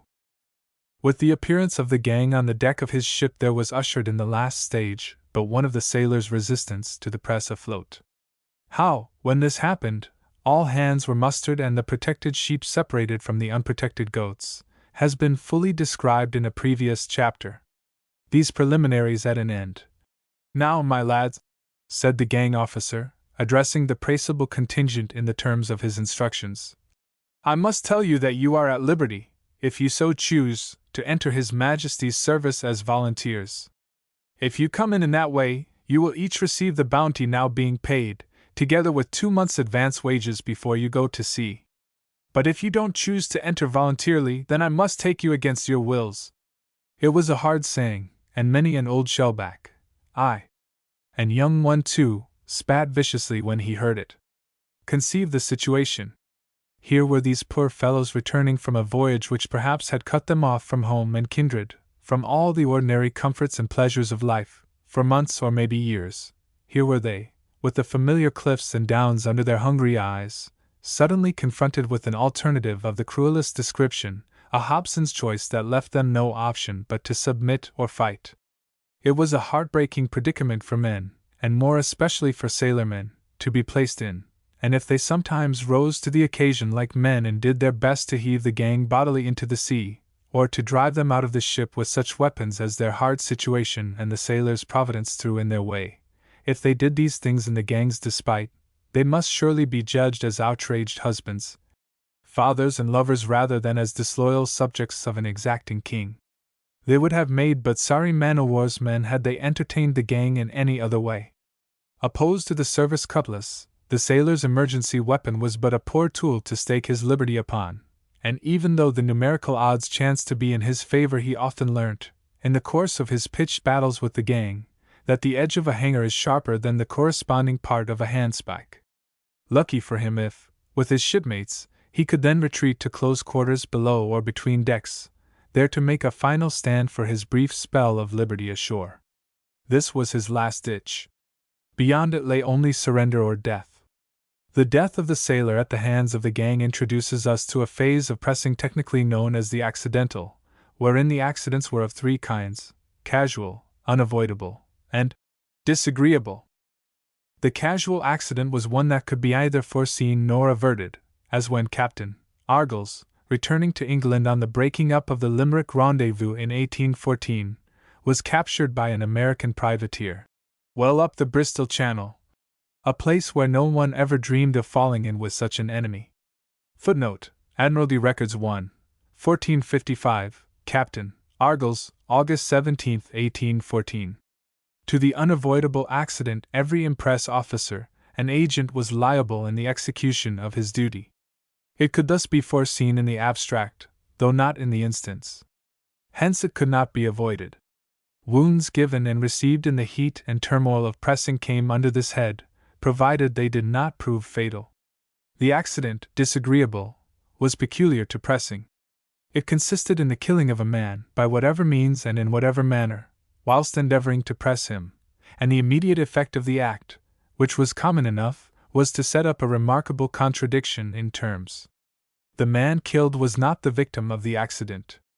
The victim was the officer or gang's man who was responsible for striking him off the roll of His Majesty's praisable subjects, and who thus let himself in for the consequences, more or less disagreeable, which inevitably followed. While it was naturally the ambition of every officer engaged in pressing to do the business without any disagreeable accident ensuing, he preferred, did fate ordain it otherwise, that the accident should happen at sea rather than on land, since it was on land that the most disagreeable consequences accrued to the unfortunate victim. These embraced flight and prolonged expatriation, or, in the alternative, arrest, preliminary detention in one of His Majesty's prisons, and subsequent trial at the assizes. What the ultimate punishment might be was a minor, though still ponderable consideration, since, when naval officers or agents were concerned, the law was singularly capricious. Footnote: As in Lacey's case, 25 Elizabeth, where a mortal wound having been inflicted at sea, whereof the party died on land, the prisoner was acquitted because neither the Admiralty nor a jury could inquire of it. At sea, on the other hand, the conditions which on land rendered accidents of this nature so uniformly disagreeable were almost entirely reversed. How and why this was so can be best explained by stating a case. On the 1st of June, in the early morning, one of these tenders, the Princess Augusta, Lieutenant Sack's commander, fell in, off Portland Bill, with the Britannia, a Leghorn trader of considerable force. In response to a shot fired as an intimation that she was expected to lay to and receive a gang on board, the master, hailing, desired permission to retain his crew intact till he should have passed that dangerous piece of navigation known as the Race. To this reasonable request Sachs acceded, and the ship held on her course, closely followed by the tender. By the time the Race was passed, however, the merchantman's crew had come to a resolution. They should not be pressed by such a pimping vessel as the Princess Augusta. Accordingly, they first deprived the master of the command, and then, when again hailed by the tender, swore they would lose their lives sooner than bring to. The channel at this time swarmed with tenders, and to Sax's hint that they might just as well give in then and there as be pressed later on, they replied with defiant huzzas and the discharge of one of their main deck guns. The tender was immediately laid alongside, but on the gang's attempting to board they encountered a resistance so fierce that Sax, thinking to bring the infuriated crew to their senses, ordered his people to fire upon them. Ralph Sturdy and John de Busk, armed with harpoons, and John Wilson, who had requisitioned the cook's spit as a weapon, fell dead before that volley. The rest, submitting without further ado, were at once confined below. Now 3 questions of moment are raised by this accident. What became of the ship? What was done with the dead men? And what punishment was meted out to the lieutenant and his gang? The crew once secured under hatches, the safety of the ship became of course the first consideration. It was assured by a simple expedient. The gang remained on board and worked the vessel into Portsmouth harbor, where, after her hands had been taken out, Rodney the receiver, men in lieu, were put on board, as explained in our chapter on Pressing Afloat, and with this makeshift cruise she was navigated to her destination, in this instance the port of London. As persons killed at sea, the 3 sailors who lay dead on the ship's deck did not come within the jurisdiction of the coroner. That official's cognizance of such matters extended only to high water mark when the tide was at flood, or to low water mark when it was at ebb. Beyond those limits, seawards, all acts of violence done in great ships, and resulting in mayhem, or the death of a man, fell within the sole purview and jurisdiction of the station admiral, who on this occasion happened to be Sir Edward Hawke, commander of the White Squadron at Portsmouth. Now Sir Edward was not less keenly alive to the importance of keeping such cases hidden from the public eye than were the Lords Commissioners. Hence he immediately gave orders that the bodies of the dead men should be taken, without St. Helens, and there committed to the deep. Instead of going to feed the navy, the 3 sailors thus went to feed the fishes, and another stain on the service was washed out with a commendable absence of publicity and fuss. There still remained the lieutenant and his gang to be dealt with and brought to what, by another singular perversion of terms, was called justice. On shore, notwithstanding the lenient view taken of such accidents, an indictment of manslaughter, if not of murder, would have assuredly followed the offense, and though in the circumstances it is doubtful whether any jury would have found the culprits guilty of the capital crime, yet the alternative verdict, with its consequent imprisonment and disgrace, held out anything but a rosy prospect to the young officer who had still his second, swab, to win. That was where the advantage of accidents at sea came in. On shore the judiciary, however kindly disposed to the naval service, were painfully disinterested. At sea the scales of justice were held, none too meticulously, by brother officers who had the service at heart. Under the judicious direction of Admiral Osborne, who in the meantime had succeeded Sir Edward Hawke in the Portsmouth command, Lieutenant Sachs and his gang were consequently called upon to face no ordeal more terrible than an inquiry into their proceedings and behavior. Needless to say, they were unanimously exonerated, the court holding that the discharge of their duty fully justified them in the discharge of their muskets. Footnote: Admiralty Records 1. 5925, minutes at a court-martial held on board HMS Prince George at Portsmouth, November 14, 1755. Precedent for the procedure in this case is found in Admiralty Record 7. 298, Law Officers' Opinions, 1733-56, number 27. When such disagreeable accidents had to be investigated, the disagreeable business was done, to purloin an apt phrase of Coke's, without prying into them with eagle's eyes. But it is time to leave the trail of blood and turn to a more agreeable phase of pressing. Chapter 9. The Gang at Play. The reasons assigned for the pressing of men who ought never to have made the acquaintance of the warrant or the hanger were often as far-fetched as they are amusing. "You have no right to press a person of my distinction," warmly protested an individual of the superior type when pounced upon by the gang. "Lor love yer! That's the wery reason we're a pressin' of your worship," replied the grinning minions of the service. "We've such a set of blackguards aboard the tender yonder, we wants a toff like you to learn 'em manners." The quixotic idea of inculcating manners by means of the press infected others besides the gang's man. In a navy whose officers not only plumed themselves on representing the ne plus ultra of etiquette, but demanded that all who approached them should do so without sin either of omission or commission, the idea was universal. Pride of service and pride of self entered into its composition in about equal proportions. Hence the sailing master who neglected to salute the flag, or who through ignorance, crass stupidity, or malice aforethought flew prohibited colors, was no more liable to be taught an exemplary lesson than the bum boatman who sauced the officer of the watch when detected in the act of smuggling spirits, or women into one of His Majesty's ships.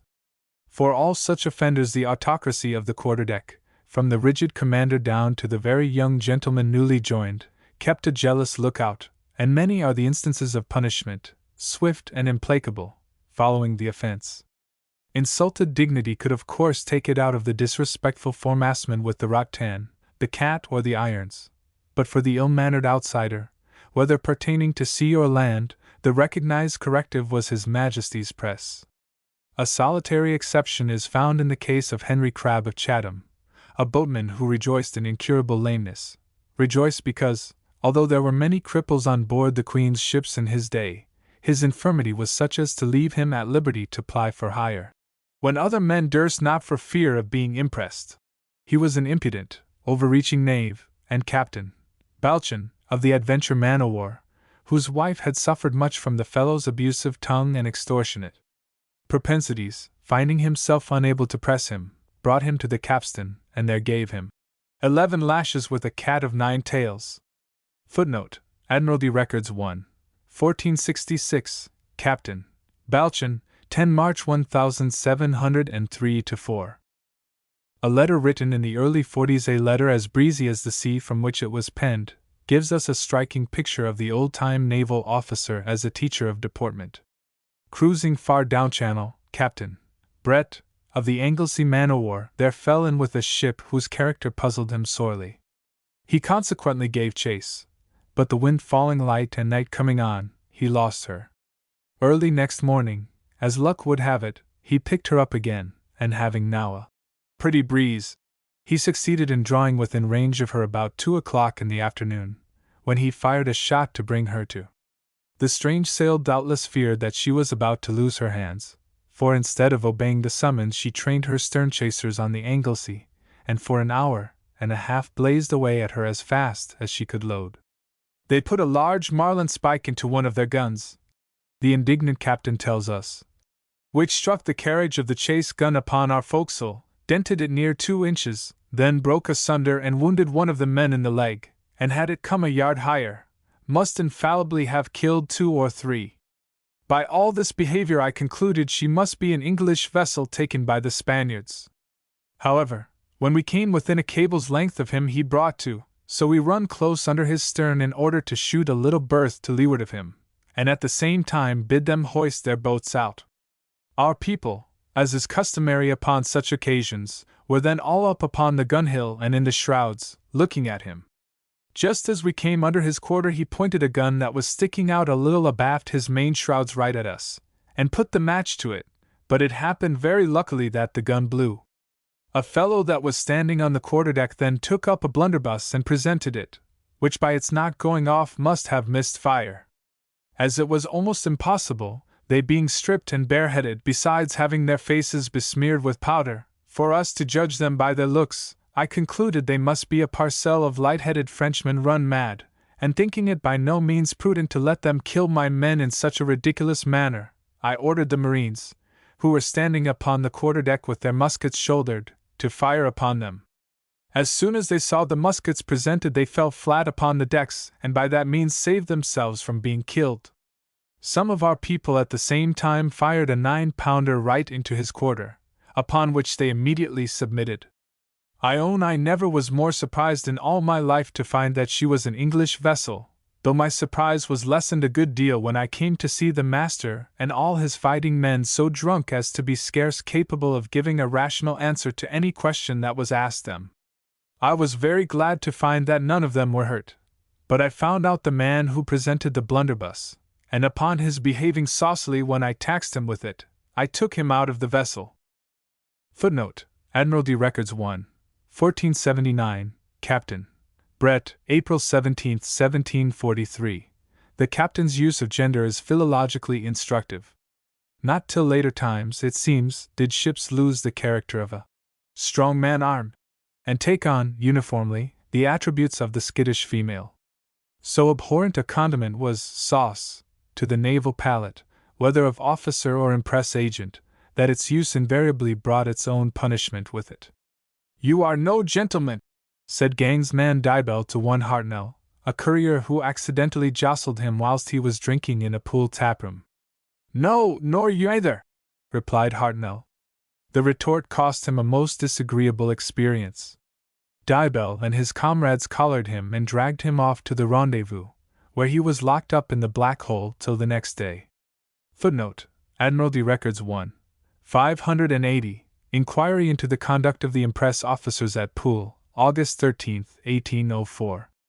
At Waterford, Captain Price went one better than this, for a man who was totally unfit for the service having one day shown him some trifling disrespect, the choleric old martinet promptly set the gang upon him and had him conveyed on board the tender.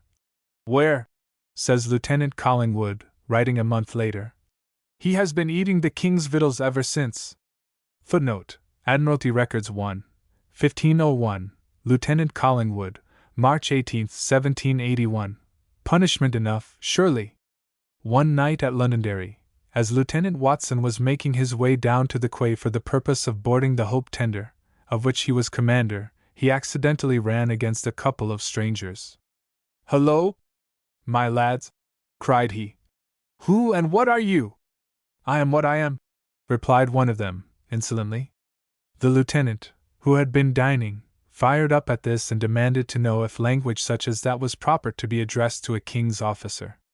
"As you please," said he of the insolent tongue. "If you like it better, I'll say I'm a piece of a man." "So I see by your want of manners," retorted the lieutenant. "Come along with me, my brave piece. I know those who will make a whole man of you before they're done." With that he seized the fellow, meaning to take him to his boat, which lay near by, but the pressed man, watching his chance, tripped him up and made off. Next day there was a sequel. The lieutenant was taken possession of by the civil power, on a charge of assault. Footnote: Admiralty Records 1. 1531, Lieutenant Watson, October 27, 1804. Another officer who met with base ingratitude from a pressed man whose manners he attempted to reform was Captain Bethel of the Phoenix. At the Nore he was once grossly abused by the crew of a customs house boat, and in retaliation took one of their number, and carried him to sea. Peremptory orders reaching him at one of the Scottish ports, however, he discharged the man and paid his passage south. He was immediately sued for false imprisonment, and cast in heavy damages. Footnote: Admiralty Records 1. 1493, Captain Bethel, August 29, 1762. Captain Brereton, of the Falmouth, was had, in similar fashion by the master of an East Indiaman whom he pressed at Manila because of his insolence, and who afterwards, by a successful suit at law, let him in for £400 damages and costs. Footnote: Admiralty Records 1. 1494, Captain Brereton, October 18, 1765. This was turning the tables of etiquette on its professors with a vengeance. Such costly lessons in the art of politeness, however, did not in the least abash the naval officer or deter him from the continued inculcation of manners. Young fellows idly roistering on the river could not be permitted to miscall with impunity the gorgeous admiral passing in his 12-oared barge. Footnote: Admiralty Records 1. 577, Admiral the Marquis of Carmarthen, June 24, 1710. Nor irate shipmasters who flouted the impressed service of the Crown as a pitiful thing and its officers as little scandalous creatures, be allowed to go scot-free. Footnote: Admiralty Records 1. 2379, Captain Robinson, 21 February 1725-6. At whatever cost, the dignity of the service must be maintained. Nowhere did the use of invective attain such extraordinary perfection as amongst those who plied their vocations on the country's busy waterways. Here, sauce was reduced to a science and vituperation to a fine art.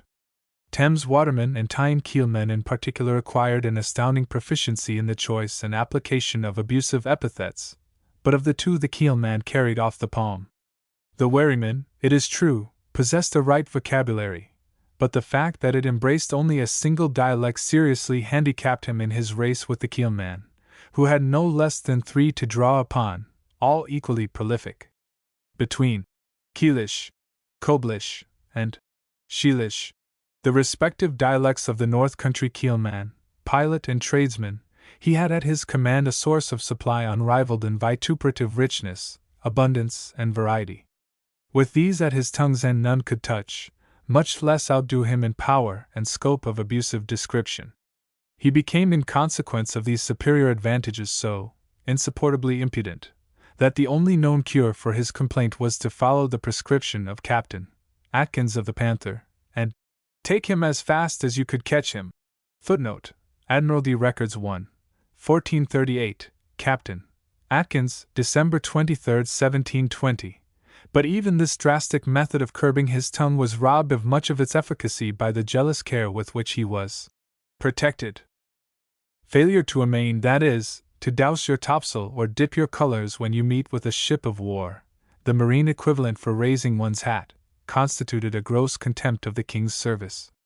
The custom was very ancient, King John having instituted it in the 2nd year of his reign. At that time, and indeed for long after, the salute was obligatory, its omission entailing heavy penalties. Footnote: a copy of the original proclamation may be seen in Lansdowne Mrs. Cloxey, f.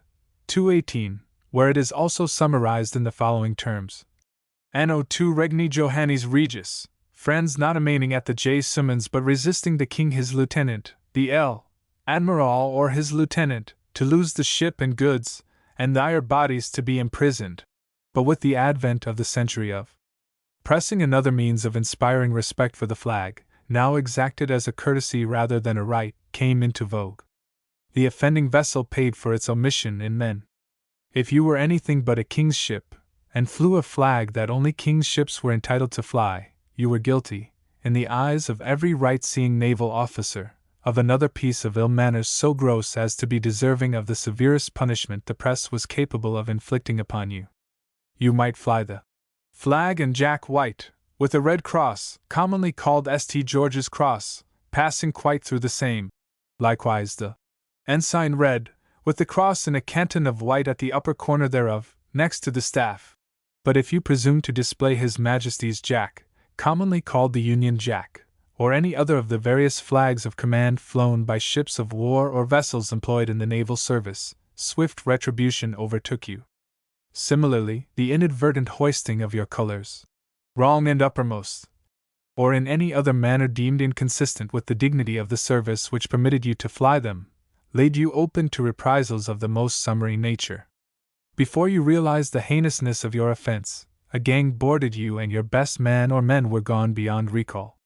The joy of waterside weddings, occasions prolific in the display of wrong colors, was often turned into sorrow in this way. Inability to do the things you professed to do involved grave risk of making intimate acquaintance with the gang. If, for example, you were a skipper and navigated your vessel more like apprentice than a master hand, someone belonging to you was bound, in waters swarming with ships of war, to pay the piper sooner or later. A few days ago, writes Captain Archer of the Isis, a ship called the Jane, Stuart master, ran on board of us in a most lubberly manner, for which, as is customary on such occasions, I took 4 of his people. Footnote: Admiralty Records 1, 1448, Captain Archer, May 17, 1795. Ability to handle a musical instrument sometimes proved as fatal to one's liberty as inability to handle a ship. Queen Anne was directly responsible for this. Almost immediately after her accession, she signed a warrant authorizing the pressing of drummers, fife, and oud boys for sea and land. Footnote: Home Office Military Entry Books, Clexvi F. 406. Though the authorization was only temporary, the practice thus set up continued long after its origin had been relegated to the scrap heap of memory, and not only continued, but was interpreted in a sense much broader than its royal originator ever intended it should be. This tendency to take an L in lieu of the stipulated inch was illustrated as early as 1705, when Lieutenant Thompson, belonging to the Lickfield, chancing to meet one Richard Bullard, fiddler, persuaded him to go as far as Woolwich with him, to play a tune or two to him and some friends who had a mind to dance, saying he would pay him for it. Which he did, when tired of dancing, by handing him over to the press-gang. Footnote: Admiralty Records 1, 1467, Captain Byron, July 13, 1705. In 1781, again, a stout lad of 17 was pressed at Waterford because, as a piper, he was considered likely to be useful in amusing the new-raised men. Footnote: Admiralty Records 1, 1501, Lieutenant Collingwood, March 18, 1781, and as late as 1807 a gang at Portsmouth, acting under orders from Captain Sir Robert Bromley, took one Madden, a blind man, because of his qualification of playing on the Irish bagpipes. His afflictions saved him. He was discharged, and the amount of his pay and victualling was deducted from Sir Robert's wages as a caution to him to be more careful in future. Footnote: Admiralty Records 1, 1544, Captain Sir Robert Bromley, December 1, 1808. Perhaps the oddest reasons ever adduced in justification of specific acts of pressing were those put forward in the cases of James Bailey, a Gosport ferryman who was pressed on account of his great inactivity, and of John Conyers, exempt passenger on the packet boat plying between Dartmouth and Poole, subjected to the same process because, as the officer responsible ingenuously put it when called to book for the act, if Conyers had not been on board, another would, who might have been a proper person to serve His Majesty. Footnote: Admiralty Records 1, 1451, Captain Argles, May 4, 1807, Admiralty Records 1, 2485, Captain Scott, March 13, 1780. An ironical interest attaches to the pressing of John Hagan, a youth of 19 who cherished an ambition to go a-whaling. Tramping the riverside at Hull one day in search of a ship, he accidentally met one of the lieutenants employed in the local impress service, and mistaking him for the master of a Greenland ship, stepped up to him and asked him for a berth. "Berth?" said the obliging officer. "Come this way." And he conducted the unsuspecting youth to the rendezvous. Footnote: Admiralty Records 1, 1455, Captain Acton, March 23, 1814. Before you took a voyage for the benefit of your health in those days, it was always advisable to satisfy yourself as to the nature of the cargo the vessel carried or intended to carry, otherwise you were liable to be let in for a longer voyage than health demanded. Richard Gooding of Bodsey, in the county of Suffolk, a 21-year-old yeoman who knew nothing of the iniquities practiced in ships, in an evil hour acted on the advice of his apothecary and ran across to Holland for the sake of his health, which the infirmities of youth appeared to have undermined. All went well until, on the return trip, just before Bodsey Ferry hove in sight, down swooped a revenue cutter's boat with an urgent request that the master should open up his hatches and disclose what his hold contained. He demurred, alleging that it held nothing of interest to revenue men, but on their going below to see for themselves they discovered an appreciable quantity of gin. Thereupon the master wickedly declared Gooding to be the culprit, and he was pressed on suspicion of attempting to run a cargo of spirits. Footnote: Admiralty Records 1, 1530, Captain Broughton, April 20, 1803, an enclosure. Into the operations of the gang this element of suspicion entered very largely, especially in the pressing of supposed sailors. To carry about on your person any of the well-known marks of the seafaring man was to invite certain disaster. When pressed, like so many others, because he was, in appearance, very much like a sailor, John Teed protested vehemently that he had never been to sea in his life, and that all who said he had were unmitigated liars. "Strip him," said the officer, who had a short way with such cases. In a twinkling Teed's shirt was over his head and the sailor stood revealed. Devices emblematic of love and the sea covered both arms from shoulder to wrist. "You and I will lovers die, eh?" said the officer, with a twinkle, as he spelt out one of the amatory inscriptions. "Just so, John. I'll see to that. Next man." Footnote: Admiralty Records 1, 1522, description of a person calling himself John Teed, December 28, 1799. Bow-legged men ran the greatest of risks in this respect, and the goose of many a tailor was effectually cooked because of the damning fact, which no protestations of innocence of the sea could mitigate, that long confinement to the board had warped his legs into a fatal resemblance to those of a typical jacktar. Harwich once had a mayor who, after vowing that he would never be guilty of saying there was no law for pressing sailors, as a convincing proof that he knew what was what, and was willing to provide it to the best of his ability, straightway sent out and pressed a tailor. Footnote: Admiralty Records 1, 1436, Captain Allen, March 26, 1706. The itinerant Jewish peddler who hawked his wares about the country suffered grievously on this account. However indisputably Hebraic his name, his accent, and his nose might be, those evidences of nationality were anglicized, so to speak, by the fact that his legs were the legs of a sailor, and the bandy appendages so characteristic of his race sooner or later brought the gang down upon him in full cry and landed him in the fleet. In the year 1780 the fishing town of Cromer was thrown into a state of acute excitement by the behavior of a casual stranger, a great, bearded man of foreign aspect who, taking a lodging in the place, resorted daily to the beach, where he walked the sands at low water mark, now writing with great assiduity in a book, again gesticulating wildly to the sea and the cliffs, whence the suspicious townsfolk, then all unused to visitors and their eccentricities, watched his antics in wonder and consternation.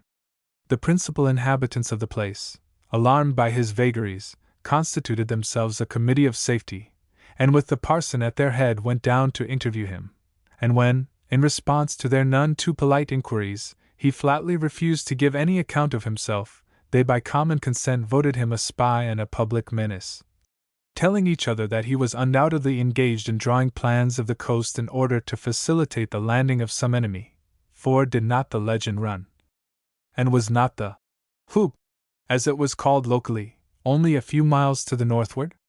No time was to be lost. Post haste they dispatched a messenger to Lieutenant Brace at Yarmouth, begging him, if he would save his country from imminent danger, to lose not a moment in sending his gang to seize the suspect and nip his fell design in the bud. With this alarming request Brace promptly complied, and the stranger was dragged away to Yarmouth. Arraigned before the mayor, he with difficulty succeeded in convincing that functionary that he was nothing more dangerous than a stray agriculturist whom the Empress Catherine had sent over from Russia to study the English method of growing turnips. Footnote: State Papers, Russia, C.V., Lieutenant Brace, August 18, 1780. The unhandsome treatment meted out to the inoffensive Russian is of a piece with the whole aspect of pressing by instigation, of which it is at once a specimen and a phase. The incentive here was suspicion, but in the fertile field of instigation motives flourished in forms as varied as the weaknesses of human nature. Thomas Onions, respectable burgess of Bridgnorth, engaged in working a trove from that place to Bristol, fell under suspicion owing to the mysterious disappearance of a portion of the cargo, which consisted of china. The rest of the crew being metaphorically as well as literally in the same boat, the consignee's agent, on the troth's arrival at Bristol, hinted at a more than alliterative connection between china and chests, which he was proceeding to search when Onions objected, very rightly urging that he had no warrant. "Is it a warrant you're wanting?" demanded the baffled agent. "Very well, we'll see if we cannot find one." With that he stepped ashore and hurried to the rendezvous, where he knew the officers, and within the hour the gang added Onions to the impressed stockpot. Footnote: Admiralty Records 1, 1542, Memorial of the Inhabitants and Burgesses of Bridgnorth, March 12, 1808. Much the same motive led to the pressing of Charles M. Donald, a North Country youth of education and property. His mother wished him to enter the army, but his guardians, piqued by her insistence, had him kidnapped on board the Empress tender at Shields, under pretense of sending him on a visit. Footnote: Admiralty Records 1, 1537, Captain Bland, November 29, 1806, an enclosure. An independent fortune of £1,400, bequeathed to him by his Aunt Elizabeth, was instrumental in launching John Stillwell of Clerkenwell upon a similar career. His stepmother and uncle desired to retain possession of the money, of which they were trustees, so they suborned the gang and the young man disappeared. Footnote: Admiralty Records 1, 1539, Captain Burton, April 25, 1806, an enclosure. A more legitimate pastime of the gang was the pressing of incorrigible sons. George Clark of Birmingham and William Barnacle of Margate, the one a notorious thief, the other the despair of his family because of his drunken habits, were two out of many shipped abroad by this cheap but effectual means, the instigator of the gang being in each case the lad's own father. Footnote: Admiralty Records 1, 1537, Jeremiah Clark, July 30, 1806, Admiralty Records 1, 1547, Lieutenant Daw, September 4, 1809. The distracting problem, what to do with our sons, was in this way amazingly simplified. In thus utilizing the gang as a means of retaliating upon those who incurred their displeasure, both naval officers and private individuals, had they been arraigned for the offense, could have pleaded in justification of their conduct the example of no less exalted a body than the Admiralty itself. The case of the bachelor seamen of Dover, pressed because of an official animus against that town, was as notorious as their lordships' futile attempt to teach the Brighton fishermen respect for their betters, or their later orders to Captain Culverhouse, of the Liverpool Rendezvous, instructing him to take all opportunities of impressing seafaring men belonging to the Isle of Man, as a punishment for the extreme ill conduct of the people of that island to His Majesty's officers on the impress service. Footnote: Admiralty Records 3, 148, Admiralty Minutes, October 11, 1803. The Admiralty method of paying out anyone against whom you cherished a grudge possessed advantages which strongly commended it to the splenetic and the vindictive. For suppose you lay in wait for your enemy and beat or otherwise maltreated him, the chances were that he would either punish you himself or invoke the law to do it for him, while if you removed him by means of the garrote, the knife or the poisoned glass, no matter how discreetly the deed was done, the hangman was pretty sure to get you sooner or later. But the gang, it was as safe as an epidemic. The fact was not lost upon the community. People in almost every station of life appreciated it at its true worth, and, encouraged by the example of the Admiralty, availed themselves of the gang as the handiest, speediest, and safest of mediums for wiping out old scores. On shipboard, where life was more cramped and men consequently came into sharper contact than on shore, resentments were struck from daily intercourse like sparks from steel. Like sparks some died, impotent to harm their object, but others, cherished in bitterness of spirit through many a lonely watch, flashed into malicious action with that hope for opportunity, the coming of the gang. John Gray, carpenter of a merchant ship, in a moment of anger threatened to cut the skipper down with an axe. This happened under a West Indian Sunday months afterwards. As the ship swung lazily into Bristol River and the gang came aboard, the skipper found his opportunity. Beckoning to the impress officer, he pointed to John Gray and said, "Take that man!" Footnote: Admiralty Records 1, 1542, Captain Barker, June 22, 1808, an enclosure. Gray never again lifted an axe on board a merchant vessel. Certain amenities which once passed between the master and the mate of the Lady Shore served to throw an even broader light upon the origin of quarrels at sea and the methods of settling them then in vogue. The Lady Shore was on the passage home from Quebec when the master one day gave certain sailing directions which the mate, who was a sober, careful seaman, thought fit to disregard on the ground that the safety of the ship would be endangered if he followed them. The master, an irascible, drunken brute, at this flew into a passion and sought to engraft his ideas of seamanship upon the mate through the medium of a handspike, with which he caught him a savage blow just above the eye, cutting him about 3 inches in length. It was in mid-ocean that this lesson in navigation was administered. By the time Scilly shoved its nose above the horizon, the skipper's down on the mate had reached an acute stage. His resentment of the latter's being the better seaman had now deepened into hatred, and to this, as the voyage neared its end, was added growing fear of prosecution. At this juncture a man-o-war hove in sight and signaled an inspection of hands. "Get your chest on deck, Mr. Mate!" cried the exultant skipper. "You are too much master here. It is time for us to part." Taken out of the ship as a pressed man, the mate was ultimately discharged by order of the Admiralty, but the skipper had his revenge. Footnote: Admiralty Records 1, 583, Matthew Gill to Admiral Morsam, January 15, 1813. A riot that occurred at King's Lynn in the year 55 affords a striking instance of the retaliatory use of the gang on shore. In the course of the disturbance, mud and stones were thrown at the magistrates, who had come out to do what they could to quell it. Angered by so gross an indignity, they supplied the gang with information that led to the pressing of some 60 persons concerned in the tumult. But as these consisted mainly of vagrants, gypsies, parish charges, maimed, halt, and idiots, the magisterial resentment caused greater rejoicings at Lynn than it did at Spithead, where the sweepings of the borough were eventually deposited. Footnote: Admiralty Records 1, 920, Admiral Sir Edward Hawke, June 8, 1755. There is a decided smack of the modern about the use the gang was put to by the journeyman coopers of Bristol. Considering themselves underpaid, they threatened to go on strike unless the masters raised their wages. In this they were not entirely unanimous, however.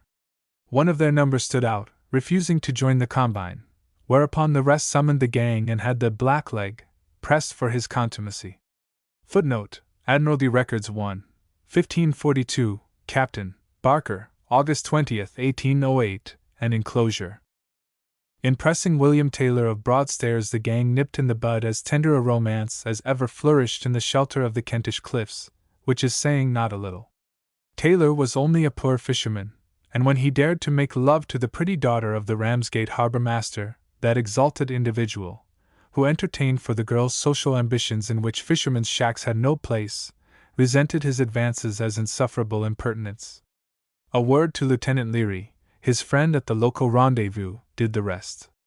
Taylor disappeared, and though he was afterwards discharged from His Majesty's ship Utrecht on the score of his holding a sea fencible's ticket, the remedy had worked its cure, and the harbour master was thenceforth free to marry his daughter where he would. Footnote: Admiralty Records 1, 1450, Captain Austin, September 23, 1803. So natural is the transition from love to hate that no apology is needed for introducing here the story of Sam Burroughs, the ex-beadle of Chester, who fell a victim to the harsher in much the same manner as Taylor did to the gentler passion. Burroughs' evil genius was one Rev. Lucius Carey, an Irish clergyman, whether Anglican or Roman we know not, nor does it matter, who had contracted the unclerical habit of carrying pistols and too much liquor. In this condition he was found late one night knocking in a very violent manner at the door of the Pied Bull, and swearing that, while none should keep him out, any who refused to assist him in breaking in should be shot down forthwith. Burroughs, the ex-beadle, happened to be passing at the moment. He seized the drunken cleric and, with the assistance of James Howell, one of the city watchmen, forcibly removed him to the watch-house, whence he was next day taken before the mayor and bound over to appear at the sessions. Now it happened that certain members of the local press gang were Carey's boon companions, so no sooner did he leave the presence of the mayor than he looked them up. That same evening Burroughs was missing. Carey had found him a hard bed, otherwise a berth on board a man-o'-war. Footnote: Admiralty Records 1, 1532, Captain Burkle, July 17, 1804, and enclosures. In the columns of the Westminster Journal, under date of both May 1743, we read of a sailor who, dying at Ringsend, was brought to Irish Town churchyard, near Dublin, for burial. When they laid him on the ground, the narrative continues, the coffin was observed to stir, on which he was taken up, and by giving him some nourishment he came to himself, and is likely to do well. Whether this sailor was ever pressed, either before or after his abortive decease, we are not informed, but there is on record at least one well-authenticated instance of that calamity overtaking a person who had passed the bourne whence none is supposed to return.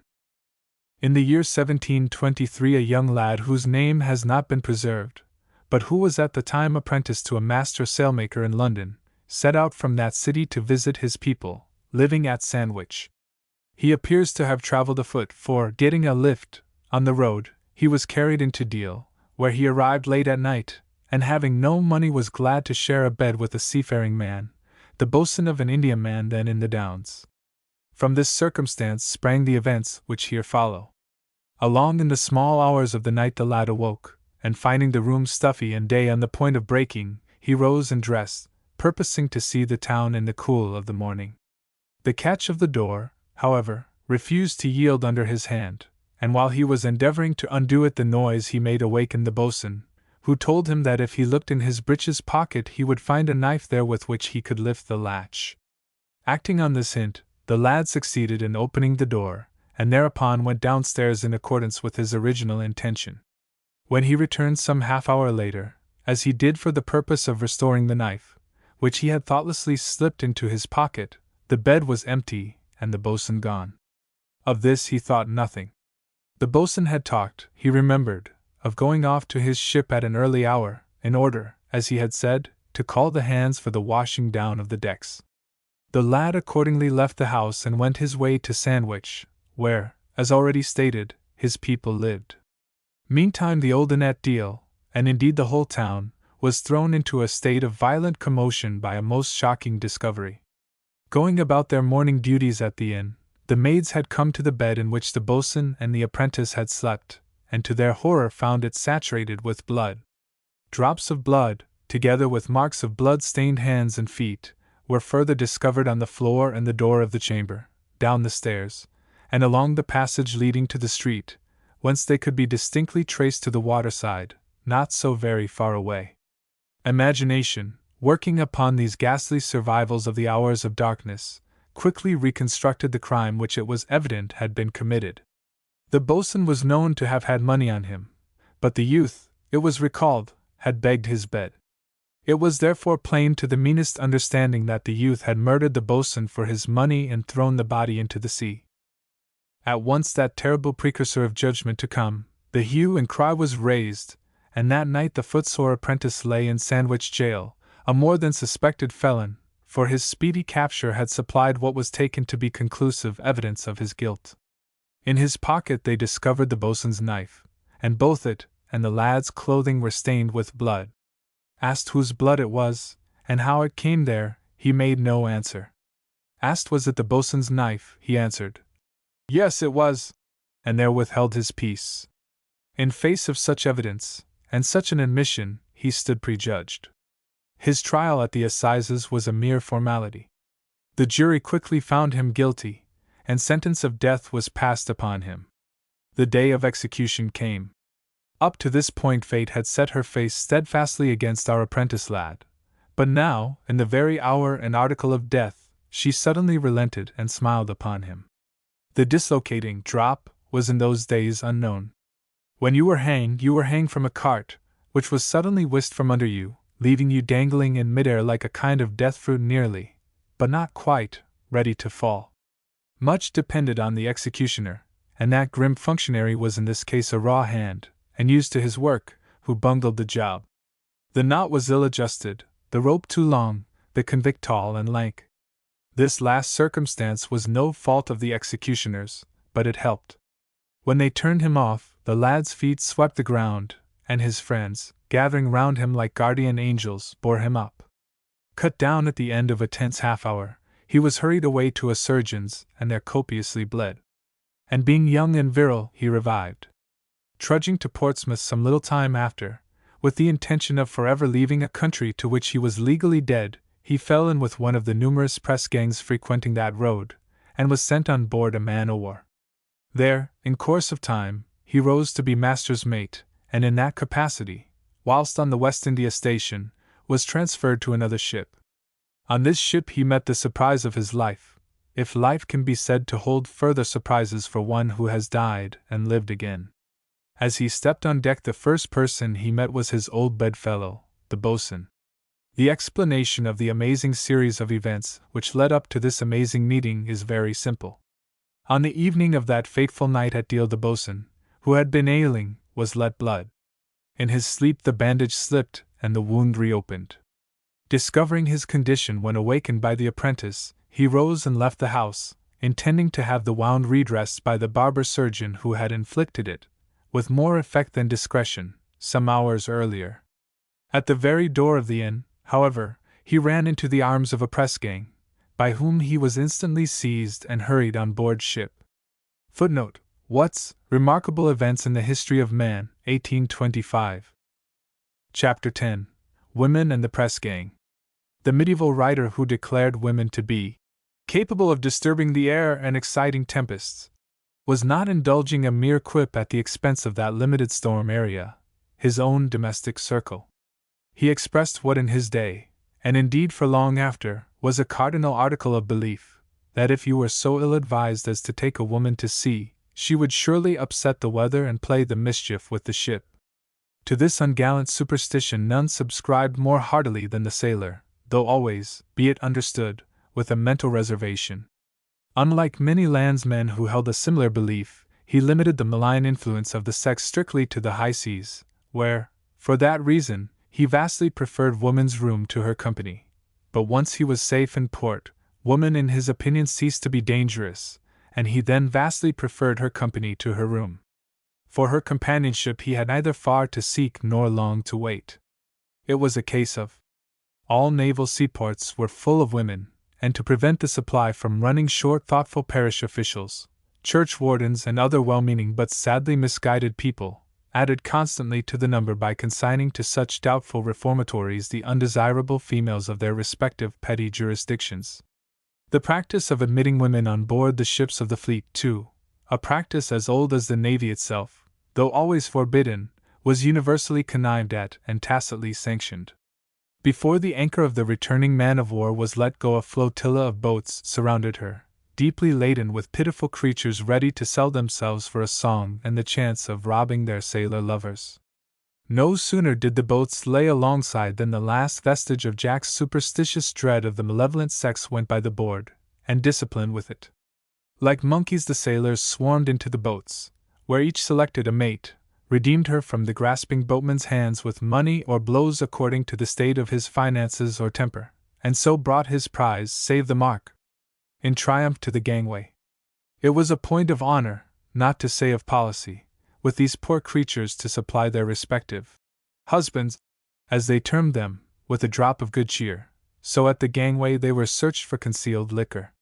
This was the only formality observed on such occasions, and as it was enforced in the most perfunctory manner imaginable, there was always plenty of drink going. Decency there was none. The couples passed below, and the hell of the besotted broke loose between decks, where the orgies indulged in would have beggared the pen of a Balzac. Footnote: Statement of certain immoral practices, 1822.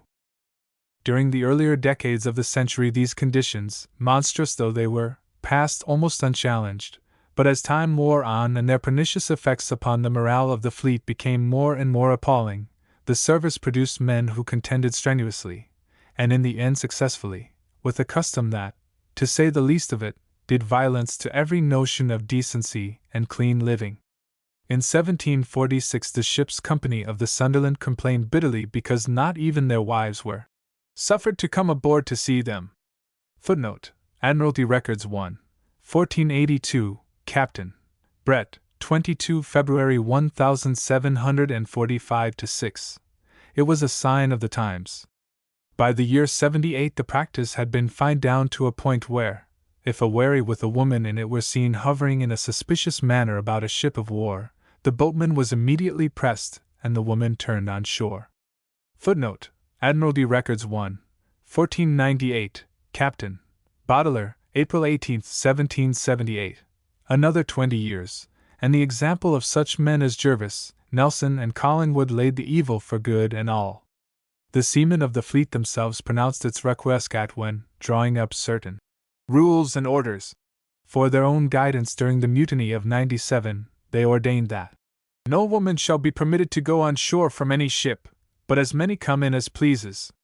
Footnote: Admiralty Records 1, 5125, a detail of the proceedings on board the Queen Charlotte in the year 1797.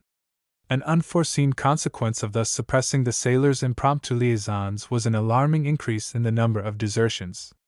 On shore love laughs at locksmiths, on shipboard it derided the boatswain's mate. To run and get caught meant at the worst only a whipping bout, and the sailor's hide being as tough as his heart was tender, he ran and took the consequences with all a sailor's stoicism. In this respect he was perhaps not singular. The woman in the case so often counts for more than the punishment she brings. Few of those who deserted their ships for amatory reasons had the luck, viewing the escapade from the sailor's standpoint, that attended the schoolmaster of the Princess Louisa. Going ashore at Plymouth to fetch his chest from the London wagon, he succumbed to the blandishments of an itinerant fiddler wife, whom he chanced to meet in the husband's temporary absence, and was in consequence no more heard of. Footnote: Admiralty Records 1, 1478, Captain, Boys, April 5, 1742. Had it always been a case of the traveling woman, the sailor's flight in response to the voice of the charmer would seldom have landed him in the cells or exposed his back to the caress of the ship's cat. Where he was handicapped in his love flights was this: the haunt or home of his seducer was generally known to one or other of his officers, and when this was not the case there were often other women who gladly gave him away. Captain Barrington, sir, writes Nancy of Deptford, to the commander of a man-o'-war in the Thames, there is a dissarter of yours at the upper water gate. Lives at the sign of the Mansion House. He is an Irishman, goes by the name of Hugh Mac Mullins, and is trying to ruin a widow and 3 children, for he has insinuated into the old woman's favor so far that she must sartingly come to poverty, and you by sarching the cooks will find what I have related to be true and much oblige the whole parish of St. Pickles, Deptford. Footnote: Admiralty Records 1, 1495, Captain, Barrington, October 22, 1771, enclosure. A favorite resort of the amatory tar was that extraparochial spot known as the Liberty of the Fleet, where the nuptial knot could be tied without the irksome formalities of banns or license. The fact strongly commended it to the sailor, and brought him to the precinct in great numbers. I remember once on a time, says Keith, the notorious Fleet parson, I was at a public house at Ratcliffe, which was then full of sailors and their girls. There was fiddling, piping, jigging, and eating. At length one of the tars starts up and says, "Damn ye, Jack! I'll be married just now, I will have my partner." The joke took, and in less than 2 hours 10 couples set out for the Fleet. They returned in coaches, 5 women in each coach, the tars, some running before, some riding on the coach box, and others behind. The cavalcade being over, the couples went up into an upper room, where they concluded the evening with great jollity. The landlord said it was a common thing, when a fleet comes in, to have 200 or 300 marriages in a week's time among the sailors. Footnote: Keith, Observations on the Act for Preventing Clandestine Marriages, 1753. In the Press-Gang, or Love and Low Life, a play produced at Covent Garden Theatre in 1755, True Blue is pressed, not in, but out of the arms of his tearful Nancy. The situation is distressingly typical. The sailor's happiness was the gangsman's opportunity, however Nancy might suffer in consequence. For the average gangsman was as void of sentiment as an Admiralty warrant, pressing you with equal avidity and absence of feeling whether he caught you returning from a festival or a funeral. To this callosity of nature it was due that William Castle, a foreign denizen of Bristol who had the hardihood to incur the marital tie there, was called upon, as related elsewhere, to serve at sea in the very heyday of his honeymoon. Similarly, if 4 seamen belonging to the Dundee Greenland whaler had not stolen ashore one night at Shields to see some women, they would probably have gone down to their graves, seawards or landwards, under the pleasing illusion that the ganger was a man of like indulgent passions with themselves. The negation of love, as exemplified in that unsentimental individual, was thus brought home to many a seafaring man, long debarred from the society of the gentler sex, with startling abruptness and force. The pitiful case of the maidens pressed, whose names are enrolled in the pages of Camden Houghton, footnote, Houghton, list of persons of quality, etc., who went from England to the American plantations, is in no way connected with pressing for naval purposes. Those unfortunates were not victims of the gangsman's notorious hardness of heart, but of their own misdeeds. Like the female disciples of the diving hand, stated by Luttrell, footnote, Luttrell, Historical Relation of State Affairs, March 12, 1706, to have been sent away to follow the army. They were one and all criminals of the Moll Flanders type who left their country for their country's good, under compulsion that differed widely, both in form and purpose, from that described in these pages. To assert, however, that women were never pressed, in the enigmatic sense of their being taken by the gang for the manning of the fleet, would be to do violence to the truth as we find it in naval and other records. As a matter of fact, the direct contrary was the case, and there were in the kingdom few gangs of which, at one time or another in their career, it could not be said, as Southey said of the gang at Bristol, that they pressed a woman. The incident alluded to will be familiar to all who know the poet as distinguished from the bard of Avon. It is found in the second English Eclogue, under the caption of the Grandmother's Tale, and has to do with the escapade, long famous in the more humorous annals of Southey's native city, of Blear-eyed Moll, a collier's wife, a great, ugly creature whose voice was as gruff as a mastiff's bark, and who wore habitually a man's hat and coat, so that at a few yards' distance you were at a loss to know whether she was man or woman. A case of pressing on all fours with this is said to have once occurred at Portsmouth. A number of sailors, alarmed by the rumored approach of a gang while they were a-faring, took it into their heads, so the story goes, to effect a partial exchange of clothing with their sweethearts, in the hope that the hasty shifting of garments would deceive the gang and so protect them from the press. It did. In their party garb make-up the women looked more sailorly than the sailors themselves. The gang consequently pressed them, and there were hilarious scenes at the rendezvous when the fair recruits were regulated, and the ludicrous mistake brought to light. It was not only on shore, however, or on special occasions such as this, that women played the sailor. A naval commander, accounting to the Admiralty for his shortness of compliment, attributes it mainly to sickness, partly to desertion, and incidentally to the discharge of one of the ship's company, who was discovered to be a woman. Footnote: Admiralty Records 1, 1503, Captain Burney, February 15, 1782. His experience is capped by that of the master of the Edmund and Mary, a vessel engaged in carrying coals to Ipswich. Shrewdly suspecting one of his apprentices, a clever, active lad, to be other than what he seemed, he taxed him with the deception. Taken unawares, the lad burst into womanly tears and confessed himself to be the runaway daughter of a North Country widow. Disgrace had driven her to sea. Footnote: Naval Chronicle, Volume 30. 1813, page 184. These instances are far from being unique, for both in the Navy and the mercantile marine the masquerading of women in male attire was a not uncommon occurrence. The incentives to the adoption of a mode of life so foreign to all the gentler traditions of the sex were various, though not inadequate to so surprising a change.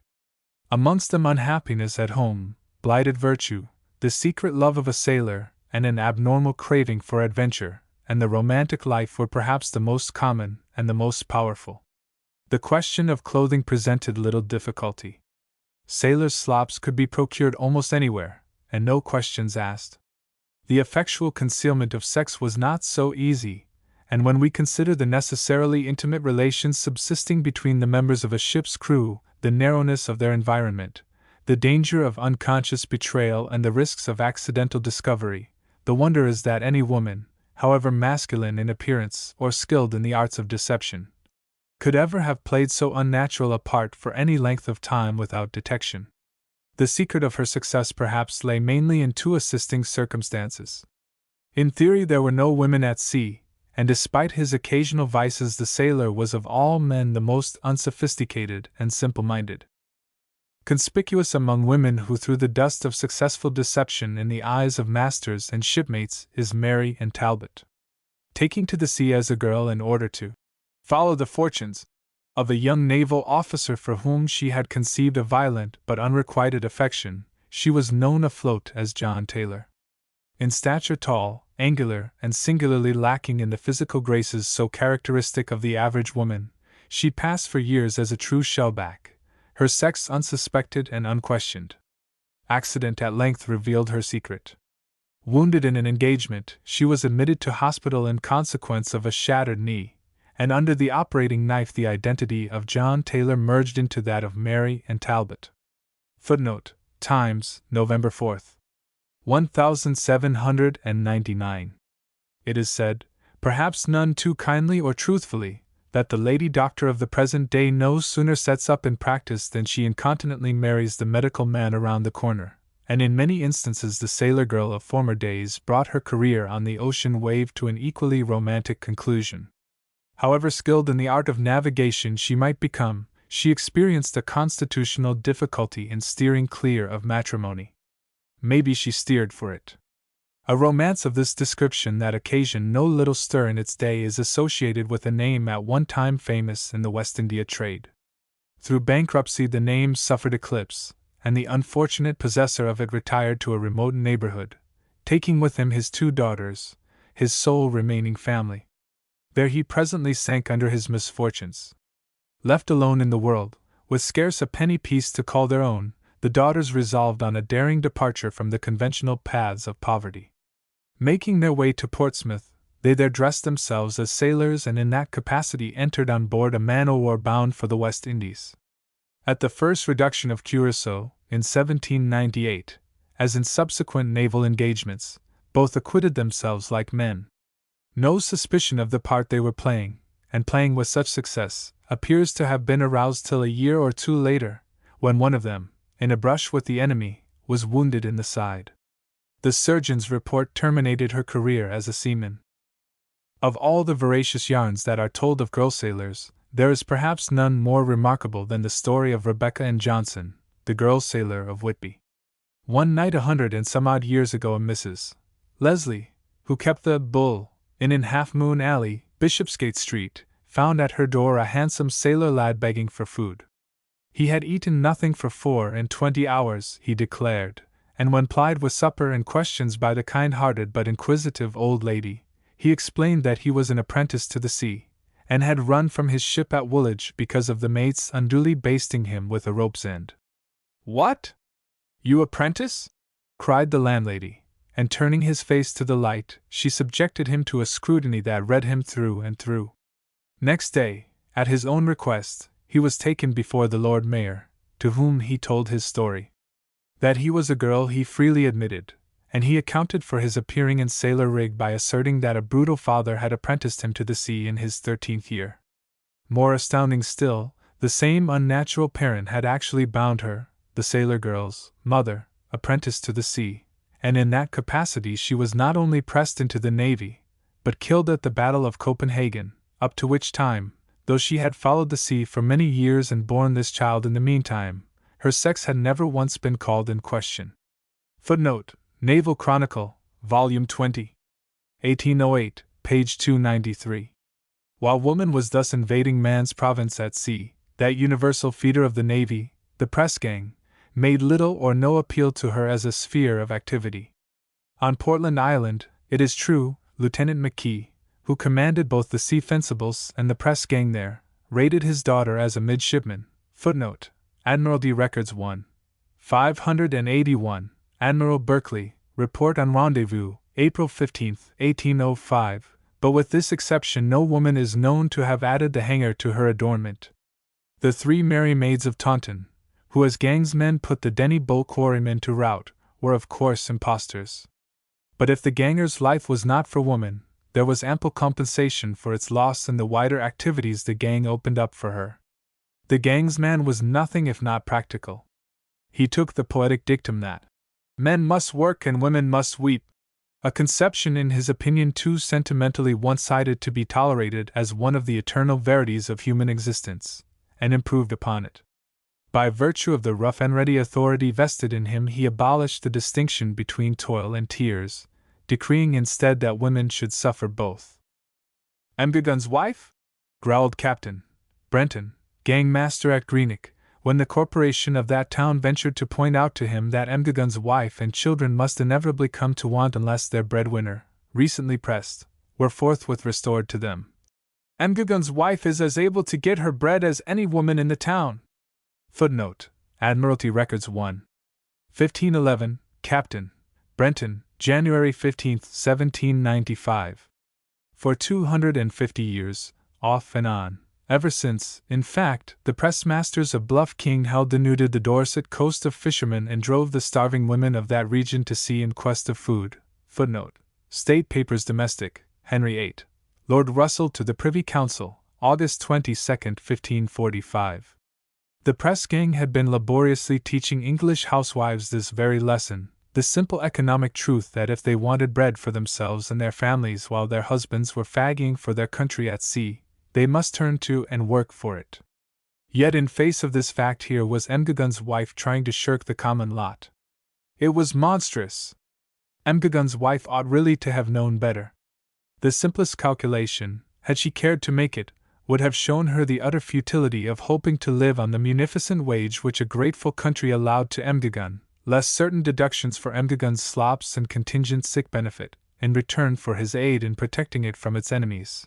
And almost any parish official could have told her, what she ought in reason to have known already, that she was no longer merely Emgagun's wife, dependent upon his exertions for the bread she ate, but a daughter of the state and own sister to thousands of women to whom the gang in its passage brought toil and poverty, tears and shame, not, mark you, the shame of labor, if there be such a thing, but the bedraggled, gin-sodden shame of the street, or, in the scarce less dreadful alternative, the shame of the good wife of the ballad who lamented her husband's absence because, worse luck, sundry of her bairns were gotten quan he was out dot. Lamentable as this state of things undoubtedly was, it was nevertheless one of the inevitables of pressing. You could not take forcibly 100 husbands and fathers out of a community of 500 souls, and pay that 100 husbands and fathers the barest pittance instead of a living wage, without condemning 100 wives and mothers to hard labor on behalf of the 300 children who hungered. Out of this 100 wives and mothers a certain percentage, again, lacked the ability to work, while a certain other percentage lacked the will. These recruited the ranks of the outcast, or with their families burdened the parish. Footnote: Admiralty Records 1. 5125, Memorial of the Churchwardens and Overseers of the Poor of the Parish of Portsmouth, December 3, 1793, and numerous instances. The direct social and economic outcome of this mode of manning the navy, coupled with the payment of a starvation wage, was thus threefold. It reversed the natural sex incidence of labor, it fostered vice, it bred paupers. The first was a calamity personal to those who suffered it. The other two were national in their calamitous effects. In that great diurnal of the 18th century navy, the captain's letters and admiral's dispatches, no volume can be opened without striking the broad trail of destitution, misery, and heartbreak, to mention no worse consequences, left by the gang. At nearly every turn of the page, indeed, we come upon recitals or petitions recalling vividly the exclamation involuntarily let fall by Pepys the tender-hearted when, standing over against the tower late one summer's night, he watched by moonlight the pressed men sent away. Lord! How some poor women did cry! 100 years later, and their heritors in sorrow are crying still. Now it is a bedridden mother bewailing her only son, the principal prop and stay of her old age. Again a wife left destitute, with 3 hopeful babes and pregnant. And here, bringing up the rear of the sad procession, lending to it, moreover, a touch of humor in itself not far removed from tears, comes Lachlan M'Quarrie. The gang have him, and amid the Stirling Hills, where he was late an indweller, a motley gathering of kinsfolk mourn his loss. Me, his wife, 2 small helpless children, an aged mother who is blind, an aged man who is lame and unfit for work, his father-in-law, and a sister insane, with his mother-in-law who is infirm. Footnote: Admiralty Records 1. 1454, the humble petition of Julians Thompson, spouse to Lachlan M'Quarrie, May 2, 1812. The fact is attested by the minister and elders of the parish, being otherwise unbelievable, and Lachlan is doubtless proportionately grieved to find himself at sea. Men whose wives divorced them through the medium of the gang, a not uncommon practice, experienced a similar grief. Besides the regular employment it so generously provided for wives bereft of their lawful support, the press gang found for the women of the land many an odd job that bore no direct relation to the earning of their bread. When the mob demolished the Whitby Rendezvous in '93, it was the industrious fishwives of the town who collected the stones used as ammunition on that occasion. And when, again, Lieutenant M'Kenzie unwisely impressed an able seaman in the house of Joseph Hook, innkeeper at Pill, it was none other than Mrs. Hook, her daughter and female servant, who fell upon him and tore his uniform in shreds, thus facilitating the pressed man's escape through a back way. Footnote: Admiralty Records 1. 1534, Lieutenant M'Kenzie, October 20, 1805. The good people of Sunderland at one time indulged themselves in the use of a peculiar catchphrase. Whenever any feat of more than ordinary daring came under their observation, they spoke of it as a case of Dryden's sister. The saying originated in this way. The Sunderland gang pressed the mate of a vessel, one Michael Dryden, and confined him in the tender's hold.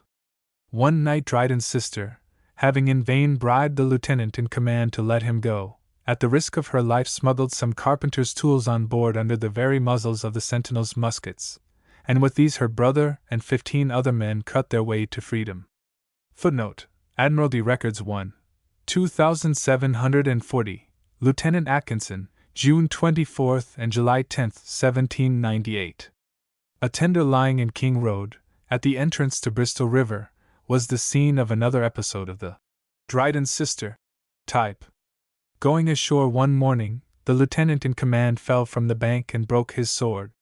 It was an ill omen, for in his absence the hard fate of the 20 pressed men who lay in the tender's hold, all handcuffed to each other, made an irresistible appeal to 2 women, pressed men's wives, who had been with singular lack of caution admitted on board.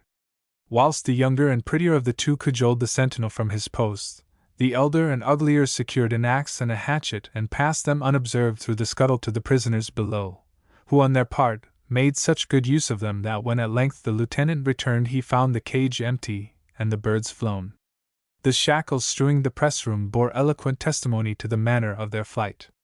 The irons had been hacked asunder, some of them with as many as 6 or 7 cuts. Footnote: Admiralty Records 1, 1490, Captain Brown, May 12, 1759. Never, surely, did the gang provide an odder job for any woman than the one it threw in the way of Richard Parker's wife. The story of his part in the historic mutiny at the Nore is common knowledge.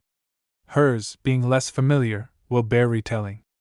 But first certain incidents in the life of the man himself, some of them hitherto unknown, call for brief narration.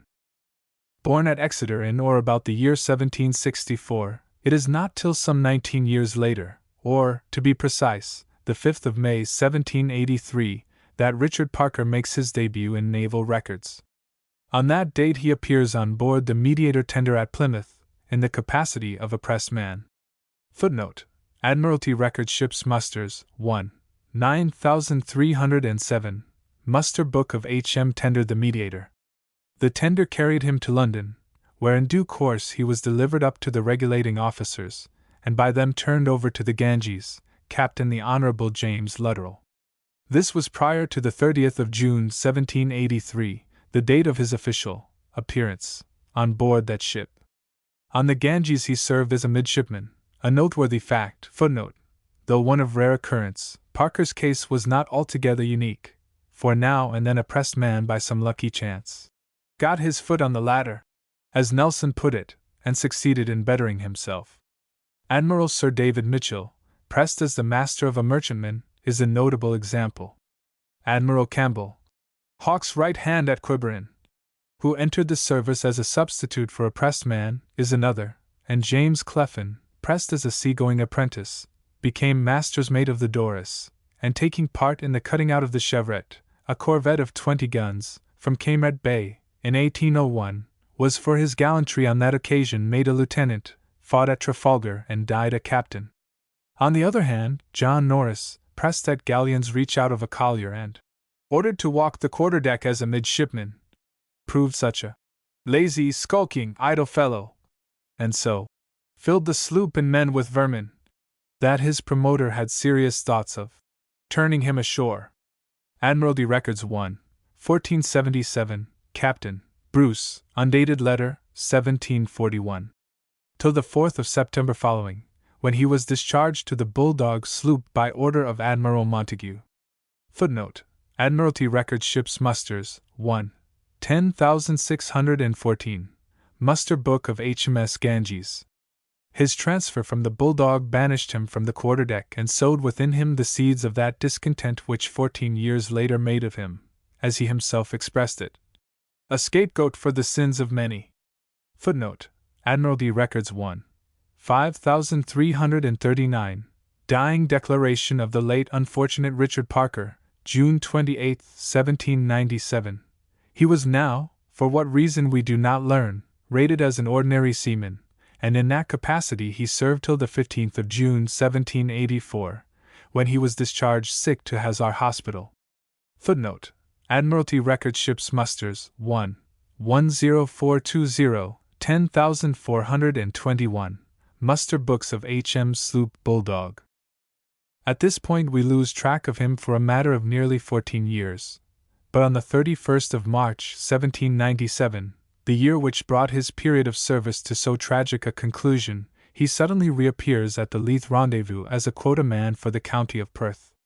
Questioned as to his past, he told Brenton, then in charge of that rendezvous, that he had been a petty officer or acting lieutenant on board the Mediator, Captain James Lutterell, at the taking of 5 prizes in 1783, when he received a very large proportion of prize money. Footnote: Admiralty Records 1, 1517, Captain Brenton, June 10, 1797. The inaccuracies evident on the face of this statement are unquestionably due to Brenton's defective recollection rather than to Parker's untruthfulness. Brenton wrote his report nearly 2.5 months after the event. After a period of detention on board the tender at Leith, Parker, in company with other quota and press men, was conveyed to the Nore in one of the revenue vessels occasionally utilized for that purpose, and there put on board the Sandwich, the flagship for that division of the fleet. At 9:30 on the morning of the 12th of May, upon the second lieutenant's giving orders to clear hawse, the ship's company got on the booms and gave 3 cheers, which were at once answered from the director. They then reeved yard ropes as a menace to those of the crew who would not join them, and trained the forecastle guns on the quarterdeck as a hint to the officers. The latter were presently put on shore, and that same day the mutineers unanimously chose Parker to be their president, or leader. Footnote: Admiralty Records 1, 5339, Court-Martial on Richard Parker, deposition of Lieutenant Justice. The fact that he had been pressed in the first instance, and that after having served for a time in the capacity of a quarterdeck young gentleman, he had been unceremoniously derated, singled him out for this distinction. There was amongst the mutineers, moreover, no other so eligible, for whatever Parker's faults, he was unquestionably a man of superior ability and far from inferior attainments. The reeving of yard ropes was his idea, though he disclaimed it. An extraordinary mixture of tenderness and savagery, he wept when it was proposed to fire upon a runaway ship, the Repulse, but the next moment drove a crowbar into the muzzle of the already heavily shot gun, and bade the gunner, "Send her to hell where she belong. I'll make a beefsteak of you at the yardarm," was his favorite threat. Footnote: Admiralty Records 1, 5339, Court-Martial on Richard Parker, depositions of Captain John Wood, of H.M. Sloop Hound, William Livingston, boatswain of the Director, and Thomas Berry, seaman on board the Monmouth. It was prophetic, for that way, as events quickly proved, lay the finish of his own career. At 9 o'clock on the morning of the 30th of June, Parker, convicted and sentenced to death after a fair trial, stood on the scaffold awaiting his now imminent end. The halter, greased to facilitate his passing, was already about his neck, and in one of his hands, which had been freed at his own request, he held a handkerchief borrowed for the occasion from one of the officers of the ship. This he suddenly dropped. It was the preconcerted signal, and as the fatal gun boomed out in response to it, he thrust his hands into his pockets with great rapidity and jumped into mid-air, meeting his death without a tremor and with scarce a convulsion. Thanks to the clearness of the atmosphere and the facility with which the semaphores did their work that morning, the Admiralty learnt the news within 7 minutes. Footnote: Trial and Life of Richard Parker, Manchester, 1797. Now comes the woman's part in the drama on which the curtain rose with the pressing of Parker in '83, and fell, not with his execution at the yardarm of the Sandwich, as one would suppose, but 4 days after that event. In one of his spells of idleness ashore, Parker had married a Scotch girl, the daughter of an Aberdeenshire farmer, a tragic figure of a woman whose fate it was to be always too late. Hearing that her husband had taken the Bounty, she set out with all speed for Leith, only to learn, upon her arrival there, that he was already on his way to the fleet. At Leith she tarried till rumours of his pending trial reached the north country. The magistrates would then have put her under arrest, designing to examine her, but the Admiralty, to whom Brenton reported their intention, vetoed the proceeding as superfluous. The case against Parker was already complete. Footnote: Admiralty Records 1, 1517, Captain Brenton, June 15, 1797, an endorsement. Left free to follow the dictates of her tortured heart, the distracted woman posted south. Eating his last breakfast in the gunroom of the Sandwich, Parker talked affectionately of his wife, saying that he had made his will and left her a small estate he was heir to. Little did he dream that she was then within a few miles of him.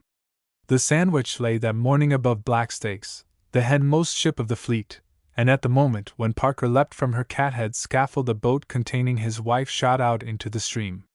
He was run up to the yardarm before her very eyes. She was again too late. He hung there for an hour. Meantime, with a tenacity of purpose as touching as her devotion, the unhappy woman applied to the Admiral for the body of her husband. She was denied, and Parker's remains were committed to the new naval burial ground, beyond the Red Barrier Gate leading to Minster. The burial took place at noon. By nightfall the grief-stricken woman had come to an amazing resolution. She would steal the body. 10 o'clock that night found her at the place of interment. Save for the presence of the sentinel at the adjoining barrier gate, the loneliness of the spot favored her design, but a 10-foot palisade surrounded the grounds, and she had neither tools nor helpers. Unexpectedly 3 women came that way. To them she disclosed her purpose, praying them for the love of God to help her. Perhaps they were sailors' wives. Anyhow, they assented, and the 4 body snatchers scaled the fence.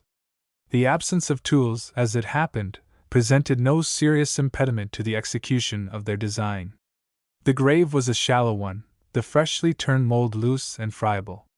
Digging with their hands, they soon uncovered the coffin, which they then contrived to raise and hoist over the cemetery gates into the roadway, where they sat upon it to conceal it from chance passers-by till 4 o'clock in the morning. It was then daylight. The neighboring drawbridge was let down, and, a fish-cart opportunely passing on its way to Rochester, the driver was prevailed upon to carry the lady's box into that town. A guinea served to allay his suspicions. 3 days later a caravan drew up before the Hoop and Horseshoe Tavern in Queen Street, Little Tower Hill. A woman alighted, furtively, for it was now broad daylight, whereas she had planned to arrive while it was still dark. A watchman chanced to pass at the moment, and the woman's strange behavior aroused his suspicions. Pulling aside the covering of the van, he looked in and saw there the rough coffin containing the body of Parker, which the driver of the caravan had carried up from Rochester for the sum of 6 guineas. Later in the day the magistrates sitting at Lambeth Street Police Court ordered its removal, and it was deposited in the vaults of Whitechapel Church. Footnote: Trial and Life of Richard Parker, Manchester, 1797. Full confirmation of this extraordinary story, should any doubt it, may be found in the registers of the church in question. Amongst the burials there we read this entry: July, 1797, Richard Parker, Sheerness, Kent, age 33. Cause of death, execution. This was Parker, the president of the mutinous delegates on board the fleet at the Nowhere. He was hanged on board HMS Sandwich on the 30th day of June. Footnote: Burial Registers of St. Mary Matfelin, Whitechapel, 1797. Chapter 11. In the clutch of the gang. Once the gang had a man in its power, his immediate destination was either the rendezvous press room or the tender employed as a substitute for that indispensable place of detention. The press room, lock-up or shut-up house, as it was variously termed, must not be confounded with the press room at Newgate, where persons indicted for felony, and perversely refusing to plead, were pressed beneath weights till they complied with that necessary legal formality. From that historic cell the rendezvous press room differed widely, both in nature and in use. Here the press men were confined pending their dispatch to His Majesty's ships. As a matter of course the place was strongly built, heavily barred and massively bolted, being in these respects merely a commonplace replica of the average bridewell. Where it differed from the bridewell was in its walls. Theoretically these were elastic. No matter how many they held, there was always room within them for more.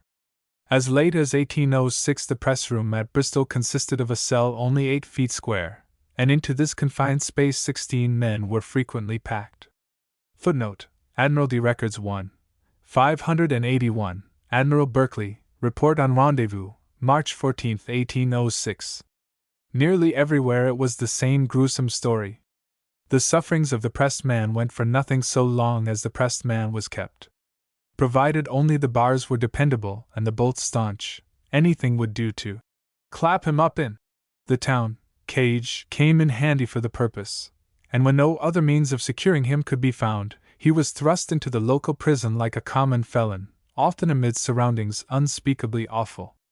According to the elder Wesley, no seat of woe on this side of the bottomless pit outrivaled Newgate except one. Footnote: London Chronicle, January 6, 1761. The exception was Bristol Jail. A filthy, evil-smelling hole, crowded with distempered prisoners without medical care, it was deservedly held in such dread as to make all seamen fly the river, for fear of being pressed and committed to it. For when the 8-foot cell at the Rendezvous would hold no more, Bristol pressed men were turned in here, to come out, if they survived the pestilential atmosphere of the place, either fever-stricken or pitiful, vermin-covered objects from whom even the hardened gang's men shrank with fear and loathing. Footnote: Admiralty Records 1. 1490, Captain Brown, August 4, 1759. Putting humane considerations entirely aside, it is well nigh inconceivable that so costly an asset as the pressed man should ever have been exposed to such sanitary risks. The explanation doubtless lies in the enormous amount of pressing that was done. The number of men taken was in the aggregate so great that a life more or less was hardly worth considering. Of ancient use as a county jail, Gloucester Castle stood far higher in the pressed man's esteem as a place of detention than did its sister prison on the Avon. The reason is noteworthy. Richard Evans, for many years keeper there, possessed a magic palm. Rub it with silver in sufficient quantity, and the street door of the jail opened before you at noonday, or, when at night all was as quiet as the keeper's conscience, a plank vanished from the roof of your cell, and as you stood lost in wonder at its disappearance there came snaking down through the hole thus providentially formed a rope by the aid of which, if you were a sailor or possessed of a sailor's agility and daring, it was feasible to make your escape over the ramparts of the castle, though they towered most as high as the monument. Footnote: Admiralty Records 1. 1490, Captain Brown, April 28 and May 26, 1759. In the absence of the gang on road or other extraneous duty, the precautions taken for the safety of pressed men were often very inadequate, and this circumstance gave rise to many an impromptu rescue. Sometimes the local constable was commandeered as a temporary guard, and a story is told of how, the gang having once locked 3 pressed men into the cage at Iworth and stationed the borough watchman over them, one Thomas Purser raised a mob, demolished the door of the cage, and set its delighted occupants free amid frenzied shouts of "Pay away within, my lads! And we'll pay away without! Damn the constable! He has no warrant!" Footnote: Admiralty Record 7. 298. Law Officers' Opinions, 1733-56, number 99. In strict accordance with the regulations governing, or supposed to govern, the keeping of rendezvous, the duration of the pressed man's confinement ought never to have exceeded 24 hours from the time of his capture, but as a matter of fact it often extended far beyond that limit. Everything depended on the gang. If men were brought in quickly, they were as quickly got rid of, but when they dribbled in ones and twos, with perhaps intervals of days when nothing at all was doing, weeks sometimes elapsed before a batch of suitable size could be made ready and started on its journey to the ships. All this time the pressed man had to be fed, or, as they said in the service, subsisted or victualled, and for this purpose a sum varying from 6d to 9d a day, according to the cost of provisions, was allowed him. On this generous basis he was nourished for 100 years or more, till one day early in the 19th century some half-score of gaunt, hungry wretches, cooped up for 8 weary weeks in an East Coast press-room during the rigors of a severe winter, made the startling discovery that the time-honored allowance was insufficient to keep soul and body together. They accordingly addressed a petition to the Admiralty, setting forth the cause and nature of their sufferings, and asking for a rise. A dozen years earlier the petition would have been tossed aside as insolent and unworthy of consideration, but the sharp lesson of the Nore mutiny happened to be still fresh in their lordships' memories, so with unprecedented generosity and haste they at once augmented the allowance, and that too for the whole kingdom, to 15 pence a day. Footnote: Admiralty Records 1, 1546, Petition of the Pressed Men at King's Lynn, January 27, 1809, an endorsement. It was a red-letter day for the pressed man. A single stroke of the official pen had raised him from starvation to opulence, and thenceforward, when food was cheap and the purchasing power of the penny high, he regaled himself daily, as at Limerick in 1814, on such abundant fare as a pound of beef, 7½ pounds of potatoes, a pint of milk, a quart of porter, a boiling of greens and a mess of oatmeal, or, if he happened to be a Catholic, on fish and butter twice a week instead of beef. The quantity of potatoes is worthy of remark. It was peculiar to Ireland, where the lower classes never used bread. Footnote: Admiralty Records 1, 1455, Captain Argylls, March 1, 1814. Though faring thus sumptuously at his country's expense, the pressed man did not always pass the days of his detention in unprofitable idleness. There were certain eventualities to be thought of and provided against. Sooner or later he must go before the gent with the swabs, and be regulated. That is to say, stripped to the waist, or further if that exacting officer deemed it advisable, and be critically examined for physical ailments and bodily defects. In this examination the local sawbones would doubtless lend a hand, and to outreat the combined skill of both captain and surgeon was a point of honor with the pressed man if by any possibility it could be done.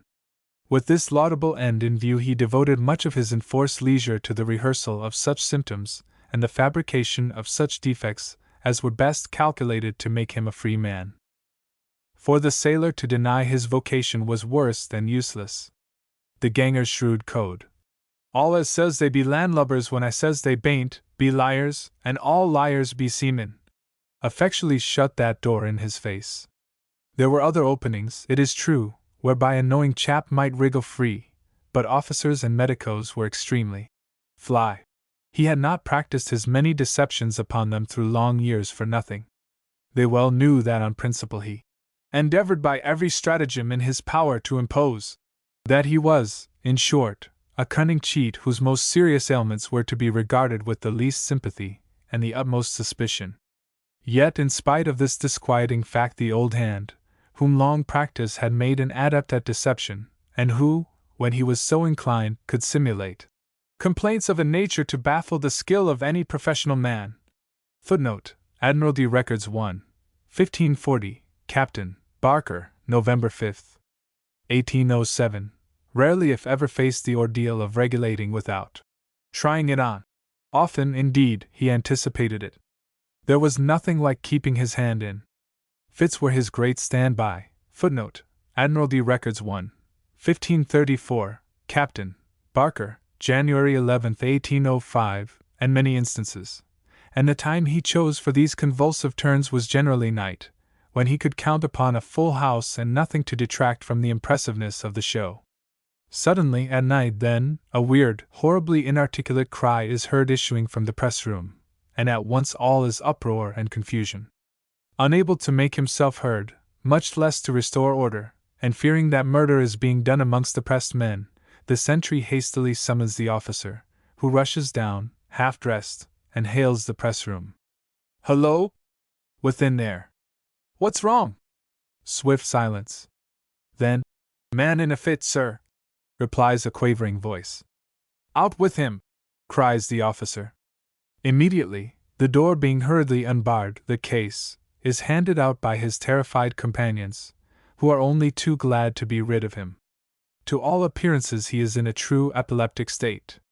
In the light of the lantern, held conveniently near by one of the gang's men, who have by this time turned out in various stages of undress, his features are seen to be strongly convulsed. His breathing is labored and noisy, his head rolls incessantly from side to side. Foam tinged with blood oozes from between his gnashing teeth, flecking his lips and beard, and when his limbs are raised they fall back as rigid as iron. Footnote: almost the only symptom of le grand mal which the sailor could not successfully counterfeit was the abnormal dilation of the pupils so characteristic of that complaint, and this difficulty he overcame by rolling his eyes up till the pupils were invisible.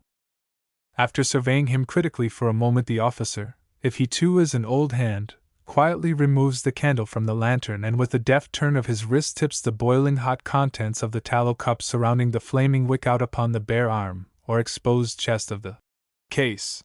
When the fit was genuine, as of course it sometimes was, the test had no particular reviving effect.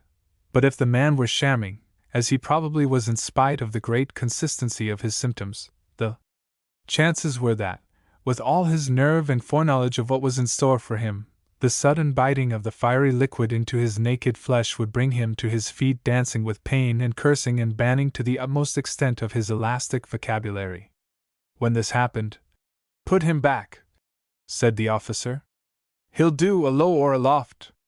Going aloft at sea was the true epileptic's chief dread. And with good reason, for sooner or later it meant a fall and death. In the meantime, other enterprising members of the press-room community made ready for the scrutiny of the official eye in various ways, practicing many devices for procuring a temporary disability and a permanent discharge. Some, horrible thought, rubbed themselves with cowhage and whipped themselves with nettles to appear in scabs. Others burnt themselves with oil of vitriol to induce symptoms with difficulty distinguishable from those of scurvy, that disease of such dread omen to the fleet, whilst others emulated the passing of the poor consumptive of the canting epitaph, whose legs it was that carried her off. Bad legs, indeed, ran a close race with fits in the pressed man's sprint for liberty. They were so easily induced, and so cheaply. The industrious application of the smallest copper coin procurable, the humble farthing or the halfpenny, speedily converted the most insignificant abrasion of the skin into a festering sore. Footnote: Admiralty Records 1, 1439, Captain Ambrose, June 20th, 1741. Admiralty Records 1, 1544, Captain Bowyer, December 18th, 1808.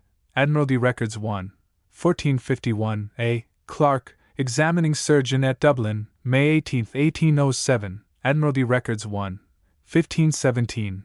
Letters of Captain Brenton, March and April 1797, and many instances.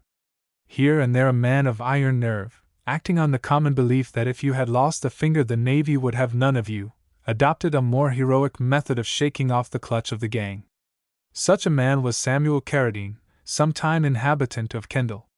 Committed to the House of Correction there as a preliminary to his being turned over to the fleet for crimes that he had done, he expressed a desire to bid farewell to his wife. She was sent for, and came, apparently not unprepared, for after she had greeted her man through the iron door of his cell, he put his hand underneath, and she, with a mallet and chisel concealed for the purpose, struck off a finger and thumb to render him unfit for His Majesty's service. Footnote: Times, November 3rd. 1795. A stout-hearted fellow named Brown, who hailed from Chester, would have made Carradine a fitting mate. Being impressed into the sea service, he very violently determined, in order to extricate himself therefrom, to mutilate the thumb and a finger of his left hand, which he accomplished by repeatedly maiming them with an old hatchet that he had obtained for that purpose. He was immediately discharged. Footnote: Liverpool Advertiser, June 6, 1777. Such men as these were a substantial loss to the service. Fighting a gun shoulder to shoulder, what fearful execution would they not have wrought upon the hereditary enemy? It did not always do, however, to presume upon the loss of a forefinger, particularly if it were missing from the left hand. Captain Barker, while he was regulating the press at Bristol, once had occasion to send into Ilchester for a couple of brace of convicts who had received the royal pardon on condition of their serving at sea. Near Shepton Mallet, on the return tramp, his gang's men fell in with a party armed with sticks and knives, who beat and cut them in a very cruel manner. They succeeded, however, in taking the ringleader, one Charles Biggen, and brought him in. But when Barker would have discharged the fellow because his left forefinger was wanting, the Admiralty brushed the customary rule aside and ordered him to be kept. Footnote: Admiralty Records 1, 1528, Captain Barker, July 28, 1803, an endorsement. The main considerations entering into the dispatch of pressed men to the fleet, when at length their period of detention at headquarters came to an end, were economy, speed, and safety. Transport was necessarily either by land or water, and in the case of seaport, river or canal towns, both modes were of course available. Gangs operating at a distance from the sea, or remote from a navigable river or canal, were from their very situation obliged to send their catch to market either wholly by land, or by land and water successively. Land transport, though always healthier, and in many instances speedier and cheaper than transport by water, was nevertheless much more risky. Pressed men therefore preferred it. The risks, rescue and desertion, were all in their favor. Hence, when they offered cheerfully to walk up or down, as the case might be, the seeming magnanimity of the offer was never permitted to blind those in charge of them to the need for a strong attendant guard. Footnote: In the spring of 1795 a body of quota men, some 130 strong, voluntarily marched from Liverpool to London, a distance of 182 miles, instead of travelling by coach as at first proposed. Though all had received the bounty and squandered it in debauchery, not a man deserted, and in their case the danger of rescue was of course absent. Admiralty Records 1, 1511, Captain Bowen, April 21, 1795. The men would have had to walk in any case, for transport by coach, though occasionally sanctioned, was an event of rare occurrence. A number procured in Berkshire were in 1756 forwarded to London by the reading machines, but this was an exceptional indulgence due to the state of their feet, which were already blistered with traveling.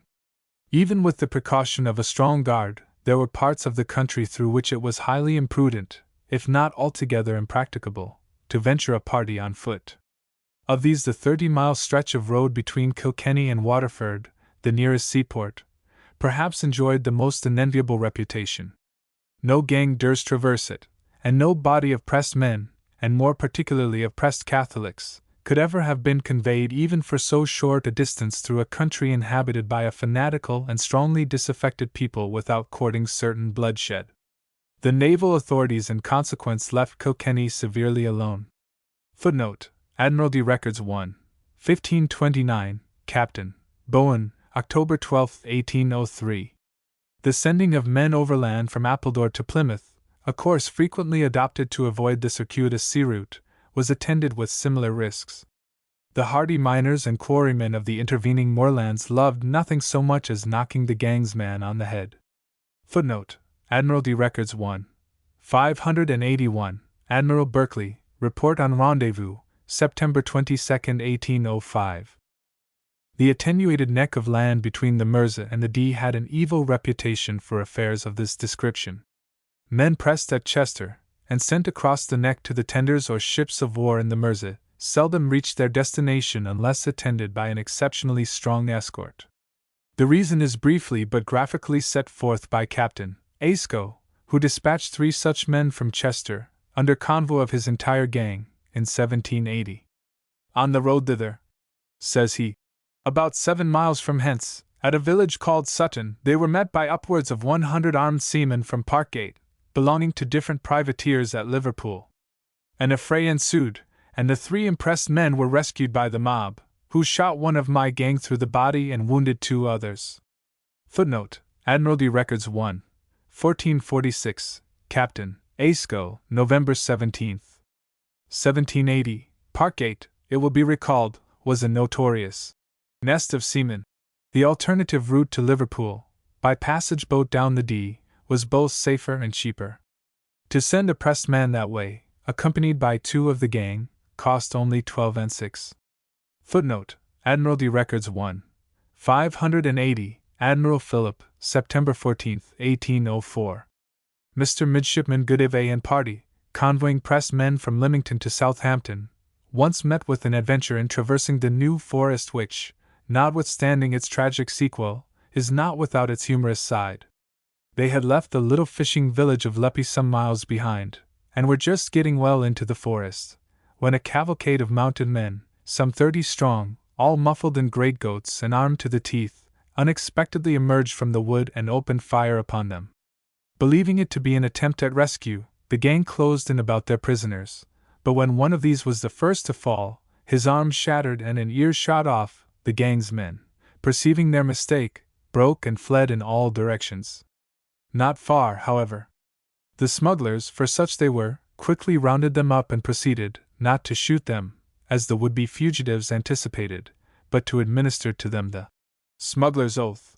This they did by forcing them on their knees and compelling them, at the point of the pistol and with horrible execrations, to wish their eyes might drop out if they told their officers which way they, the smugglers, were gone. Having extorted this unique pledge of secrecy as to their movements, they rode away into the forest, unaware that Mr. Midshipman Goodivay, snugly ensconced in the neighboring ditch, had seen and heard all that passed, a piece of discretion on his part that later on brought at least one of the smugglers into distressing contact with the law. Footnote: Admiralty Record 7. 300, Law Officers' Opinions, 1778-83, Number 18, Informations of Shepherd Goodivay, October 1, 1779. Just as the dangers of the sea sometimes rendered it safer to dispatch pressed men from seaport towns by land, as at Exmouth, where the entrance to the port was in certain weather so hazardous as to bottle all shipping up, or shut it out, for days together, so the dangers peculiar to the land rendered it as often expedient to dispatch them from inland towns by water. This was the case at Stourbridge. Handed over to contractors responsible for their safekeeping, the numerous seamen taken by the gangs in that town and vicinity were delivered on board the tenders in King Road, below Bristol, conveyed thither by water, at a cost of half a guinea per head. This sum included subsistence, which would appear to have been mainly by water also.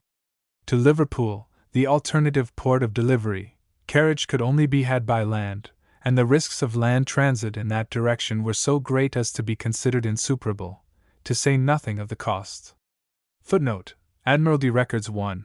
1500, Letters of Captain Beecher, 1780.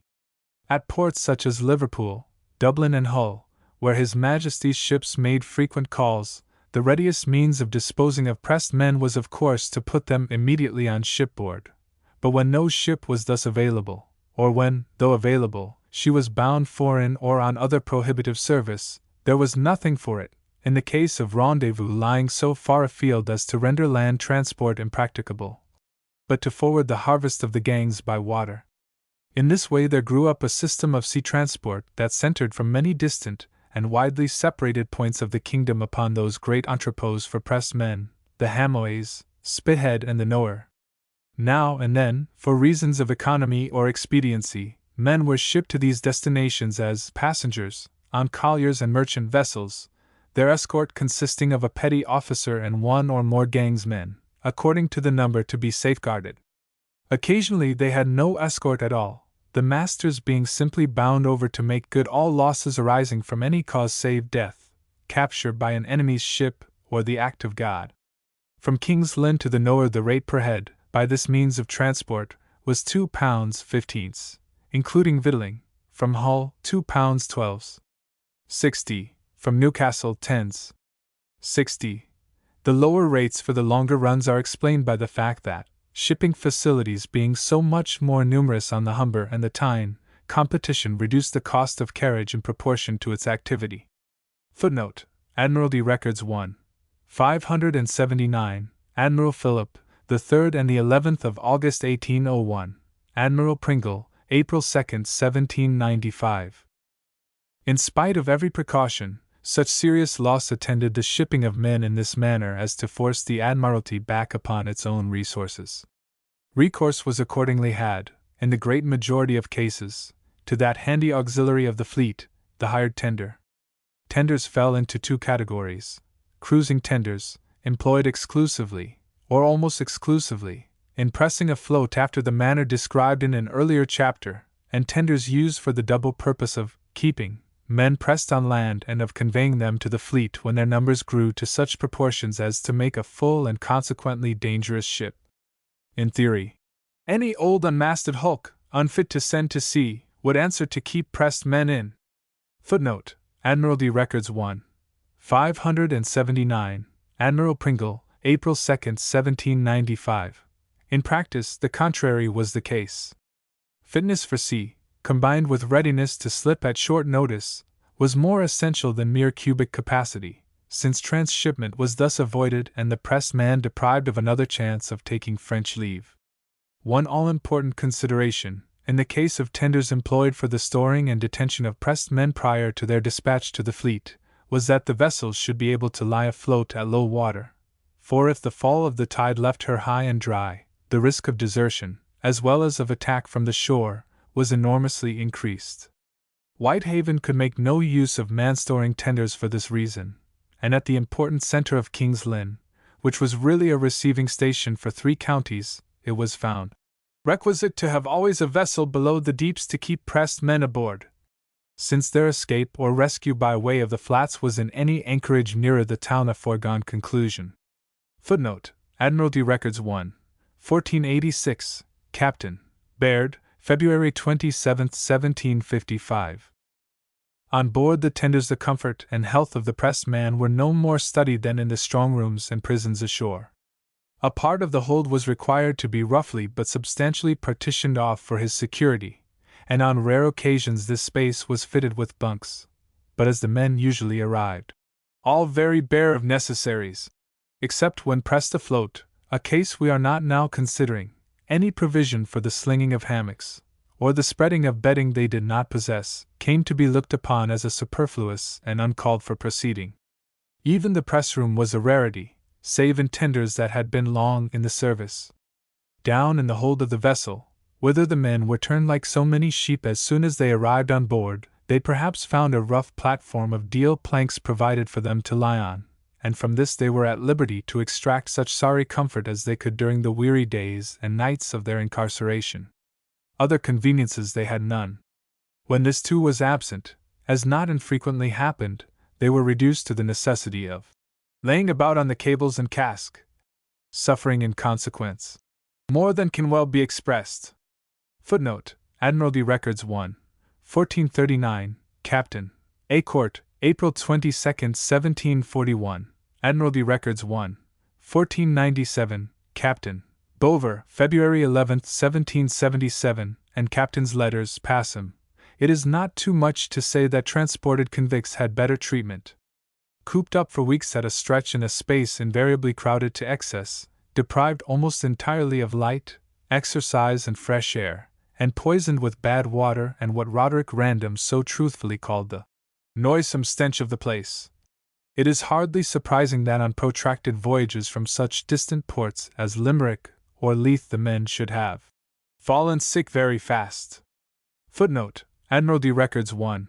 1444, Captain Allen, March 4, 1771, and Captain's Letters, Passam. Officers were, indeed, charged to be very careful of the healths of the seamen entrusted to their keeping, yet in spite of this most salutary regulation, so hopelessly bad were the conditions under which the men were habitually carried, and so slight was the effort made to ameliorate them, that few tenders reached their destination without a more or less serious outbreak of fever, smallpox, or some other equally malignant distemper.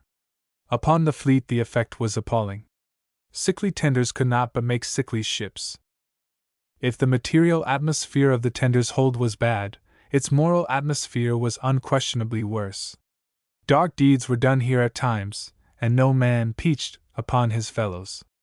Out of this deplorable state of things a remarkable legal proceeding once grew. Murder having been committed in the night, and none coming forward to implicate the offender, the coroner's jury, instead of returning their verdict against some person or persons unknown, found the entire occupants of the tender's hold, 72 in number, guilty of that crime. A warrant was actually issued for their apprehension, though never executed. To put the men on their trial was a useless step, since, in the circumstances, they would have been most assuredly acquitted. Footnote: Admiralty Records 7. 300, Law Officers' Opinions, 1778-83, number 20. Just as assuredly any informer in their midst would have been murdered. The scale of victualling on board the tenders was supposed to be the same as on shore. Full allowance daily was the rule, and if the copper proved too small to serve all at one boiling, there were to be as many boilings as should be required to go round. Unhappily for the pressed man, there was a weevil in his daily bread. While it was the bounden duty of the master of the vessel to feed him properly, and of the officers to see that he was properly fed, officers and masters generally understood each other too well in the pursery line. Footnote: Admiralty Records 1. 579, Admiral Embride, March 19, 1795. Rations were consequently short, boilings deficient, and though the cabin went well content, the hold was the scene of bitter grumblings. Nor were these the only disabilities the pressed man labored under. His officers proved a sore trial to him. The Earl of Pembroke, Lord High Admiral, foreseeing that this would be the case, directed that he should be used with all possible tenderness and humanity. The order was little regarded. The callosity of Smollett's midshipman, who spat in the pressed man's face when he dared to complain of his sufferings, and roughly bade him die for aught he cared, was characteristic of the service. Hence a later regulation, with grim irony, gave directions for his burial. He was to be put out of the way, as soon as might be after the fatal conditions prevailing on board His Majesty's tenders had done their work, with as great a show of decency as could be extracted from the sum of 10 shillings. Strictly speaking, it was not in the power of the tender's officers to mitigate the hardships of the pressed man's lot to any appreciable extent, let them be as humane as they might. For this the pressed man himself was largely to blame. An ungrateful rogue, his hide was as impervious to kindness as a duck's back to water. Supply him with slops. Footnote: The regulations stipulated that slops should be served out to all who needed them, but as their acceptance was held to set up a contract between the recipient and the Crown, the pressed man was not unnaturally averse from drawing upon such a source of supply as long as any chance of escape remained to him, wherewith to cover his nakedness or shield him from the cold. And before the Sunday muster came round the garments had vanished, not into thin air, indeed, but in tobacco and rum, for which forbidden luxuries he invariably bartered them with the bumboat women who had the run of the vessel while she remained in harbor.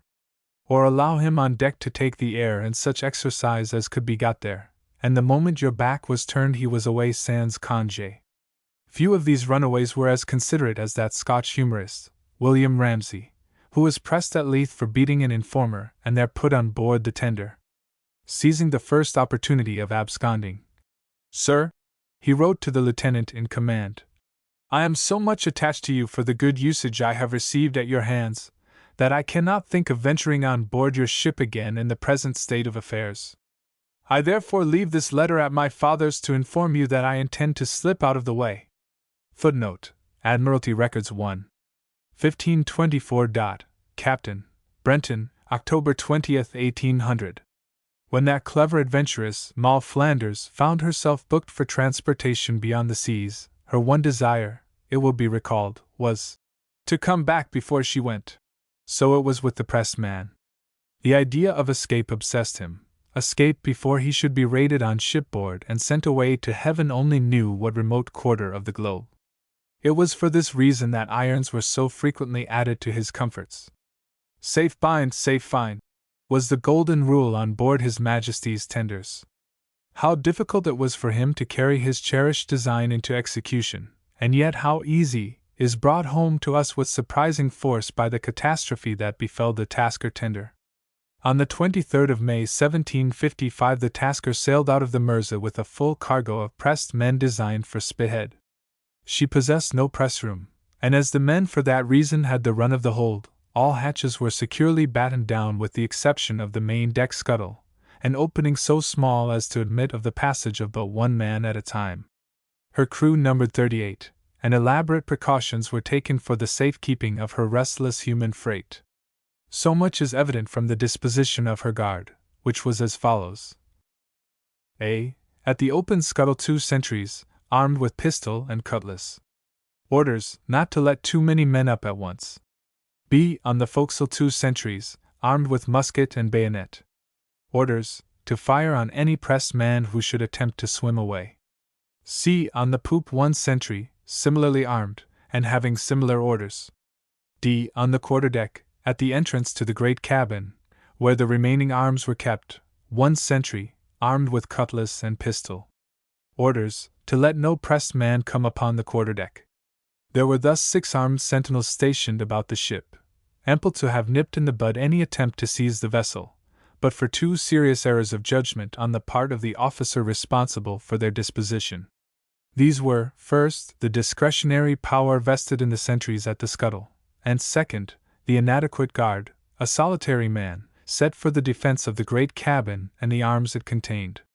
Now let us see how these errors of judgment affected the situation. Either through stupidity, bribery, or because they were rapidly making an offing, the sentries at the scuttle, as the day wore on, admitted a larger number of pressed men to the comparative freedom of the deck than was consistent with prudence.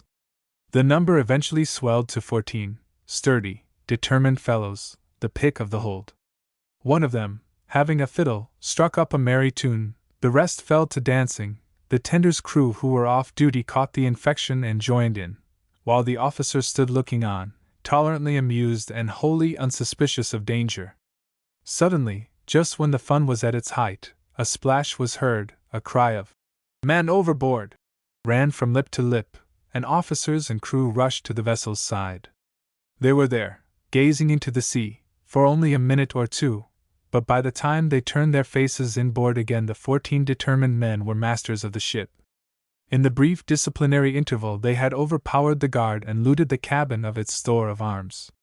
That night they carried the tender into Red Wharf Bay and there bade her adieu. Footnote: Admiralty Records 1, 920, Admiral Sir Edward Hawke, June 3, 1755, and enclosures.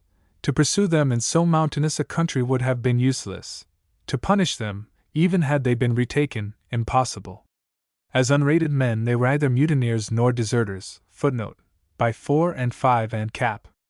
6. Pressed men could be apprehended and tried for desertion by virtue of the Queen's shilling having been forced upon them at the time they were pressed. But as the use of that coin fell into abeyance, so the act in question became gradually a dead letter.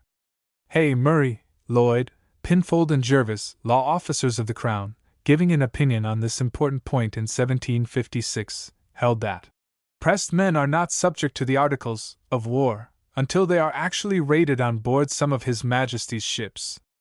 Admiralty Record 7, 299, Law Officers' Opinions, 1756-77, No. 3, Case 2, and the seizure of the tender was at the worst a bloodless crime in which no one was hurt save an obdurate sentry, who was slashed over the head with a cutlass. The boldness of its inception and the anticlimaxical nature of its finish invest another exploit of this description with an interest all its own. This was the cutting out of the Union tender from the River Tyne on the April 12, 1777.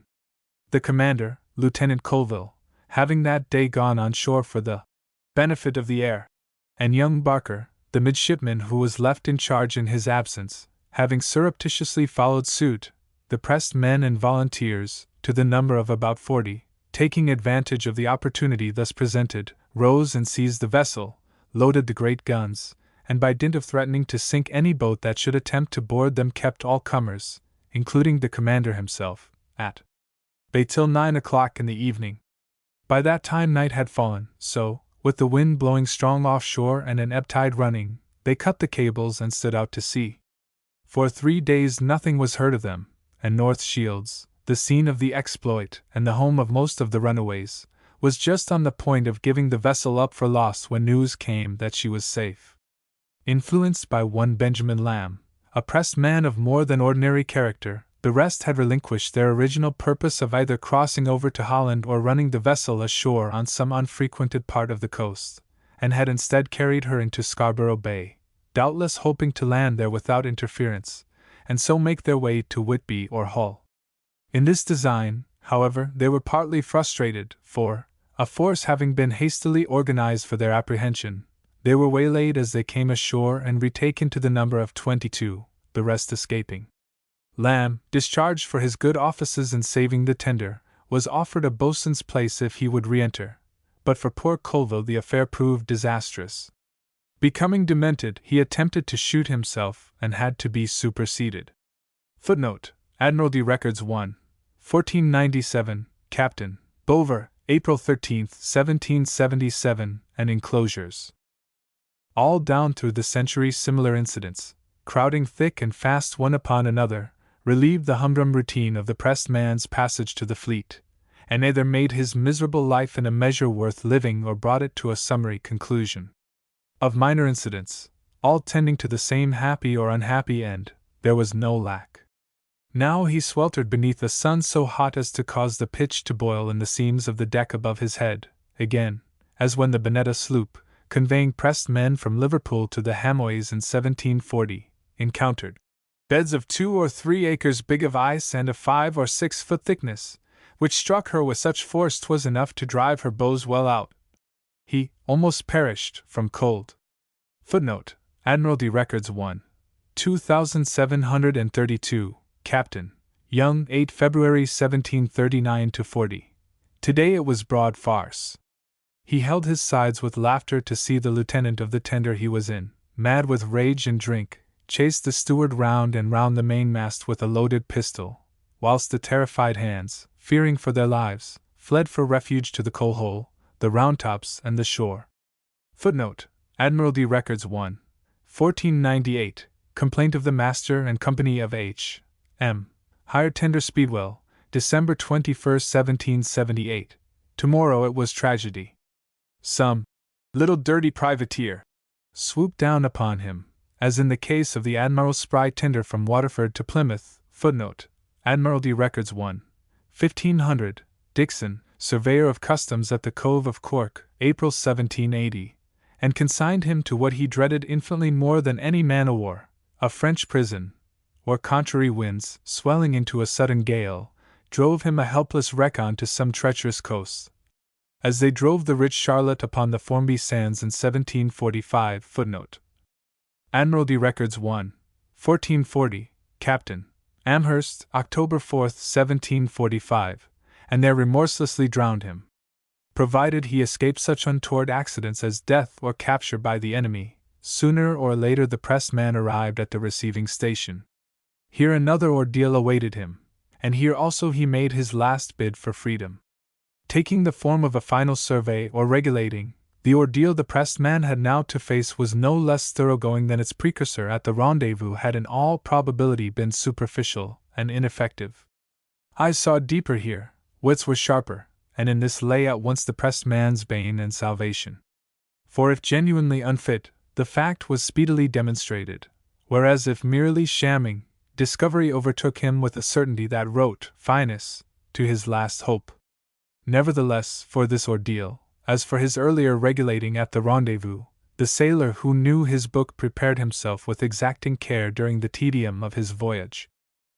No sooner was he mustered for survey than the most extraordinary, impudent, and in many instances transparent impostures were sprung upon his examiners. Deafness prevailed to an alarming extent, dumbness was by no means unknown. Men who fought desperately when the gang took them, or who played cards with great assiduity in the tender's hold, developed sudden paralysis of the arms. Footnote: Admiralty Records 1, 1464, Captain Blois, January 1702-3, Admiralty Records 1, 1470, Captain Bennett, September 26, 1711. An extraordinary instance of this form of malingering is cited in the Naval Sketchbook, 1826. Legs which had been soundness itself at the rendezvous were now a putrefying mass of sores. The itch broke out again, virulent and from all accounts incurable. Fits returned with redoubled frequency and violence.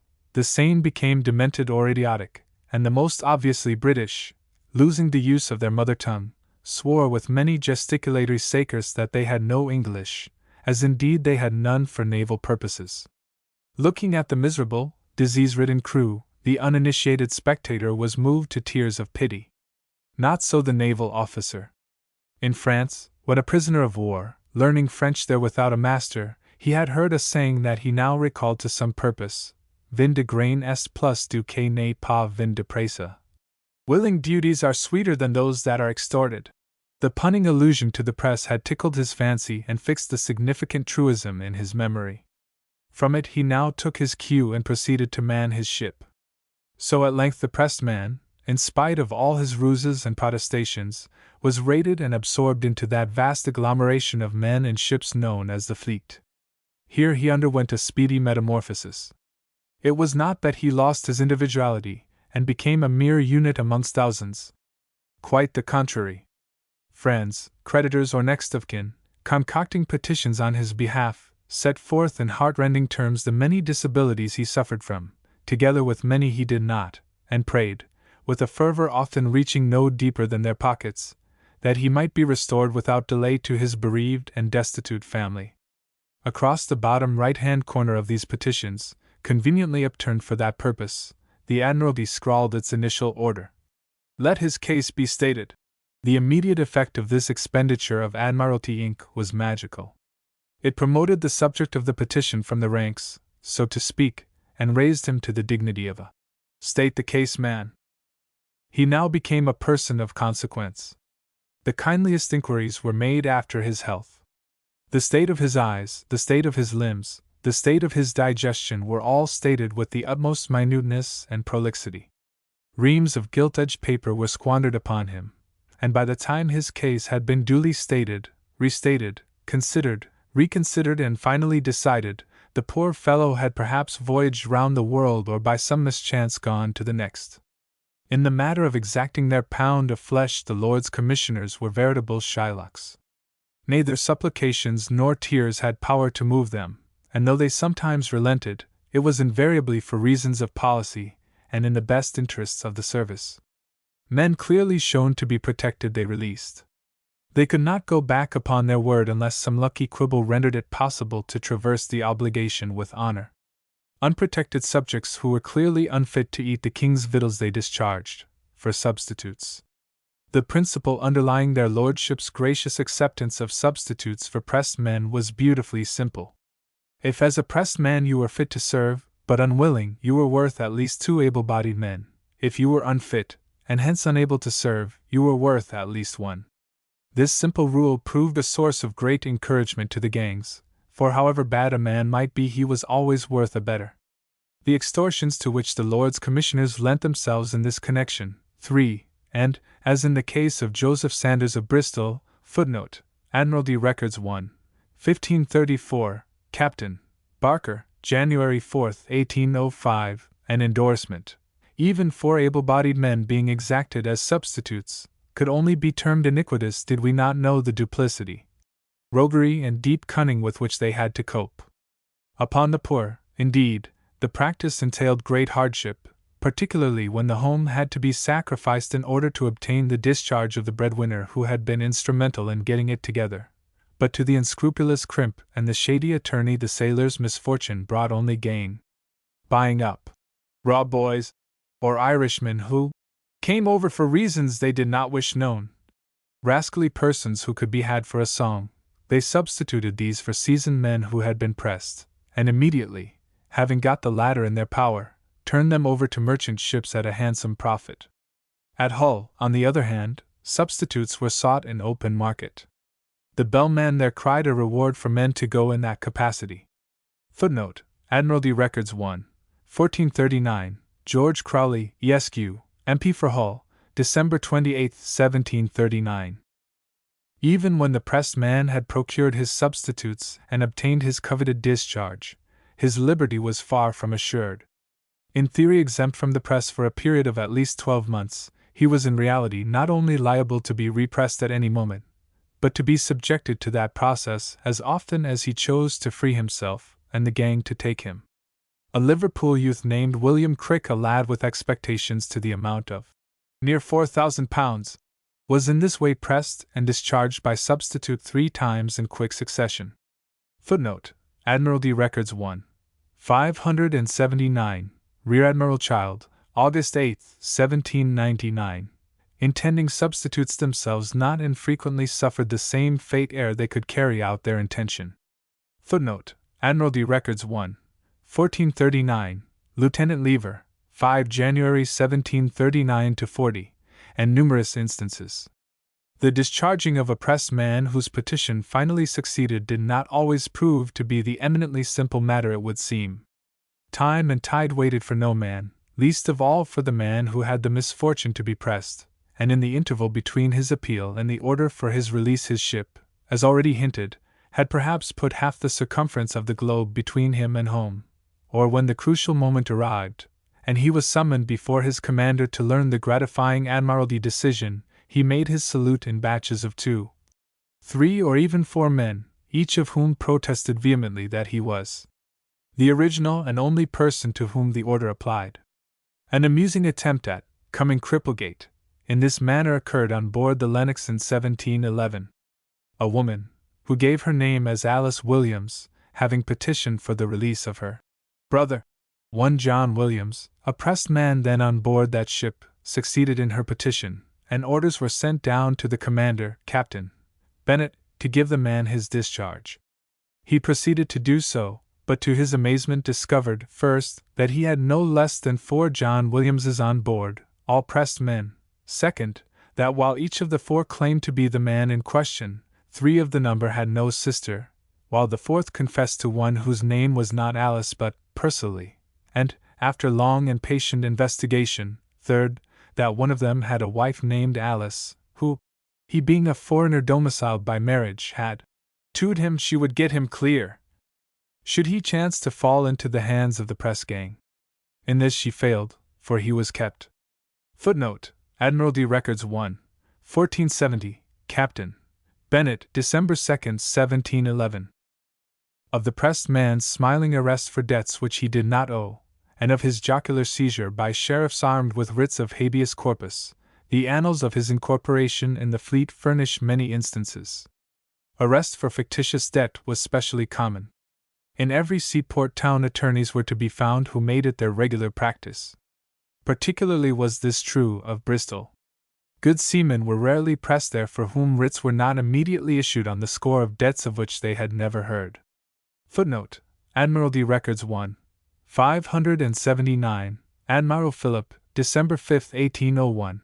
To warrant such arrest the debt had to exceed £20, and service, when the pressed man was already on shipboard, was by the hands of the water bailiff. The writ of habeas corpus was, in effect, the only legal check it was possible to oppose to the impudent pretensions and high-handed proceedings of the gang.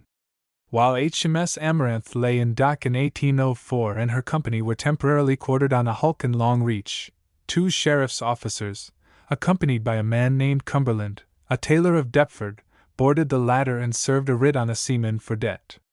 The first lieutenant, who was in charge at the time, refused to let the man go, saying he would first send to his captain, then at the dock, for orders, which he accordingly did. The intruders thereupon went over the side, Cumberland speaking very insultingly. Just as the messenger returned with the captain's answer, however, they again put in an appearance, and the lieutenant hailed them and bade them come aboard. Cumberland complied. "I have orders from my captain," said the lieutenant, stepping up to him, "to press you." He did so, and had it not been that a writ of habeas corpus was immediately sworn out, the Deptford tailor would most certainly have exchanged his needle for a marlinspike. Footnote: Admiralty Records 1, 1532, Lieutenant Collett, February 13, 1804. Provocative as such redemptive measures were, and designedly so, they were as a rule allowed to pass unchallenged. The Lords Commissioners regretted the loss of the men, but thought, perhaps it would be as well to let them go. Footnote: Admiralty Records 7, 302, Law Officers' Opinions, 1783-95, Number 24. For this complacent attitude on the part of his captors the pressed man had reason to hold the law officers of the Crown in grateful remembrance. As early as 1755 they gave it as their opinion, too little heeded, that to bring any matter connected with pressing to judicial trial would be very imprudent. Later, with the lesson of 22 years' hard pressing before their eyes, they went still further, for they then advised that a subject so contentious, not to say so ill-defined in law, should be kept, if not altogether, at least as much as possible out of court. Footnote: Admiralty Records 7, 298, Law Officers' Opinions, 1733-56, Number 99, Admiralty Record 7, 299, Law Officers' Opinions, 1756-77, number 70. Chapter 12. How the Gang Went Out. Not until the year 1833 did belated nemesis overtake the press-gang. It died the unmourned victim of its own enormities, and the manner of its passing forms the by no means least interesting chapter in its extraordinary career. Summarizing the causes, direct and indirect, which led to the final scrapping of an engine that had been mainly instrumental in manning the fleet for 100 years and more, and without which, whatever its imperfections, that fleet could in all human probability never have been manned at all, we find them to be substantially these. A. The demoralizing effects of long-continued, violent and indiscriminate pressing upon the fleet. B. Its injurious and exasperating effects upon trade. C. Its antagonizing effect upon the nation, and D. Its enormous cost as compared with recruiting by the goodwill of the people.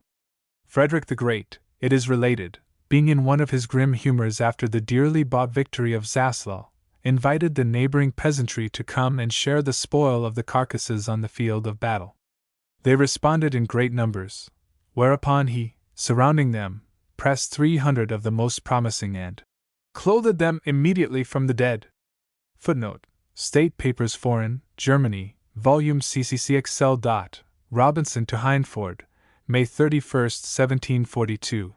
In this way, Ezekiel-like, he retrieved his losses, but to the regiments so completed the addition of these resurrection recruits proved demoralizing to a degree, notwithstanding the draconic nature of the Prussian discipline. In like manner the discipline used in the British fleet, while not less drastic, failed conspicuously to counteract the dry rot introduced and fostered by the press-gang.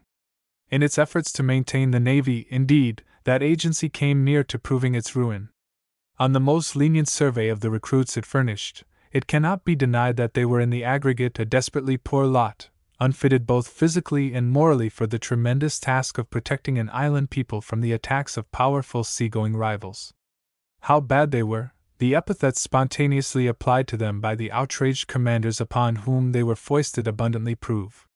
Witness the following, taken at random from naval captains' letters extending over 100 years. Blackguards! Sorry poor creatures that don't earn half the victuals they eat. Sad, thievish creatures. Not a rag left but what was of such a nature as had to be destroyed. 150 on board, the greatest part of them sorry fellows. Poor ragged souls, and very small. Miserable poor creatures, not a seaman amongst them, and the fleet in the same condition. Unfit for service, and a nuisance to the ship. Never so ill-manned a ship since I have been at sea. The worst set I ever saw. 26 poor souls, but 3 of them seamen. Ragged and half dead. Landsmen, boys, incurables and cripples. Sad wretches great part of them are. More fit for an hospital than the sea. All the ragtag that can be picked up. In this last phrase, all the ragtag that can be picked up. We have the key to the situation, for the orders to press no aged, diseased or infirm persons, nor boys, were sufficiently explicit, yet in order to swell the returns, and to appease in some degree the fleet's insatiable greed for men, the gangs raked in recruits with a lack of discrimination that for the better part of a century made that fleet the most gigantic collection of human freaks and derelicts under the sun. Billingsley, commander of the firm, receiving 70 pressed men to complete his complement in 1708, discovers to his chagrin that 13 are lame in the legs, 5 lame in the hands, and 3 almost blind. Footnote: Admiralty Records 1, 1469, Captain Billingsley, May 5, 1708. Latham, commanding the Bristol, on the eve of sailing for the West Indies, can muster only 18 seamen amongst 68 pressed men that day put on board of him. As for the rest, they are either sick, or too old or too young to be of service. Ragged wretches, bad of the itch, who have not the least pretensions to eat His Majesty's bread. 40 of the number had to be put ashore. Footnote: Admiralty Records 1, 161. Admiral Watson, February 26, 1754. Admiral Mostyn, boarding his flagship, the Monarch, never in his life saw such a crew. Though the Monarch had an already sufficiently evil reputation in that respect, insomuch that whenever a scarecrow man-o'-war's man was seen ashore, the derisive cry instantly went up, "There goes a monarch!" So hopelessly bad was the company in this instance, it was found impossible to carry the ship to sea. "I don't know where they come from," observes the admiral, hot with indignation, "but whoever was the officer who received them, he ought to be ashamed, for I never saw such except in the condemned hole at Newgate. I was 3 hours and a half mustering this scabby crew, and I should have imagined that the scum of the earth had been picked up for this ship." Footnote: Admiralty Records 1. 480, Admiral Mostyn, the 1st and the 6th of April 1755. The vigorous protest prepares us for what Captain Baird found on board the Duke a few years later.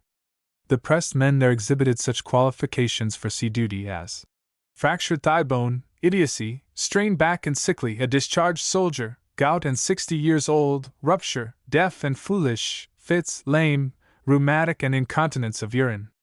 Footnote: Admiralty Records 1, 1490, Captain Baird, May 22, 1759. That most reprehensible practice, the pressing of cripples for naval purposes, would appear to have had its origin in the unauthorized extension of an order issued by the Lord High Admiral, in 1704, to the effect that in the appointment of cooks to the Navy the Board should give preference to persons so afflicted. For the pressing of boys there existed even less warrant. Yet the practice was common, so much so that when, during the great famine of 1800, large numbers of youths flocked into Poole in search of the bread they could not obtain in the country, the gangs waylaid them and reaped a rich harvest. 200 was the toll on this occasion. As all were in a very starving, ragged, filthy condition, the gangsmen stripped them, washed them thoroughly in the sea, clad them in second-hand clothing from the quayside shops, and giving each one a knife, a spoon, a comb and a bit of soap, sent them on board the tenders contented and happy. Footnote: Admiralty Records 1. 579, Captain Boyle, June 2, 1801. These lads were of course a cut above the scum of the earth, so vigorously denounced by Admiral Mostyn. Beginning their career as powder monkeys, a few years licking into shape transformed them, as a rule, into splendid fighting material. The utter incapacity of the human refuse dumped into the fleet is justly stigmatized by one indignant commander, himself a patient long-sufferer in that respect, as a scandalous abuse of the service. 6 of these poor wretches had not the strength of one man. They could not be got upon deck in the night, or if by dint of the rope's end they were at length routed out of their hammocks, they immediately developed the worst symptoms of the waster, seasickness, and fear of that which is high. Footnote: Admiralty Records 1, 1471, Captain Billop, October 26, 1712. Bruce, encountering dirty weather on the Irish coast, when in command of the Hawk, out of 32 pressed men, could not get above 7 to go upon a yard to reef his courses, but was obliged to order his warrant officers and master aloft on that duty. Footnote: Admiralty Records 1, 1477, Captain Bruce, October 6, 1741. Belitha, of the Scipio, had but one man aboard him, out of a crew of 41, who was competent to stand his trick at the wheel. Footnote: Admiralty Records 1, 1482, Captain Belitha, July 15, 1746. Bethel, of the Phoenix, had many who had never seen a gun fired in their lives. Footnote: Admiralty Records 1, 1490, Captain Bethel, August 21, 1759, and Adams, of the Bird in Hand, learnt the fallacy of the assertion that rara avis is worth 2 in the bush. Mustered for drill in small arms, his men knew no more how to handle them than a child. Footnote: Admiralty Records 1, 1440, Captain Adams, October 7, 1744. For all their knowledge of that useful exercise they might have been sea fencibles. Yet while ships were again and again prevented from putting to sea because, though their complements were numerically complete, they had only one or no seamen on board, and hence were unable to get their anchors or make sail. Footnote: Admiralty Records 1, 1478, Captain Boys, April 14, 1742. Admiralty Records 1, 1512, Captain Bailey, July 21.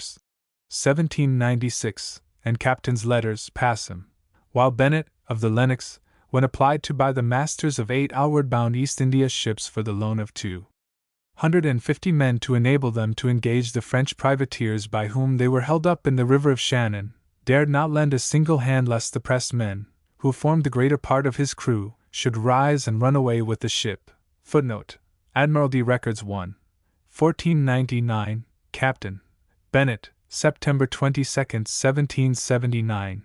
Ambrose, of the Rupert, cruising off Cape Machichaco with a crew of miserable poor wretches, whom he feared could be of no manner of use or service to him, after a short but sharp engagement of only an hour's duration captured, with the loss of but a single man, the largest privateer sailing out of San Sebastian, the Duke of Vendôme, of 26 carriage guns and 202 men, of whom 29 were killed. Footnote: Admiralty Records 1. 1439, Captain Ambrose, July 7 and September 26, 1741, and Captain Amherst, encountering a heavy gale in Barnstable Pool, off Appledore, would have lost his ship, the low-waisted, over-masted mortar sloop, had it not been for the 9 men he was so lucky as to impress shortly before the gale. Footnote: Admiralty Records 1. 1440, Captain Amherst, December 12, 1744. Anson regarded pressed men with suspicion. When he sailed on his famous voyage round the world, his ships contained only 67.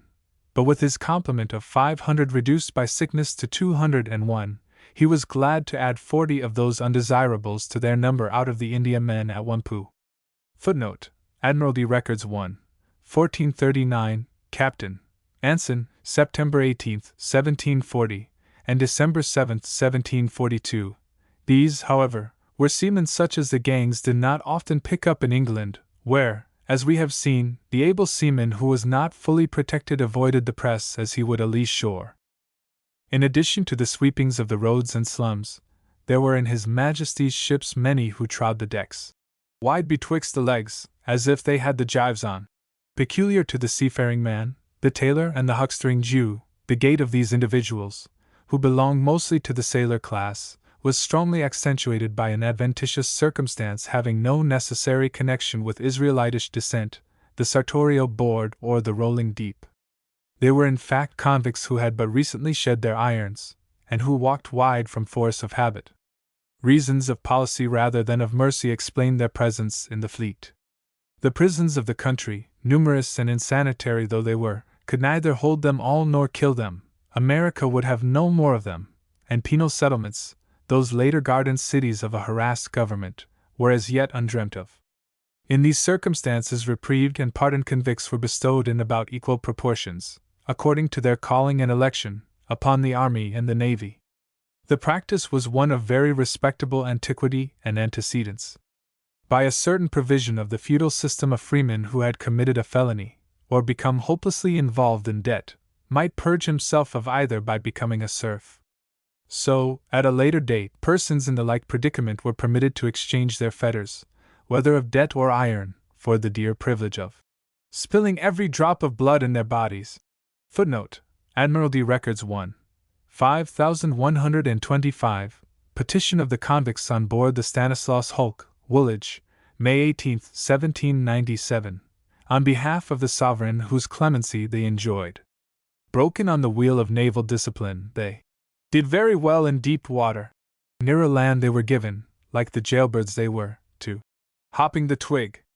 Footnote: Admiralty Records 1. 2733, Captain Young, March 21, 1776. The insolvent debtor, who in the majority of cases had studied his pleasures more than his constitution, was perhaps an even less desirable recruit than his cousin the emancipated convict. In his letters to the Navy Board, Captain Aston, R.N., relates how, immediately after the passing of the later Act, footnote 4 and 5 and cap.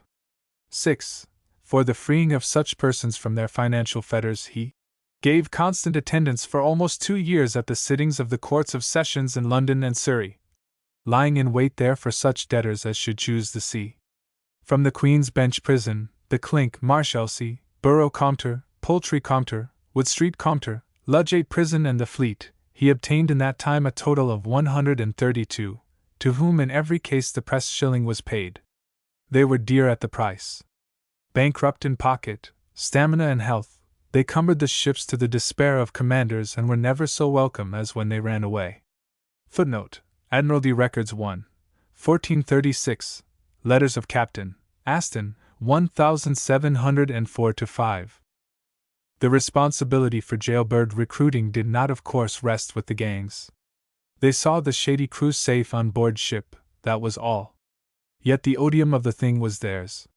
For not only did association with criminals lower the standard of pressing as the gangs practiced it, it heightened the general disrepute in which they were held. For an institution whose hold upon the affections of the people was at the best positively negative, this was a serious matter. Every convict whom the gangs safeguarded consequently drove another nail in the coffin preparing for it. The first and most lasting effect of the wholesale pumping of sewage into the fleet was to taint the ships with a taint far more deadly than mere ineptitude. A spirit of ominous restlessness prevailed. Slackness was everywhere observable, coupled with incipient insubordination which no discipline, however severe, could eradicate or correct. At critical moments the men could with difficulty be held to their duty. To hold them to quarters in 97, when engaging the enemy off Brest, the rattan and the rope's end had to be unsparingly used. Footnote: Admiralty Records 1, 5125, Petition of the Company of HMS Nymph, 1797. In no circumstances were they to be trusted. Given the slightest opening, they ran, like water from a sieve. To counteract these dangerous tendencies the Marines were instituted. Drafted into the ships in thousands, they checked in a measure the surface symptoms of disaffection, but left the disease itself untouched. The fact was generally recognized, and it was no uncommon circumstance, when the number of pressed men present in a ship was large in proportion to the unpressed element, for both officers and Marines to walk the deck day and night armed, fearful lest worse things should come upon them. Footnote: Admiralty Records 1, 1499, Captain Bennett, September 22, 1799, and Captain's Letters, Passam. What they anticipated was the mutiny of individual crews. But a greater calamity than this was in store for them. In the wholesale mutinies at Spithead and the Nore the blow fell with appalling suddenness, notwithstanding the fact that in one form or another it had been long foreseen. 55 years had elapsed since Vernon, scenting danger from the existing mode of manning the fleet, had first sounded the alarm. He dreaded, he told the Lords Commissioners in so many words, the consequences that must sooner or later ensue from adherence to the press. Footnote: Admiralty Records 1, 578, Vice Admiral Vernon, 27 January 1742-3. Though the utterance of one gifted with singularly clear prevision, the warning passed unheeded. Had it been made public, it would doubtless have met with the derision with which the voice of the national prophet is always hailed. Veiled as it was in service privacy, it moved their lordships to either comment nor action. Action, indeed, was out of the question. The commissioners were helpless in the grip of a system from which, so far as human sagacity could then perceive, there was no way of escape. Let its issue be what it might, they could no more replace or reconstruct it than they could build ships of tinsel. Other warnings were not wanting. For some years before the catastrophic happenings of 97 there flowed in upon the Admiralty a thin but steady stream of petitions from the seamen of the fleet, each of them a rude echo of Vernon's sapient warning. To these, coming as they did from an unconsidered source, little if any significance was attached. Beyond the most perfunctory inquiry, in no case to be made public, they received scant attention. The sailor, it was thought, must have his grievances if he would be happy, and petitions were the recognized line for him to air them on. They were accordingly relegated to that limbo of distasteful and quickly forgotten things, their lordships' pigeonholes. Yet there was amongst these documents at least one which should have given the heads of the Navy pause for serious thought. It was the petition of the seamen of HMS Shannon, footnote, Admiralty Records 1, 5125, petition of the ship's company of the Shannon, June 16, 1796, in which there was conveyed a threat that afterwards, when the mutiny at the Nore was at its height, under the leadership of a pressed man whose coadjutors were mainly pressed men, came within an ace of resolving itself in action. That threat concerned the desperate expedient of carrying the revolted ships into an enemy's port, and of their delivering them up. Had this been done, and only the providence that watches over the destinies of nations prevented it, the act would have brought England to her knees. At a time like this, when England's worst enemies were emphatically the press gangs which manned her fleet with the riff-raff of the nation and thus made national disaster not only possible but hourly imminent, the old stander and the volunteer were to her navy what salt is to the sea, its perpetual salvation. Such men inculcated an example, created an esprit de corps, that infected even the vagrant and the jailbird, to say nothing of the better class seaman, taken mainly by gangs operating on the water, who was often content, when brought into contact with loyal men, to settle down and do his best for king and country. Amongst the pressed men, again, desertion and death made for the survival of the fittest, and in this residuum there was not wanting a certain savor. Subdued and quickened by man-o'-war discipline, they developed a dogged resolution, a supercapacity not altogether incompatible with degeneracy, and to crown all, the men who officered the resolute if disreputable crew were men in whose blood the salt of centuries tingled, men unrivaled for sea sagacity, initiative, and pluck. If they could not uphold the honor of the flag with the pressed man's unqualified aid, they did what was immeasurably greater. They upheld it in spite of him. Upon the trade of the nation, the injury inflicted by the press gang is rightly summed up in littles. Every able seaman, every callow apprentice taken out of or forcibly detained from a merchant vessel was, ipso facto, a minute yet irretrievably substantial loss to commerce of one kind or another. Trade, it is true, did not succumb in consequence. Possessed of marvelous recuperative powers, she did not even languish to any perceptible degree. Nevertheless, the detriment was there, a steadily cumulative factor, and at the end of any given period of pressing the commerce of the nation, emasculated by these continuous if infinitesimal abstractions from its vitality, was substantially less in bulk, substantially less in pounds sterling, than if it had been allowed to run its course unhindered. British in name, but Teutonic in its resentments, trade came to regard these continual pinpricks as an intolerable nuisance. It was not so much the loss that aroused her anger as the constant irritation she was subjected to.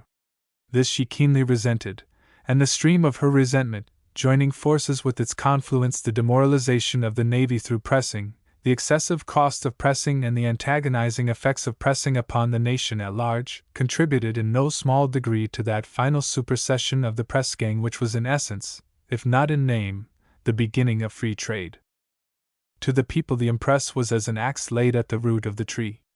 There was here no question, as with trade, of the mere loss of hands who could be replaced.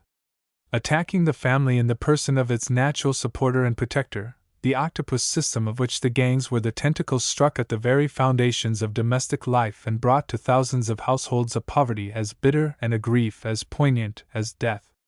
If the people were slow to anger under the infliction, it was because, in the first place, the gang had its advocates who, though they could not extol its virtues since it had none, were yet able, and that with no small measure of success, to demonstrate to a people as insular in their prejudices as in their habitat that, but for the invincible navy which the gang maintained for their protection, the hereditary enemy, the detested French, would most surely come and compel them one and all to subsist upon a diet of frogs. What could be seriously urged against the gang in face of an argument such as that? Patriotism, moreover, glowed with ardent flame. Fanned to twofold heat by natural hatred of the foreigner, and his insolent challenge of insular superiority, it blinded the people to the truth that liberty of the subject is in reality nothing more than freedom from oppression. So, with the gang at their very doors, waiting to snatch away their husbands, their fathers and their sons, they caroled, "Rule Britannia," and congratulated themselves on being a free people. The situation was unparalleled in its sardonic humor, and, as if this were not enough, the noodle of Newcastle, perceiving vacuously that something was still wanting, supplied the pathetic touch by giving out that the king, God bless him, could never prevail upon himself to break through the sacred liberties of his people save on the most urgent occasions. Footnote: Newcastle Papers, Newcastle to York, 27 February 1749-50. The process of correcting the defective vision of the nation was as gradual as the acquisition of the sea power the nation had set as its goal, and as painful. In both processes the gang participated largely. To the fleet it acted as a rude feeder, to the people as a ruder specialist. Wielding the cutlass as its instrument, it slowly and painfully hewed away the scales from their eyes until it stood visualized for what it really was, the most atrocious agent of oppression the world has ever seen. For the operation the people should have been grateful. The nature of the thing they had cherished so blindly filled them with rage and incited them to violence. Two events now occurred to seal the fate of the gang and render its final supersession a mere matter of time rather than of debate or uncertainty. The mutiny at the Nore brought the people face to face with the appalling risks attendant on wholesale pressing, while the war with America, incurred for the sole purpose of upholding the right to press, taught them the lengths to which their rulers were still prepared to go in order to enslave them. In the former case their sympathies, though with the mutineers, were frozen at the fountainhead by fear of invasion and that supposititious diet of frogs. In the latter, as in the ancient quarrel between Admiralty and Trade, they went out to the party who not only abstained from pressing but paid the higher wages. While the average cost of listing a man, voluntarily, rarely exceeded the modest sum of 30s, the expense entailed to recruiting him by means of the press-gang ranged from 3s.9d per head in 1570, footnote, State Papers Domestic, Elizabeth, Volume 73. F. 38, Estimate of charge for pressing 400 mariners, 1570, to £114 in 1756. Between these extremes his cost fluctuated in the most extraordinary manner. At Weymouth, in 1762, it was at least £100, at Deal, in 1805 £32 odd, at Poole, in the same year, £80. Footnote, London Chronicle, 16 to 18 March, 1762, Admiralty Records 1. 581, Admiral Berkeley, February 14 and August 5, 1805. From 1756 the average steadily declined until in 1795 it touched its 18th century minimum of about £6. Footnote, Admiralty Records 1. 579, average based on Admiral's reports on rendezvous, 1791 to 5. A sharp upward tendency then developed, and in the short space of 8 years it soared again to £20. It was at this figure that Nelson, perhaps the greatest naval authority of his time, put it in 1803. Footnote, Admiralty Records 1. 580, Memorandum on the State of the Fleet, 1803. Up to this point we have considered only the prime cost of the pressed man. A secondary factor must now be introduced, for when you had got your man at an initial cost of £20, a cost in itself out of all proportion to his value, you could never be sure of keeping him. Nelson calculated that during the war immediately preceding 1803 42,000 seamen deserted from the fleet. Footnote, Admiralty Records 1. 580, Memorandum on the State of the Fleet, 1803, assuming, with him, that every man of this enormous total was either a pressed man or had been procured at the cost of a pressed man, the loss entailed upon the nation by their desertion represented an outlay of £840,000 for raising them in the first instance, and, in the second, a further outlay of £840,000 for replacing them. In this estimate there is, however, a substantial error, for, approaching the question from another point of view, let us suppose, as we may safely do without overstraining the probabilities of the case, that out of every 3 men pressed at least 1 ran from his rating.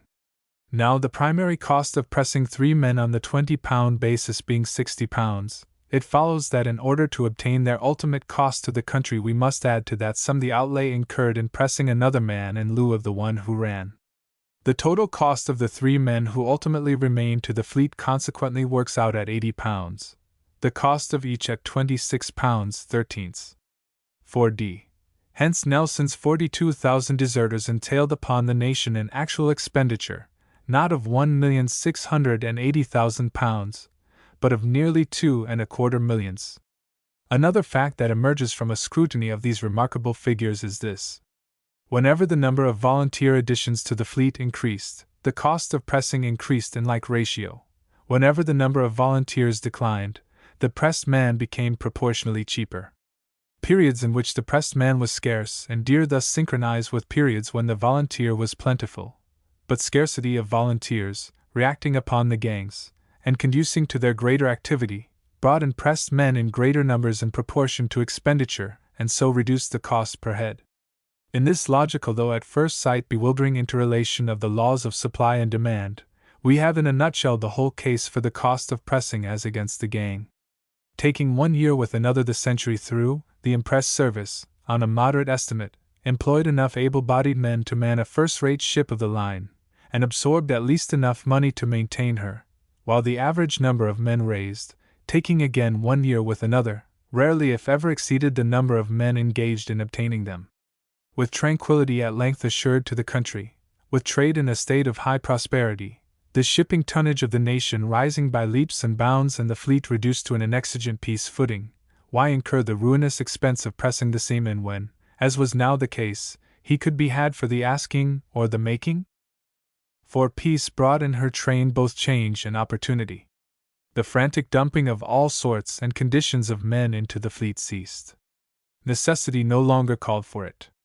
No enemy hovered in the offing, to be perpetually outmaneuvered or instantly engaged. Until that enemy could renew its strength, or time should call another into being, the mastery of the seas, the dear prize of 100 years of strenuous struggle, remained secure. Our ships, maintained nevertheless as efficient fighting machines, became schools of leisure wherein, a thing impossible amid the perpetual storm and stress of war, the young blood of the nation could be more gradually inured to the sea and tuned to fighting pitch. Science had not yet linked hands with warfare. Steam, steel, the ironclad, the super-dreadnought, and the devastating cordite gun were still in the womb of the future, but the keels of a newer fleet were nevertheless already on the slips, and with the old order the press-gang, now forever obsolete, went the way of all things useless. Its memory still survives. Those who despair of our military system, or of our lack of it, talk of conscription. They alone forget. A people who for 100 years patiently endured conscription in its most cruel form will never again suffer it to be lightly inflicted upon them. Admiral Young's torpedo. Dear Nepean, I enclose a little project for destroying the enemy's flatboats if they venture over to our coast, which you may shew, if you please, to your sea lords as coming from some anonymous correspondent. If they can improve upon it so as to make it useful, I shall be glad of it, and if they think it good for nothing, and throw it in the fire, there is no harm done. As the conveying an army must require a very great number of boats, which must be very near each other, if many such vessels as I propose should get among them, they must necessarily commit great havoc. I cannot ascertain whether the blocks or logs of wood would be strong enough to throw the shot without bursting, or whether they would not throw the shot though they should burst. I think they would not burst, and so do some officers of artillery here, but that might be ascertained by experiment at any time. This sort of fire vessel will have the advantage of costing very little, and of being of no service to the enemy should it fall into their hands. W. Young. Lewis, August 14, 1803. Secret. The success of an attempt to land an army on an enemy's coast, whose army is prepared to prevent it, will depend in a great degree on the regularity of the order in which the boats, or vessels, are arranged that carry the troops on shore. Everything therefore which contributes to the breaking of that order will so far contribute to render success more doubtful, especially if, in breaking the order, some of the boats or vessels are destroyed. For this purpose fireships well managed will be found very useful. I should therefore think that, at all the king's ports, and at all places where the enemy may be expected to attempt a landing with ships of war or other large vessels, considerable quantities of materials for fitting fireships according to the latest method should be kept ready to be put on board any small vessels on the enemy's approach. But, as such vessels would have little or no effect on gunboats or flatboats, machines might be made for the purpose of destroying them, by shot and by explosion. The shot should be large, but as they will require to be thrown but a short distance, and will have only thin-sided vessels to penetrate, machines strong enough to resist the effort of the small quantity of powder necessary to throw them may probably be made of wood, either by making several chambers in one thick block, as number 1, or one chamber at each end of a log as number 2, which may be used either separately or fastened together. The vents should communicate with each other by means of quick match, which should be very carefully covered to prevent its sustaining damage, or being moved by things carried about. Such machines, properly loaded, may be kept in fishing boats, or other small vessels near the parts of the coast where the enemy may be expected to land, or in secure places, ready to be put on board when the enemy are expected. The chambers should be cut horizontally, and the machine should be so placed in the vessel as to have them about level with the surface of the water. Under the machine should be placed a considerable quantity of gunpowder, and over it, large stones, and bags of heavy shingle, and the whole may be covered with fishing nets, or any articles that may happen to be on board. Several fuses, or trains of match, should communicate with the machine, and with the powder under it, so managed as to ensure those which communicate with the machine taking effect upon the others, that the shot may be thrown before the vessel is blown up. The match or fuses should be carefully concealed to prevent their being seen if the vessel should be boarded. If these vessels are placed in the front of the enemy's line, and not near the extremities of it, it would be scarcely possible for them to avoid the effects of the explosion unless, from some of them exploding too soon, the whole armament should stop. Every machine would probably sink the boat on each side of it, and so do considerable damage to others with the shot, and would kill and wound many men by the explosion and the fall of the stones. As the success of these vessels will depend entirely upon their not being suspected by the enemy, the utmost secrecy must be observed in preparing the machines and sending them to the places where they are to be kept. A few confidential men only should be employed to make them, and they should be so covered as to prevent any suspicion of their use, or of what they contain.